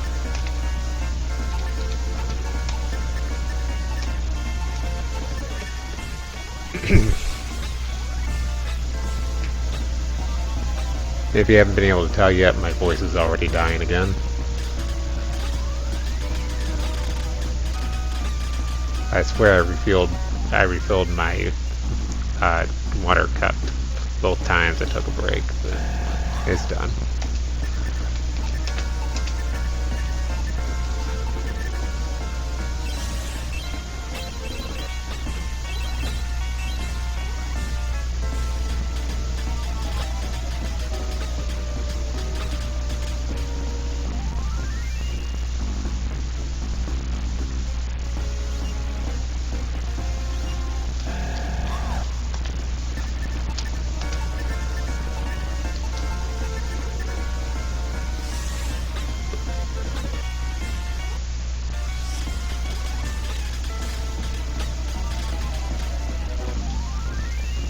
Like Blast 3 and Blast 4 in this game, like, you can really underestimate those spells, but they are just completely awesome.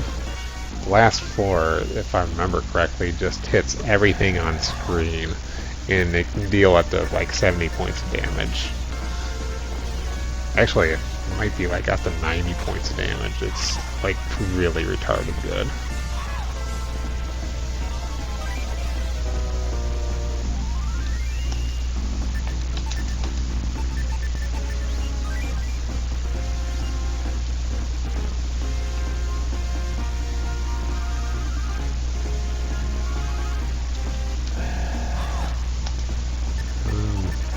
Nothing's been doing a whole lot of damage on these guys.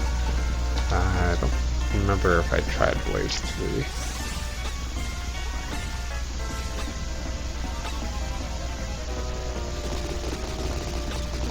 3. Yeah, just nothing deals a lot of damage on these guys.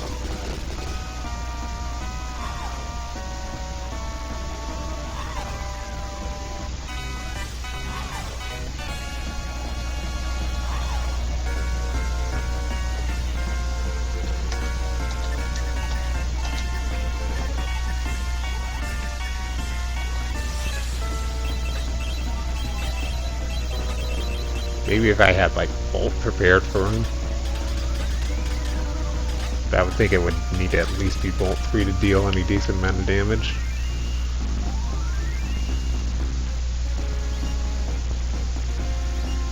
Okay, so I just need 2 more level ups, one from Pyra and one from Merrick.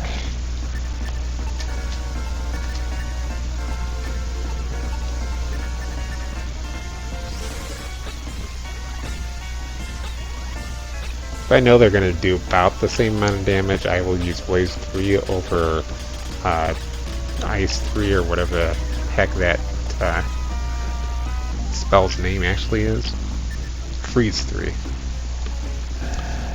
It's because if you pay close attention to the animation to cast it, like blazes a little bit faster than freeze. Very slightly, but it is. Plus it's closer to get to in your menu, and it costs less.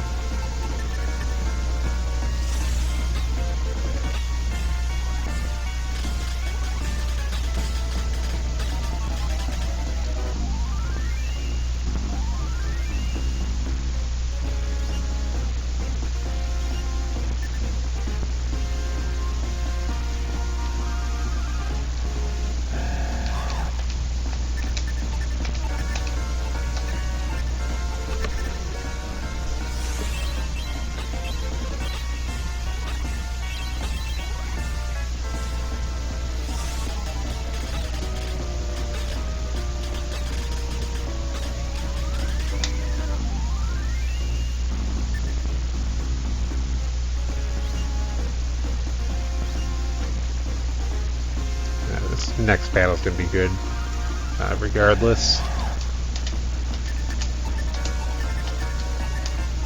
That's at least close enough to another level up.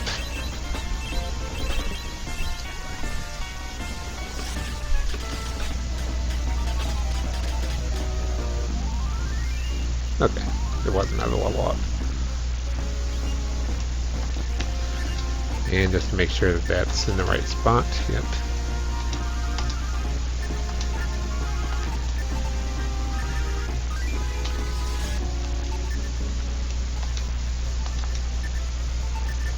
I wanted to make sure I didn't have any like empty spots in my inventory, because if so, I needed to go grab some healer first right away.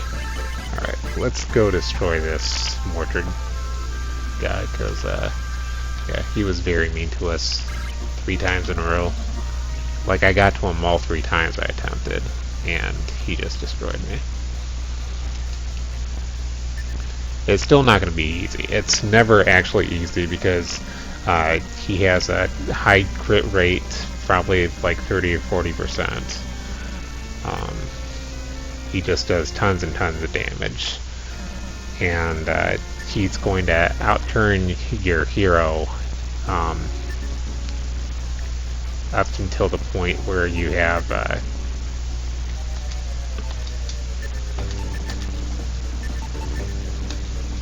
just until the point where you have man, what a quick on him. Sorry, again, really tired. I'm way more awake than I was when I started, but still tired. I expected to wake up like a lot more, a lot quicker. Yeah. I could kill them, but we need to conserve our MP a little bit.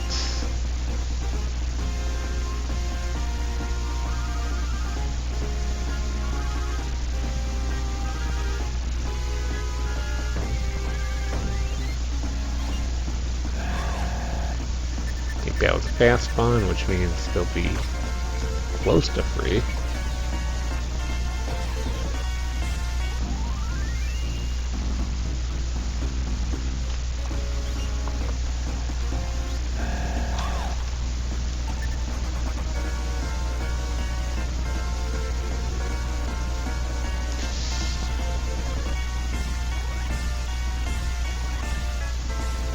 This is exactly this right here. This is what I've been talking about. They can paralyze Milo, and then I gotta try this again.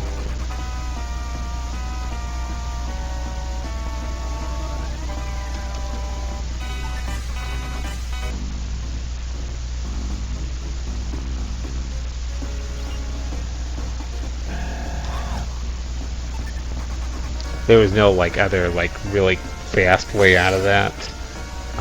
Like I could use Milo to use Detox level 2 to remove paralysis from one of the characters, but then they just keep doing it over and over again.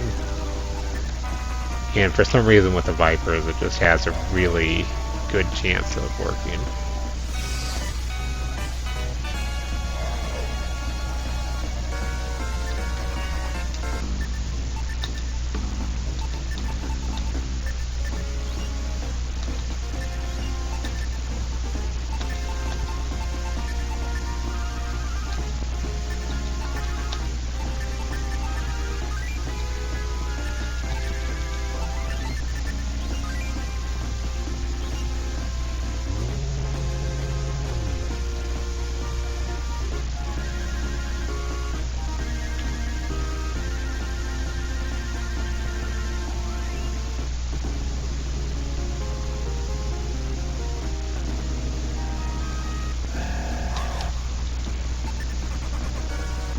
Oh, come on.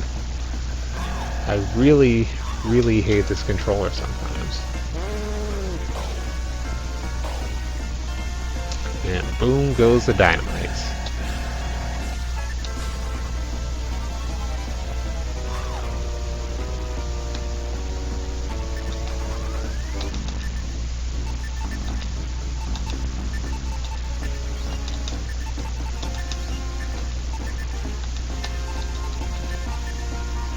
Oh yeah, it's gonna be in a freaking battle.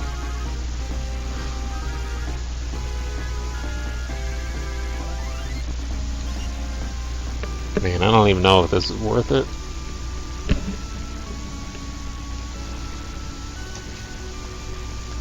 Because I almost like have to trigger a battle with like one enemy just to be able to revive Milo.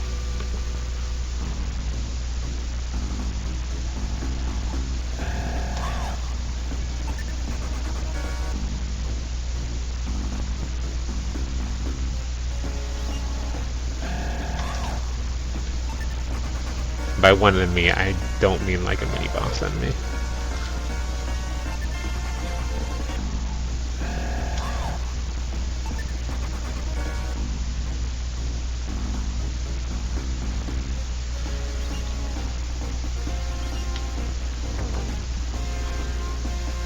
Oh come on, this is like not fair.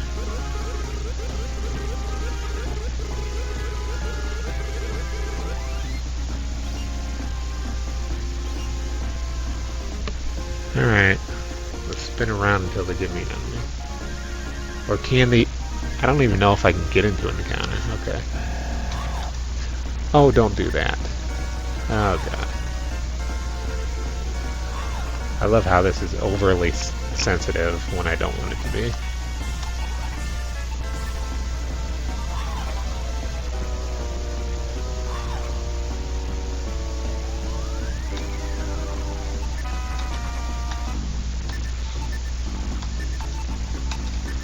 Watch, I'm doing all this complaining and I'll just like destroy him this time.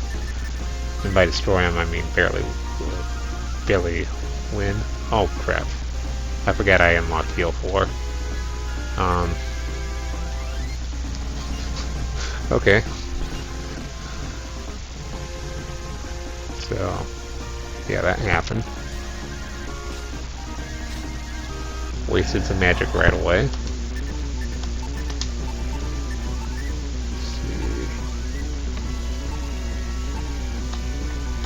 Start with him again.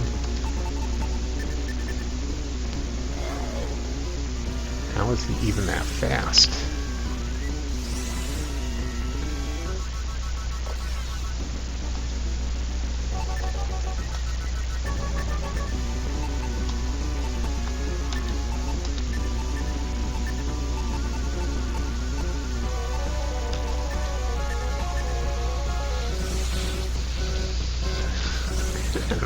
I just had a feeling that I would need that for one reason or another.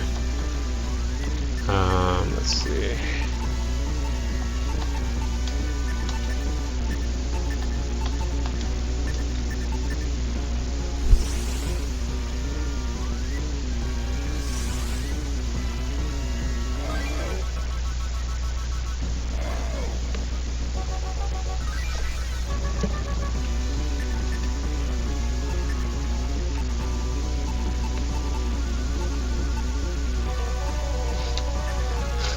Try this, but it's not likely to work.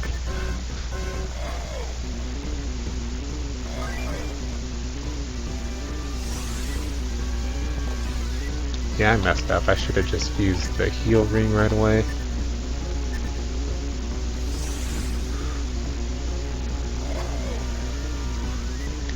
Or at least heal Totem.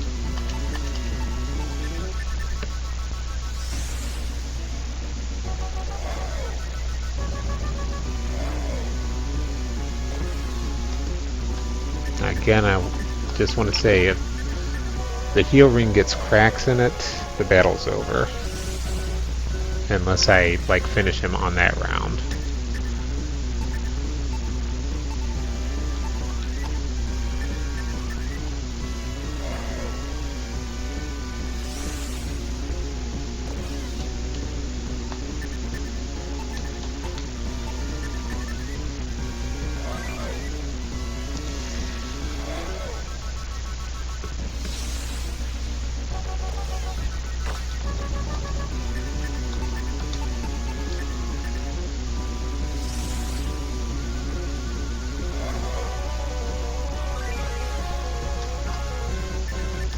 He's close to dead.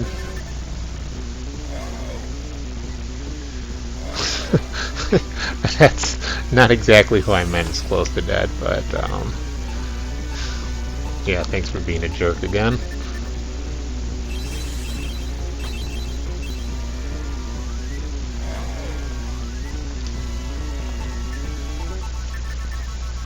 Alright, I figured I'd try it because he was so low on HP.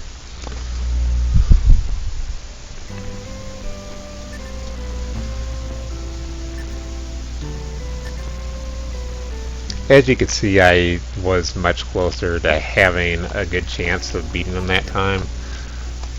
It's just the RNG of getting out to the area I didn't have.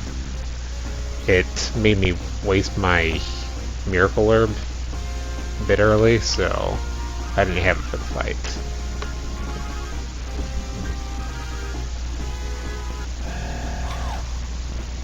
In fact, pretty much everything about that was really, really sketchy.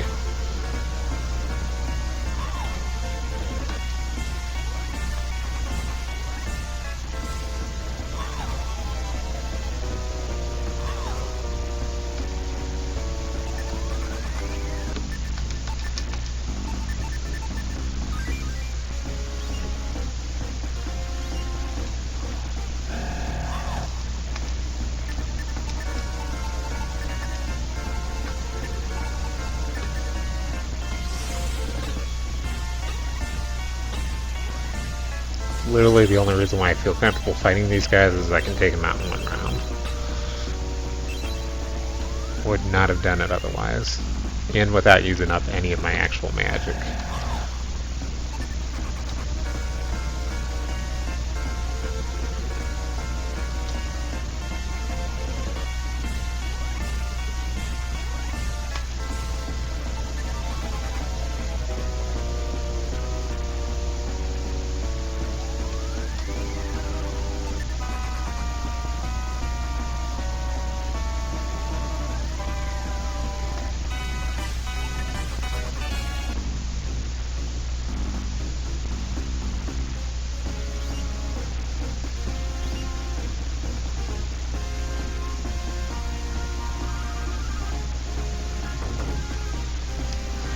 So again, I've got to point out how grateful I am that this section leading up to Mordred is very small.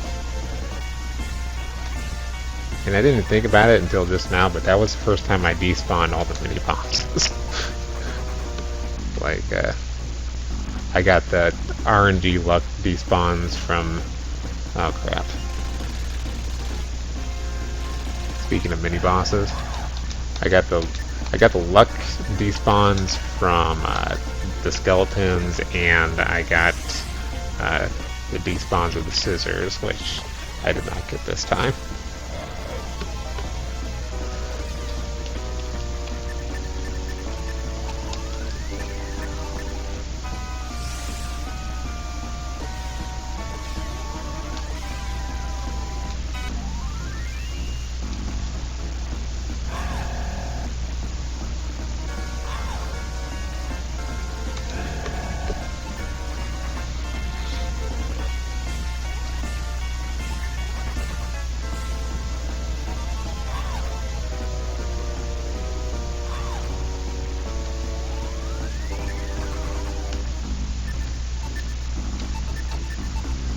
But yeah, as for why you will see me use boost on Milo rather than using it on Merrick is basically simple math here. Merrick gets 1 attack and Milo gets 3 attacks, so Milo is 300% more times more likely to get a crit out than Merrick will. So he is, he's gonna do more damage. Even without a crit, he does more damage.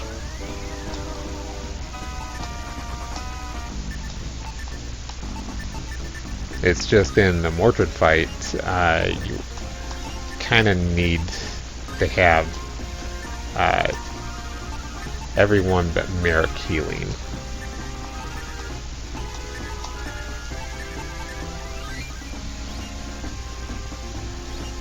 Otherwise, you just don't survive. Not at low levels. I think you're meant to fight him in about level 40. But yeah, we're not doing that.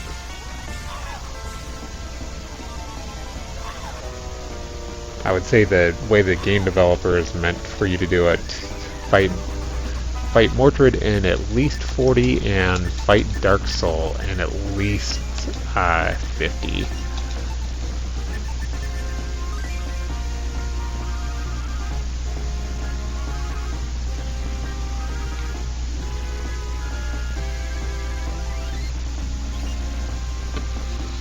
Okay, pretty good on the enemy spawns there.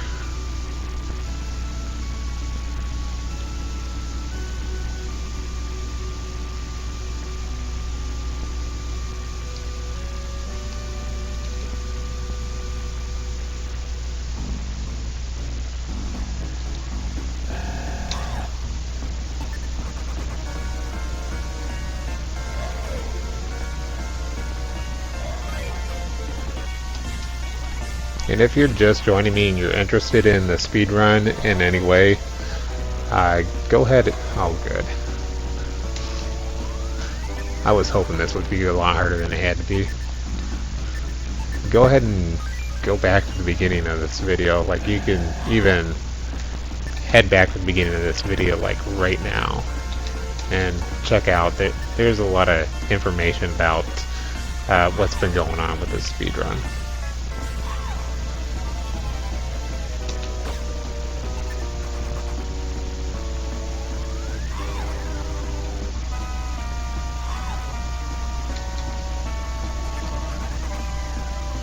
And like basically if you're just joining me right now, you missed how I glitched in some pretty important items.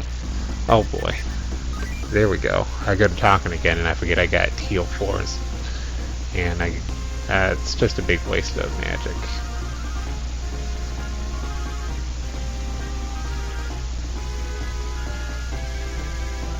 Come on. Alright. So it's gonna waste another boost.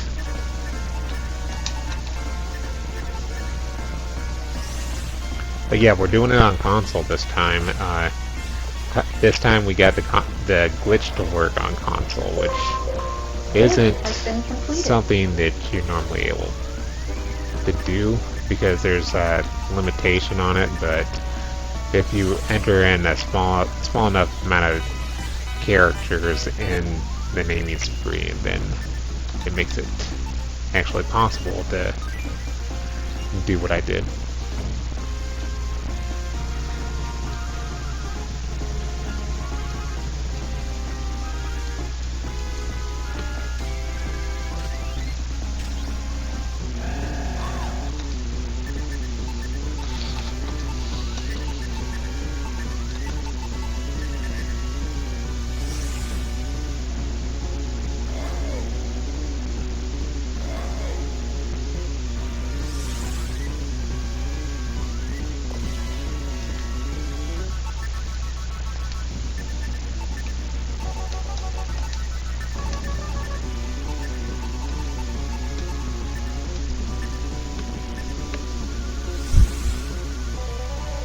Oh, okay. For some reason I thought I did that on somebody else.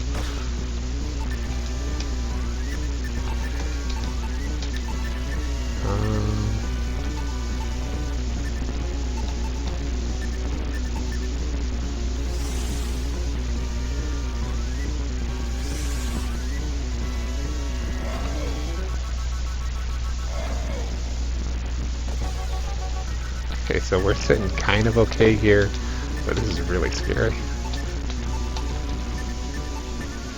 Oh no, please don't do this. Alright. So I would say we're actually sitting pretty well now.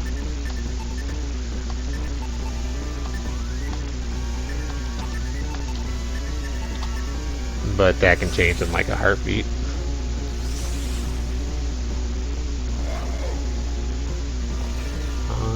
While I've got the time, I need to make sure she's definitely faster than Mortrude. I don't want to make that mistake again.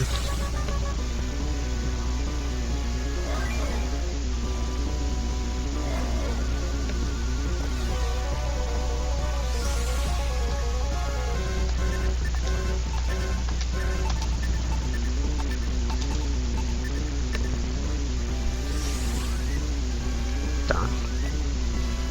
Okay, we're still kind of pretty in this right now. Let's see.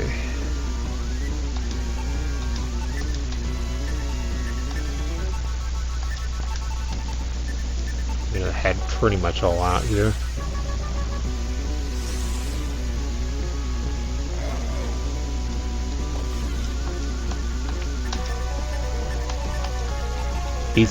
He's got to be really close to cracking here and being almost dead.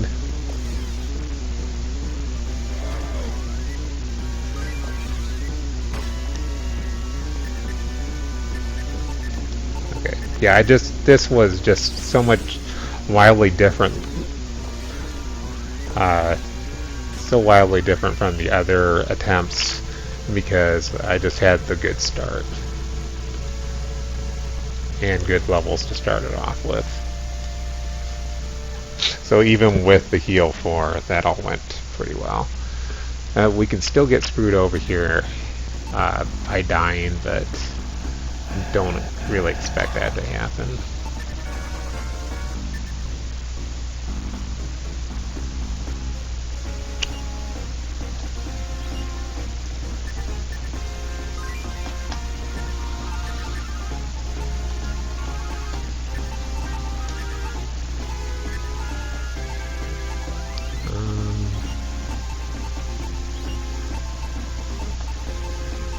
Yes. I want these to be pretty accessible, so I'm trying to optimize their position, but not to any kind of help for me. Okay, so there's another skeleton that can spawn. Like, I've got plenty of MP now. I really probably should make it always get up to level 31. I'm gonna note that. I'm gonna place that in my notes. Always get up to 31 before fighting Merrick. Or Merrick fighting Mortrude.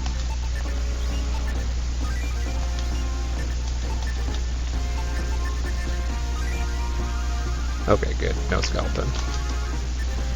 Would not have been all that scary.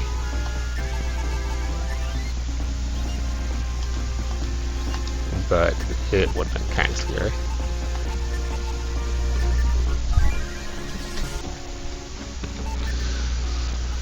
Okay.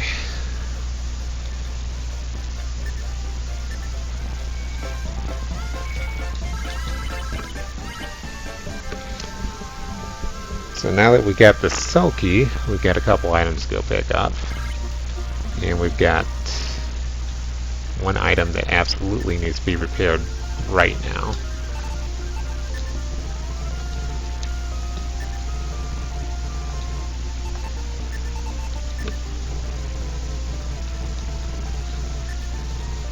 As you saw, like, I used it once in that battle, but it's not necessarily necessary that you you do that. I still would have lived without using it.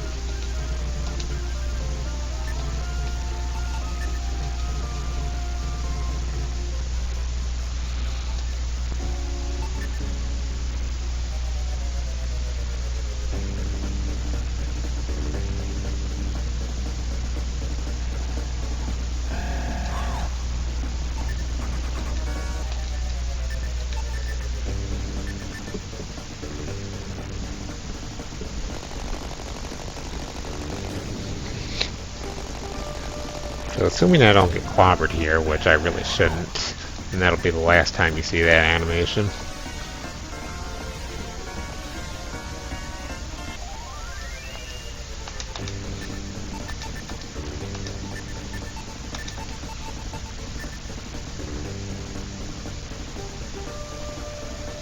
There's like build blocks that are a build block, or maybe even two, that can get in my way while I'm trying to get this white shield, but I'm not scared of him.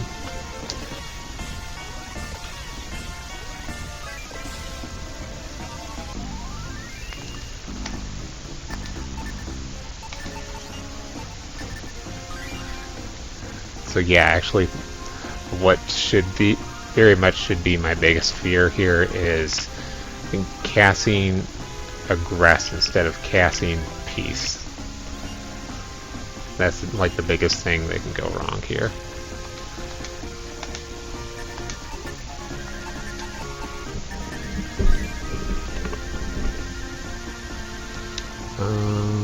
No, there's nothing up there. And that's not the jail cell door.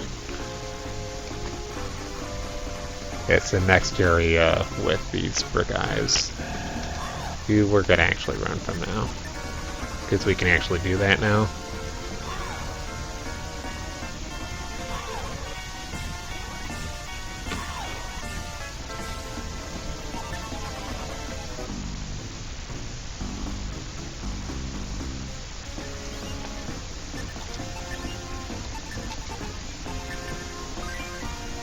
Yeah, you saw me take that menu pretty slowly because I didn't want to mess it up, because I almost did.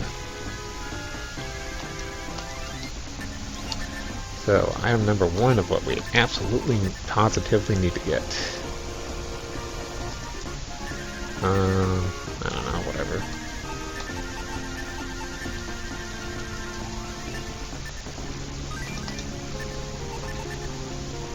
I think this gives her a little bit of a defense boost as well. Oh, and she's not supposed to have this, Milo is.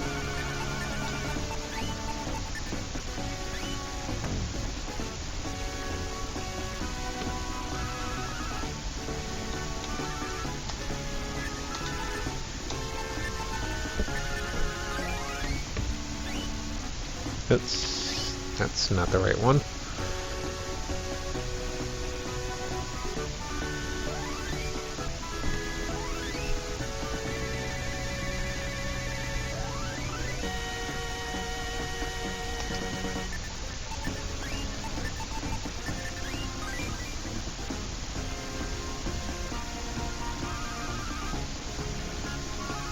This.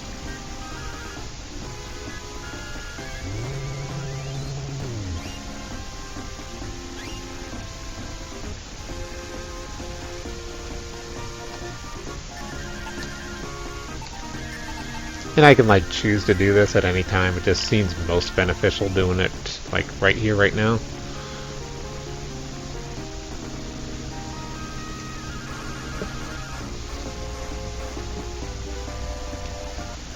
You gotta remember, I gotta go grab my armor first, and then we aggress out. And that is not a walk in the park. Can be sometimes, depending on what pirate speed's at, and I don't think it's at enough.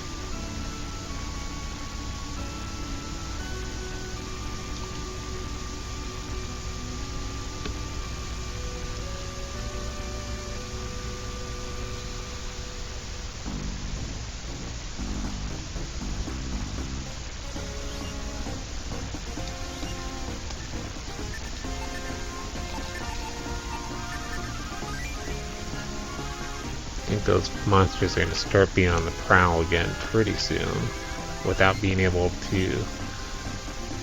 I won't be able to use peace to despawn them anymore.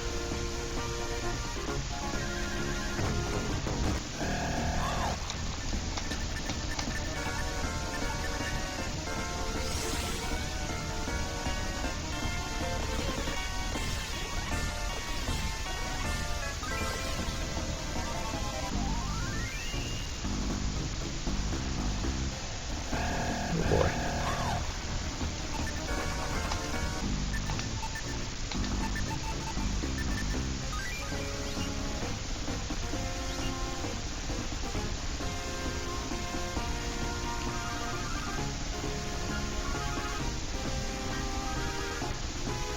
Okay, we're pretty close to our target destination.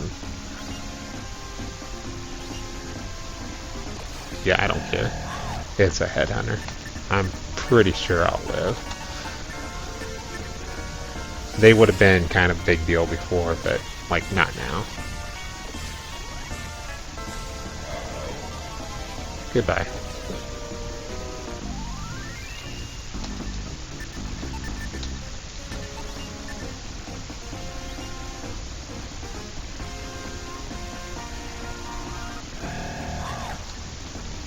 Oh yeah, I should have used peace again. I don't know that it'll work. Yep.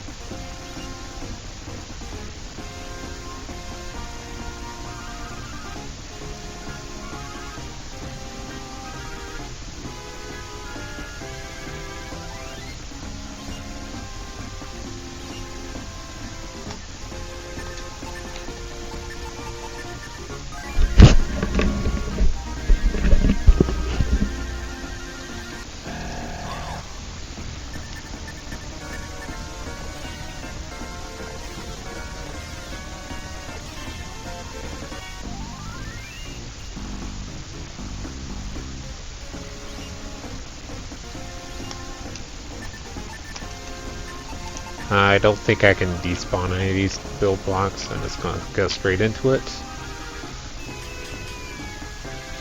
Again, these guys, they're kind of scary. They can be scary, but I don't know. I'm not going to make that big of a deal out of them because usually it goes pretty quickly. That's actually the attack I wanted to do because it's got such a low percentage rate of actually doing anything that I care about.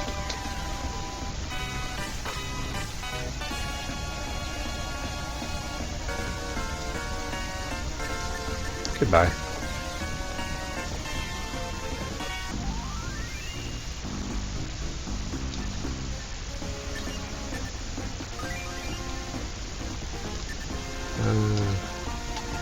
I almost discarded my mithril shield, but yeah, that would not have worked out too well.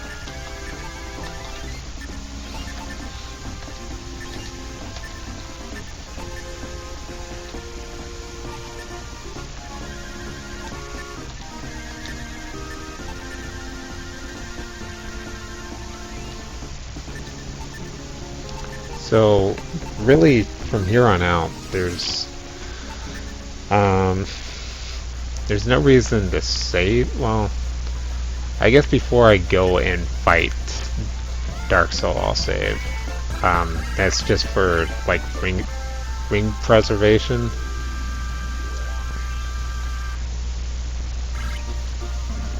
Oh, and I did leave Jessa behind. I did do that somewhat on purpose. Really all I wanted to do was get to the fountain.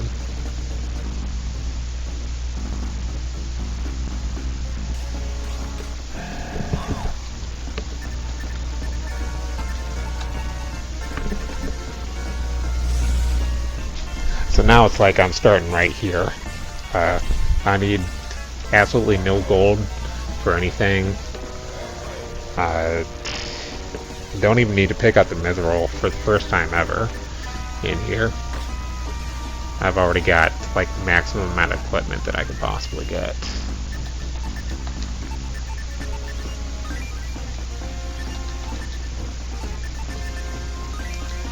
So really all I need from here on out is levels from the quick grind.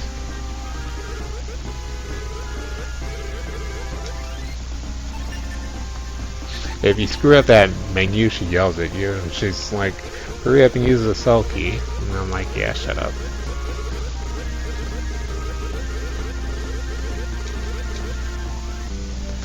I'm not very nice to NPCs in video games.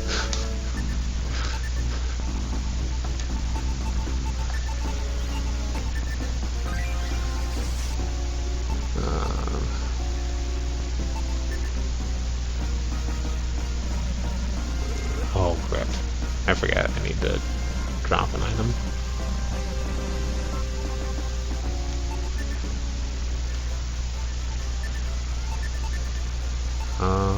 What can I drop? There we go. Gonna work that okay because that's the person who needs it.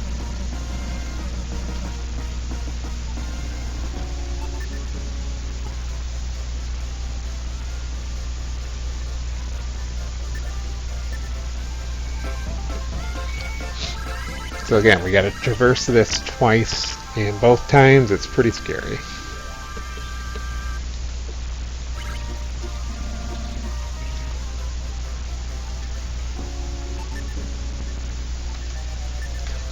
That's where finding out that I can use this medallion literally anywhere instead of at a blue fountain, that's honestly saves like 10 or 20 minutes off the run. Oh, come on. I swear it's not me, it's this controller. I swear I was most definitely pressing right and it thought I pressed up.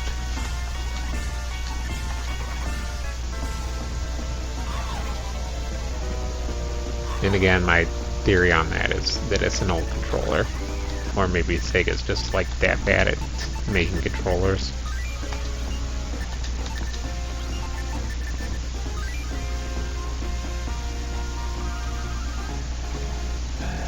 Yeah, I can take out one guy.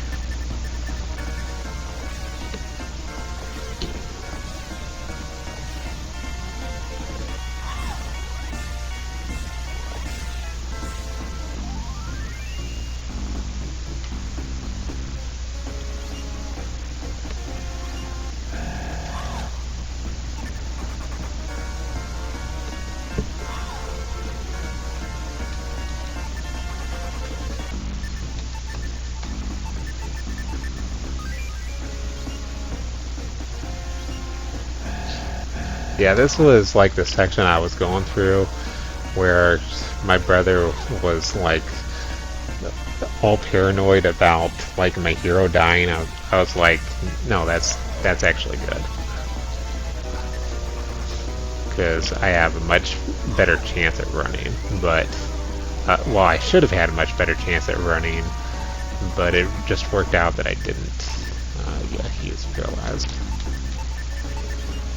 I think what happened was Pyro was getting really bad level ups as far as speed goes.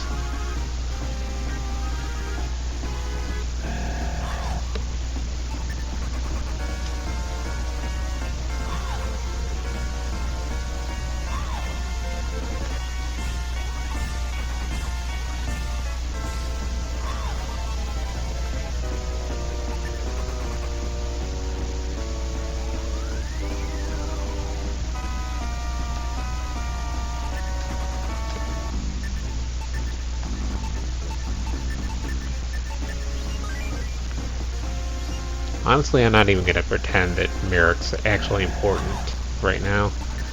I'm going to let him die off, just like right away. The other two are much better at running, so really no reason to have him alive.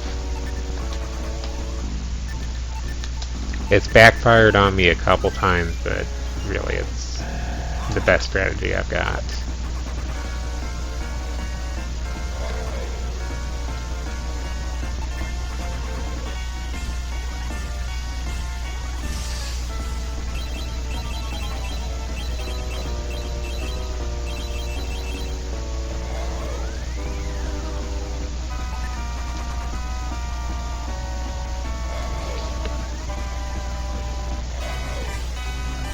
that's kind of okay too.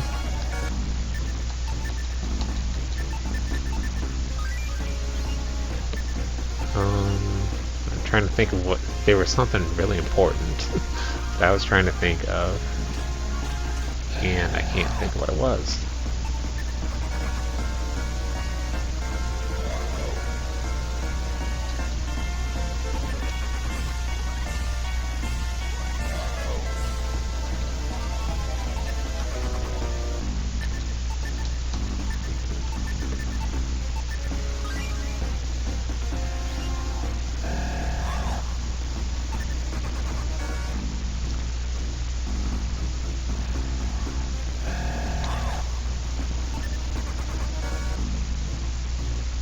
And there's something really important to my situation that is escaping my mind, and it's going to probably determine whether I live or die.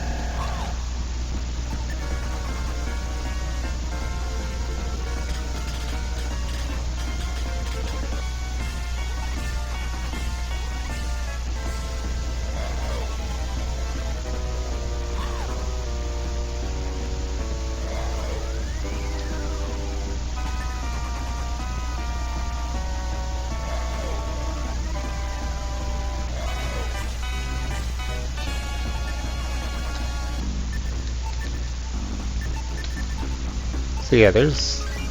Oh yeah, I wanted to see if I... Okay, I still have the heal with me. I was wanting to check to see if I remember to pull it out.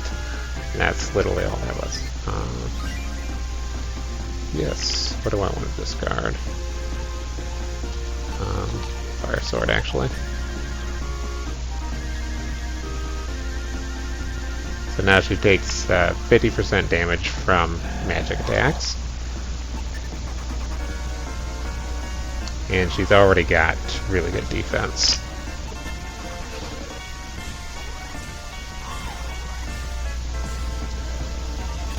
So it may look like I've only got 120 mana worth of heals, but I mean, you gotta think I've got the uncracked healing ring.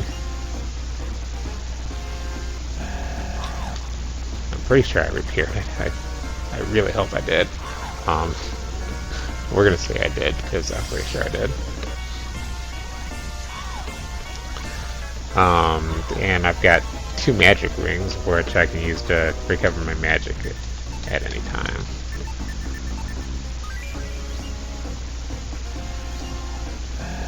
I would rather not use those.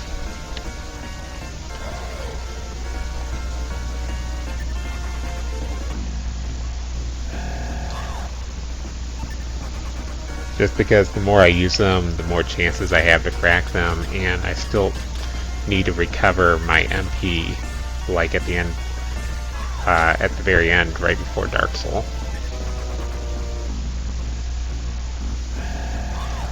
I don't think I've ever ran out of MP, but I've come pretty close.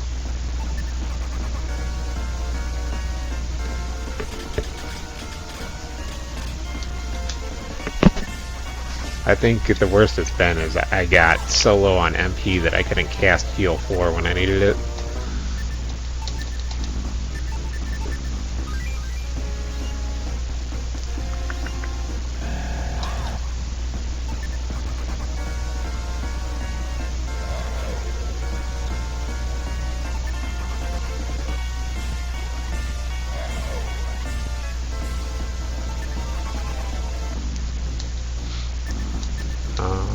You'll kind of get a good idea, like, if Merrick was still alive, the Ragnaroks would do, like, 80 to 100 points of damage to him.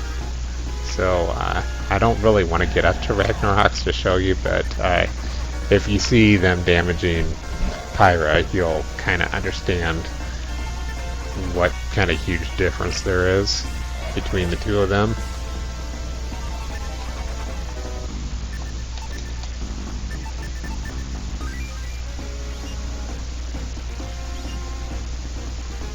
And this is literally the strategy. I always forget exactly where that pawn is.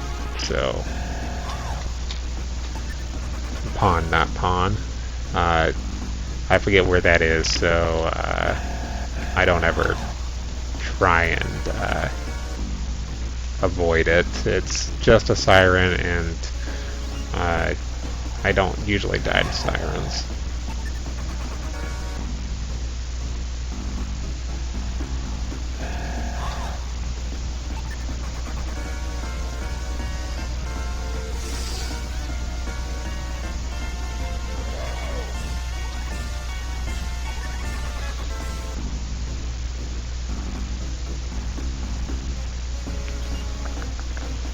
Okay, this is the one you have to walk on backwards.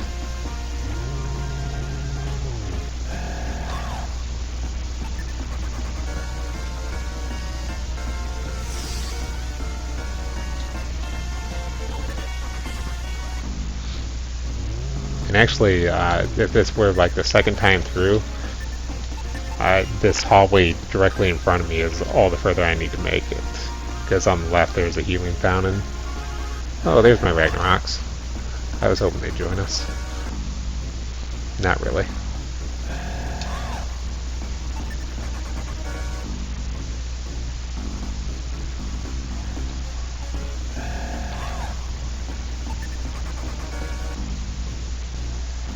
Yeah, her speed stat has just been ridiculous here. Yeah, you see 38. But still, this is still very scary. They could still murder the crap out of her, but she at least has a chance against them.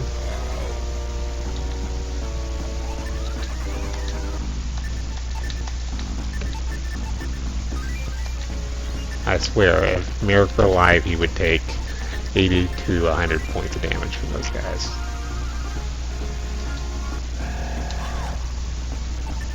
Just need to make it just a little bit further. I was honestly very worried about that diesel. That was like the one thing I didn't want him to do.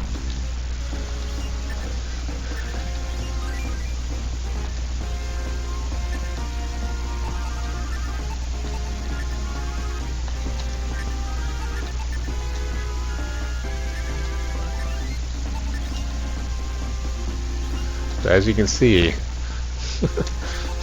Pyra, she just works miracles.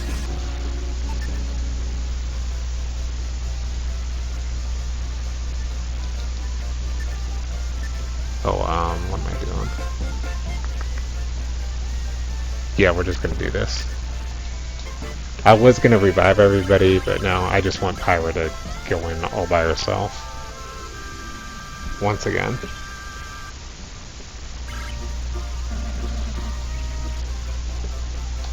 And, wait, I can't do this.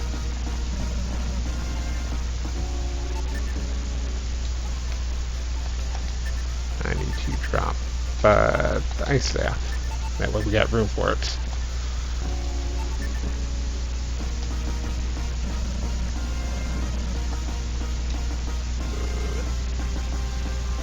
Oh, that's right. Okay. No big deal. I forgot.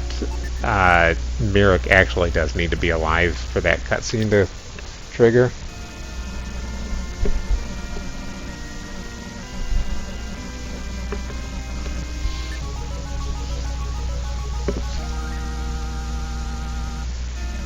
I mean, that's literally only the second time that I've attempted that with Merrick being dead. And it kind of makes sense because the princess starts crying about you having to kill Mordred.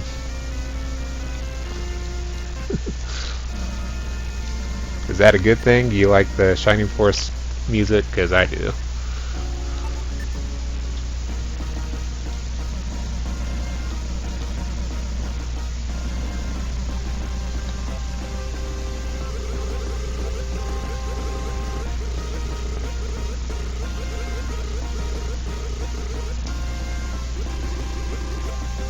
Oh, he didn't even give it to me yet.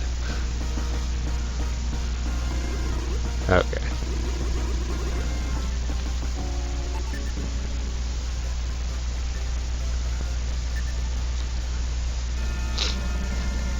Yeah, I actually like that. Like, even the hokey town music, it's pretty awesome.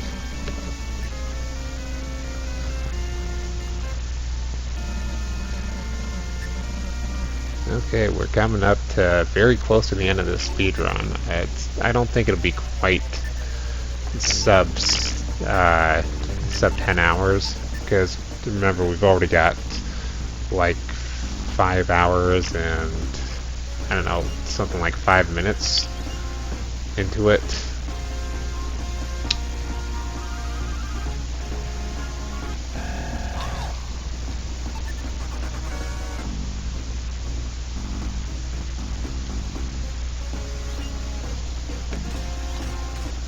And thank you for joining me, Quad Striker.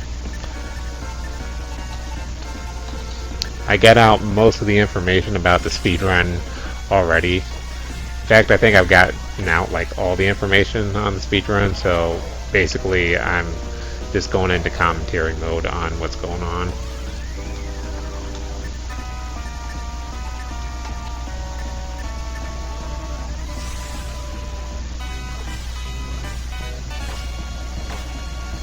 Oh no, Milo's dead.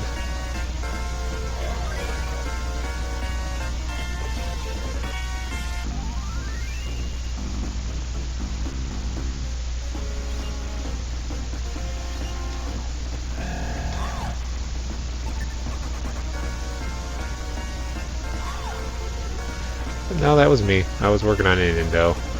I've since put it down, but I've got this guy. I can never really pronounce his name. Shoot, I don't want to take my eyes off of what I'm doing right now.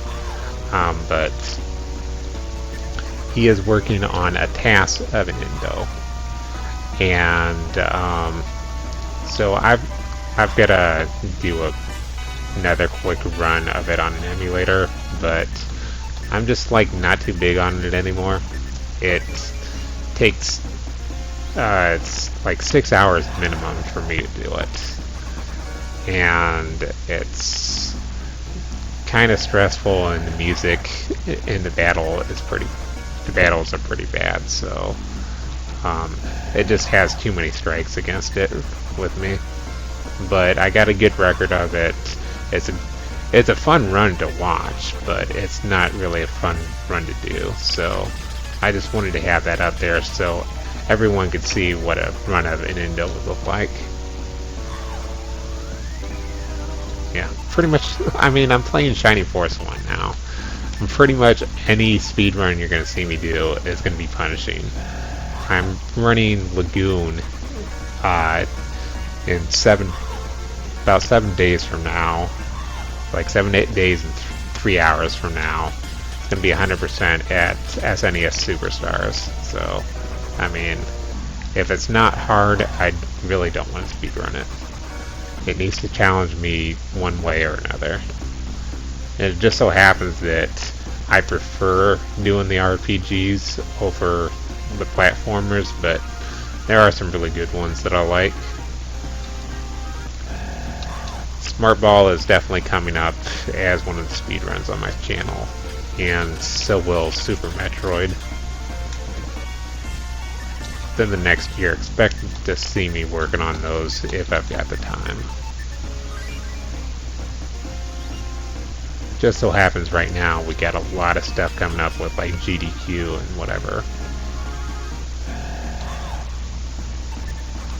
I think I'm actually more scared of him than the skeletons, just because of the bloodshot eye thing. If that paralyzes me, I mean, that's instant death.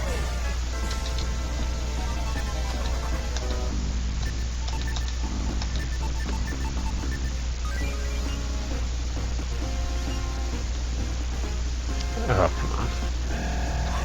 Controller specs again.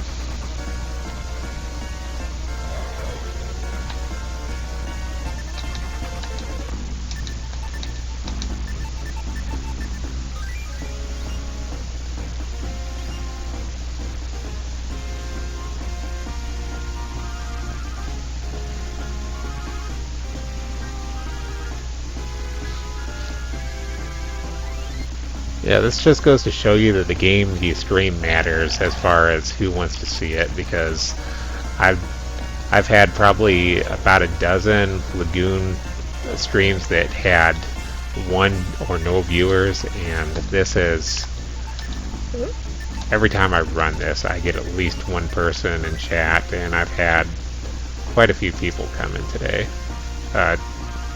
For just compared to my average viewership. Oh no, I wonder if I can get away.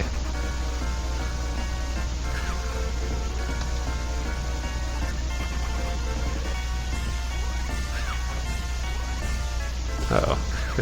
This is actually turning into a real battle here. Okay. Non-crisis avoided.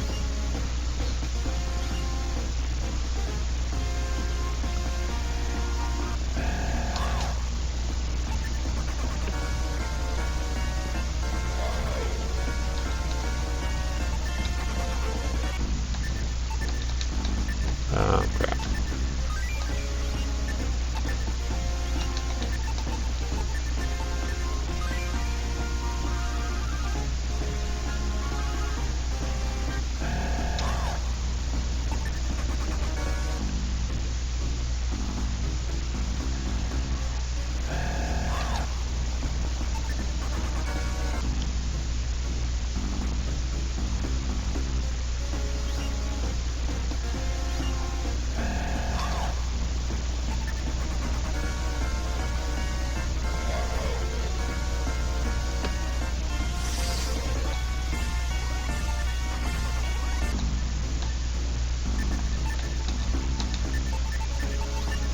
Plenty of heals left. No reason to not use them.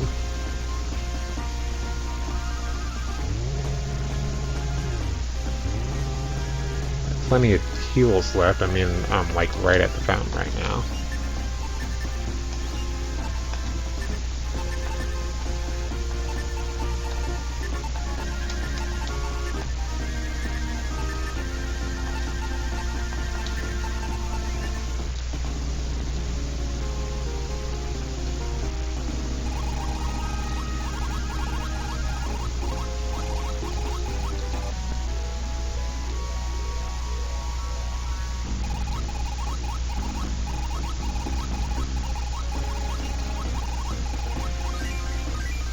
Okay, magic burning time.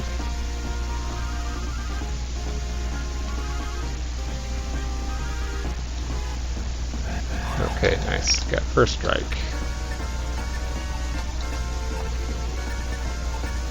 Not sure what these guys are against. I can never remember from run to run.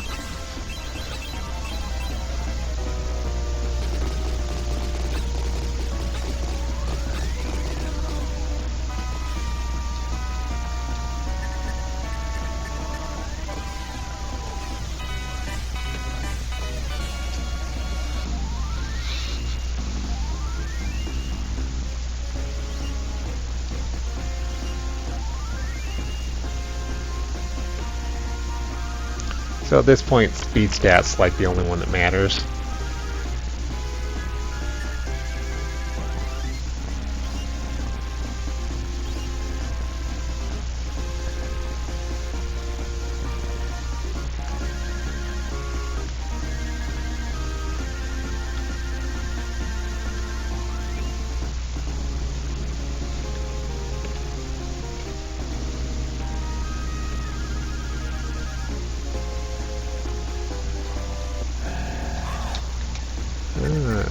These are the not safest guys to fight.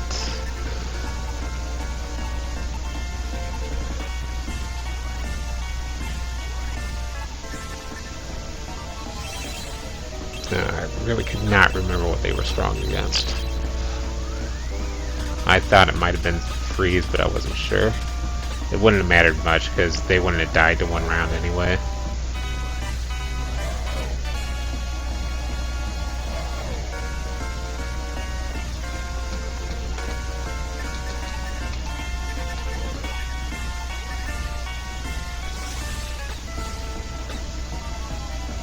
Okay, good. That was the only thing I was concerned about, was it's Milo fast enough that he's going to outturn those two.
I've been pretty hesitant in the past fighting these guys because they've got an ice breath attack that I don't want to see happen. There we go. Should be pretty obvious why I don't want to see that.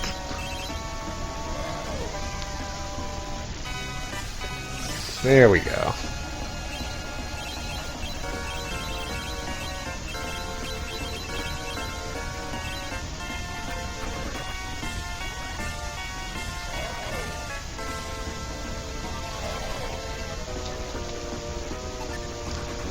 Ira for the win. Yeah, that was my fault. I challenged them and I knew I shouldn't have. But we got away and we're alive, so that's all that matters.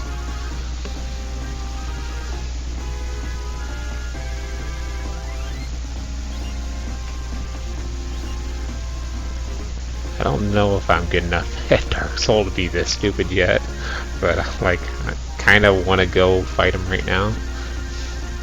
But I just know that would end up being a whole lot of heartbreak. So we won't. I'm gonna definitely wait for level 37. I think 35 I might try again, but level 37 seems kind of safe.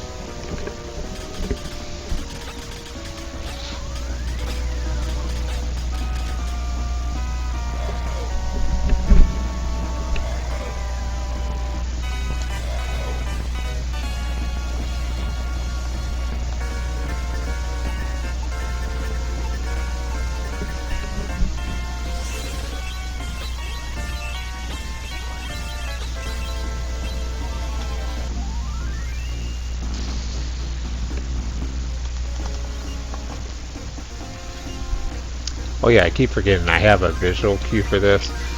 If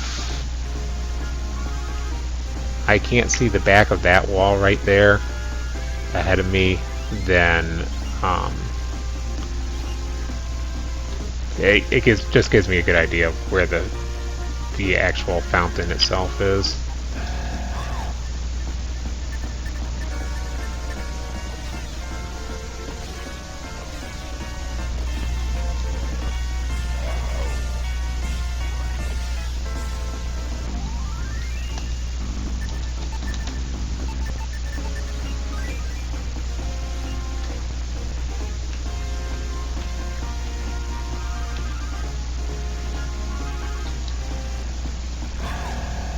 Yeah, sub 10. Sub 10 is coming really soon. It's not happening right now, I don't think. Could happen.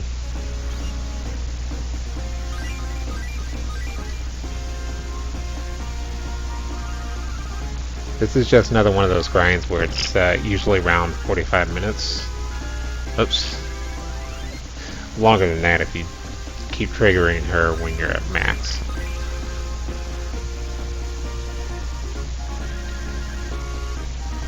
Actually, I think it's like maybe even closer to 25-30 minutes because I'm not going all the way up to level 42.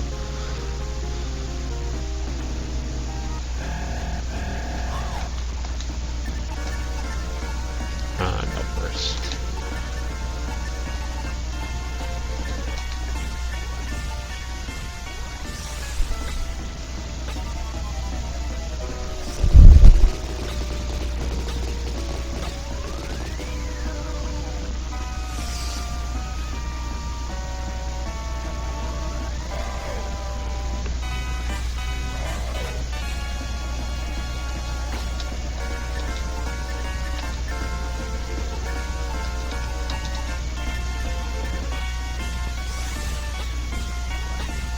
Usually I don't pay attention when he does screen on me, but that time it just was.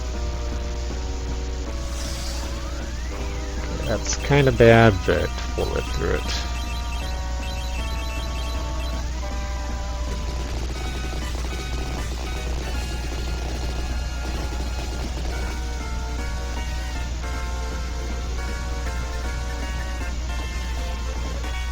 Maybe.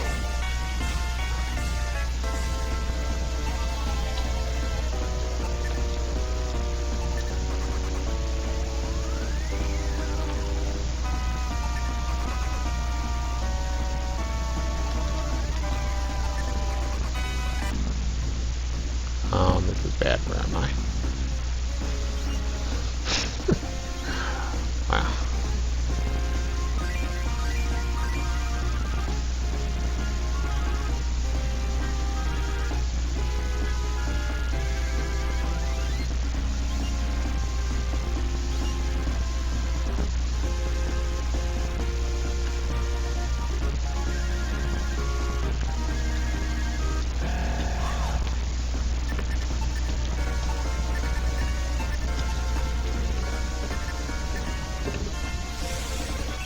I probably could have finished that guy off with Pyra, and I should have tried. I was just way too paranoid about the other guys being dead.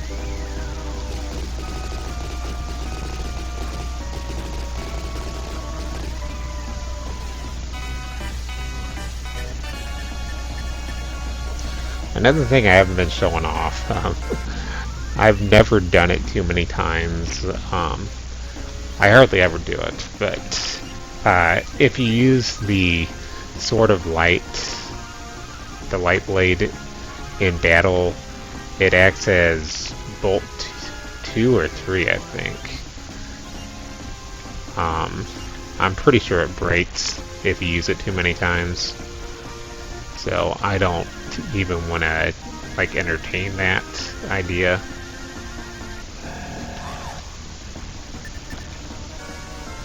I don't even want to entertain that idea. They've almost killed me several times already.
Not gonna lie, it would be pretty upsetting if I got completely wiped out at this point. But as long as Pyra's always staying alive, just not too big of a chance that they're gonna ever do that.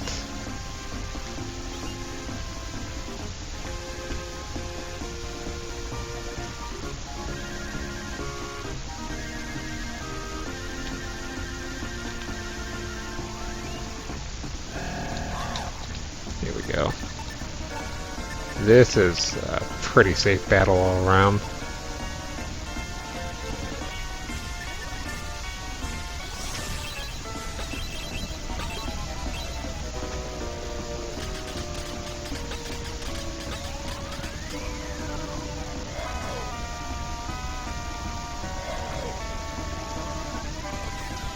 That's pretty much what we need to survive at this late in the game. Just give me the pretty safe battles first, and let me level up my magic.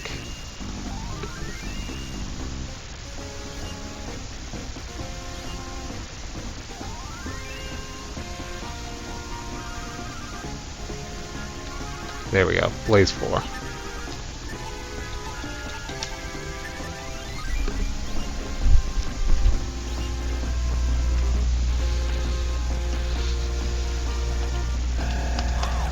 Just in time to... Oh, we've got Blast 4 and Blaze 4? Yeah, these guys had no chance.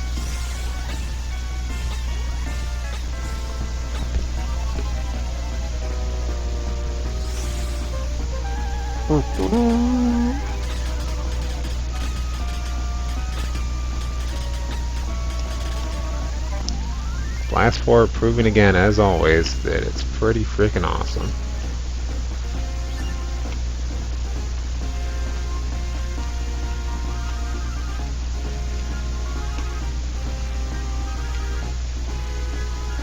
If I move one step further than what I have been, I can trigger a build block, which isn't the end of the world at all, but he's not worth the experience. Not when I'm getting like 3 to 4 times the amount of experience for killing like 4 enemies in a battle at once.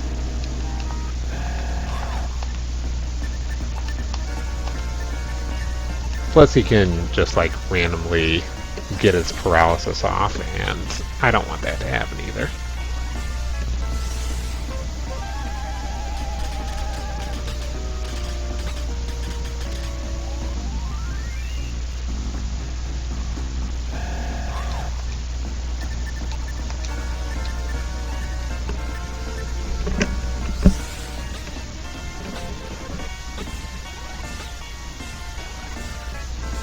Trade-off for all this power and my magic is these somewhat long cutscenes. I kind of think of them as like cutscenes.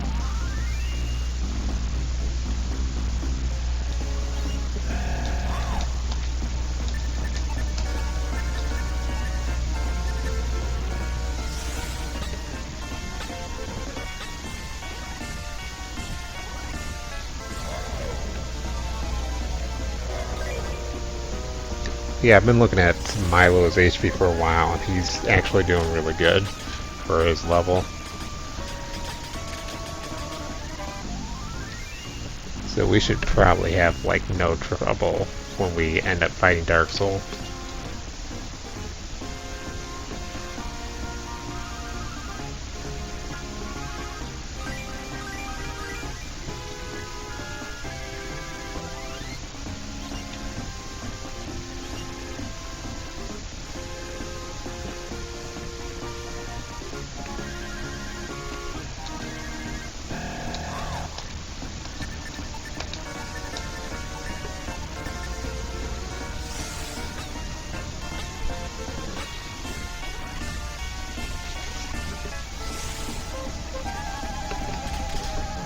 I can't remember if I can take out the Demoness right now. I think I can in one round. If not, they may just kill me.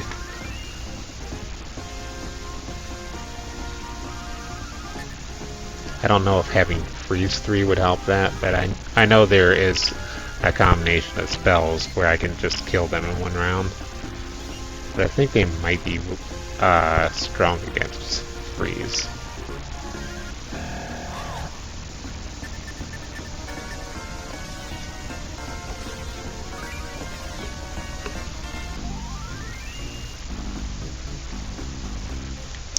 And actually, if I had not been doing this on a console... Oh, here we go.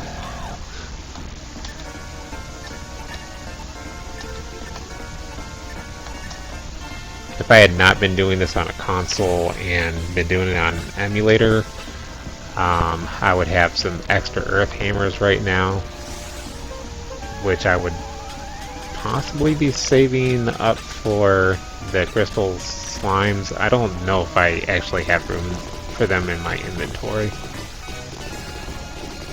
I would probably just have to blow them all right here. And I don't think this is a possible spawn area for the crystal slimes. Crystal oozes.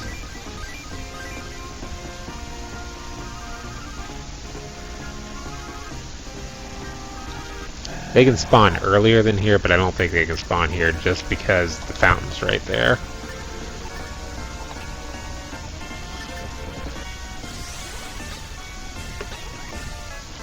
And the game just does not want you to have fun. Although this is actually pretty darn fun right here. You have to suffer through so much of the game, and then finally you get to this one really good grind spot, and you level up your magic, and you can recover your MP just by turning one direction, and it's just so fun. This is like payback for everything bad that ever happened to you in any time playing this game. Oh yes, magic mail. Get that garbage out of here.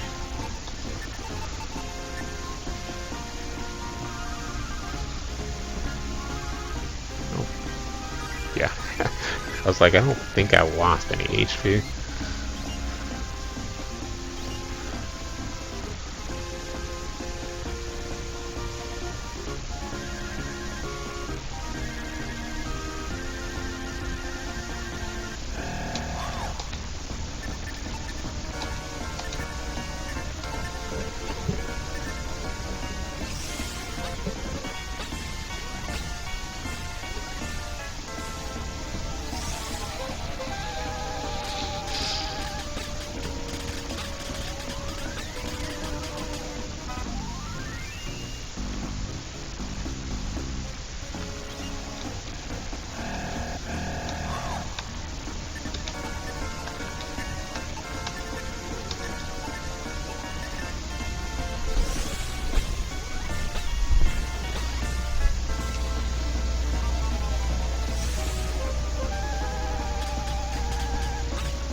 Goes up a level.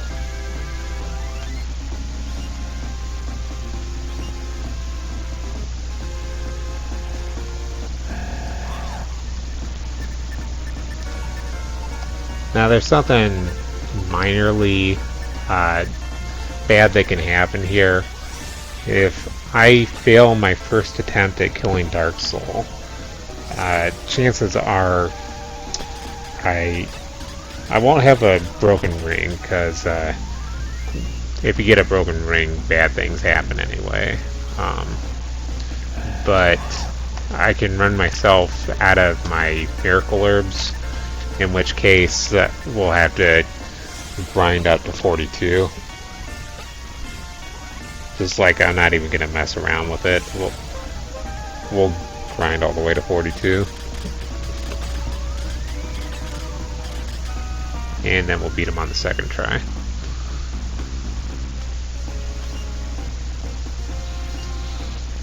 And that's mainly because just running all the way through this game just takes way too long.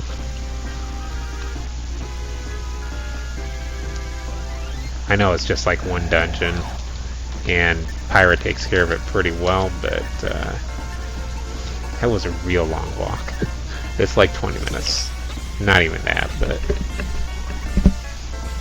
pretty long.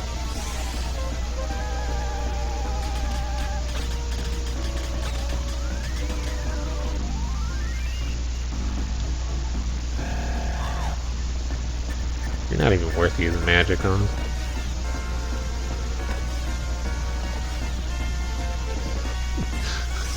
He heard me.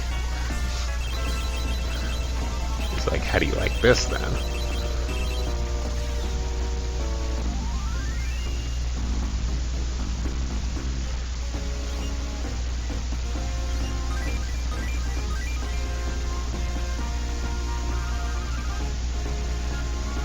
I don't know. If I beat Dark Soul on the first try, it might be just like barely sub 10 hours, which actually would be a pretty darn good breakthrough.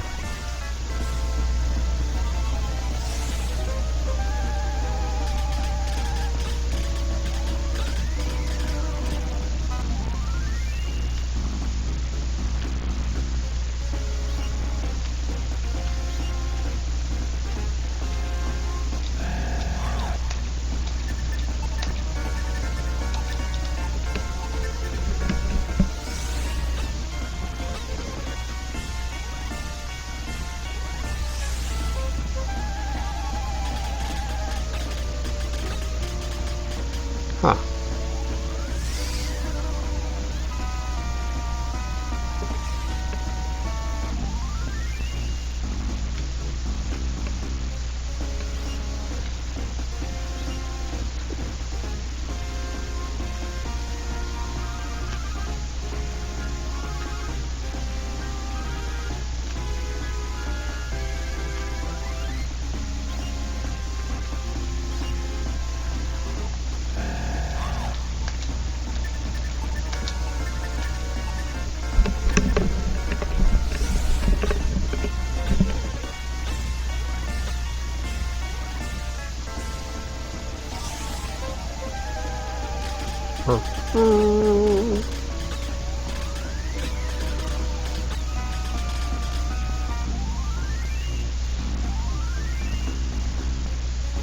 Okay guys, almost there. One more level to go. There's also the possibility while I'm making my way down there that I could run into some crystal oozes that'll level me up quite well. I think that's the first time I've ever seen blast do over 100 damage. That was 100 before that last battle.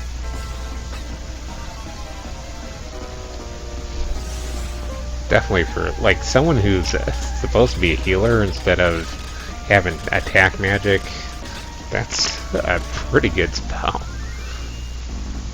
Like, it's ridiculous how strong that is. Stronger than it should be, for sure.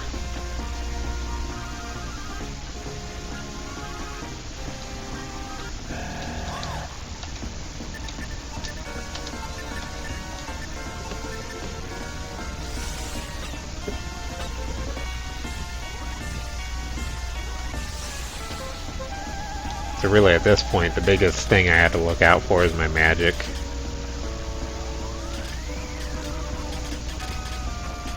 Kinda gotta look out for my HP too, but not so much.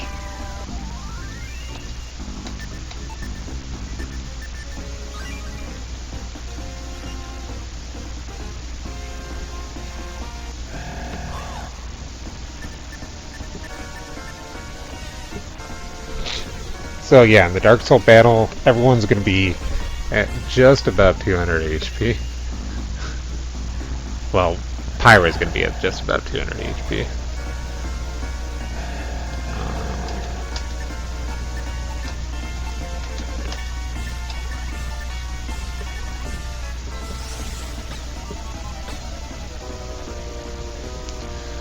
I have nothing to worry about until he goes into his desperation phase and drops his arms. But I still have to get my heals off when they're actually needed. And that'll probably be the last time I have to use the fountain before I'm finished with the short amount that I've got left with this grind. And then obviously if I lose anybody along the way, that Well, mostly Milo. That warrants me going back to that fountain.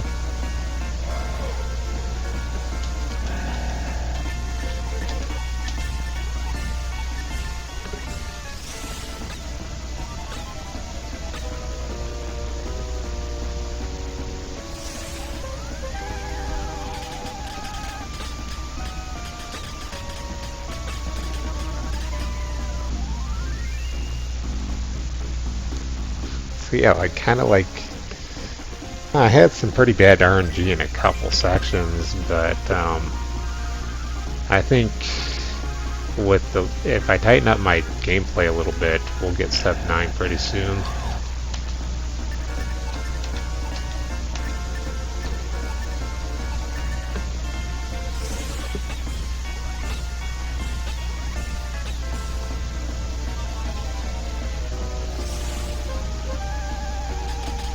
And Senpai Flexel will have to let me in his marathon.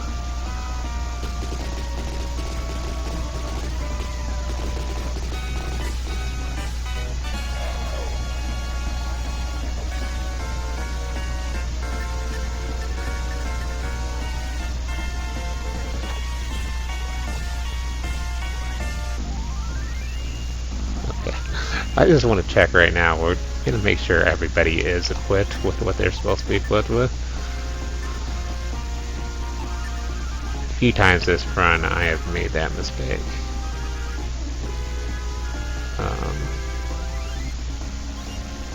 Actually, I was kind of expecting Milo and Pyra to gain up another level 2.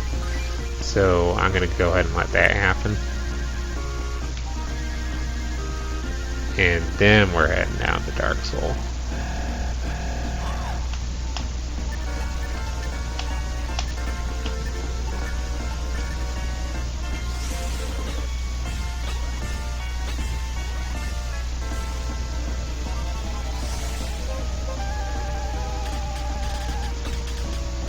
Because there's a difference between being reckless and just being stupid. And going down to fight Dark Soul right now would just be stupid.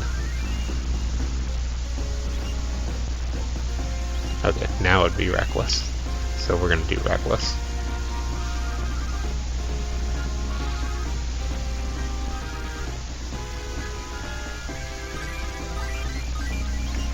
Yeah, I like that.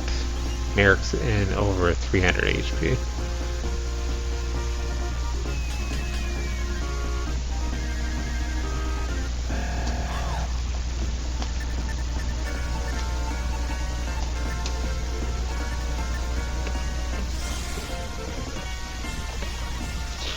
So the fountain's right there, so we're going to use that again. Just because I don't want to be down like any MP right now. I know. I've got the magic ring, but I would rather be able to just run from every battle. Build blocks are a little bit harder to run from than regular battles. So I don't ever try.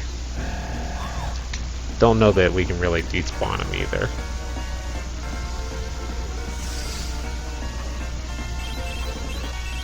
So this is actually quite normal. They'll troll me a little bit while I'm trying to get over there.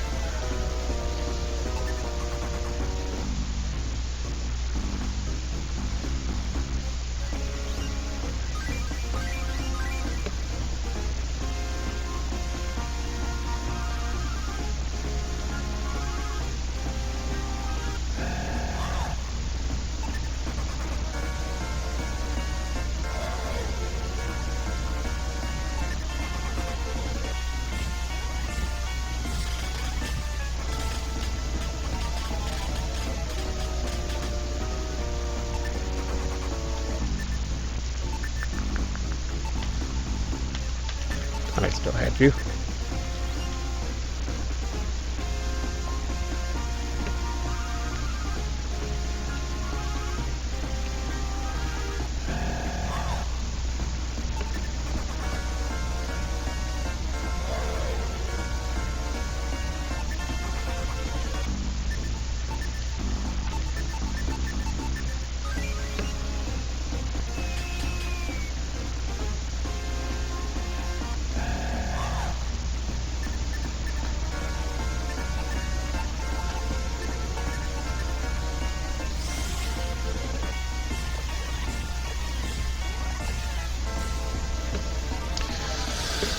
Oh boy.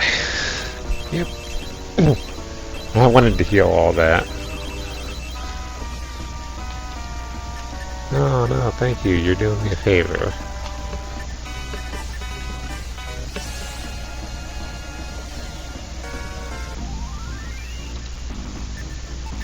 Oh boy. Crap. Yeah, that darn. Everything there was fine, but yeah. Set the heal for that. Wasted a whole bunch of magic.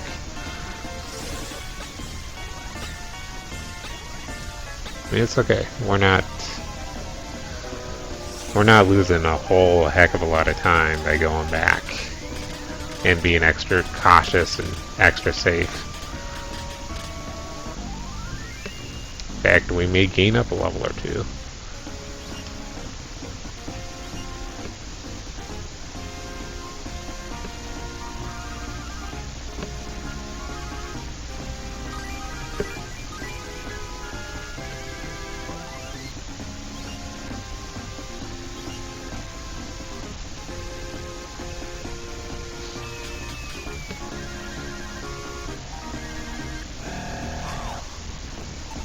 Can I run? That would be helpful.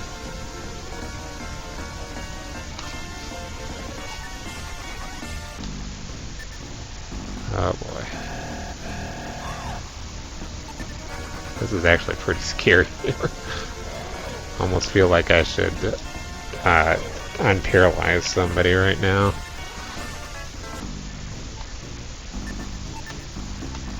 Oh good.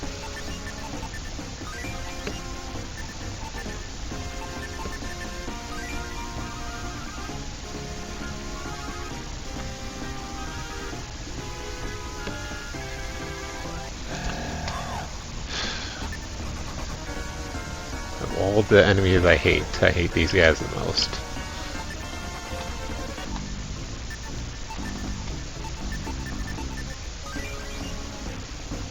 If your levels are like max or close to max, that's not a problem, but trust me, they're a problem.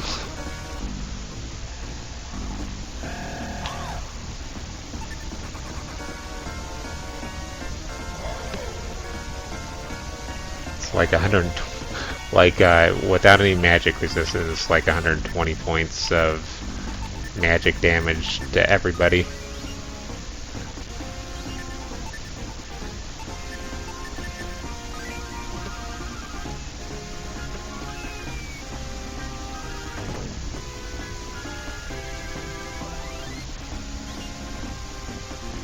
Okay, Miracle Herb number 1.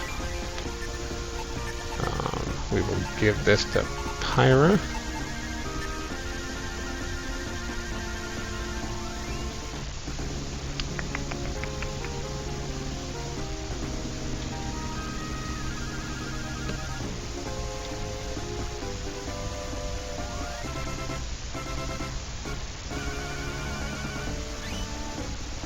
Okay, Miracle Herb number 2 is just down this hallway.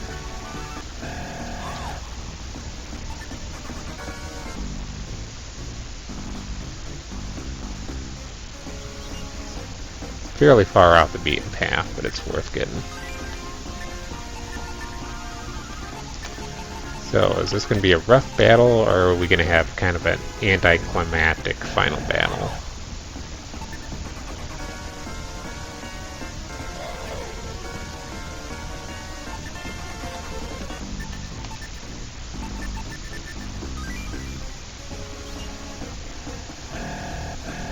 Come on, leave me alone. I am almost there.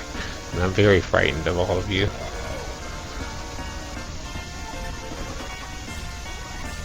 If I was just going to sit here and grind on them, I wouldn't be frightened, but,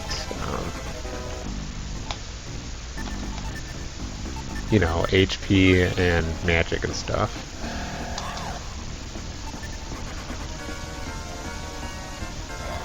I don't want to keep all of it. Come on.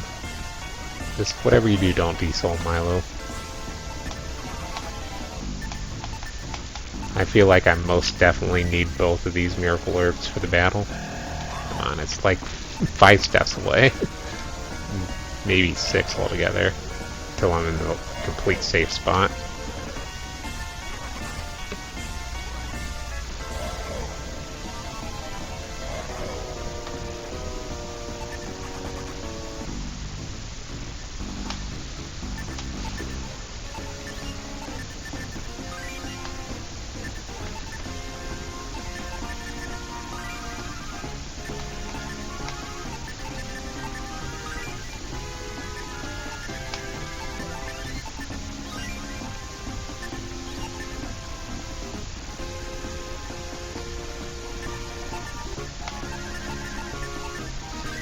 That was probably unnecessary.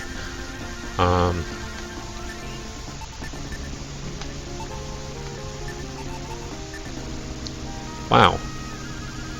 Okay, I didn't know that.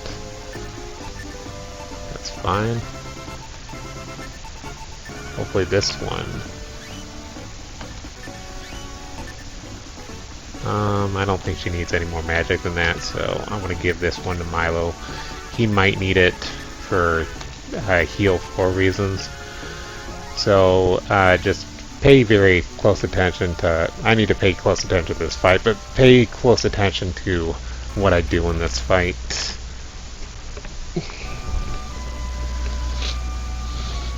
And remember, after I knock him out the first time, that counts as a new battle starting, so I have to reapply all my buffs.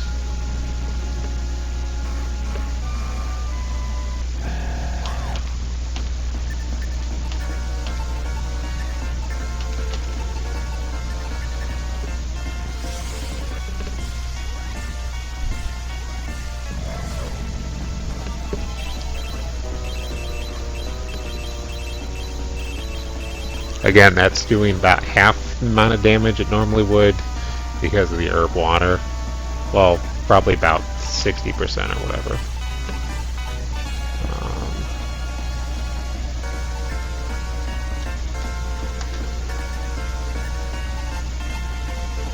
I forgot Barrier Ring. This was supposed to be on the first turn, this Barrier Ring.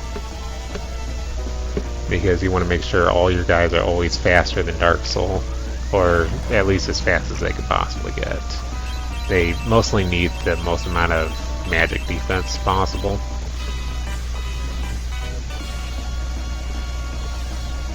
So that was my mistake, but still not the final form of Dark Soul.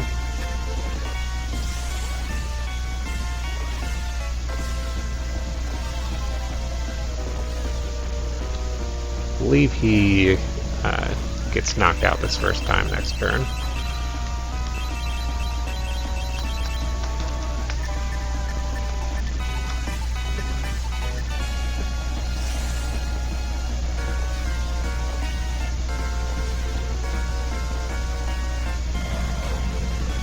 I was hoping to get him before he did that, but that's only really very minorly annoying, I guess. Doesn't change anything.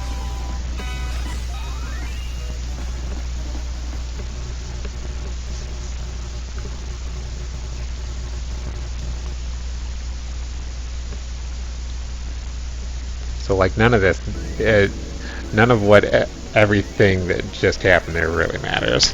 And nothing is going to matter until he drops his arms. So he starts at 3,555 HP in this form.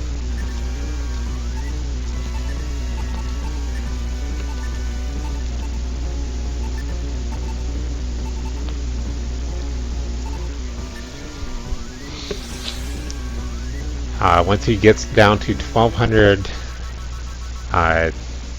again, I know I've already said this, but I've already gone through literally all this, but I want to go over it again. Once he gets down to 1,200, he drops his arms, he goes into desperation mode, and his magic attacks do much more damage. So I want to get boost in on Milo before I get a boost in on the hero, because I want to make sure that I have time to get all these boosts in. Because if I boost the Merrick first, he's likely to do a crit and make Dark Soul drop his arms before I'm ready. So we want to kind of slow play it while we're getting our buffs up. And that's going to be the last of them.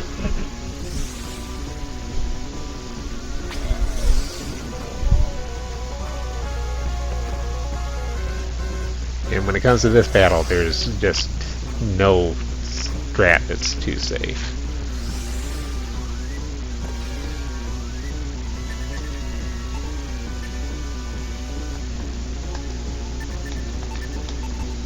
So the big problem with Desperation mode is that, not that he gains 100 HP per round, but it's the fact that he gets to attack twice, which is usually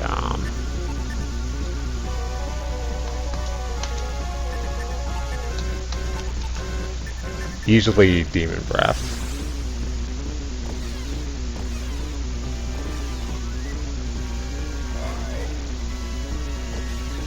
Good, he didn't drop his arms yet. That would have been kind of an awkward situation had he done that.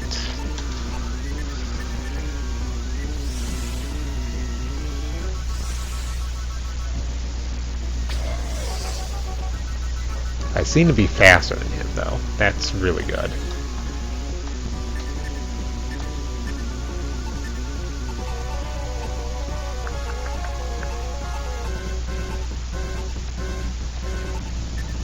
No, not even trying anything special. Just get a minor heal in.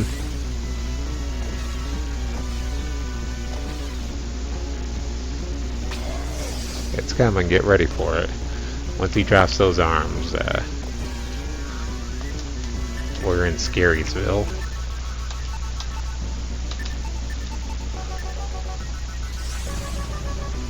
Pretty much any round from there on out could potentially be my last.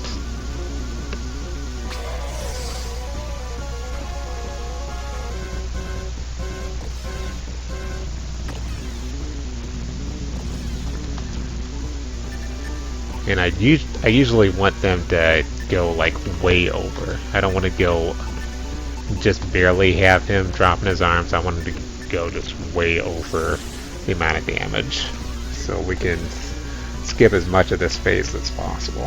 So that'll be the last time that Milo actually attacks,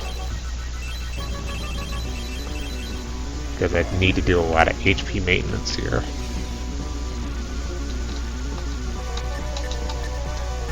Actually, let's do this.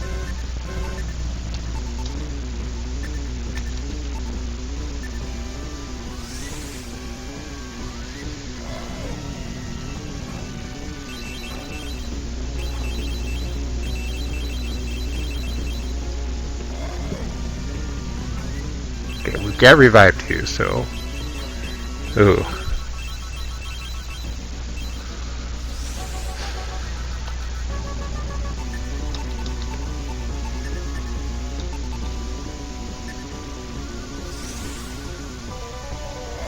I don't know, yeah, I had kind of no real good choices of whether I wanted to revive the healer or I wanted to revive the guy who's going to end the battle.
I would have gone for the kill that turn, but it bothered me what he did earlier.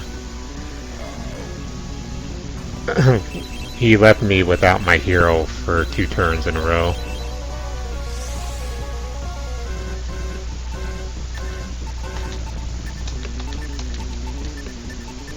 So I wasn't quite sure that I could take him out there. I think I had a similar scenario last time.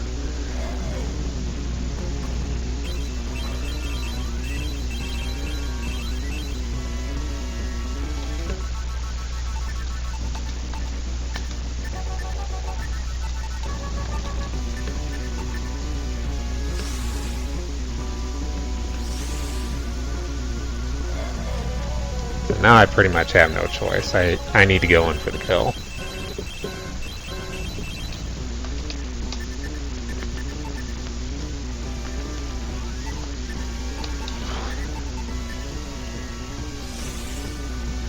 It's just Milo he's not completely out of MP, but he's pretty close. So riding that MP train to victory, just Dark Soul's gonna win that battle left and right.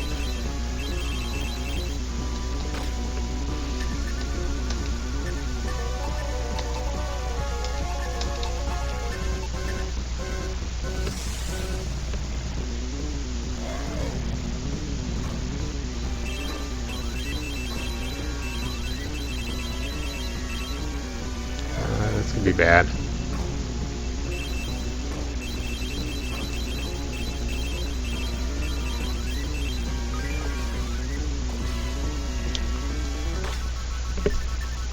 Can I get it?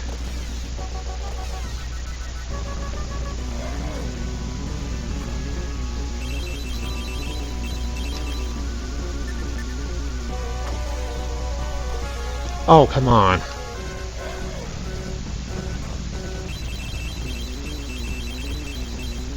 Oh man, I had to have been so close there. I just needed one more crit. Okay, so we missed sub 10 there.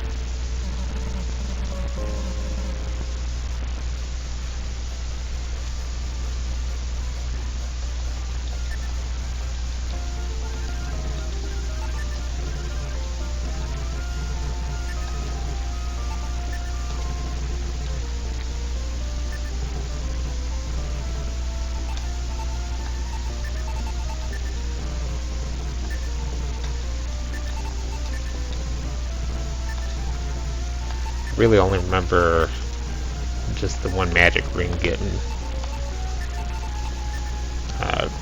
cracked, but still want to check everything.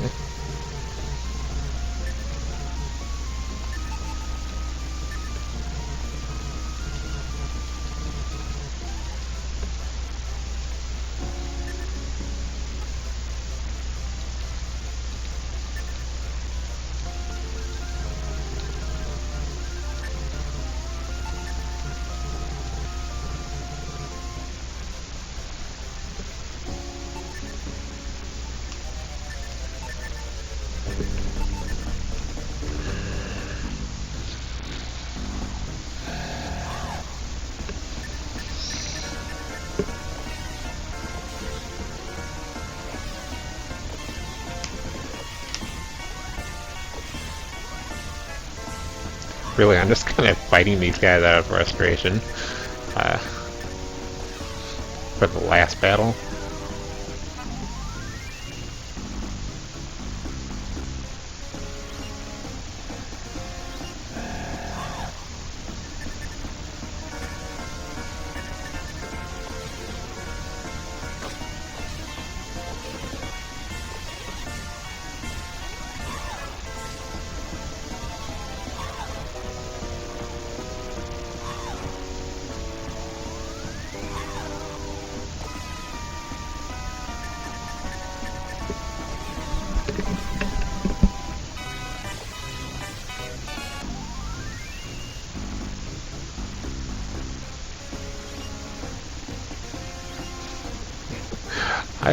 I wonder what would have happened had I gone in for the kill earlier when I was talking about it.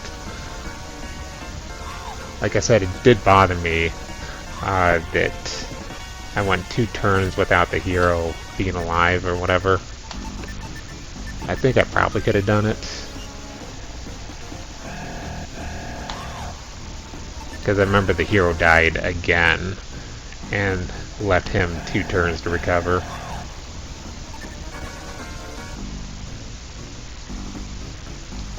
And something important to note in that battle, he is recovering 100 HP per round. But if he ever gets to the point where he's at above 1200 HP again, I think he just, this is unnecessary, but I'm doing it. I think he lifts his arms back up.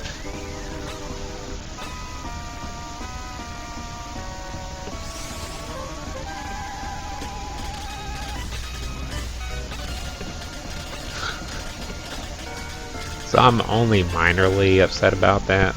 Like, I kept all my miracle words because of the way the battle went and everything. It's just like, aw, I almost got the good personal best there, but I kind of robbed myself of it in a couple ways.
Yeah, hurry up and kill Merrick.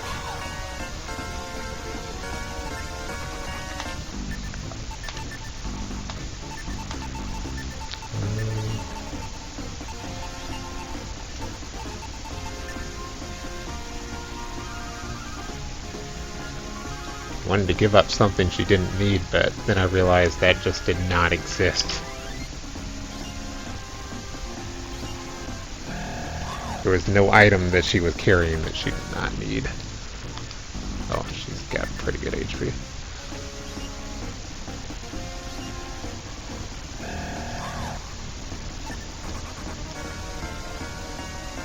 There we go.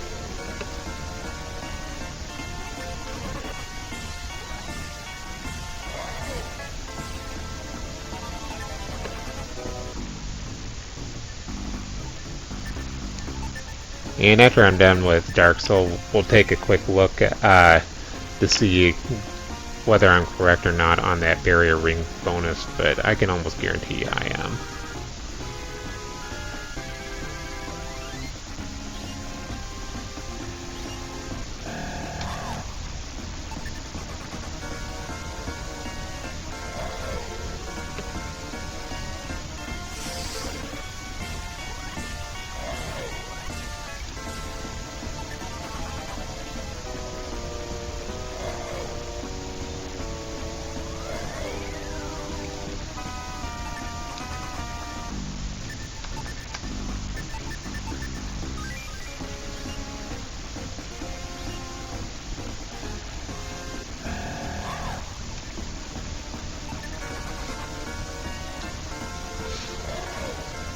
Pausing for a second, thinking of fighting these guys, and then I realized my 2 male characters are dead. I was like, oh, yeah, I guess I could fight them, but Pyra would be the only one getting the experience.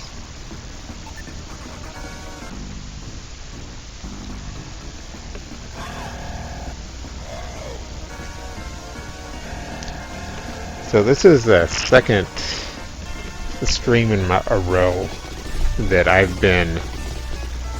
I think both times where I was on a console that I tried to beat Dark Soul at like a lower level than I probably should have, and just barely died on them and just missed getting a better time than my previous time.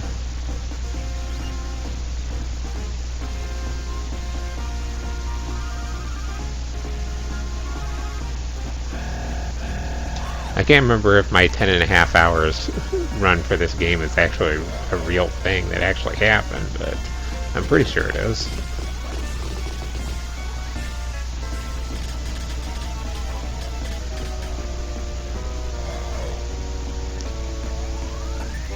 I mean, it would make sense if it was with, like, how many times I died up to Mortrid.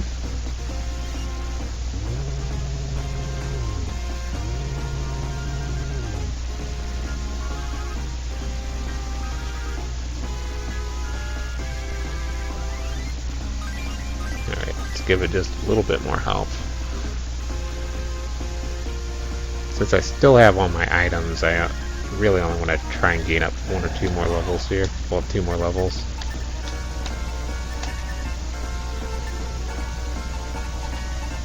Because I don't think it's going to be an issue. But I think we'll get them this time.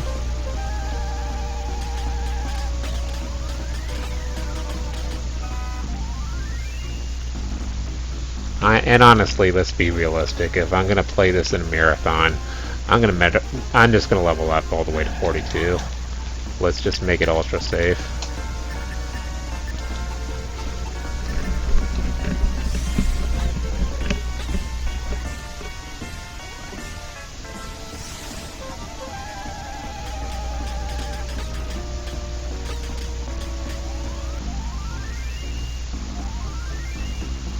I mean, there's still bad things that can happen in level 42, but I'm not worried about them.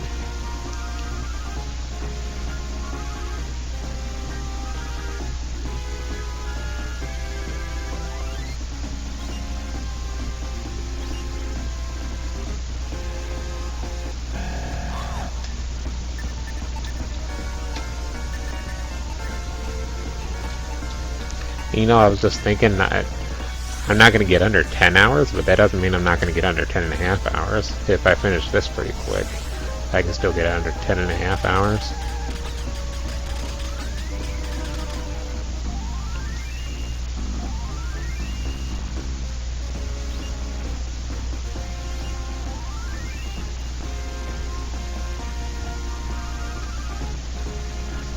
Like that run through this level, it was pretty quick.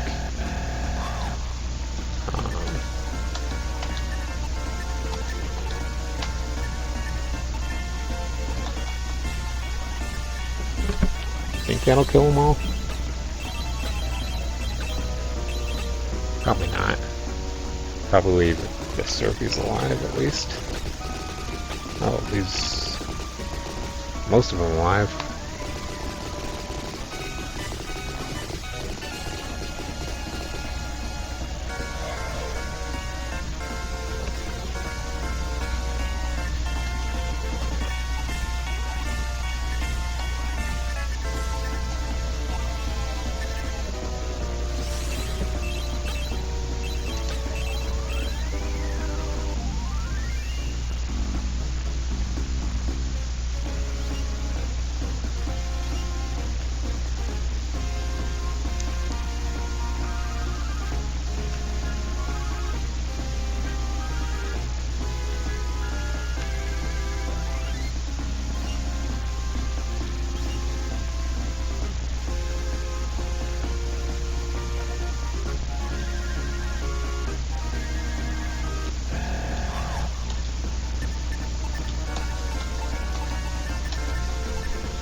So yeah, I've got really no like final thoughts for what's left with the run for the night.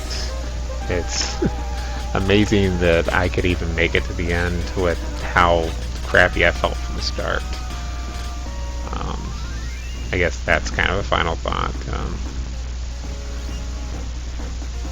But we're just going to go over, we're going to try and kill Dark Soul again. This time we'll succeed.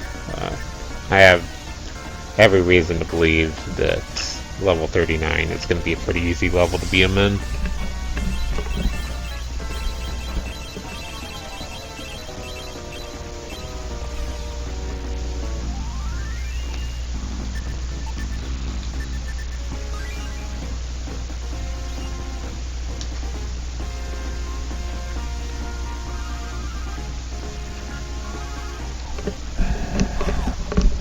So it's like, yeah, the level was set at 42, but that's before I learned what the herb waddle did, which was reduce the magic damage. I don't know what amount it is that it reduces it, like maybe 10 or 15%, but that's still pretty significant.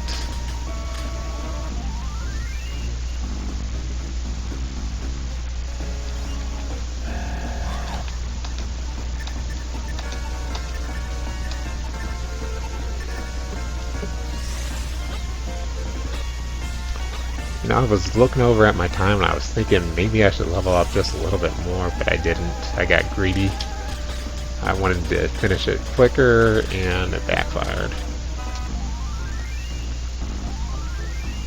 Okay, let's get the other two leveled up here too.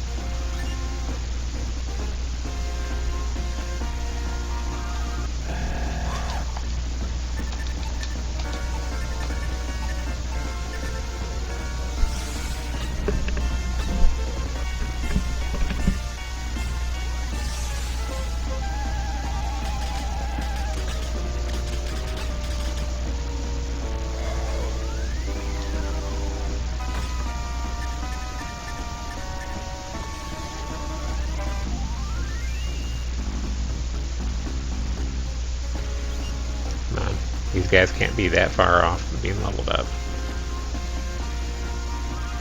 I get like this, I get pretty impatient when I know like I need one or two more guys to kill. Especially after I've died once against Dark Soul.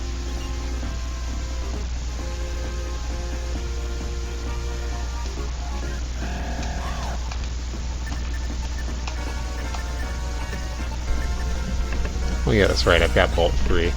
That would easily do more damage than any of the other spells.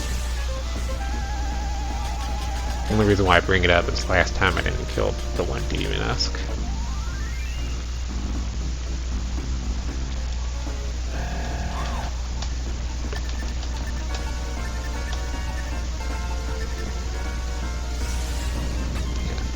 Very easily did more damage.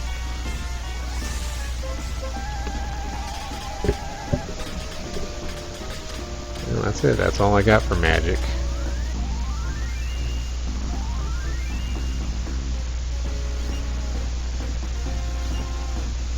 There we go. Good girl. You understood what I was talking about.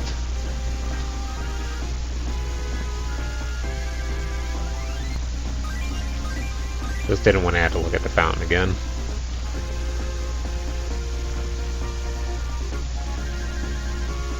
Not without good reason.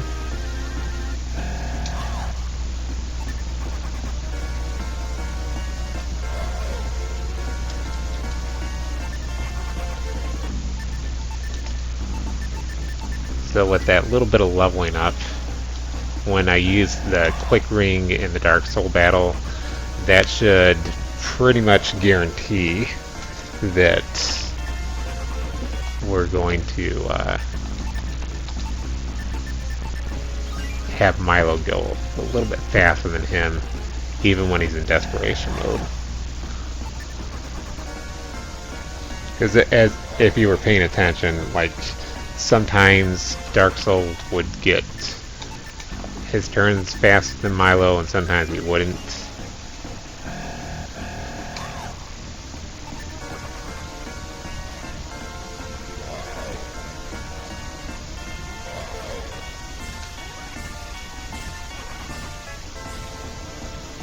Oh yeah, I forgot. Milo needs his ring back. It wouldn't affect the damage that he's taken already in this battle, but he still needs his ring back.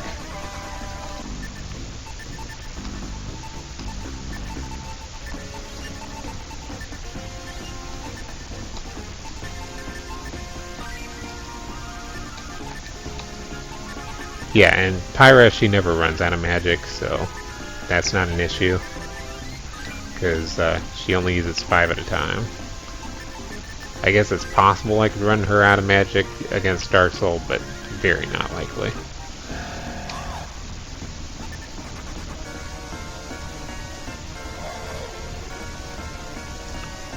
Beautiful.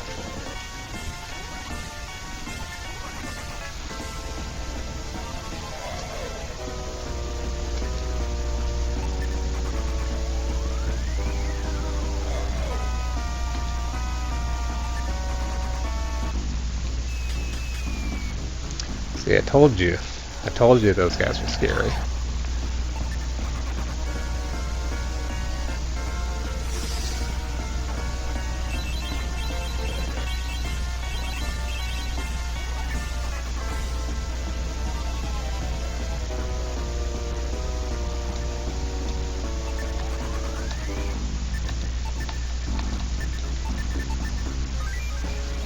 That's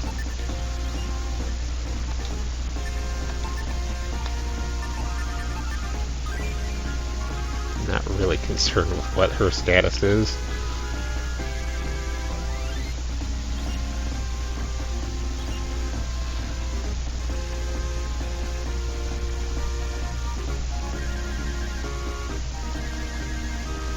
Why can't I just like avoid encounters for that long, just like every time? Like when I'm going to Dark Soul. I avoid them on the way back, but not on the way over.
Just don't stop.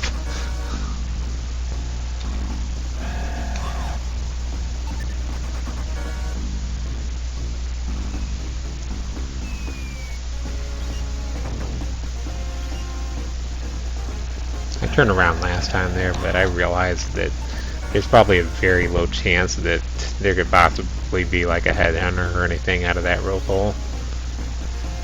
That just seems beneath what they'd put on a like as high a level as that.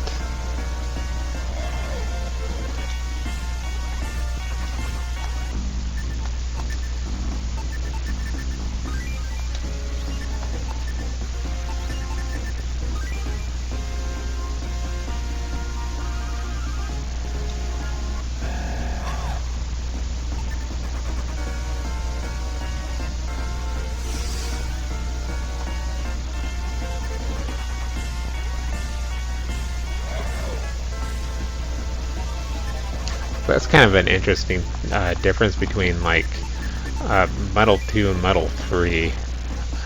Muddle 2 uses it only on one particular character that's on the enemy side, and Muddle 3 affects everybody because there's like a demon staff or something that you can pick up that uses Muddle 3, and actually, and somebody wrote up a game packs guide about using that to get whatever item you wanted in the game. Of course, one step before I can fight. We'll just run. Should be pretty safe. Has been every other time I've run into him.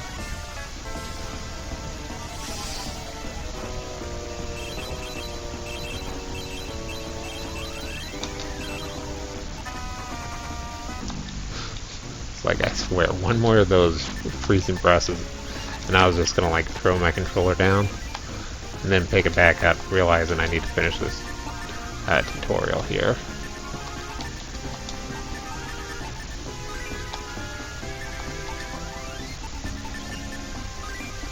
Because I think one more would have killed Milo.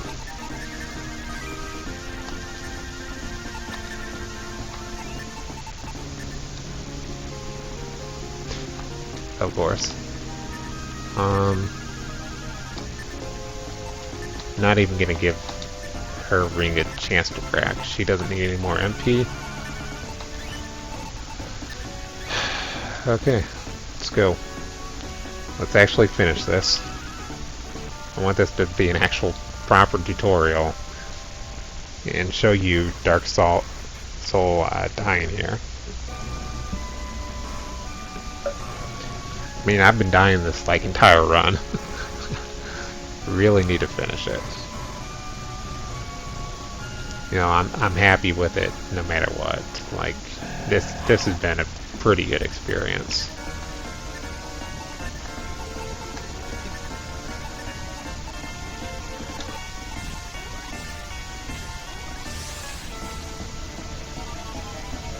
It was rough getting through it at the beginning, but was able to stay with this the whole day and finish it.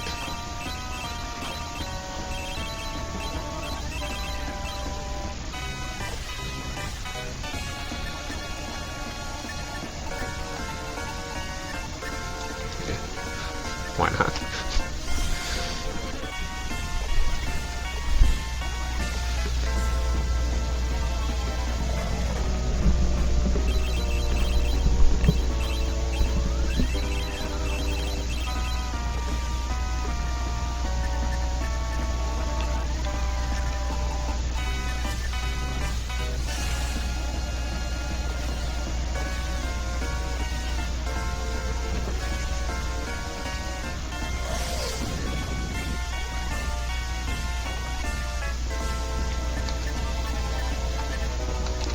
Just absolutely nuts how much damage Milo can do.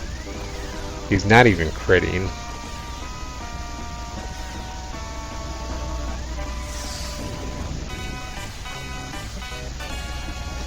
And if I were to use boost on Merrick, like, he might like double his attack, but yeah, it's not gonna be all that much.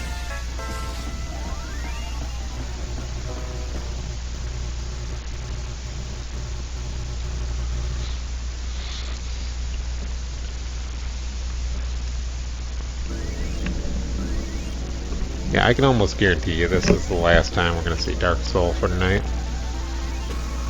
But again, like I said, there can and probably will be some casual streams of this coming up in the near future. Okay, gotta be careful. Hurt water. Barrier ring. Get the defenses up first.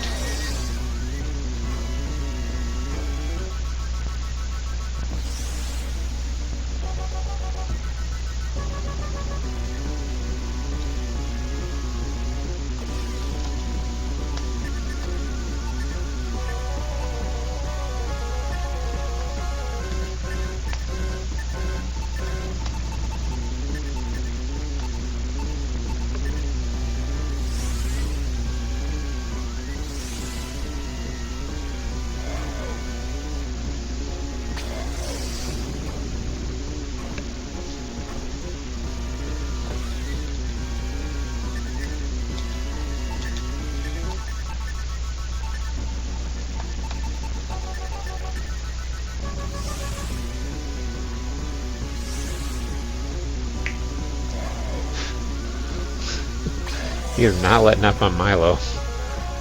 I don't know what Milo did to him, but he made mistakes with him.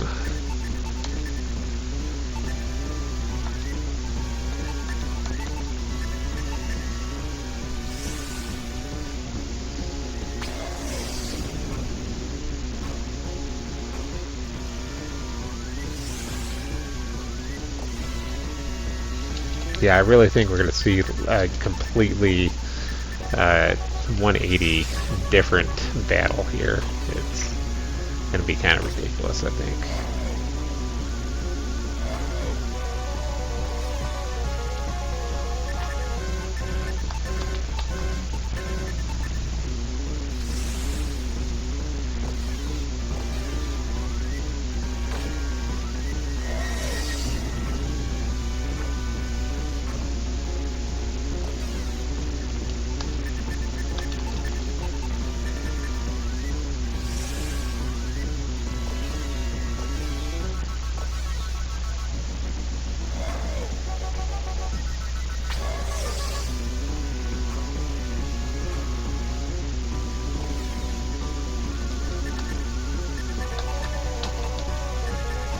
Okay, real battle's about to start.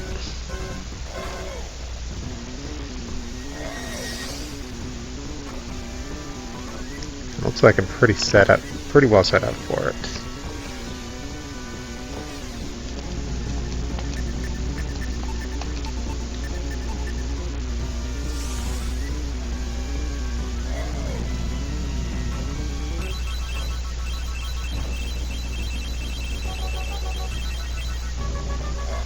I think this warrants a heal 4.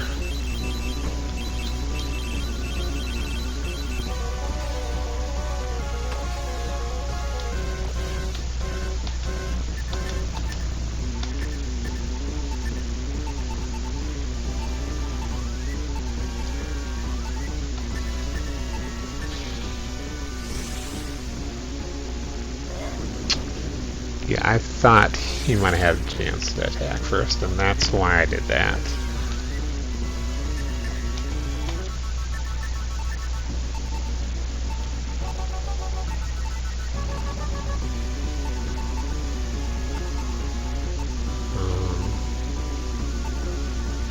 Just like nothing else that I want to do that I could have done at that point.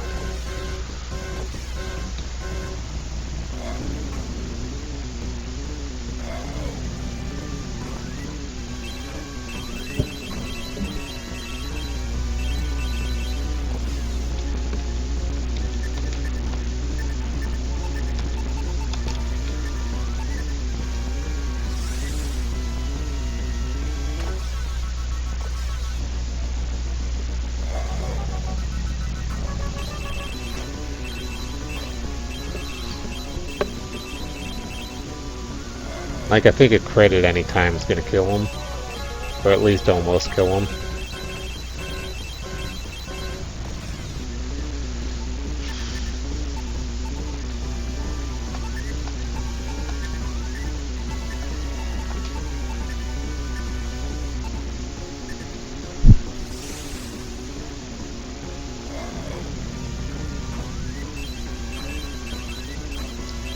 Okay, that was okay. That's not okay.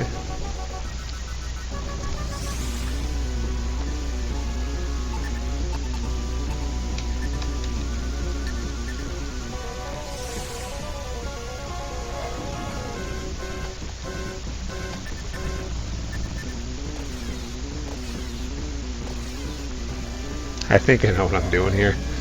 We'll see.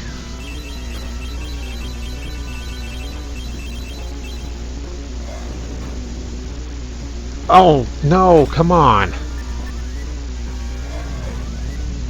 I was expecting to finish him that round. Oh, no, you jerk.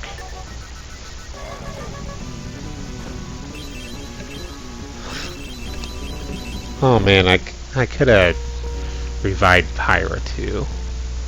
Man, what a jerk. Jerk soul. Like, I don't feel like I messed up there at all. It just, That RNG got me.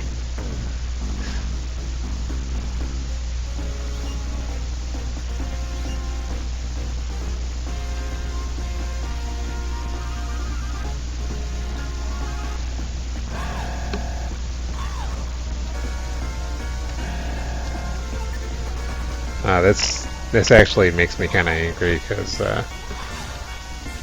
I don't know if that'll get this rejected or not, failing so many times against Dark Soul. Hopefully that doesn't end up being like the only reason, because just because I'm taking some kind of risky chances. Again, this is one of those things where in a marathon I will level up to 42, because 42 will be a pretty safe level. He was so close to dead though, like I can't even stress how close to dead he actually was.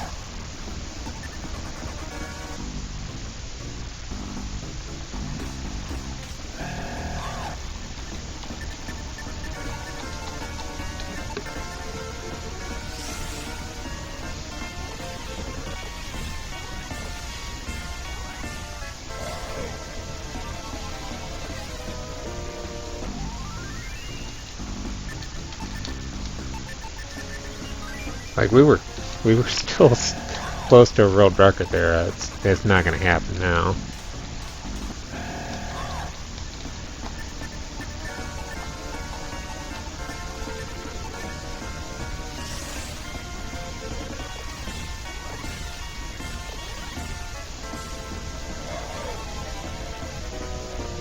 Oh, I didn't repair the one ring. Yeah, it's fine. We'll just level up again.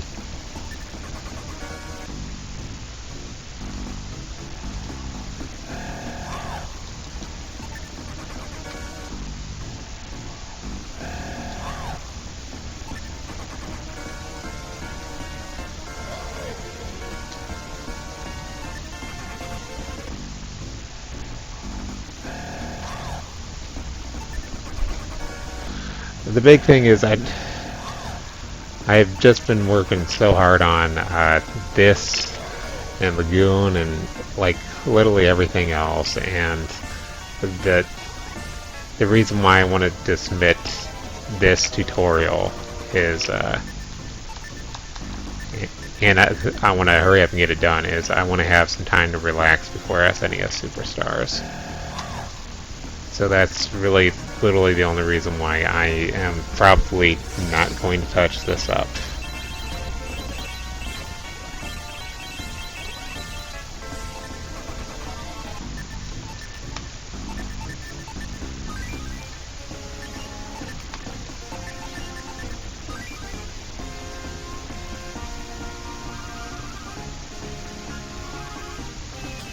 I mean, obviously before the GDQ this would be run several times, but not while I've got some more immediate things to worry about.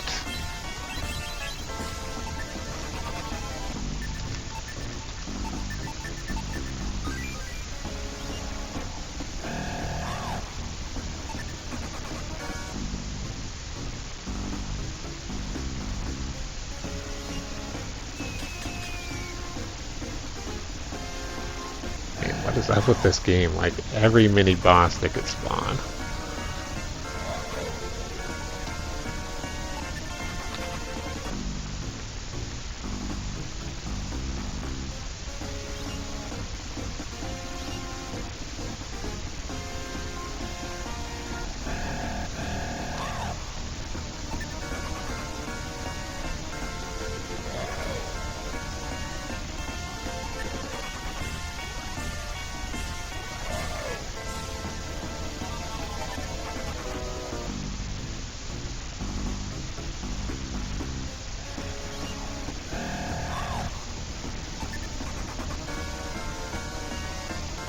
Thank you.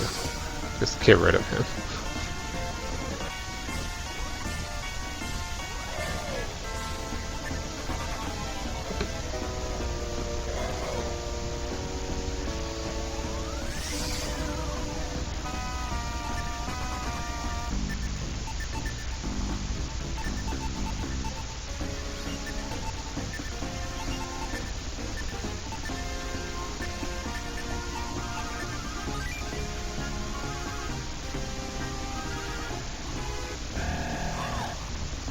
Man, I wonder how badly I messed that up. Yeah, I probably could have been okay if I had stopped trying to just revive with Milo. I think I keep forgetting that I have those miracle herbs. I can't really be blamed. I've been playing this for a little over 10 hours today. I came into it letting people know that I'm exhausted, but still trying to make a pretty good tutorial.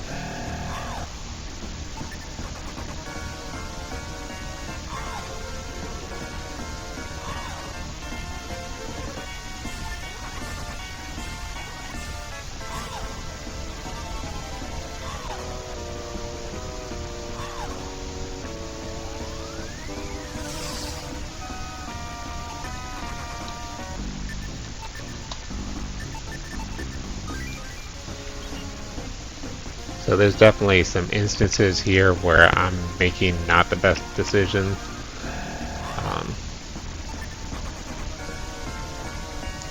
More now than pretty much any other time in the run. Just because I've been just on this for so long. I took like a 10-minute break and a 5-minute break. I probably should have taken that other break that I was thinking of taking, but I was just so close to the end. And I didn't like really need a break.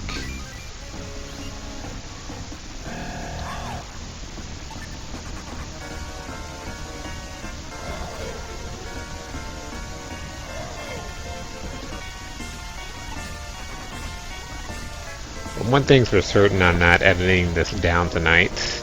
I will download it off of Twitch tomorrow, and we'll do a little bit of quick editing, and then I'll post it as a run that I want to do for Games Done Quick.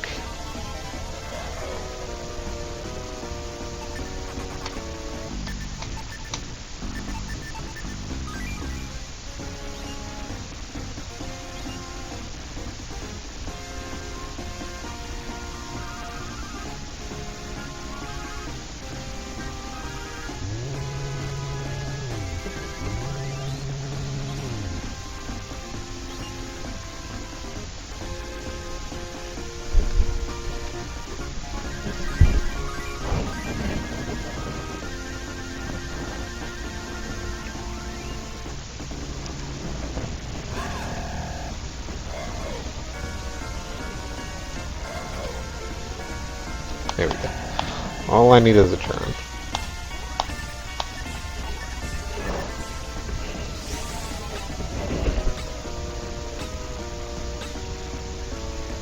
I also need to not like misclick at all.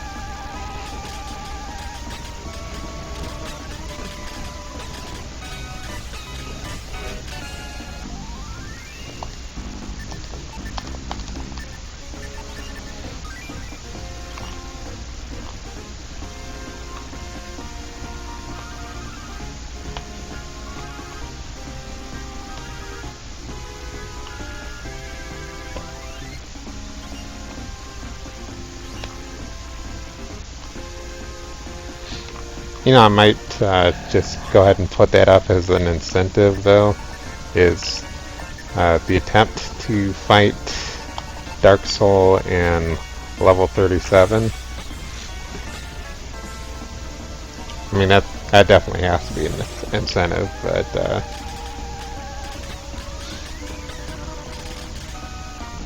yeah, it's going to be 42 most likely, especially for a marathon.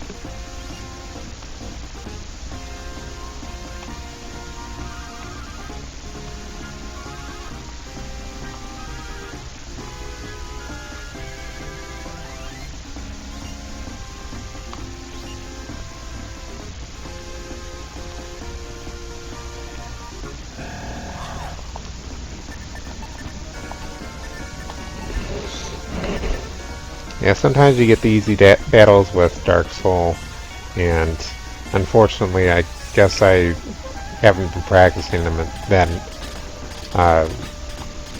practicing the battle enough, and I was expecting the kind of easy battle, and when it turned out not to be that. It just ended up being one of those battles where just everything's really tight, and you can't mess up at all, otherwise you've just lost the entire battle.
So yeah, don't know if I've said it any time during this run, which I probably have.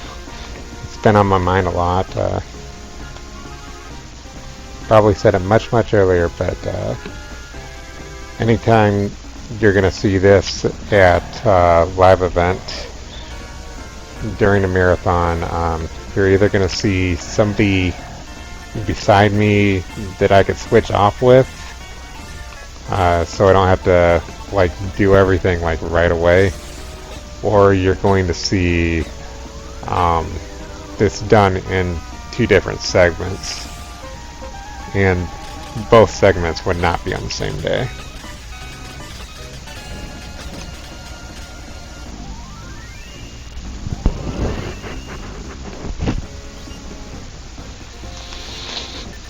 There's just no way, like, someone like High Spirits can pull that off. He pull. I'm pretty sure he can pull off like a single segment Dragon Warrior 7. In fact, I'm almost positive, since that's in our upcoming Dragon Quest RTA marathon. But me personally, no, I could not do 17 hours of a single sitting on any one game.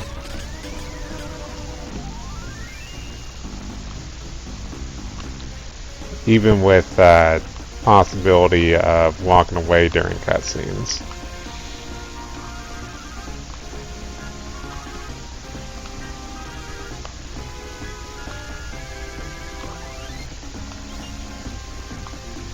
I just thought I haven't had like any kind of supper tonight.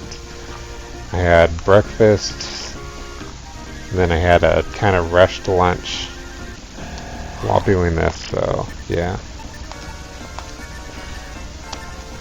Hurry along for breakfast, or for food.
So yeah, as we come to a close here, just kind of drifting off in my thoughts, but we're doing this the ultra safe way.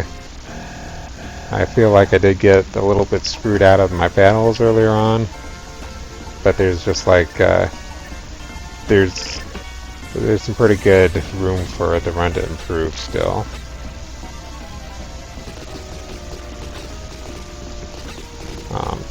Had a lot of fun doing this, but it's time for me to finish this guy off. Pretty much no chance of him winning this time. I would hope there wouldn't be. There could be, but I really doubt it. Like I said, this is the level that I usually would get into to fight him.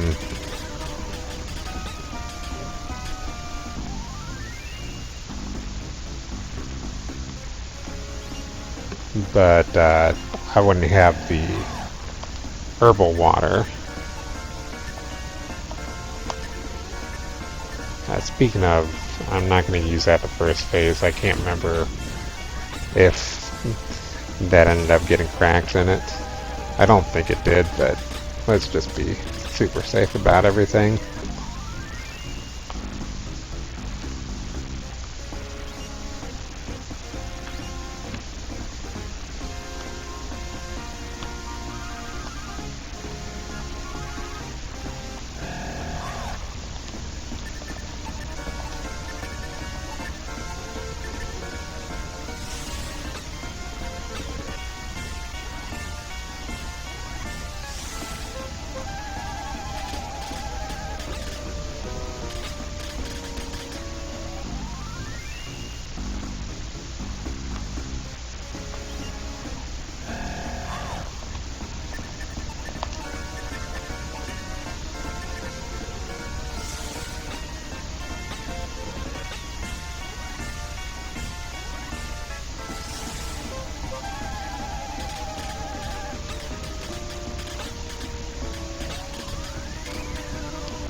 Okay, that makes things a little bit easier.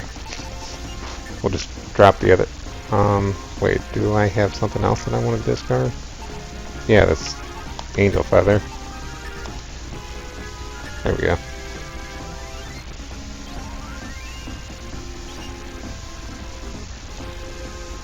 Not like I'm going to use it, there's literally no reason to use it.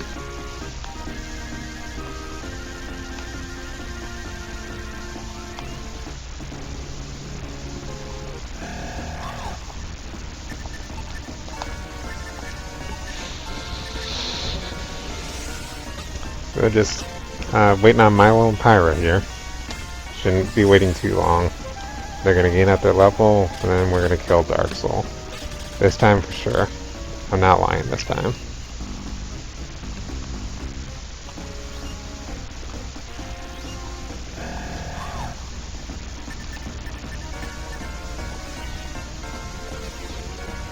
I wasn't lying before either, it's just like Merrick missed. It's like, dude, I set you up just beautifully so you could finish him off. And instead of critting, you missed. I don't think I needed a crit, I just think it needed to connect.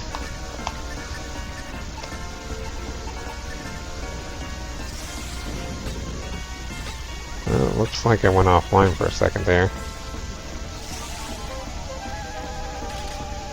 Or at least I saw some buffering.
honestly don't remember Milo getting a recent level up. But I'm hoping I'm not just wasting my time here.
So yeah, this is going to be about as dangerous as the Mortared fight when I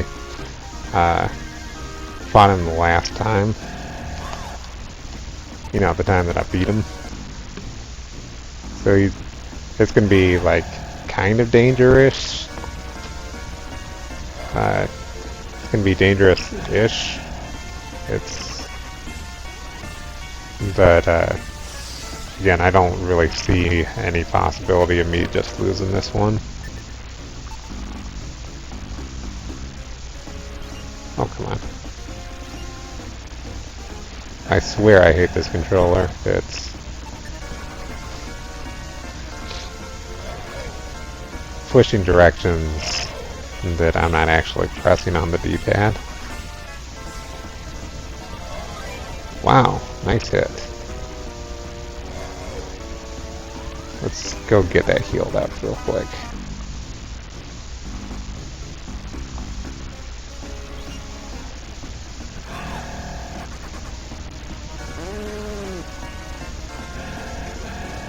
Oh man. Crap, I can't fight these. Quit doing that. Alright. I swear this is the controller. I have to be very specific about which way I'm pressing, otherwise it thinks I'm pressing in another direction.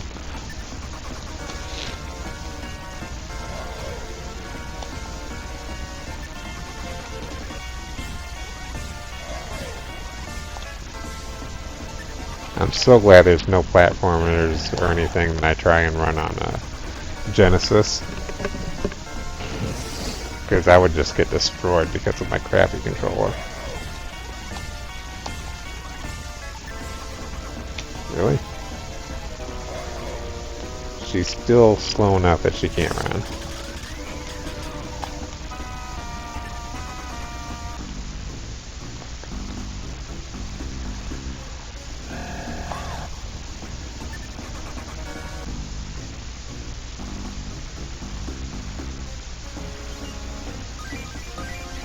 I'll kind of think of it. Did I give him back his magic ring?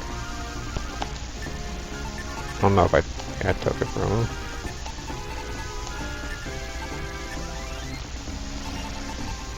Not sure which one I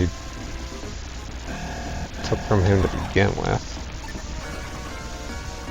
So I'm not going to be able to use either of my magic rings because I don't know which one's broken.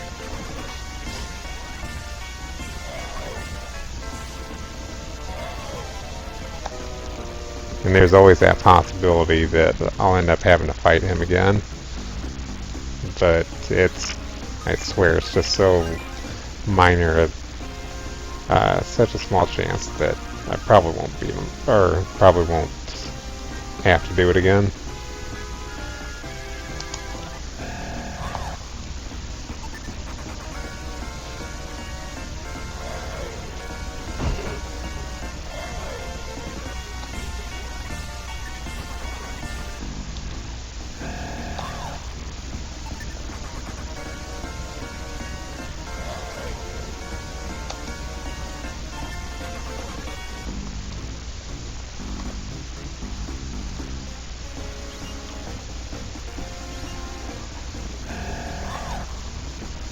Ooh. I'm like dropping significant frames for the first time in a 10-hour stream.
Okay, we're good to go.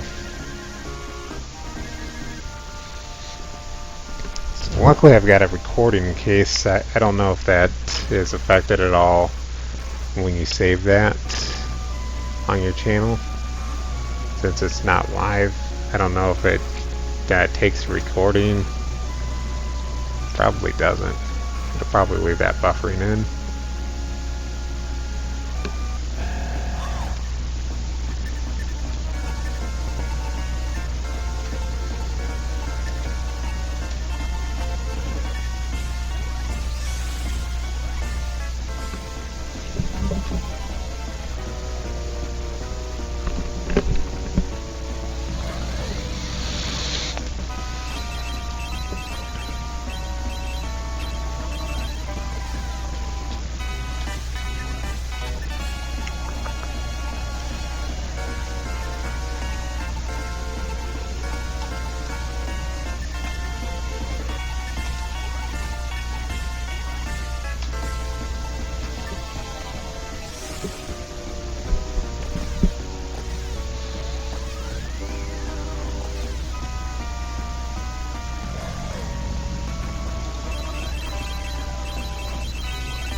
I don't know if there's any kind of lore or anything that explains that. I'm just assuming that's the Dark Dragon that's bringing him back to life.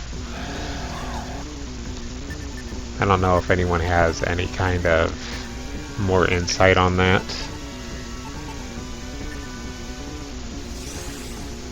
It's obviously supposed to be a deity of some sort, and the dragon, you know, it's in Shining Force 1, which is the next game in the series.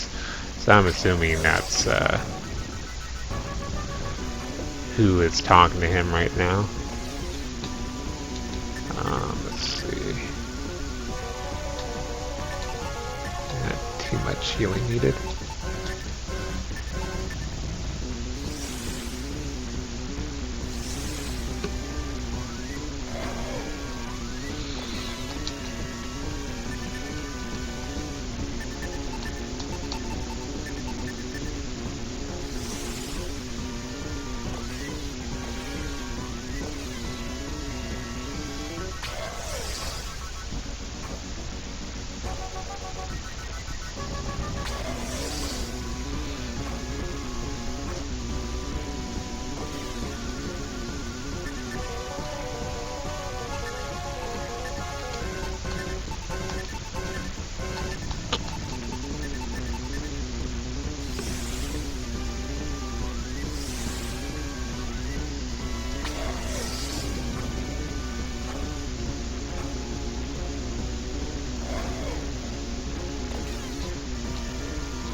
I'm gonna be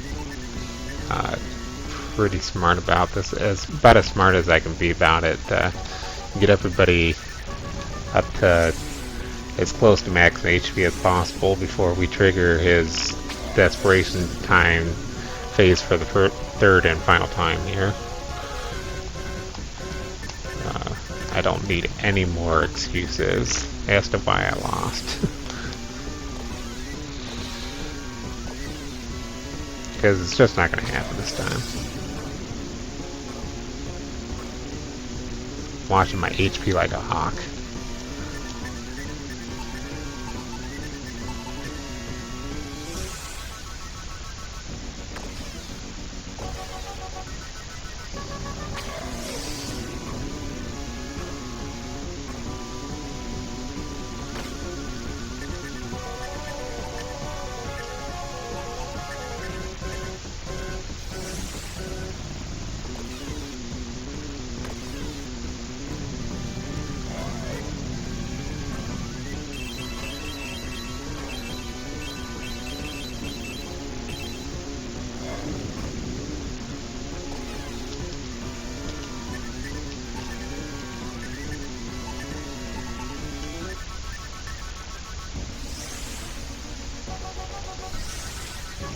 I never trust Milo to go faster than Dark Soul.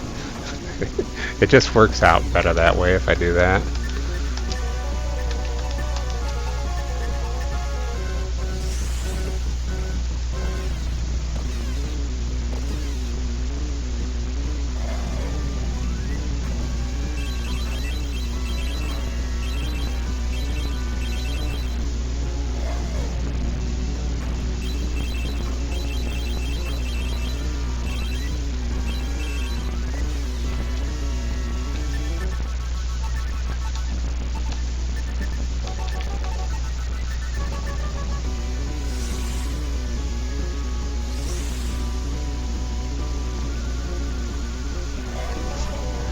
As you can see, I've got so much more magic right now that I can be pretty careful here and just practically waste my heal floors when I'm not like in that bad of a situation. Okay, I'm gonna go all out attack him again next turn, and that's gonna take him down.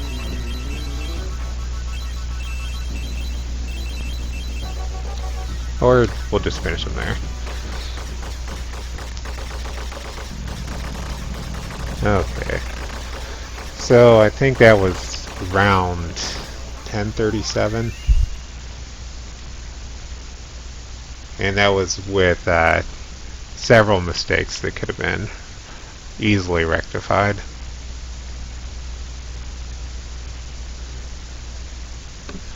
So let's go ahead and that's the end right there. Dark Soul was taken out.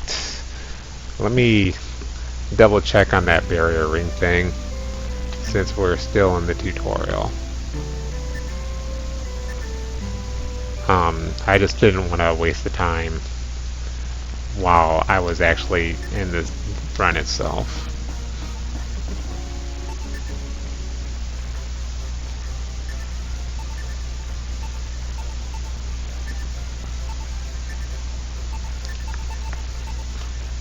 Oh yeah, I hadn't even saved the whole time there.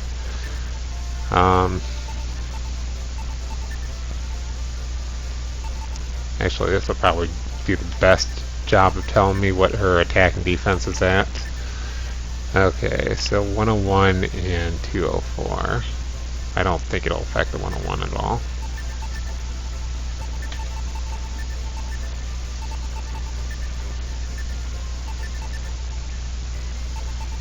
Yeah, 101 and 255. So, yeah, the barrier ring gives you an extra 51 defense. So that's crucial to keep in mind. So it's not just that she's gaining up 2 to 4 defense per turn, but it's also having that barrier ring allow. Okay, so I'm pretty exhausted. Thank you if you did join me.